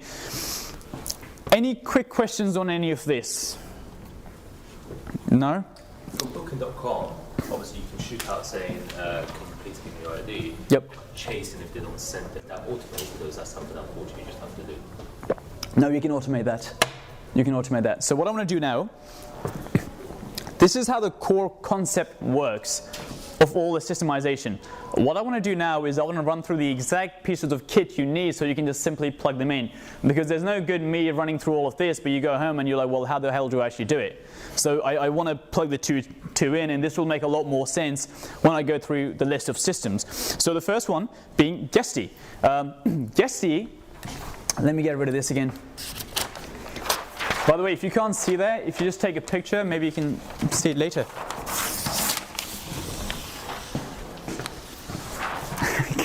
It's hard to see, isn't it? Can you see it?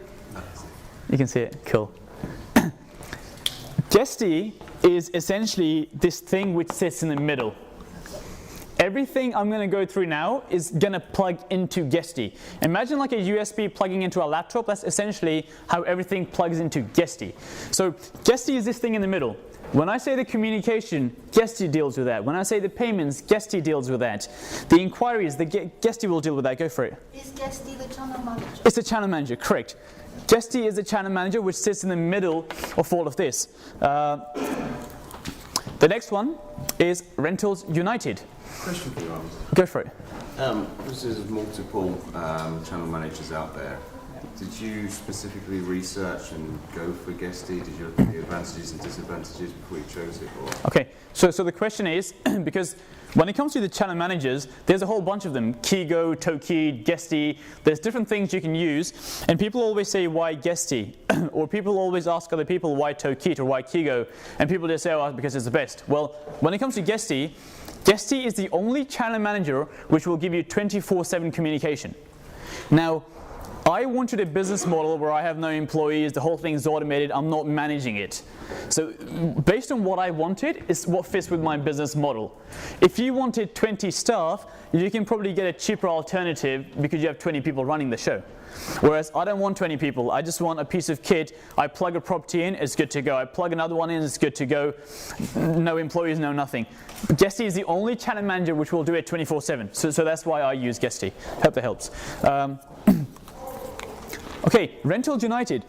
Rentals United, essentially what that does is imagine you have like, imagine you have Guesty, but now you want to advertise on Airbnb, Booking.com, Expedia, HomeAway, Hotels.com. Like there's hundreds of these like online travel agents, what we call them. What Rentals United will do, Guesty, assume this box here is Guesty, it feeds into Rentals United and it will put you on all the OTAs. So as opposed to making hundreds of accounts and managing different things on different websites, Rentals United will put all of that into one place. So that's what Rentals United does. It basically allows you to market to different channels, if that's put simply. Stripe. So Stripe, how many people know what Stripe is? Okay, quite a few of you. Stripe is kind of like, essentially it's a payment gateway. So have people heard of WorldPay? Yeah, WorldPay. It's like WorldPay, it's like Sage, it's like it's basically anything which allows you to take payment online. So what happens in this case is this: you have Stripe, which again links into Guesty, right? Every time you get a booking from Booking.com, because Guesty is linked to Booking.com, it's able to take the payment. Guesty itself is not a payment processor, it can't take the payment. It has to have a payment processor linked into Guesty so it can run that functionality. But Guesty in itself can't take payment, it's just an automation tool, it's not a payment processor. So you need a payment processor which links to Guesty so it can then take the payment. So that's Stripe. The next one is Properly. How do I put this? Has anyone ever had a challenge monitoring cleaners. Has anyone had that challenge? Yes? No? Yes? Cool. Yeah. So what Properly does, again, is another one of these tools. I know this diagram sucks, but it's another one of those tools which plugs into Guesty. So what would happen is this. The guest makes a booking. The booking goes into the channel manager. The clean, now you know there's a clean which is supposed to be scheduled on a Wednesday, right? Because they booked Monday and Tuesday. That will then go into Properly, which will then send it to the cleaner. Now, channel managers, as some of you will know, channel managers do that already anyway. So if you use Toki, Kigo, they will send you to the cleaner anyway. So why am I introducing another step in the middle? Well, because what it allows you to do, sorry, my bad, it allows you to have visual checklist. So what happens is the cleaner goes into the app and they've got this checklist here. Can you see these icons? They press the icon and it tells them what to do, and the cleaner then has to check off that task. Because with service accommodation, the property has to be kind of like a show home. It has to be dressed in a certain way. It can't just be clean. The cushions have to be in one place. Everything has to be done in a proper way. So if you get new cleaners, or maybe your old cleaners leave or something happens, they don't know how you like the property. But when you have professional pictures done, which Tibor can do, by the way, there's your plugin. Thank you. He can do pictures. So Tibor comes and takes a picture. You put that picture on the app, right? Now you've got the picture. This is how you like it set up, because that's what the pictures show. You then put all these icons on, like wipe, refill, blah blah blah. The cleaner goes in, opens the icon, tick, opens the icon, tick, opens the icon, tick. So the reason I've introduced this step in the middle, because there's a visual checklist, so you get the property like you want the property. The second. How do you know you've actually done it? Step 2. Okay, so step 2 is this. You can introduce a thing where they have to submit a picture. And as you can see, it says take photo, you can't upload photo. So it's not like they took a photo a week ago, they keep plugging the same one in again and again. They have to take photo. So again, because with monitoring, the issue is, if you don't go and check the property every single time, it's like, how do you know they've done the correct job? The app is so smooth, it's not a hassle at all. They simply press a button, take a picture, 10 seconds and they're done. And this way, you've got visual proof. So if a guest ever says, oh, well, this isn't clean, that isn't clean, you can just open up that picture in the log and you've got the picture there. The other good thing is this, if there's any sort of damage, they can also take the picture of the damage and they can just report the damage there and then. And it will get linked to the same guest because, as you can see, it would be linked to this booking. So you can then go and charge the guest and all that sort of stuff. Someone had a go on. So you will have to train the cleaner how to use this app as well? Well, I mean, it's so simple. It's like, how do I put this? Taking a photo.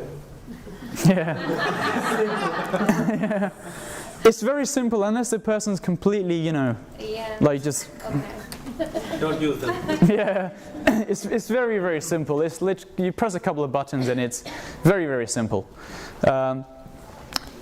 That's Properly. So that's why that step is in the middle for damage, for monitoring people, all that sort of stuff. So the next one is Hostfully. How do I put this?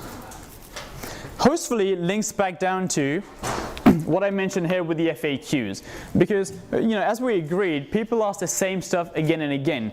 A lot of people have manuals, so they have like a printed thing in the apartment. The issue with a printed thing in the apartment is no one can read the printed thing in the apartment until they actually check in. Right? You can only read the manual once you're actually at the property. Well, with Hostfully, you can do two things. You can send them an online manual and you can also print it. So this is essentially what it looks like. Okay, no one can see that because it's tiny. Essentially, you have different things. This is an online link you send to your guest. So again, this will also be automated, so it will shoot it to you. It says arrival, house manual, departure. It tells you how to arrive. It tells you the manual, how to use everything, all that sort of stuff. So it's the FAQs, it's how to check in. You have picture-by-picture instructions, all that sort of stuff in one place. You shoot it to the guest. Sorry, my bad. Again, you can't see it. Essentially, when you go into arrival, you have different modes of arrival. Some might come by a tube, by bus, by car, all that sort of stuff. Well, this one says train. What I've done is I've taken the train station. On Google Maps, I've done like a walkthrough to my apartment, and I've done a screenshot, and then I've said how you get there via train. and you put that in for, I'm going to have to take questions at the end because I think I'm a bit over. You basically put that in for every single one, and no one will ever ask you, how do I get there by this X, Y, and Z? The other thing you can do is this. You have FAQs. Can people see this at the back? Yeah? So you have, how do I use a sofa bed? How do I throw the trash? Again, the general FAQ things. So for example, this one says, how do I throw the trash? You have a picture of the building where the communal bins are, and you just write a description that this is where the bins are and this is how you throw the trash. Now you've sent an online manual and you've got a printed one. So a lot of people who were going to call you, someone mentioned calling, a lot of that will be eliminated because people will already have all the information. No one wants to call people anyway. The only reason people call is because they can't get the information. So you feed everything in. APA, you essentially have a virtual phone number. The guest will call them as opposed to calling you, and then it will feed back through to you. If someone gets on the phone to you, it goes on and on and on. This way you set this up so the calls are filtered through. Beyond pricing, this is essentially how you change pricing by the night. And again, so you have beyond pricing, again it links into Guesty. So as you can see, a lot of this stuff links in. Even though they're separate pieces of kit, it feeds into Guesty. Everything feeds into Guesty. So what happens with Beyond Pricing is this. You set up an account. Again, it's a bit tough to see, but essentially what happens is this. You have your property. You set two rates in Beyond Pricing. You set your base rate. So for example, if you're in London, let's say you're trying to make £150 a night, you will set 150 as your base. Beyond Pricing will then take it up or take it down based on your base. So high season, it'll bump it up to 200, 220. Low season, it might take it to 125. So you have a base rate, and the second thing is you have a minimum price, the lowest you're willing to accept. You put those two rates in, and it will filter it up and down for you. And you simply make an account and you connect it to Guesty, and it will do the rest for you. I've written a quick article. These are some of the apps I use, not service accommodation per se, but these are some things which also help you get everything onto an iPhone. So if you go to my website, there's an article there. You can have like a detailed read, but it's things like Asana and all that sort of stuff. It's just things like Dropbox, MSecure. They're not service accommodation apps, but they're apps which help you get a business onto an iPhone. So have a read if you have some time. Huh? Or Android. Yeah. Yeah. For you, Ahmed. Yeah, or Android if you are still back in the day. So, iPhone or Android, either one works, but it's just I use an iPhone, so. Cool, have a read, there's a few things there. One of the things on this list is called Asana. Now, a lot of the stuff I've talked about is to do with the systems, but what's also important is how you then automate a lot of the systems. Let me give you an example. If I said to you, you need to get a virtual assistant, which country would you think of? Philippines. The Philippines, right? Because everyone talks about the Philippines. Well, huh? Anywhere in the world. Yeah, well, Philippines is a big one, but did you know the Philippines has a law that you can't work 7 days a week? Who knew that? Right? You can't work 7 days a week. So now, therefore, you can only work 6 days in a week. And if you need 24/7 support, well, you need 2 people for the week because someone can't work 7 days, but then they only work 9 till 5. Service accommodation, kind of like the hotel industry, is one of the few businesses which is 24/7, 365. It doesn't exactly turn off after 5 p.m. So now if you need people after 5 p.m., now you got 2 more people. 2 people for the day, 2 people for the night. So virtual assistants is a great idea, but on a small scale it doesn't work because you need 4 people to man something 24/7. So the reason a lot of people use VAs for outsourcing, but what I think key is having systems, which I've gone through, and then how you automate the systems. And let me give you an example. When you go to McDonald's, the guy puts the chips into a bucket, right? He puts the chips into a bucket, he then presses a timer. Well, there's a 2-minute timer, he puts the thing down, after 2 minutes he pulls it back up, and the chips are done. Well, that's a system, because there's step 1, step 2, step 3, step 4. You know, put it in, put it down, time it, put it back up. Well then, what McDonald's does now is, you put the chips in, you put it down, as soon as you put it down, the timer comes on by itself, and after 2 minutes it pops back up. So it's a case of creating systems and then automating the systems so you're not the one running the systems. There's no point having a whole bunch of systems but you're spending hours and hours running step 1, step 2, step 3. It's a case of putting them in and then automating them. So let me give you an example. It might be a bit of a challenge to see this at the back. Someone mentioned security, ID, I believe you did. So one of the things I ask people for is a picture of their ID, right? Now let's break this down into step by step. What typically happens is you say to a guest, send me your ID, step 1. Then if they don't send it, you have to send another email saying, send me your ID. That's step 2. They then send you their ID, but you have to log into like an app like DocuSign or Signable or some sort of signing software. You log in, step 3. You then search for their name, see if they've done it or if they haven't done it, find the form, and then you have their ID. Would that be correct? So there's about 6 steps in that process from start to finish. Well, I use Asana, and there's a bunch of stuff going on here to get to this point, but I use Asana, and I have a thing which says hotel registration form. I've got the guest name and when they're checking in, right? All the forms are already there onto Asana as opposed to like different apps and I'm logging in and all that sort of stuff. I click on the person's name, and I've got arrival date, departure date, their address, phone number, email, picture of ID, picture of the card. I've got everything within Asana. I'm not doing 10 different things. I press one button, and then I click on this, picture of ID, and boom, I've got picture of ID. What I talked about before, step 1 to step 6, that is a system, because you follow a procedure.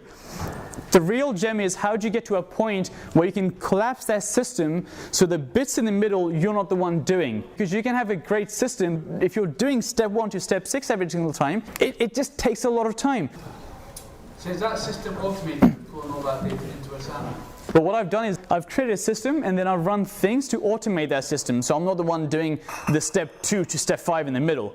And then what you end up with is, with one click of a button, you've got their ID as opposed to doing 6 different things. You use all these technologies, all these apps to build the systems, and then you work a way to automate all of it so you're not the one doing it and it's onto an iPhone. This is a picture of how you do everything onto an iPhone in a nutshell. What I'm trying to get to is this, that a lot of these systems you can then automate. So you use the apps to build it, and then you use different apps to then automate it. But there's things in the middle which I unfortunately don't have time to go through, but have a chat with me, and I'll talk you through it. This is how you do everything on an iPhone. These are my contact details. You can email me, you can get to my website. Thank you for listening. I hope you found that useful. Thank you. 5 minutes of questions. Quick fire round. Quick fire. As you can. Go for it. You mentioned that there was an app in which you could just show the path on Google Maps and put in some pictures for the various places. Yeah. Now, is it just pictures, or you can also put videos there? I believe you can do videos. I don't want to say 100%, but I think you can. Because that's very important. Still, people struggle with maps. If there's a video right from the station, you just walk. Okay, so what I've done in the past, the questions about hostfully. What I've done in the past, I've done step-by-step instructions. So if you have the station, you have the road, you have the roundabout, you have the building. I've done step-by-step, and no one really gets confused. That's what I've done if you can't do a video. But I think you can. Go for it. Worst case scenario, my phone breaks down, my iPhone. You know when I was making this made this presentation 2 days ago, my phone crashed for 6 hours. It literally will not turn on. So what do you do in situations? You use a laptop. So all of these apps are actually up. Yeah. Just plug it into a laptop. So you had a question? So with your cleaners doing your laundry and replenishments, in regards to replenishments, how do you manage with the payments to the replenishments? I think everyone's going to have a different arrangement based on their cleaners and stuff. What I typically do is they just send me a list and I'll just go on Amazon and I'll order the whole lot. So they just tell me what to order and I'll order it, and they then sort out where it goes and all that sort of stuff. Would you get that together too? No. Okay, it's a bit of a weird one. A lot of my apartments are in Hertfordshire. So I use my garage as like a hub. So my cleaner says, come down for a meeting, and I just pop down from my room and I'm there. I use my garage as like a hub. But in London, the cleaners do it themselves because there's like a few dotted around apartments. But in Hertfordshire, it comes to my garage. And then every now and then, because obviously there's a lot of cleaning supplies, right? Like Fairy Liquid, all that sort of stuff. Every now and then my mum nicks something because my mum's like, we're out of Fairy today. And then she goes to the garage and goes and gets it. But that's how I do it. Yeah.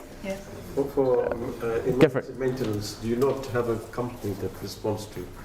No, I've got a handyman, so I get a message, I text it to him, he goes. Okay. He just goes and does it. Middle of the night or something, if there is escape of water. Oh, well, I mean, I haven't had that yet. No. So hopefully, go for it. My only issue is the cost. If I'm bringing in sort of 30 to 40,000 of revenue per month, they're going to take a fair chunk of that.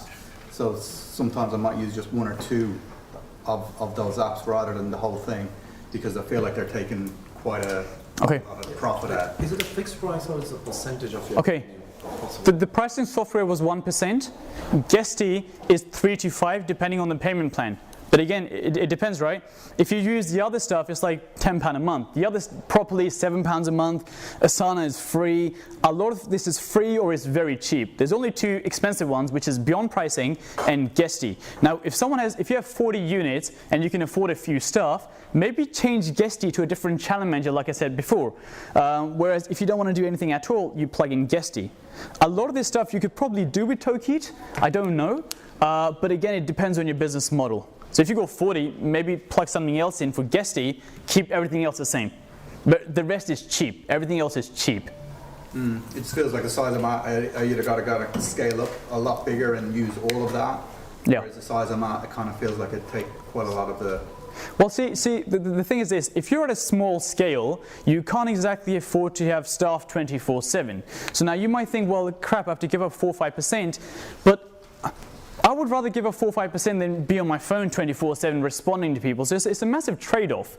But I don't want to be on my phone 24/7. If I'm standing here, I don't want to be on my phone. So would I rather pay 4% to not be on my phone 24/7? It's really that debate in the middle, and that depends on everyone. So. Guesty is just a wireframe, and it's all those other pieces. Everything else plugs into Guesty, correct. So it's the versatility of Guesty that you're choosing it for, right? No, I'm choosing Guesty because it's 24/7 support. A lot of this stuff, maybe it also links with other channel managers. I don't know because I haven't used them. Okay. But I know it works with Guesty.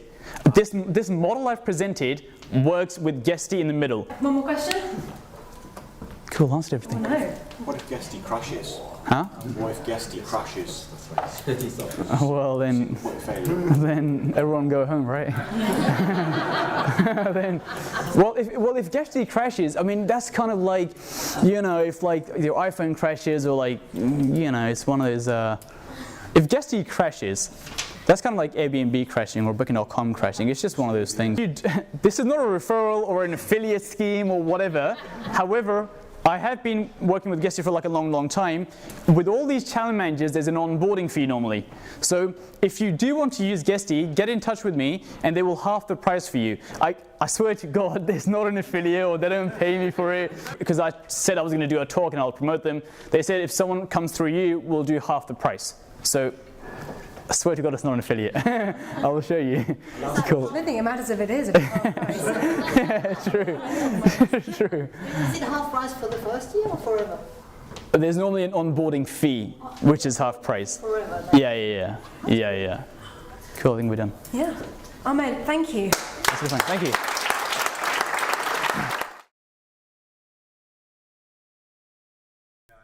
Okay, but did you search where you came up in the rankings? So what I would say is, because sometimes even when you complete everything, if you use Chrome or Safari, whatever, go to incognito, which basically means like private browsing, and then you basically search your Airbnb listing and see where it comes up in the rankings. You search your town and see if you actually even come up on the first page or not. So you can do that, and there's a whole bunch of different factors which sort of get you there. Now, if you don't have reviews, just get some more reviews, so on and so on and so on. So I would do that with Airbnb and Booking.com. You can optimize Booking.com by getting on the Genius program, preferred partner program, getting at least 5 reviews. There's a thing with Booking.com, it's called the Opportunity Center. So when you go in the Opportunity Center, it gives you all the ways on how to improve your score, which basically puts you higher up in the rankings. The name of the listings can be important as well from an optimization point of view, because if you put keywords in there, when someone Googles, for example, let's go back to this, yeah? Let's just say the second one is SEO, on how to get more bookings. With Airbnb and Booking.com, let's say you have an apartment in Victoria, right? And your company is called PPN. If you called it PPN Victoria Serviced Apartments on Airbnb and Booking.com, because Airbnb and Booking.com is so good from an SEO point of view, when people Google Victoria Serviced Apartments, your listing will actually come up. because they're so good with SEO and like with all the, the titles and the meta tags and so on. Whereas if you call it some random thing, like, luxury, blah, blah, blah, lodge, whatever, no one's ever going to Google that, nor is that ever going to come up. But these keywords do come up on Airbnb and Booking.com when you Google. So again, that's part of optimization. Okay, so Google business page, and I believe we had a conversation about the website. You can actually get a Google website as well for free. It takes like 5 minutes. And again, it just improves your score. And when it comes to selecting a name for your Google business page, you do the same thing as this, which is you call it your company location serviced apartments. Because when people then Google serviced apartments in Victoria, you then come up. So again, I would have a Google business page and a Google website because you come higher up in the rankings. So that's number 3. Number 4 is agencies. Is everyone here on with all the agencies? Silverdoor, Situ, Sacco? Well, if you have 3, and obviously the requirement is you have to have at least 5, right? But I just feel like, if you can say you got 5 and soon you'll have 5, or you're a couple of months away from having 5, it is what it is. But I'm happy to make a big list of all the agencies because a lot of them don't need 5. Shall I make a list? Yes. Yeah? And then you can take a list down of all the service accommodation agencies, and a lot of them don't have this requirement of having at least 5 units. So I'll go kind of like bigger to smaller because the big ones do tend to have a restriction. The smaller ones don't necessarily have one. First one is Silverdoor. Second one is Situ, Sacco. These are, I guess, the 3 big ones. Bridge Street. You have ESA Apartments. Then you have Select Apartments. Bloody hell, it's hard work, isn't it? Select Apartments. You have Prestige. Presti. I'm just writing APT, which means apartments. Hold on, I'm not done yet. Then you have Apartment Network. Then you have, I believe it's called Apartment Worldwide. I think it's called, I think it's called Apartment Worldwide. Yep, pretty much every single one. These are corporate insurance, relocation, those sort of things. Oakwood, yeah. Stay City. So again, there's quite a few of these which everyone really should be on because a lot of them don't have minimum requirements. And again, it's a case of what's the easiest way of getting a lot of bookings? This is an easier way of getting bookings as opposed to running Facebook campaigns and, doing small things here and there. And then on top of that, these 3 aren't necessarily in every single location, nor do these 3 generate you the highest return. But obviously the question was, trying to get around the winter months and so on. Well, these 3, there's one called Spot a Home, one called Home-like, and Housing Anywhere. These 3 are kind of like medium-term lists. They'll get you 1 month, 2 month, 3 month, those sort of bookings, but they're not going to be like the highest rates, but it will give you, long bookings, and you will get a pretty good rate out of it, like better than what the market rent is, especially on a short-term basis. So I'll give you an example just to give you some rough numbers. I've got a property in London Bridge where the market rent is probably about 1,900. I've got a guy in there for 3 months for 2,600. So, which is not bad, which is still 700 more than what it would be as a normal rental. And they're in there for 3 months. So if you're already concerned about the winter months, then maybe you put someone in there for 3 months. You won't necessarily make the highest returns, but you'll make a profit, you won't have voids, and you'll clear through. So now, these are some of the bigger agencies. If you have space, there's one called Rapid Accommodation. Now, Rapid Accommodation is more so geared towards the contractor market. So builders, contractors, so on and so on. So depending on your area, Rapid Accommodation will work for you. And there's one called Beds for Builders. Why is that weird? Beds for Builders. That is. Huh? I wonder who uses that one. Listen, well, yeah, self-explanatory. But yeah, well, yeah, or single beds or something. But then Beds for Builders, which is more so aimed at the contractor market. So again, it just depends on the location you're in. So that was my. Sorry. This one's called Oakwood. Yeah, this is a K. Yeah. Housing Anywhere, Home-like, and Spot a Home. These ones are pretty good. And again, the whole thing is commission-based. Go on, shall I be in the picture? Well, I guess, yeah, I suppose so. But it just depends, if there are contractors in your area or not. But yeah, the contract market will do well. If I can think of any more while I'm at it, Bridge Street, ESA, Select, Prestige, apartment network, apartment worldwide. Well, there's quite a few here to sort of like, get started with, I suppose. But again, it's just an easy way of getting bookings than doing all that. So we had optimize Airbnb and Booking.com, SEO, which was linked to that, set up a Google business page, followed by a website which is connected to that Google business page. And then number 4 was the agencies. Get on with the agencies. Okay, number 5. Number 5 is a bit of a hit and miss because sometimes it works, sometimes it doesn't work. But for £29, it is worth a try, especially in the winter months, which is Spare Room. I have had bookings on Spare Room. It costs £29. 90% of the time it's not going to work, but for £29, you might as well give it a go. You might as well give it a go. Yeah, I would definitely give this a go. I would definitely give Spare Room a go for £29. So you can't really go wrong with £29. So I would give that a go. Does anyone have any ideas on top of that? These 5 are like pretty much like the main ones that I tend to do. OTAs, SEO, Google business page, agencies, Spare Room. Theatre Digs. I did register with Theatre Digs to get more bookings. I never got anything. So not to say that it doesn't work or you won't get anything, but I just never did. So whereas, even if the theatre people book, they'll book for a couple of nights maybe, I don't know. Or I don't know how long their plays sort of go on for. Or if they do different plays or not, I don't know. But it's worth a try. Okay, does it? So yeah, I mean you can add Theatre Digs to this if you want. I just never had anything, so Theatre Digs. But there's quite a few things to do there before, and a lot of these things will take you no time. That's my whole point. It'll take you no time to do. You can do these in like a few days, and you've got exposure to so many different bookings. Whereas if you start messing about trying to learn Facebook advertising and so on, it'll just take a long time. And you might get a booking here and there. Same with doing multiple OTAs. It's like you can do Expedia and HomeAway and so on.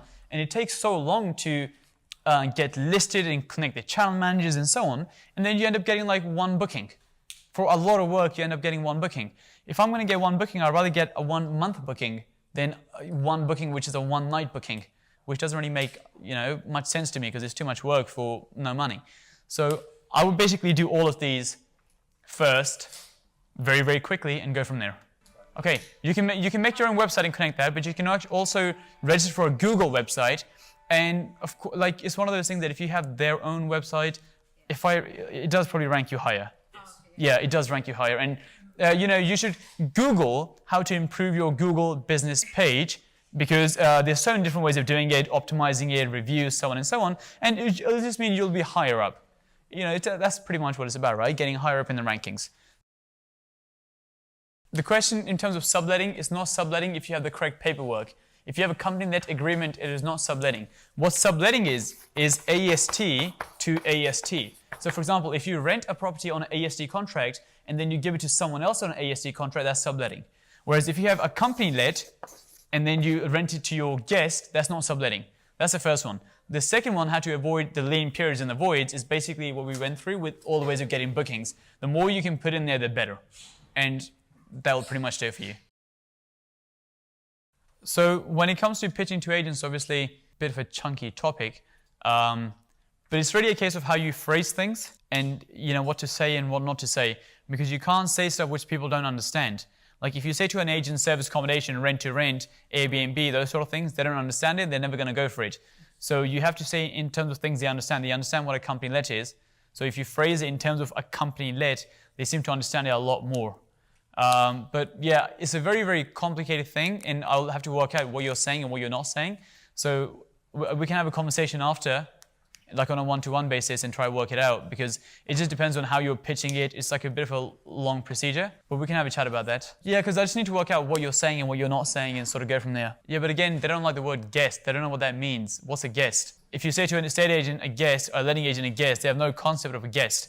But if you say to them company, they know what a company is, but they have no idea what a guest means. Like a guest from who, where, why? If you start saying things which people don't understand, it just scares them off. It's just how everyone thinks. No one likes change. No one likes doing things which are different.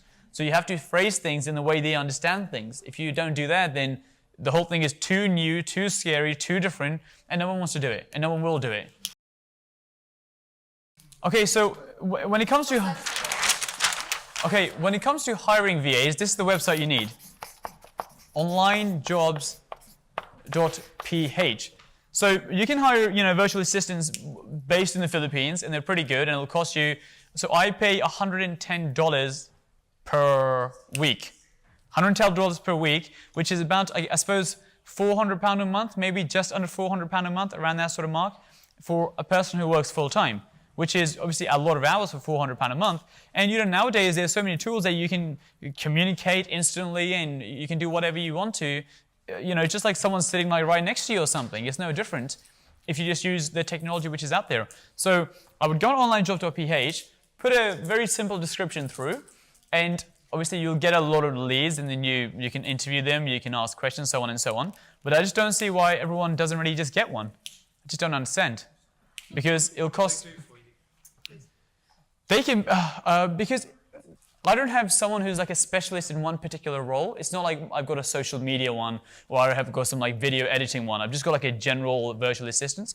So they'll do whatever you really want them to do. So they manage my service accommodation stuff, they'll find property leads, they'll analyze property deals, so on and so on. Because with a lot of things, if you think about it, nothing is really that hard, because everything just follows a set procedure, right? Step 1, step 2, step 3. So to give you an example, they go to Rightmove, and they have a criteria in terms of the type of properties I'm looking for, right? They've got a set criteria, and they go through Rightmove, and they find these properties. They then add them to Asana. Now on Asana, there's different fields. So there's field 1, 2, 3, and they fill those fields in from plucking the information from Rightmove. So the address and the price and the link and so on and so on. And then the next stage is, because I'm doing properties turning 1 bed into 2 beds, I then have to look at, with the criteria is it has to be at least, the kitchen has to be at least 6 square meters and so on and so on. So they find properties based on a criteria, put them into Asana. I then look at it, and then I say, well, is it really going to be, can I configure it into a 2-bed or not? And if I tick it, then I can configure it. It automatically goes to the next stage, which is they have to find sold comparables, on-market comparables, rental comparables, which is, again, easy to do. It's not exactly rocket science. If you make a video for someone saying, put the postcode in, set a quarter-mile radius, so on and so on, you just find it. It's not exactly hard. What's that, sorry?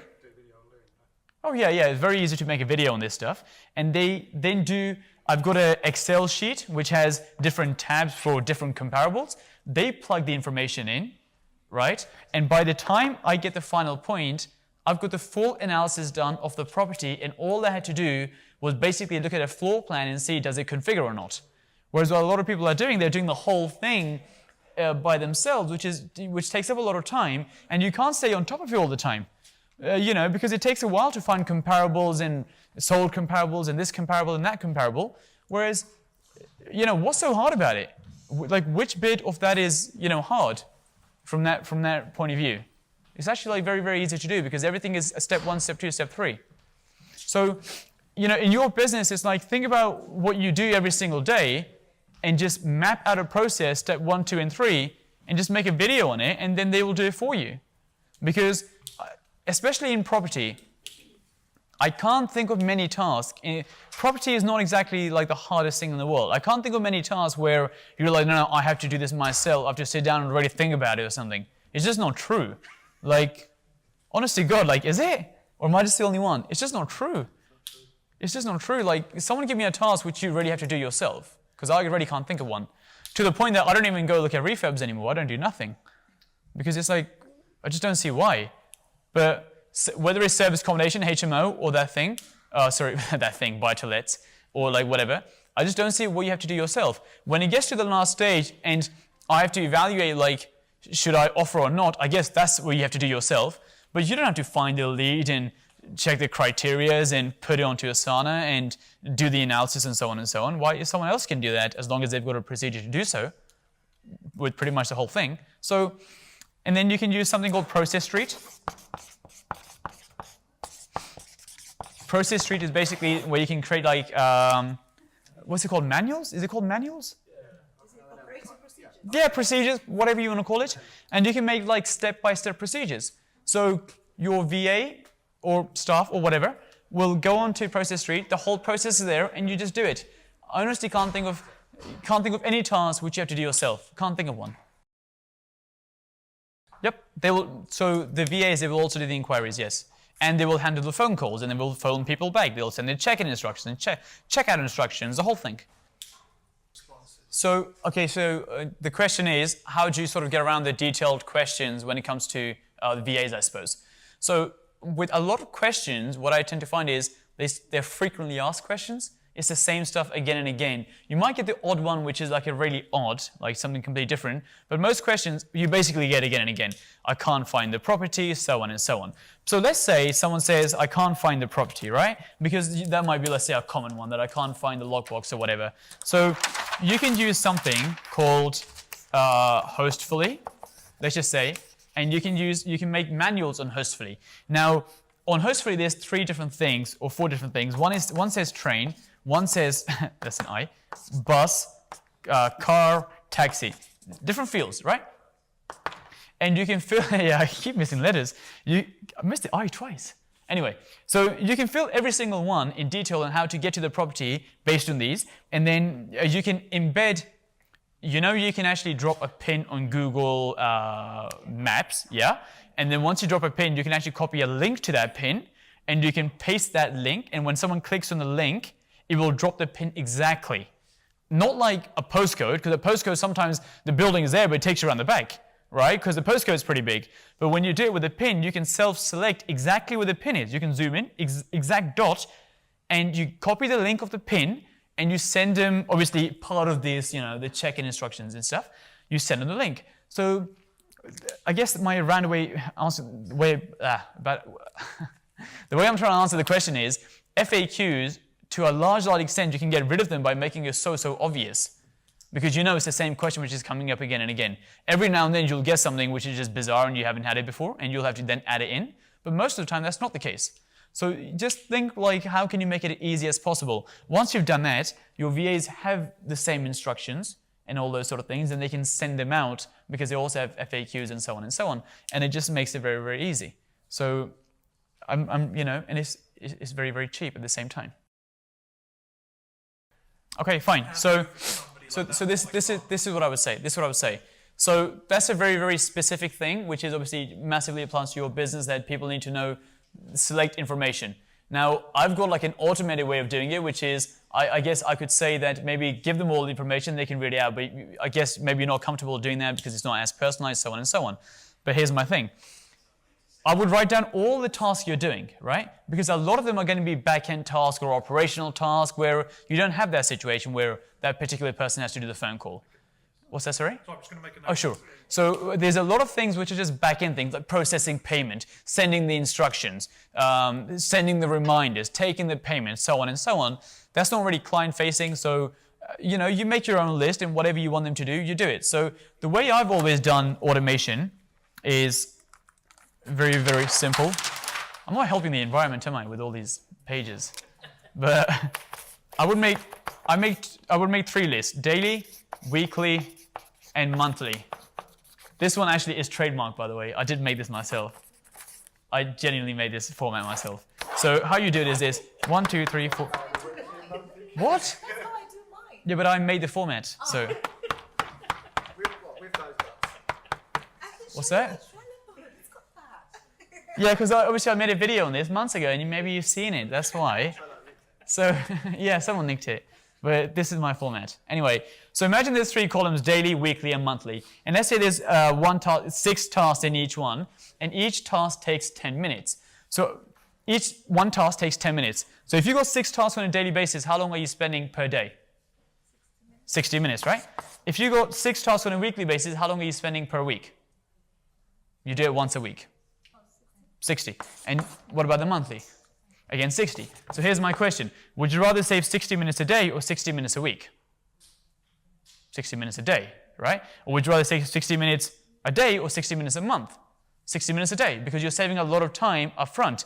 So when it comes to VAs and automation and so on, you make 3 columns: daily, weekly, monthly. You start automating this stuff, because that'll save you time the fastest, save you money the fastest. Then you do this stuff. And when you get to the monthly, you might be like, well, it's taking 10 minutes a month. Why do I need to automate something which is taking 10 minutes a month? But that's what a lot of people do. They say, well, why don't I automate this thing? But there's no need for it. What you should be automating is what you're doing on a daily basis, not the stuff which happens every now and then, every blue moon or whatever. So you make a list, and then you say, in your case, that this task has to be done by people here, like, it has to be client-facing or whatever. Don't use the VAs and people like that, right? But the other task might be processing payment, checking credit cards, so on and so on, sending the instructions, so on and so on. Get rid of that, get rid of this, and get rid of that. And it's just having, I just, don't really see why someone has to be sat next to you to do this task. I just don't really see that. When it's costing me £400 per month to hire someone full-time to do exactly the same thing. If you want to monitor them, there's software for that. If you want to speak to them, there's software for that. If you want to restrict access to passwords, there's software for that. So I just really don't see why does someone have to be sat next to you in order to, do these sort of tasks. I just don't see it. So that's what I would say with VAs, which is make your list, then start knocking these tasks one by one.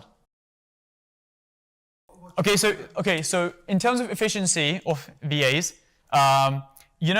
if you're talking about these tasks, and I know this happens daily, right? It's going to happen once a day. So what I'm going to do is I'm going to make a video, I'm going to make a checklist, I'm going to explain it as well as I can to make sure it's clarified, so when they do it again and again and again, they don't mess it up.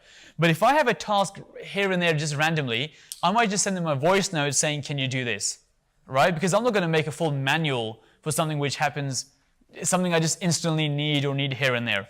And are there a few mistakes here and there? Yeah, but that's, if someone sat next to you, they can make mistakes. My whole thing is, why does someone have to be sat next to you? Because a human's a human. They could be next to you and they can make a mistake, because you can't exactly sit there monitoring them 24/7. That's never going to happen. So that's what I would do. The set task, spend more time, make a video and make a checklist. Thing here and then, I'll just send a voice note and they'll pick it up from a voice note. That's what I would do. Any other questions on that? You had a question? One of the conversations I had with someone was about the right time to get a VA. So I was speaking to someone and they were like, well, I don't think right now is the right time to get a VA because I haven't quite got started yet. I'll get one when I get started. And I was like, what's the reason you haven't got started? And she was like, well, I have no time. So here's the thing. You've got no time, but at the same time, you don't want to get someone who can help you do it. So I said, if you've got no time and that's your biggest problem, all you should be doing is making the processes and the procedures, hiring someone to actually do it. Because if you're telling me you don't have the time to do it and you're going to hire one when you're at a stage, how are you going to get to the stage if you never have the time to get to the stage? Does that make sense? Yeah, because it's like a lot of people think, well, I'll get it at that stage once I'm ready, but you're never going to get to that stage because you have no time to get to that stage. Whereas I believe that, it's cliche saying, right, work on the business, not in the business, that sort of stuff. But it's kind of true though. What you should be doing is making the procedures. You should not be running the procedures because someone can do that at a much, much cheaper rate. So why would you spend your time doing that? Just don't understand. I'm quite lazy anyway, but I think, So Hostfully is actually like a service accommodation manual. Whereas Process Street, it could be for anything. It could be for any sort of, your agency business or service accommodation business, whatever business, personal training, whatever it is. You can do it for anything because it just records procedures. If you guys are doing social media marketing and you have procedures for that, you can put that on there. So it doesn't really matter what the procedures are. Hostfully is just for service accommodation alone. Any other questions on VAs or automation or checklists and so on? Process Street is not really a flowchart, it's a step-by-step checklist. You don't want a flowchart. I mean, you can if you want to. It depends on how complicated the task is. Yeah, you could do if you wanted to. But yeah, either one works. So I think when it comes to social media, it just depends on what your objective is. Because if I use social media obviously to raise money or sell product as opposed to get more bookings because that's a bit of a long shot. It's a harder game. You've got to run advertising. To do that free is pretty hard to do. But what I would do is just post a lot of content around what you do. I know it sounds pretty obvious, but I just feel like a lot of people don't really add value. They kind of just say, I did this, I did that, but no one really cares about what you did and what you didn't do. So you almost have to spin everything and talk about ways which helps other people because it's really simple, right? All you have to do is keep talking about your one particular thing, keep adding value, and suddenly you become known for it. Next thing you know, you're fucking doing a talk. You know? That's basically what happens. It's very, very simple. It's actually not rocket science. I just don't see why everyone's not doing it. No, just Facebook and stuff, right? Because, you guys are here today. You can easily take a picture of something, or this session, or the whiteboard, or whatever, and say the top 3 things I learned, or top 1 thing I learned, and you get 20 likes or 30 likes, and you do that, once every other day, once every 3-4 days. Suddenly people know you for that thing. Yeah, you just put pictures and things you've learned. Next thing you know, people just get in touch with you because they want to invest in so on and so on. And it's pretty straightforward. From like an advertising point of view. Yeah, so using social media by running Facebook ads for service accommodation is not exactly easy. That's like hard because, if you think about it, a hotel will spend a lot of money to promote their ads, and the other problem is you're competing with things like Airbnb and Booking.com because they're trying to get the same people in. So this is why I said right at the start, that's a much, much harder game. I would rather just make my listing on Airbnb better than try to compete against Airbnb running ads. That's just a hard game. Yeah. So if you wanna raise money, or if you wanna sell, I don't know, like products, that could be courses, that could be mentoring, all those sort of things, then it will work really well. But if you're trying to use social media to run Facebook ads to get more bookings for service accommodation, I'm not saying it can't be done, but it's just hard. It's very, very hard because you're competing with Airbnb, Booking.com, Expedia, HomeAway. That's tricky. Okay, HR people who do also do accommodation, that might work. But again, it's just the probability is like here and there, though, right? Because you might contact 100. 5 might even get back to you, and so on and so on. So again, I'm going back to my 80-20, which is let's just do the easy stuff. And then once you've exhausted that, then I'm fully on board with what you're saying. I'm on board. But it's just, this stuff is much, much easier. That's the only slight difference. So, yeah, I think that was pretty decent. Feel free to take care. Can I ask a quick question? Go on. What do you find your guests like most? Oh, the top reviews you get for the things you provide besides the Honest to God, I really don't know because I don't check. I only check it when I get a bad one, so I don't really. One of my VAs. Okay, last point in VAs. One of my VAs, because they are pretty good. They started making like a feedback checklist. Like, this is what we can improve. This is blah blah blah. And I never told them to do this. It was kind of their own initiative. And they started sending check-in instructions via WhatsApp because they were like, I think what we found is that people like to receive it via text more as opposed to email. And again, they did that. I never told them to do that. It was just, they are like pretty good. They are, I don't know, people just have this impression that, it's going to be some person in some random country, like in some hole or something. But that was all of their initiative. Let's improve this, let's improve this. In the bottom of email signatures, they started putting my social media links because they were like, we'll get more traffic to social media, and they did all of that. So I think everyone should get one, and everyone should automate. There we go. Okay, so fine. When it comes to regulation, it just depends on what sort of regulation they go with. So now in London, you have a thing called a 90-day rule, which basically means that you have to get bookings longer than 90 days. But then if you go to Dublin, they've got almost a 14-day rule. That any booking longer than 14 days is not a short-term booking, and therefore, as long as you keep getting 15-night bookings, then you're absolutely fine. Anything 15 or above. So then it's a case of what sort of regulation comes in. Let's say it's the Dublin regulation, or even the London one. The only real solution is get long-term bookings. Because if you get something longer than 15 days or longer than 90 days, then you don't have that particular issue. So the way you safeguard is by getting corporate bookings, relocation bookings, insurance bookings, students coming into the area for a few months at a time. So even in London right now, I've got 3 or 4 people in my properties from December till April for 4 months. Because some of them are students, some of them are professionals. I had someone email me yesterday. She's looking for some people because she works with Google, like the recruitment at Google, and there's some people coming over who need a place for about 3-4 months.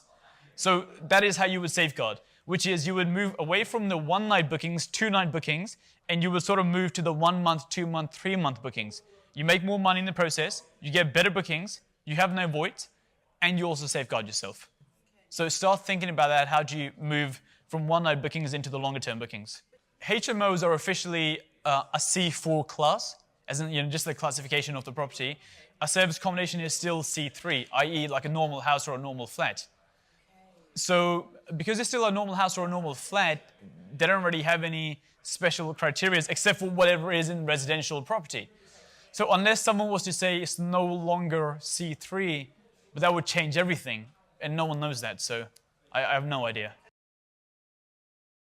The longer bookings, you need agencies. I keep going on about agencies.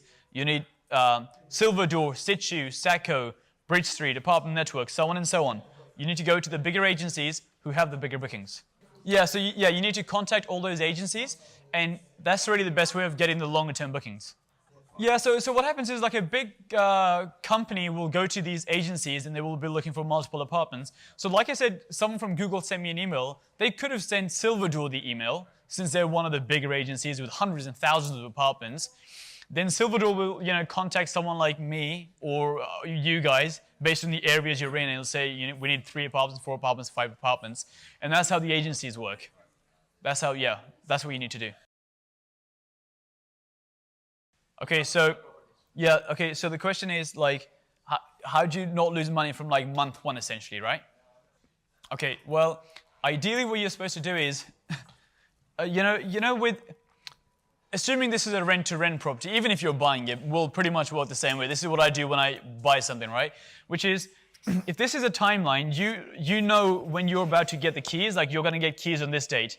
So for example, you might be here today, and you're like, in 2 weeks' time, I'm going to get the keys. Because you always have a bit of a delay. So in this period, you start listing your property on Airbnb, Booking.com, agencies, all sorts. Now you won't have the professional pictures, but you might have something from Rightmove, or you might have some sort of pictures. You advertise it here, and you open the booking calendar from this date here. So it's already been advertised up till that time, and you'll generate a few bookings that way. That's the best way of doing it. Because as soon as you get the keys, as soon as it's furnished, from day 1, people can stay. What you don't want to do is, now you've got the keys, everything is furnished, and then you're listing stuff. Because now you've got another 2 weeks where it's not going to make you any money. So the trick really is, like for example, I've got a property in Brixton, which we turned from a 1-bed into a 2-bed, but that property is still not furnished, but I'm already advertising it now with just the basic pictures I have.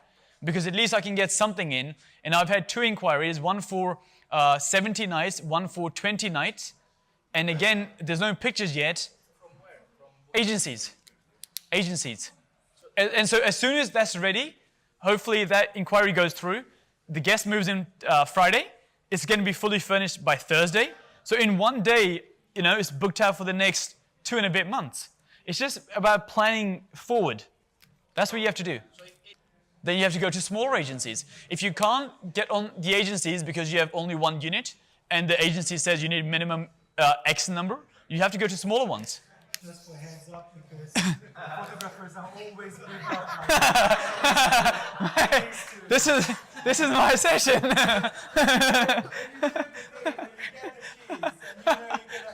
get like 2 days with furniture, then next day. And I will book it for you. Who's gonna, Tibor? Just pencil it in, and that's it. Who'd you recommend for the pictures? No, it's up to you.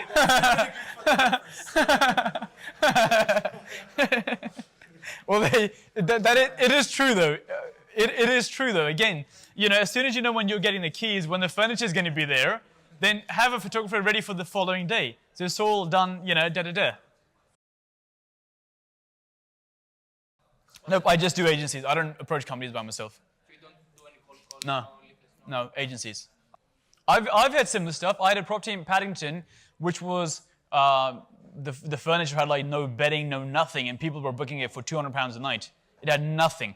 Like it had the duvets. The pictures had the duvets in cling film because that's how apparently people pass properties on, sort of thing. Does that make sense? Like, yeah. And I put the cling film pictures on, and people were booking it at £200 a night with cling film. So it does work.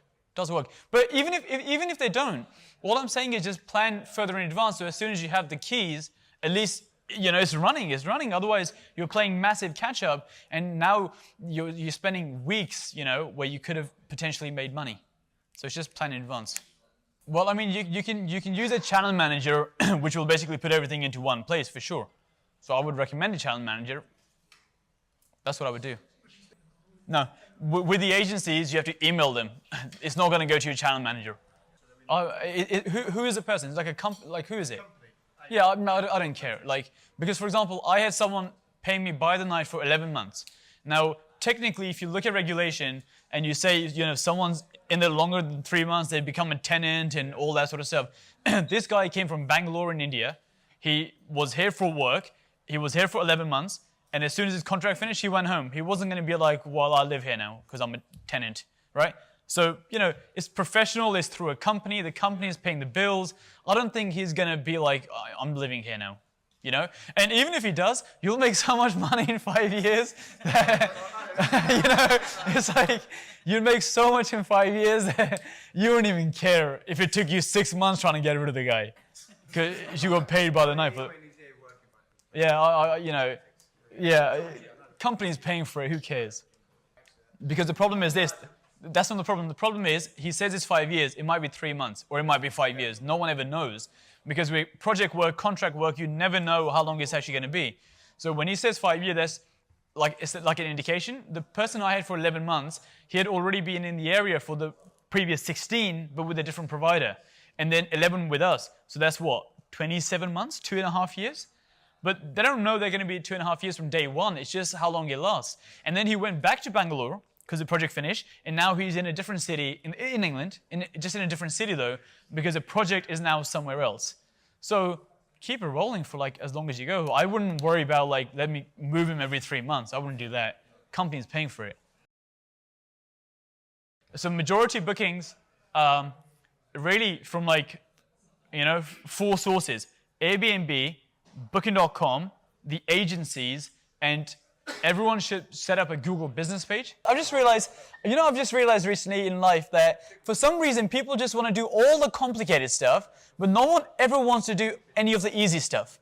Because for some reason I feel like the complicated stuff, people feel like I'm getting somewhere with this because it's complex, it must be like good or something.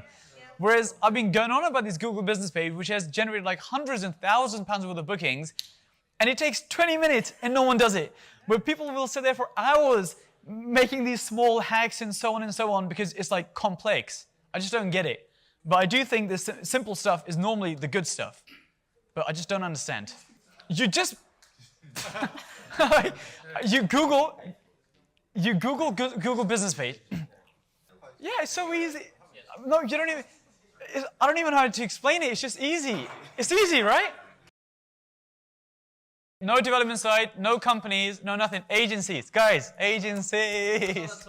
That's it. That's it. Because think about it. If you call a company, you don't know who the recruitment person is, the procurement person is.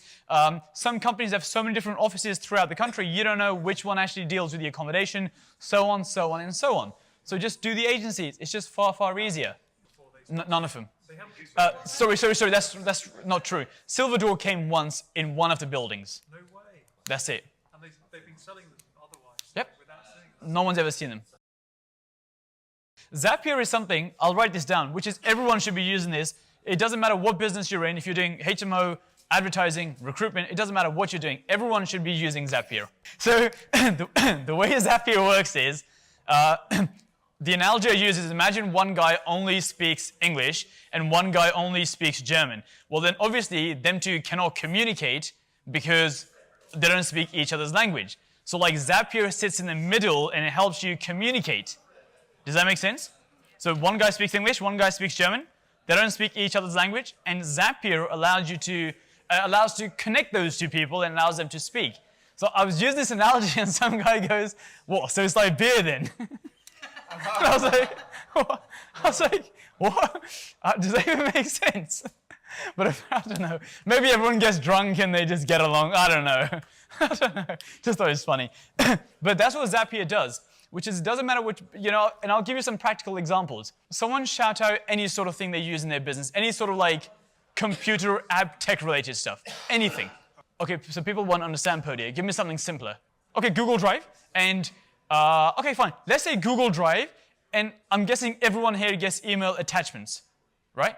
So what you can do on Zapier is, let's say you have an email which has an attachment in the email, right? You can set up a filter which says any email which has an attachment and has the word invoice, save that invoice into this folder in Google Drive without you doing anything. So this doesn't have to be invoice, this could be, you know, whatever you want it to be. But what I'm saying is you can customize the whole thing. So any small thing you're doing where you're manually adding stuff to Google Drive, or you're adding rows to Google Sheets, or Google Docs, or Dropbox, or Facebook, or LinkedIn, you can have something, so when you post something on Facebook, it automatically posts it on Instagram, which then automatically posts it onto LinkedIn, and so on and so on and so on. So Zapier has more than 1,000 different apps. So this is why I say it doesn't matter what business you're in, because it will, whatever software you're using, apps you're using, and everyone's using some sort of apps. It might just be Google Drive, might just be Google Sheets, might just be social media, but everyone's using it. And it just allows you to do stuff much, much faster. So, you know, so exactly what you're saying with this whole guesty scenario. You know, the example I normally give is, there's something in service accommodation which normally takes about 5 minutes, which is, if you were my guest in my property, I need to collect your ID and I need to collect your bank details and so on, so I can do my security checks. But if I sent you an email which said, can you send me these details? And then you might send me some, might forget some, then I send you a chaser email. Then when you complete that form, then I gotta log into my laptop, find that form, search your name, see if you've done the form. You might have, you might not have, then I've got to email you again. Then if you have, then I open up your form, and then I've got, you know, like all your details and stuff. But that might take 3-4 minutes because I've got to log on to the computer, search your name, so on and so on. I can do that on my phone in literally 5 seconds by setting all these things up. So now I've gone from something which takes 5 minutes down to like 5 seconds. And if you've got to do that 10 times a day, you've gone from 50 minutes to potentially 5 minutes, which is a massive change. Because when I started my service accommodation business, I hate doing the same stuff again and again, like, you know, like repetitive things. So there's only 2 options if you don't want to do that stuff. Either you hire someone or you automate it. I didn't want to hire anyone because to me that just felt even more painful. So my option was, how do I automate stuff so I'm not the one doing it? Because if I can just get a machine to do it, it's more efficient, it doesn't break, you get the same result every single time, and you're not reliant on humans. Now, for example, when I've got VAs for my service accommodation business now, everything is so automated and so process-driven that I can get a brand new VA tomorrow, and in one day they can learn everything, because everything's already written down step by step with checklists and stuff. And here's another thing you can use. I'll write it here. It's called Process. I have found this is the best software when it comes to documented processes. I haven't seen anything better than this. It's just really good for creating processes. And you know what you really want to be doing is documenting and processing everything. Literally everything step by step so someone else can do it. And once you have that process, you can hire a virtual assistant, so on and so on. And if someone needs help hiring a virtual assistant, I can do that for you because I have some and they can sort of help you do it. And I think you document everything and then you give it to them and they do everything for you. You know, especially in the property space, there's not a lot of stuff that other people can't do, in the sense that if you're finding more leads, if you're analyzing deals, if you're booking viewings, there's no, you know, it's not a technical skill per se. You don't need a 4-year degree in order to analyze a deal, because you're going to use the same comparables every time. You're going to use the same search every single time. You're going to do the same calculations every single time. You don't need a degree. You need a process. So I've been very sort of hell-bent on documenting everything, finding VAs. And by the way, I've got 3 VAs now, full-time, 40 hours a week, and I pay them £1,100 a month. Combined. 3 people, £1,100 a month. You know, what do you get in this country for £1,100 a month? You know, not a lot. So, sorry? Based in the Philippines, yeah. Online, yeah, I'll put the website here. onlinejobs.ph. But if you want a VA, then send me a message and I can put you in touch with my VA and she can sort of help you with it. But that's not an issue. But this is what I would say. You know, go on Process Street, document everything, then find a virtual assistant, £300 a month, £350 a month, and outsource everything. I think everyone should get one as soon as possible. Because, the biggest thing people say is, well, I don't, see, I meet people all the time and they're sort of struggling to get things started because they have no time. And then they say, I'll hire a VA once I've got something up and running. But my view is, if you're saying you have no time to get something up and running, surely you should hire one now so you can get something up and running, rather than, not doing anything because you have no time. Because if you had another person at 40 hours a week, it'll be faster to get stuff up and running compared to, I'll get one later. But you're never going to get there because you have no time to get there. So, $350 a month, hire a VA. £350. Dollars is like $450 or something. Well, you will have to document everything and then get them to do that process. So, let's just say you haven't even started service accommodation yet, or buy-to-let, or HMO. I don't care what it is. If you're trying to find deals, you will have a set procedure of how you find those deals. You'll have a criteria. You'll have a way of analyzing. Your job should be to create the processes and document the processes, not run the processes. Because if you know this is how to analyze deals, just write it all down. Get someone at 40 hours a week to be continuously just analyzing deals, just getting leads. You can put them on a trial basis. I mean, I have no contracts. I don't really do contracts, but you can put them on a trial basis if you want. This is the process of how you do it, which is you go on online jobs, you post an ad. Onlinejob.ph. Oh, this is your question. Okay. Then you got to post an ad, right? And when you post an ad, it's just a general admin ad. It's not like some special, ad or whatever. Just like general admin task. You will get like 100 people applying for that job on onlinejobs.ph. You then send a message with 4 or 5 questions and your email, and you say, email me back the answers to these 4 or 5 questions and attach your CV. Now, when you do that from 100, half probably will not reply to you. So now you've siphoned off the half. From 20 of those, no, you'll get half. You'll get a lot of responses. You will get. Well, my questions are too basic. Yeah, they're very basic questions. They're like, which part of the country are you from? Do you have power outages? How many hours you can work? Basic questions. I'm not really looking for answers. What I'm looking for is, huh? No. I'm not. They're not hard questions. The purpose is this: when you get the replies back, some of them will be formatted so badly, you don't even need to read them. You'll be like, this person has no attention to detail. But 3 of them will be bullet pointed. Things will be bold, paragraph well, so on and so on. And all you're looking for is someone, in my opinion, because it's not like a high skilled role, right? You don't need an IT specialist per se. You need someone who's, does something well and does it with, attention to detail. So how have they laid things out? How have they formatted things? And then you'll be down to like maybe 5, 6, 7. And then you can go on their CVs. Again, if you look at their CVs, some are formatted really well and some are just poor. Bullet points all over the place, spacing is weird, all sorts. And I think that's what you're really looking for, someone who's good with those sort of things. Because I'm not talking about highly skilled tasks. I'm talking about stuff which is repetitive, which you can document and get them to do again and again. So you really want someone who's good with a small detail. And that is how you would do it.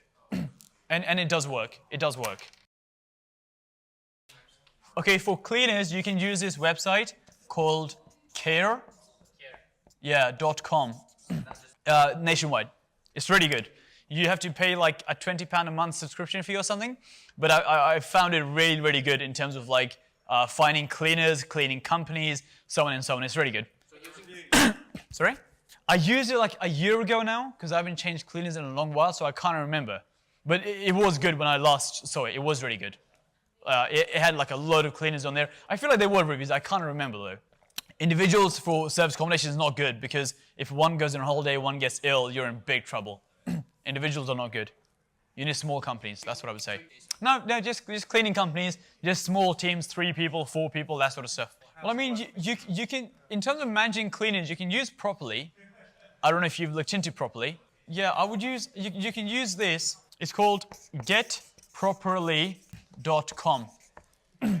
And it's just a really good app for monitoring cleaners. It doesn't matter if it's a HMO or service accommodation.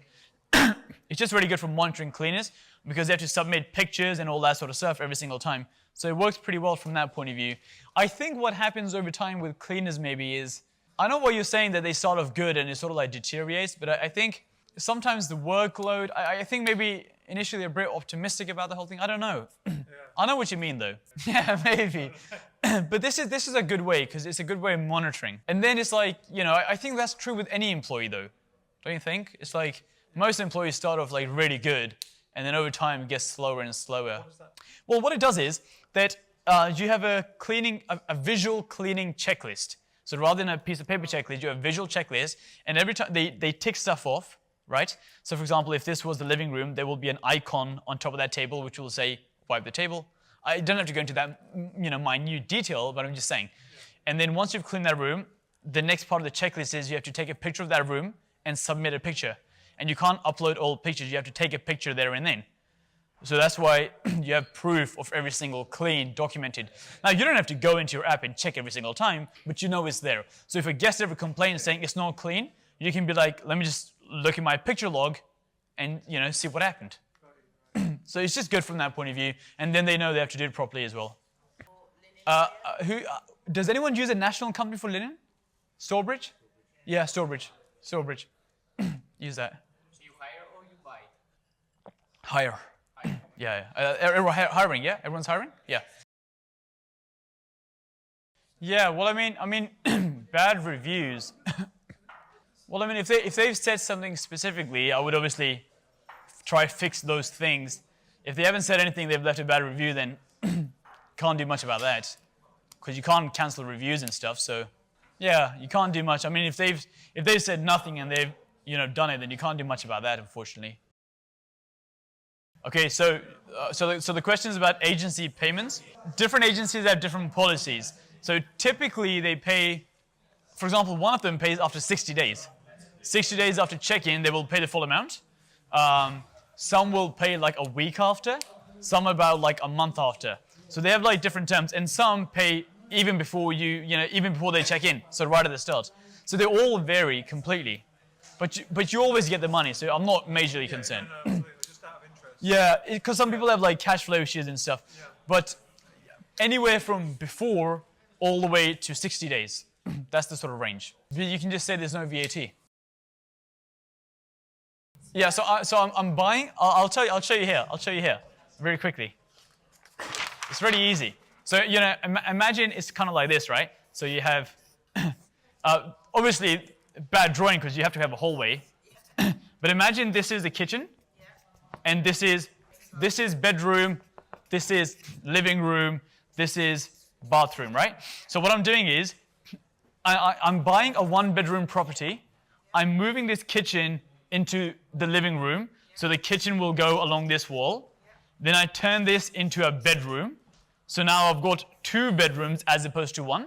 So it's gone from a one bed into a two bed.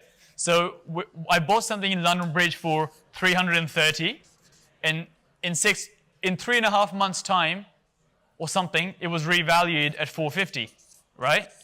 By simply moving a kitchen into living room. Now with development, I don't know why people, again, like to do very, very complicated stuff, like, you know, you gotta rip a building out, or you gotta turn an office into something, I don't know, whatever. But my point is, again, you can do very, very simple stuff, which can give you like a very good uplift without like hardly any risk. Who asked the question? 20 grand, 25 grand, 22 grand? Like not a lot of money. All you're doing is moving a kitchen across. You're not exactly... You need freeholder consent. But even that's easy.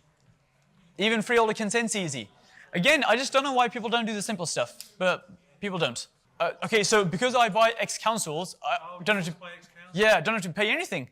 I pay a £200 fee for an application and that's it. Okay, so if you turn a one bed into a two bed, it's a flat, right? So obviously you don't own the freehold, you only own the leasehold. So you have to get permission from whoever owns the building.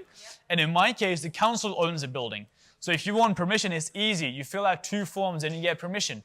Now, if this was a private flat, right, and the freeholder is a guy or a family, a company, then obviously they might not have a set procedure. You might just have to email them. They might be like, yeah, we'll give it to you, but we want 5K to change the plans, sort of like what you're saying, so on and so on. But with council, it's different. But you can do this with private as well. No problem why you can't. But turn a 1 into a 2. I had approval in principle. Yeah, because you can't get approval unless you own the thing. Unless you're the leaseholder, you can't get approval. All you can get is, this is what I'm trying to do. Can you see any sort of issues with it? They say, nah, it should be all right, and then you crack on. Like in London Bridge, if you were going to AST it like 650 net, or if you were going to do some sort of like service accommodation, medium-term rent, around 1,000. But, you know, so we put, in this one, we put 150 investment in. That's how much money we put in. And then we got back out 94. So we left in like 55. But my thing is, you know, no one knows, but I'm sort of hoping it doubles in value in like 10 years or something, or like 15 years or something, or whatever it is. I'm hoping, my fingers are crossed. May I believe in London. I don't say it. I sort of do like medium-term rents, so like anything which is like 4, 5, 6 months. No, well, is it considered SA? We've had corporates and we've had students. Yeah, because we get a lot of students coming for their university stuff, for like these weird diplomas and stuff for like 4, 5, 6 months at a time. We just had one check out, a Chinese student who was there for about 5 months because they had whatever going on. So we're getting a lot of professionals like the Google people. The Google people were also for this. And the students were also, I don't think for this one, but one of the similar ones. No, agencies. Yeah, agencies and stuff. Agencies and stuff. So that's what I would recommend. You know, it's like in your area, you might have a 2-bed house, which you could turn into a 3-bed house, or a flat, one into a 2, so on and so on. But I think it's a pretty good model to sort of like get into. There's no risk with it. Like, you know, if you think about it, it's gone from 330 to 450. There's no planning risk. There's no development risk. Like, all you're doing is moving a kitchen. You can't really mess that up, surely. Like, you know? I mean, I don't see how you can mess that up. I can't really see it. No one's going to, like, accidentally knock a wall down. It's not going to happen. There's no planning. There's no development. You pretty much know what it's going to value at the end. You have multiple exits because you can sell it or you can refinance because it works in refinance all day long. It's like you have no risk. It's like the least riskiest property strategy ever. And it went from 330 to 450. So something to consider. Well, what I'm looking for is I want a separate kitchen which I can move into a living room. Oh, okay, fine. Then demand, pricing, how many people are in the area, all those sort of factors, all those small things. Service accommodation agencies is essentially how you get the longer term bookings. 1 month, 2 month, 3 month, 4 month.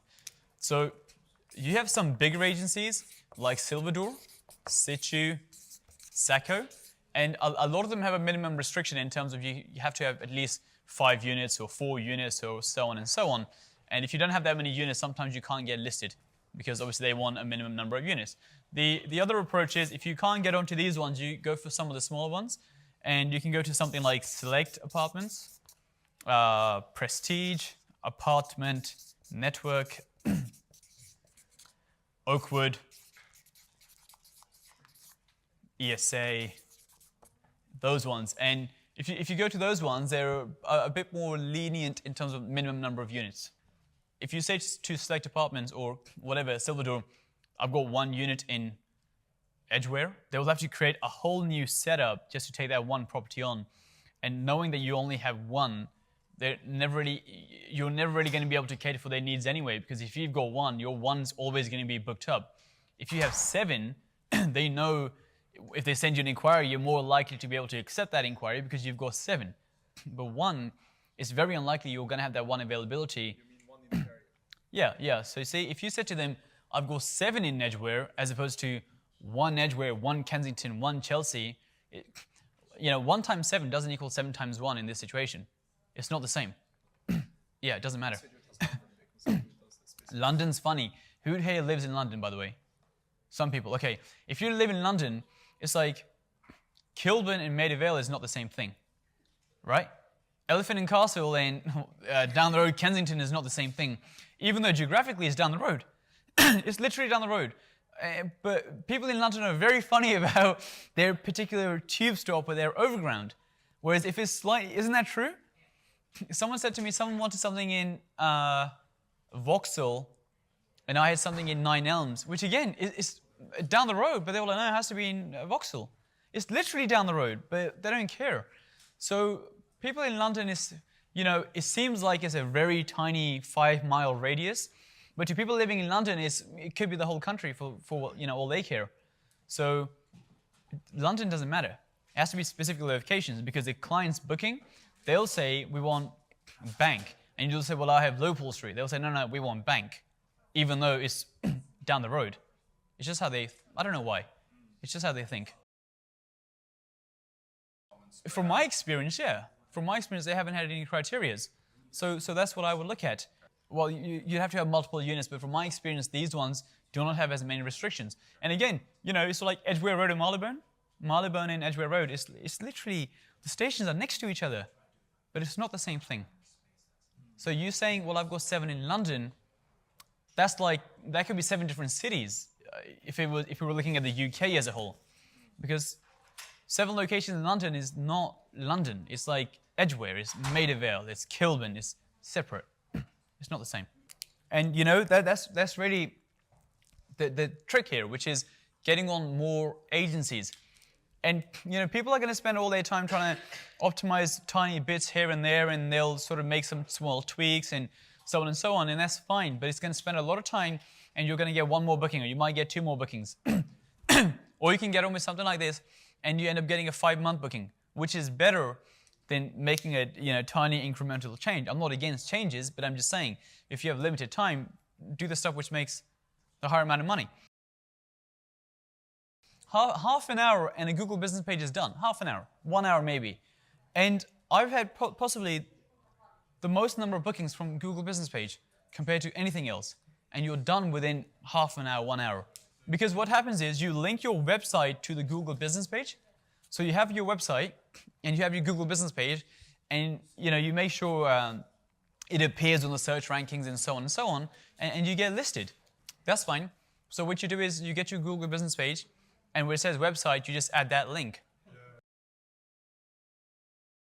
I don't use a Guesty website. I just use like a Squarespace website. Okay, so how many people use websites for service accommodation? Couple. I have a website for my service accommodation business. I don't really care about getting a 1-night booking, 2-night booking, 3-night booking directly so it seamlessly goes to my channel manager. I'm not really interested. If anything, it just creates more work. I don't really care about a 2-night booking. The reason I use a website is because I want people to book for 1 month plus, 1 month, 2 month, 3 month. And those people normally just send an inquiry anyway, as opposed to go online and book. They normally want to know, like, does the apartment have this, this, and this, and so on, and then they make the booking. I'm really interested. The reason I have a website is for that reason, as opposed to because I want someone to book 2 nights directly. I'm not, the people who want 2 nights, everyone knows the game. You just go on Airbnb and booking.com. Fine, you might get like a booking here and there, and you might save 15% here and there, but really my aim is to get a month booking, or 2 month, 3 month, 4 month. So I don't need a booking engine per se, I just need a website which will appear on Google. And Squarespace does that better than any channel manager website, because Squarespace is like very much optimized for SEO. Channel manager websites generally are not. Squarespace is a website template, it's a template website, but they're very good for SEO. Channel manager websites are not. They're not designed for that reason. They're designed to take bookings. They're not designed for that reason. So when you have a website from a channel manager, it doesn't appear on Google. It doesn't come up anywhere. So it's like, there's no point. Website to a channel manager website? Yeah, you can do that. Let's say this is your Squarespace website, and there could be a button which says book. And when people book, it goes on to your channel manager website. But what I'm saying is, this website doesn't appear on Google. The SEO is crap, it doesn't appear. But what does appear is, the Squarespace website, they're optimized for SEO. I once spent £3,000 on a website. I had this guy make it, and it looked like pretty cool because like shit would pop down and it would scroll and like all this stuff. And it looks good, and you're like, well, I've got this amazing website which looks professional. But the problem is they're not optimized for SEO. It doesn't appear anywhere. It appears on like the 12th page because it's so heavy. Like, for example, with SEO, one of the things is it has to load fast. It's like loading time is a factor. And if it takes 7 seconds to load, it's not going to appear anywhere. And my website took 5.7 seconds to load. Now it's like if you don't get a website open in half a second, you're off. So a Squarespace website is designed for that reason. It will work far better. And what you then do is you link this to a Google business page, GBP, Google business page. And once you link it to a Google business page, people find you, they click on the website, they send you an inquiry. And you don't really have your apartments on there for people to book, but you have them all, the pictures, descriptions, so on and so on and so on. That's what you have on there, and that will work. If you want to check this out, because I do use this, but it's only because I was using Squarespace and I wanted to make this transition to having a booking engine, and then I was like, well, I don't even need the booking engine, it's a waste of time. But there's a channel manager called Lodgify, and they specialize in direct booking. There's a channel manager which specializes in direct bookings, but you can just get their direct booking functionality. So you don't need a channel manager. So their websites are, again, optimized for SEO, and people can book at the same time. It's like £90 per month. It's not cheap, but there's no £3,000 upfront payment and so on and so on. So that can work as an option if you guys, if you guys really want someone to be able to book online. That's something you can do, for sure. Yeah, they're all fine. Yeah, they're all fine. Wix or Squarespace. WordPress is a bit different because there's a lot more coding involved. There's a lot more going on. Wix and Squarespace they're on par. They're about the same thing. They're the same thing. No, WordPress is good. It's just harder. Like, for example, with SEO and Squarespace, it's just much easier. It's like iPhone and Android. Yeah? We all know what the better one is, yeah? Huh? Well, it's kind of like that, which is one is just better, easier, looks better, simpler, doesn't crash. What else? Huh? What's that? My website's terrible. Have you got WordPress? No, WordPress is fine if you know what you're doing. SEO is just you don't know what you're doing. Switch to Squarespace. It's just far easier because you can just I didn't build it, so Yeah, but then every time you add an apartment, who adds that on? Okay, fine. I'm not very good with like that sort of stuff, so I just find Squarespace far easier. Whereas if you know how websites work, then either one. But if you wanted the easier one, is Squarespace. It's much easier than WordPress. WordPress, you still got to know what you're doing to some extent. Squarespace, you don't. You watch a couple of videos and you add a couple of keywords and you're pretty much good to go. It's far easier. No, it doesn't connect. It doesn't connect. It is only for inquiries. It's literally just there to someone calls you or someone sends you an email. It's never going to connect. You can't connect this website to your channel manager. They can't. They have to send an email. That's my point. It's literally like the same as having a nice shop front with no system inside it. That's what it is. All you're trying to do is trying to get people in, and you don't have a system. You just have like a customer rep person. That's what it is. It's basically a pretty storefront with a human inside, as opposed to a shit storefront with like this high-tech stuff. But the point is, if it's shit, no one's going to come in the first place anyway. No, you need Stripe and all that sort of stuff. You don't need that. My point is this. I'm just trying to build a website so someone calls me up or someone sends me an email saying, I want to book for 3 months. And then I'll process it like I'll process it. But, send him an invoice for yeah. Send an invoice, send a bank transfer, whatever you want. I would recommend to you get a Squarespace website. And what I'm saying is this should be your Squarespace website, the main website. And if you really wanted people to be able to book directly, you can have a book now button. And when they click on it, it takes you to the channel manager website. So they have the booking functionality if you really wanted that. I personally don't use it because, like I said, I'm not too fussed if I lose a 3-night booking. I used to get a lot of those inquiries, 2 nights, 3 nights. I don't really care. I mean, if you want to, you can. I'm not saying don't, but I personally don't. What I'm saying is, I just want the 3-month, 4-month, 5-month. I want companies What I really want is a company like GSK to Google apartments in Welwyn Garden City, apartments in Stevenage, and I come up. Because the HR person is going to say, well, we have 3 employees, we need 3 apartments. I don't care too much about a family coming for 4 nights, because they go on booking.com and Airbnb anyway. If you have a 3-month booking and you offered cleaning, it's normally a weekly clean. And that's built. It's built into the price. So it's one bill, which is built into the price for sure. And that would just sort of come through. That would just come through out of that. It depends on the location. For example, so the question is, like, for example, if you have the calendar's open forever, you might get a 3-night, 4-night booking and then it's hard to take. It depends on the location. So for example, if you've got 5 apartments in one location, then if you have 3-4 night bookings, you can always move stuff around. It's not that big of a deal. But if you've only got one, it's a bit more of an issue. This is why more apartments are better. And this is why agencies don't want to work with people with necessarily one apartment, because they know you're always going to be booked out anyway. So when they send an inquiry saying, I've got something for 4 months, you can never take it with one. It's not possible. And that's why they don't want to go through the hassle of sending you forms and you fill them out and upload and contracts and so on for one apartment, which is never going to get a booking anyway. That's really the reason for minimum number of apartments. 1 bedroom, 2 bedroom studios, everything works. 1 person per room. They don't bung as many people as possible. It's professional, so it's like generally 1 per room. 1 per room. Just Google SEO, for Squarespace. It's really easy. You can pay someone, but it's pretty easy to do, and you can sort of just do it from there. I made this rule. It's called like the 10% rule, which I think is very, very accurate. Which is if you're doing a rent-to-service accommodation deal or like a rent-to-rent deal, rent-to-rent service accommodation, the nightly rate has to be 10% of the monthly rent. And if it is, then it's got potential. The nightly rate has to be at least 10% of the monthly rent.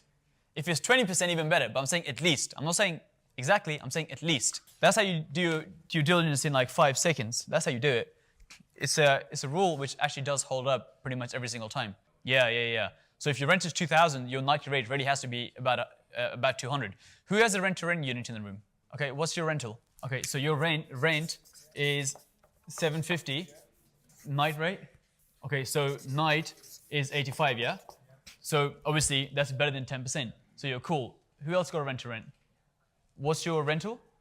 Okay, and what's the night rate? Okay, 110. So again, it passes the 10% mark. That really is the rule, which is you can do due diligence in literally 5 seconds.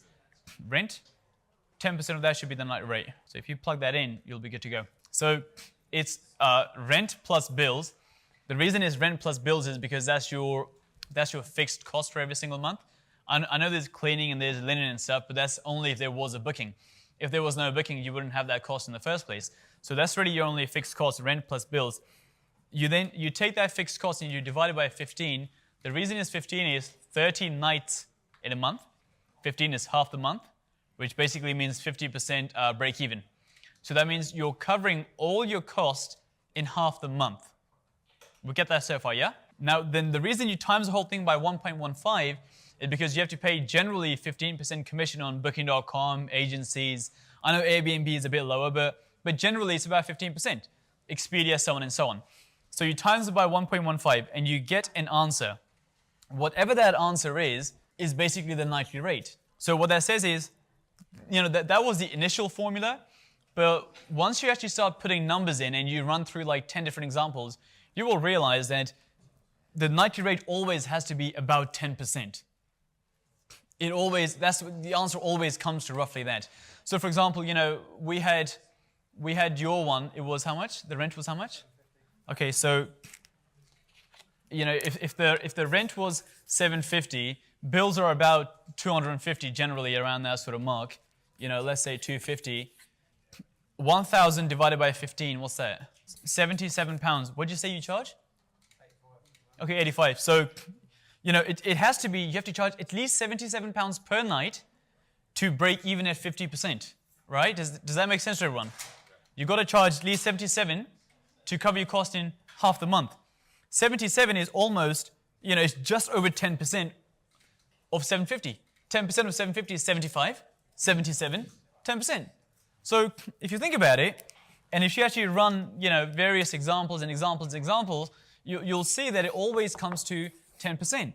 That the nightly rate has to be 10% of the rent. So if you have a deal from a sourcer or you're looking for a new area and so on, if you want to analyze something in 5 seconds, you just go, what's the rent? What's the rate on Airbnb? And you're done within 3 seconds. I'm not saying take a deal on that basis, but I'm just saying rather than spending for example, if the rent was 750 and you said to me the nightly rate in your area is 40 quid, you're so far off the 10% figure, it's like don't even bother.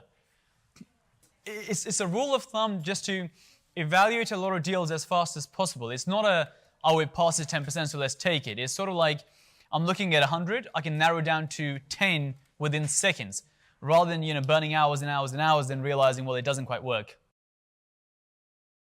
Like I said from the start, this formula really is for rent to rent if you were doing it yourself. Now, if you were getting someone to manage it, I guess this will tell you if the deal itself works, right? And so the deal works. Now it's just a case of, well, if I pay someone 15%, is there anything left for me? But the deal works. But I don't know if there's anything left for you. That's something you would then have to work out.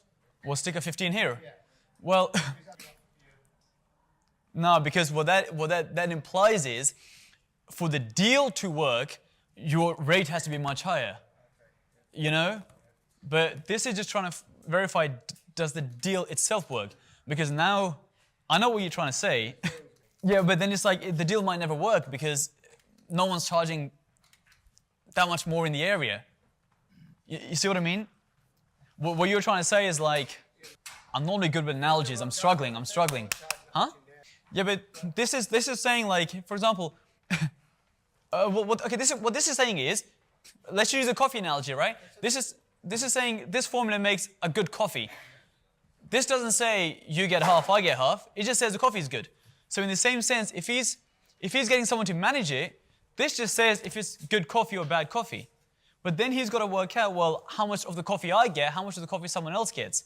If you change the numbers on here, now you're saying, I want 2 cups of coffee. But that wasn't really the game. The game was 1. That was a shit analogy, but I hope. Okay, but I'll tell you why it doesn't work. For example, let's say in your area the rate was £77. That is the market rate. You stick another 15 on there, so now you're saying, well, I'll times it by 30%, not 15%. This number here will now go to 90 quid, all it's saying is, does the deal itself work? It's not saying if you're going to make any money because you're paying other fees or not. How you slice up the cake is like, should have used a cake analogy. Anyway. Well, no, what this is saying is, if your nightly rate is 10% of the rent, in half the month you'll cover all your cost. No, not 10 days, in 50% occupancy. Because you're dividing by 15 nights. Let's say the rent is 750, bills are 250. I'm saying 10% of the rent. So in that case, it would be £75. No, not the rent in the bill. No. 10% of the, yeah. And then you're basically at 15 nights as opposed to 10. In Mayfair, you might be at 8%, but you're going to get such a high occupancy that you still might be fine. But what I'm saying is, if you were at 4%, you're so far off now. But if you're like 8, 9, especially if you go outside of London, you really got to be around the 10-ish. But I know what you're saying, which is if you're in central London, you might be at 8%, but you're going to get so much demand that you'll still be fine. So it is a rule of thumb that you've got to be around that ballpark. The more apartments you have, the cheaper it gets because it's more volume. But that's fine. I'm not fussed about that. That seems fine. There is an argument, which I'm also exploring, by the way. It's called the Tom scheme. That's something you got to look at, which basically says, for example, let's say you buy concert tickets for £100 and then you sell them to someone else for £200. The argument basically is you don't pay VAT on the full 200, you only pay VAT on the difference between the 100 and the 200. So there are some accountants who are basically getting that done for SA. I'm sort of in that process as well. So I will let you know once it sort of goes through, but a lot of people already have done it. which is they're saying that there's a margin in the middle. By the way, it doesn't matter what business you're in. I think everyone in the room should be using Zapier to some extent because it's pretty bloody good.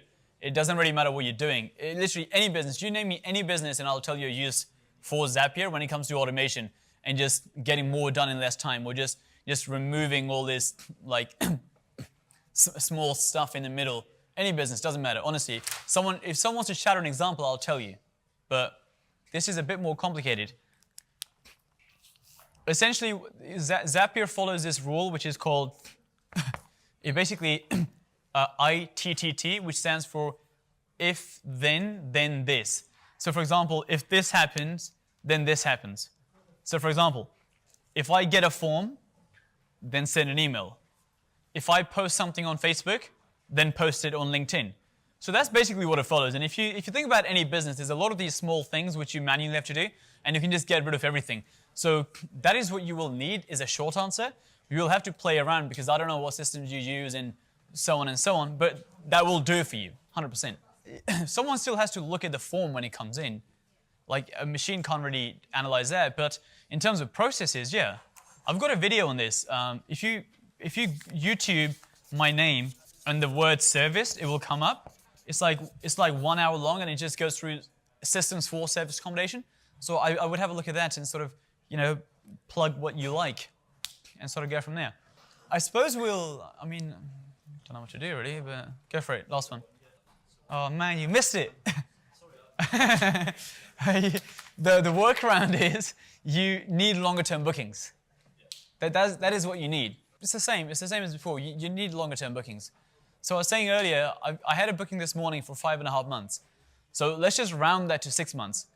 If I had a 6-month booking, a 3-month booking, and then I use my 90 days, I'm good. The longer term bookings is still really the only solution. The other solution is you make multiple accounts and so on, but it's not really a solution. It's kind of like a get around. The only solution is get longer term bookings. And you can get a lot of those. With Squarespace websites, I'm sure you can get someone to do it for you. It's easy to do anyway.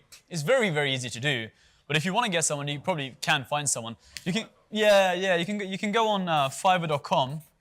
Yeah, I think I've generally found Fiverr.com slightly better. I haven't really used people per hour per se, but yeah, go on something like Fiverr.com and put all that in and sort of go from there. I think we'll probably wrap up because I think the main event's gonna start. I don't really know what to do, but thank you for coming. And if you have any questions, I'll be here. Thank you. Okay, so quick question is, approaching companies through LinkedIn, I personally don't do it because I would just do this. It's far easier. You're going to spend a lot of time scanning through companies. You can download something like LinkedIn, I think it's called Sales Navigator. Is that what it's called? Yeah, which basically gives you the key people in certain companies and stuff, and you can get in touch with them. But a lot of companies nowadays outsource their travel and accommodation and those sort of things, and it's really hard to reach the right person, and a lot of the times they just aren't interested in 1 or 2 apartments. So the better approach is going with someone like this as opposed to someone reaching out to people directly. I've just never had much luck. What the 3 and 5 says, sorry? Oh, sorry. This one says Apartment Network, and this one says Oakwood. This one should say Apartment Service Worldwide. I believe that's what it should say. Apartment Service Worldwide. You can also, this one says Select. You can also probably add to the list something like, I normally have more on top of my head. I'll give you some bigger ones. This is if you have potentially more units, I'll give you some bigger ones. So one is called Silverdor, one is called Situ, one is called Sacco, ESA, Bridge Street,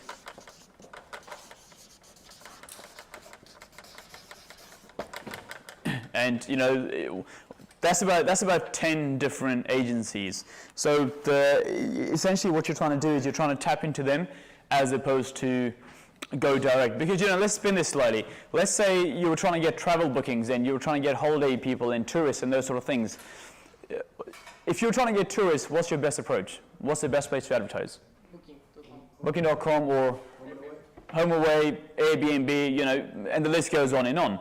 So when it comes to business bookings, why not apply the same approach, which is let's just go to where the bookings already exist and tap into those, as opposed to trying to dig and dig and dig, trying to find which companies need accommodation, who doesn't need accommodation, you know, and so on and so on. So let's just go for the easier approach as opposed to trying to do all this direct stuff, because it's more costly, it takes a lot more time, whereas this is far easier.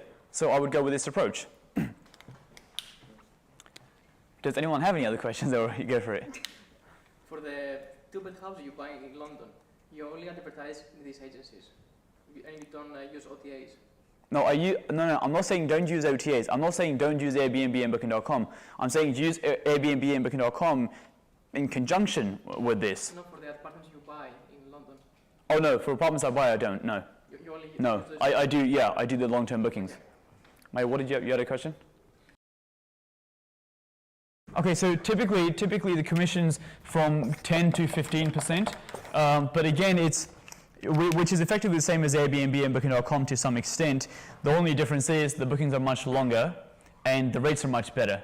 So, you know, even if it was higher, it wouldn't be much of an issue purely because of the rates you end up receiving and the duration. So it works pretty well. So you get a higher rate per night on a long-term booking than with Airbnb or Booking.com for that matter? Yeah, a lot of times you do, because see what happens is with this, what normally happens is a company booking as opposed to an individual. And when it's a company booking, companies have much bigger budgets and allowances and so on than a family does, who might be coming in for 3 nights. So a company doesn't really, obviously what a company will do is they will get the 3 best rates in the area, and they will go with the best one based on facilities and so on. And what I find is, especially insurance companies, because insurance companies, it's like, you know, they don't have much choice. They have to sort of put people in, you know, apartments or temporary accommodation, as they call it, and they will pay whatever that price is, because normally it's a company who has had the claim against them made who pays the bill. So, you know, they don't necessarily go, well, can you do 180, 170, and the rates are better, far better, and the bookings are much longer. The longest insurance one I've had is 7 months. I've had 5 months, 4 months, and obviously they're paying you by the night, which is far better, far better. No, so yeah, so the long-term bookings, what happens is, it's not linked to your calendar. It's essentially an inquiry-based system, in the sense that they'll send you an email or a message, or they'll phone you up saying we need 3 months for these dates, and you will essentially get them booked. You will then have a look at your calendar as to what you can do, what you can't do, and, you know, do it that way. So it wouldn't be, because if it's linked to your OTA calendar, you'll never have space, because it will always be blocked out at 1 day here, 1 day here, 1 day here, which is not really going to work. They take it off. They, for example, if you charge £100, that's normally inclusive of the commission. It's not on top. It's inclusive. With an agency? Yeah, with Suchu actually. And they added theirs on top? Okay, so what I do is when I normally send my email, what's that? That must have been too cheap. Possibly, because when I send my email, they say to me, can you send us the rate inclusive of the commission? So I always send rates inclusive of the commission. So I don't know, maybe. It was an over the phone thing. And I just okay. put it over the phone and added it on top. Okay. Yeah, I mean, if that's gone well, maybe it was a bit cheap. I don't know. But I've always had it. My rate's always been inclusive of the commission. But it doesn't really matter either way. I mean, it's going to level out anyway. So, you know, the amount you receive will be the same over the long term anyway. So. It's great getting a 3-monther as well. What's that? It's great getting a 3-monther or a 6-monther. Is that how long yours was? I just recently got 2 3-month stays and a 6-month stay. Yeah, sweet. These kind of people, yeah. Sweet, yeah. Well, it just works really well. Works far better. Airbnb and Booking.com, a lot of people spend a lot of time tweaking small things here and there, and, you know, a 1% change here, a change cleaning fee, and obviously that can take up a lot of time. Whereas you do something like this and you get a 6-month stay, you're done for 6 months for that particular unit. It's just far better. I agree with you. Yeah. One register, and that's a good point. So what I'll say is this: I think this is the well, you know, like Pippa said, we're 1 year into this, 12 months, and I think I probably mention this every single month. But even then, not everyone seems to do it for some reason. It's called a Google business page. Wait, how many people are doing SA here, by the way? Just by show of hands. And how many people have a Google business page? 12.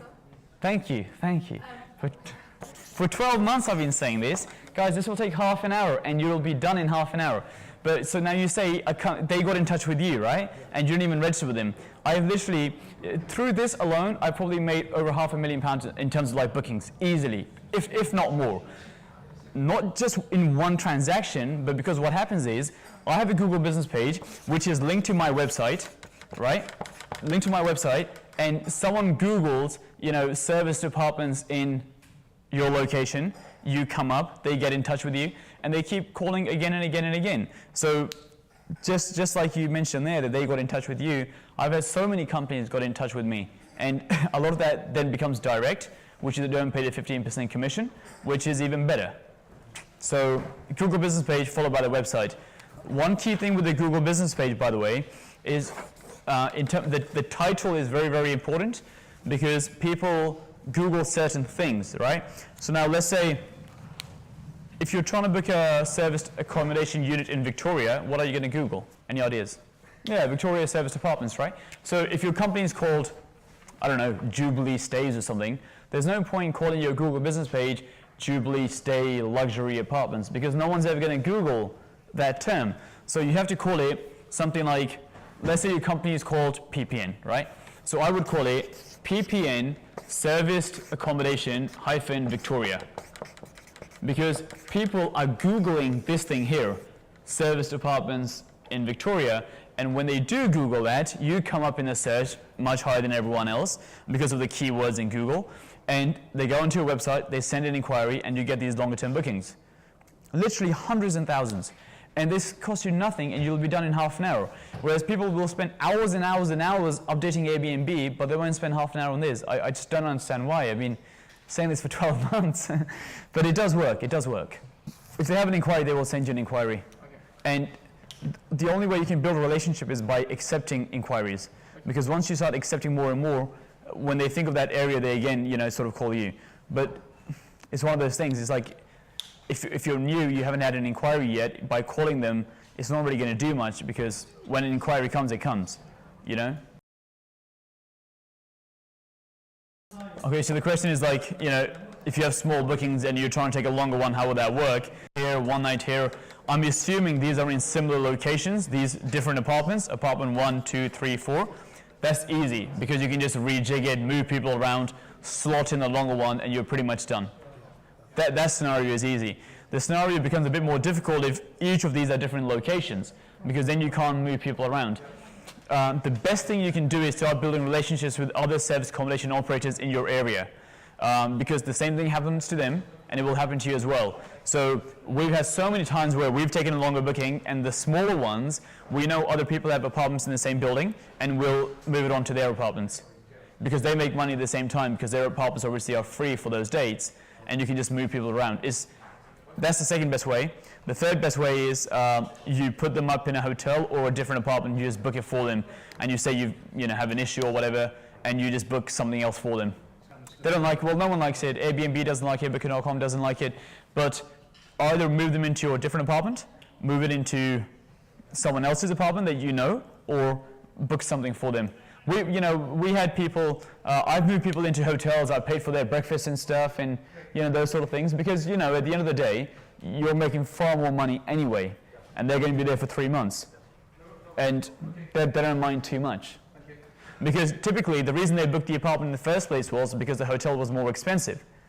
That's the reason a lot of people book apartments. So if you put them into a hotel, they don't really mind too much most of the time, because you pay the additional difference, and they're cool with that. And you're going to, over the next 3 months, make so much more anyway, that £100 or £150 is not going to be the end of the world. So do one of those three. Always. Always. Okay. Yeah, the calendar's always open, because if you restrict your calendar, Airbnb doesn't like it and Booking.com doesn't like it, and they penalize you, your score goes down and your rankings go down. So you don't get seen in the search rankings as much. So you'll get penalized big time. No, you can charge VAT. On top of Yeah, because obviously with the company, it gets passed on and gets offset. Well, I mean, it would just show as unavailable. I mean, if you're blocking 7 days, a few days is not the end of the world. But obviously, if you end up blocking months and months and months, your score can go down. But then again, it's like, you got to realize, if you have a 6-month booking and you block it, technically your score is going to go down, but I would still rather take the 6-month booking than be concerned about my Booking.com score. Because a Booking.com score does not take long to get back up, by the way. Within a few weeks it's back up. The Genius program and those sort of things, within a few weeks you can get it again. So it's not going to be the end of the world. Yeah, but if, with promotions, it's really interesting that it's kind of like, something like, let's just say Sports Direct or something, right? Where everything's 70% off. But it's like, really, is it 70% off? Or is it just a case of they put a sticker on it which says 70% off? So I kind of want to test this theory, which is, let's say your apartment costs £100 and you know it costs, I think we should all test it together so we can all mess it up. I think if you turn this to £200, right, and then run a promotion which is 50% off, which basically makes it 100 again, but does that make sense? So £200, 50% off today, back to 100, but you're going to charge 100 anyway. Psychologically, that sounds better than something which was just already 100. Because it sounds like, wow, this is so expensive, but today it's 50% off. But that sounds better, right? And that's how people actually buy a lot of things. It's like when people go to sales and so on, because they don't want to miss it. Because if you have 2 apartments next to each other, one is 100 and one used to be 200, but it's 100 for today. Yeah, you want the 200 one, even though it probably looks like a piece of shit, but you want the 200 one because you don't want to miss out on the bargain. So I think with stuff like the Genius program, obviously anyone who's booking, they know they're getting a 20% discount. But if you then bump the prices up, right? So you bump your prices up by 20% and give them a 20% discount. Now you're on par with everyone else, but from their point of view, they think because of the discount, I'm getting this property at a market rate, if that makes sense. Does that make sense? Okay. I just feel like with a lot of these things, it's like, if you're running a few service accommodation units, I don't think anything's ever going to happen. No one's policing it, really. I don't think anything's going to happen. I run promotions all year round, because I run early bird all year round. Last minute I run all year round. I run every promotion all year round, because from the guest point of view, it seems like a discount, even though I'm charging the same as everyone else. But people always go for the discounted one as opposed to the market rate. So I don't know. I don't know the regulation, but it works. I can tell you that much. Well, see, with the agencies, like I said, anything which is these ones here, generally require you to have more apartments. Whereas the ones above, from what I know, are more flexible. But then at the same time, how many apartments do you have in your location? 3, right? So most people will say, with situ, you have to have at least 5 or 6. But now you're on with 3, right? And I've met people who are on Silverdor with 1. So what happens is, location is a big factor. Where did you say you are? Darlington. Are there many other apartments in Darlington? Okay. So, but not like, well, not like London and those sort of like, not even close. So it might be a case of 30 apartments might not be enough in that particular area for situ, and you have 3, and they might say, well, we'll take another 3 because we're getting so many inquiries. And because this did happen with someone who's on Silverdor with just 1. I'm on Silverdor with just 1 in some locations. But then at the same time, if you're in Victoria and you have 1, then they probably have so many other operators that 1's not really going to cut it for them. So that's a factor. But then at the same time, the other factor is which agency you're with. If you have 2 apartments and you claimed you had slightly more than 2, no one ever checks, No one ever checks. He had a care home, and obviously for a care home commercial property to get financed, there has to be people in there who are paying, right, because it's a commercial valuation, so on and so on. And when he had the care home, it was newly built and the lender was about to come in, and there was, he had no tenants or whatever you call them, like people staying there, but he had to have about 15 in order to get financing. And now his mum at the time was pretty old. So he got his mum and 14 of his mum's friends to basically lie in all the beds, because they don't check every single person's name and how much they're paying and so on and so on. And he ended up getting financing, and eventually, did he get 15 tenants? Yeah, he did get 15 tenants, but sometimes the timelines don't necessarily match. Yeah, I need to cut that bit out as well. This recording's really jacked, gone. With corporates, the 1 beds and the 2 beds work really well. 24 square meters? There won't be an issue with that, because people, you know, you've got to realize the other alternative is a hotel room, which is far smaller, which is, I don't know, 12 square meters maybe? So it might be slightly bigger, a hotel room, I don't know, maybe 12, 13. So in your case, your studio is double the size of a hotel room. So either they go with your one, or they go with the hotel room. So, you know, if you look at it from that point of view, then 24 square meters is not a problem. 24 is not even that small, to be fair. Studio, right? Yeah, that's not that small. 24, that's fine. Yeah, I've got a property similar to that. It's fine. It's fine. Because again, you know, compare your studio to a hotel room, and I would say personally that's far better than a hotel room. So I personally don't see any issues. Yeah, you can for future dates you can charge higher prices. Yeah, for sure. Genius applies a discount on your prices. If you raise your prices, it will be a discount of the raised prices. So it won't be an issue. You can.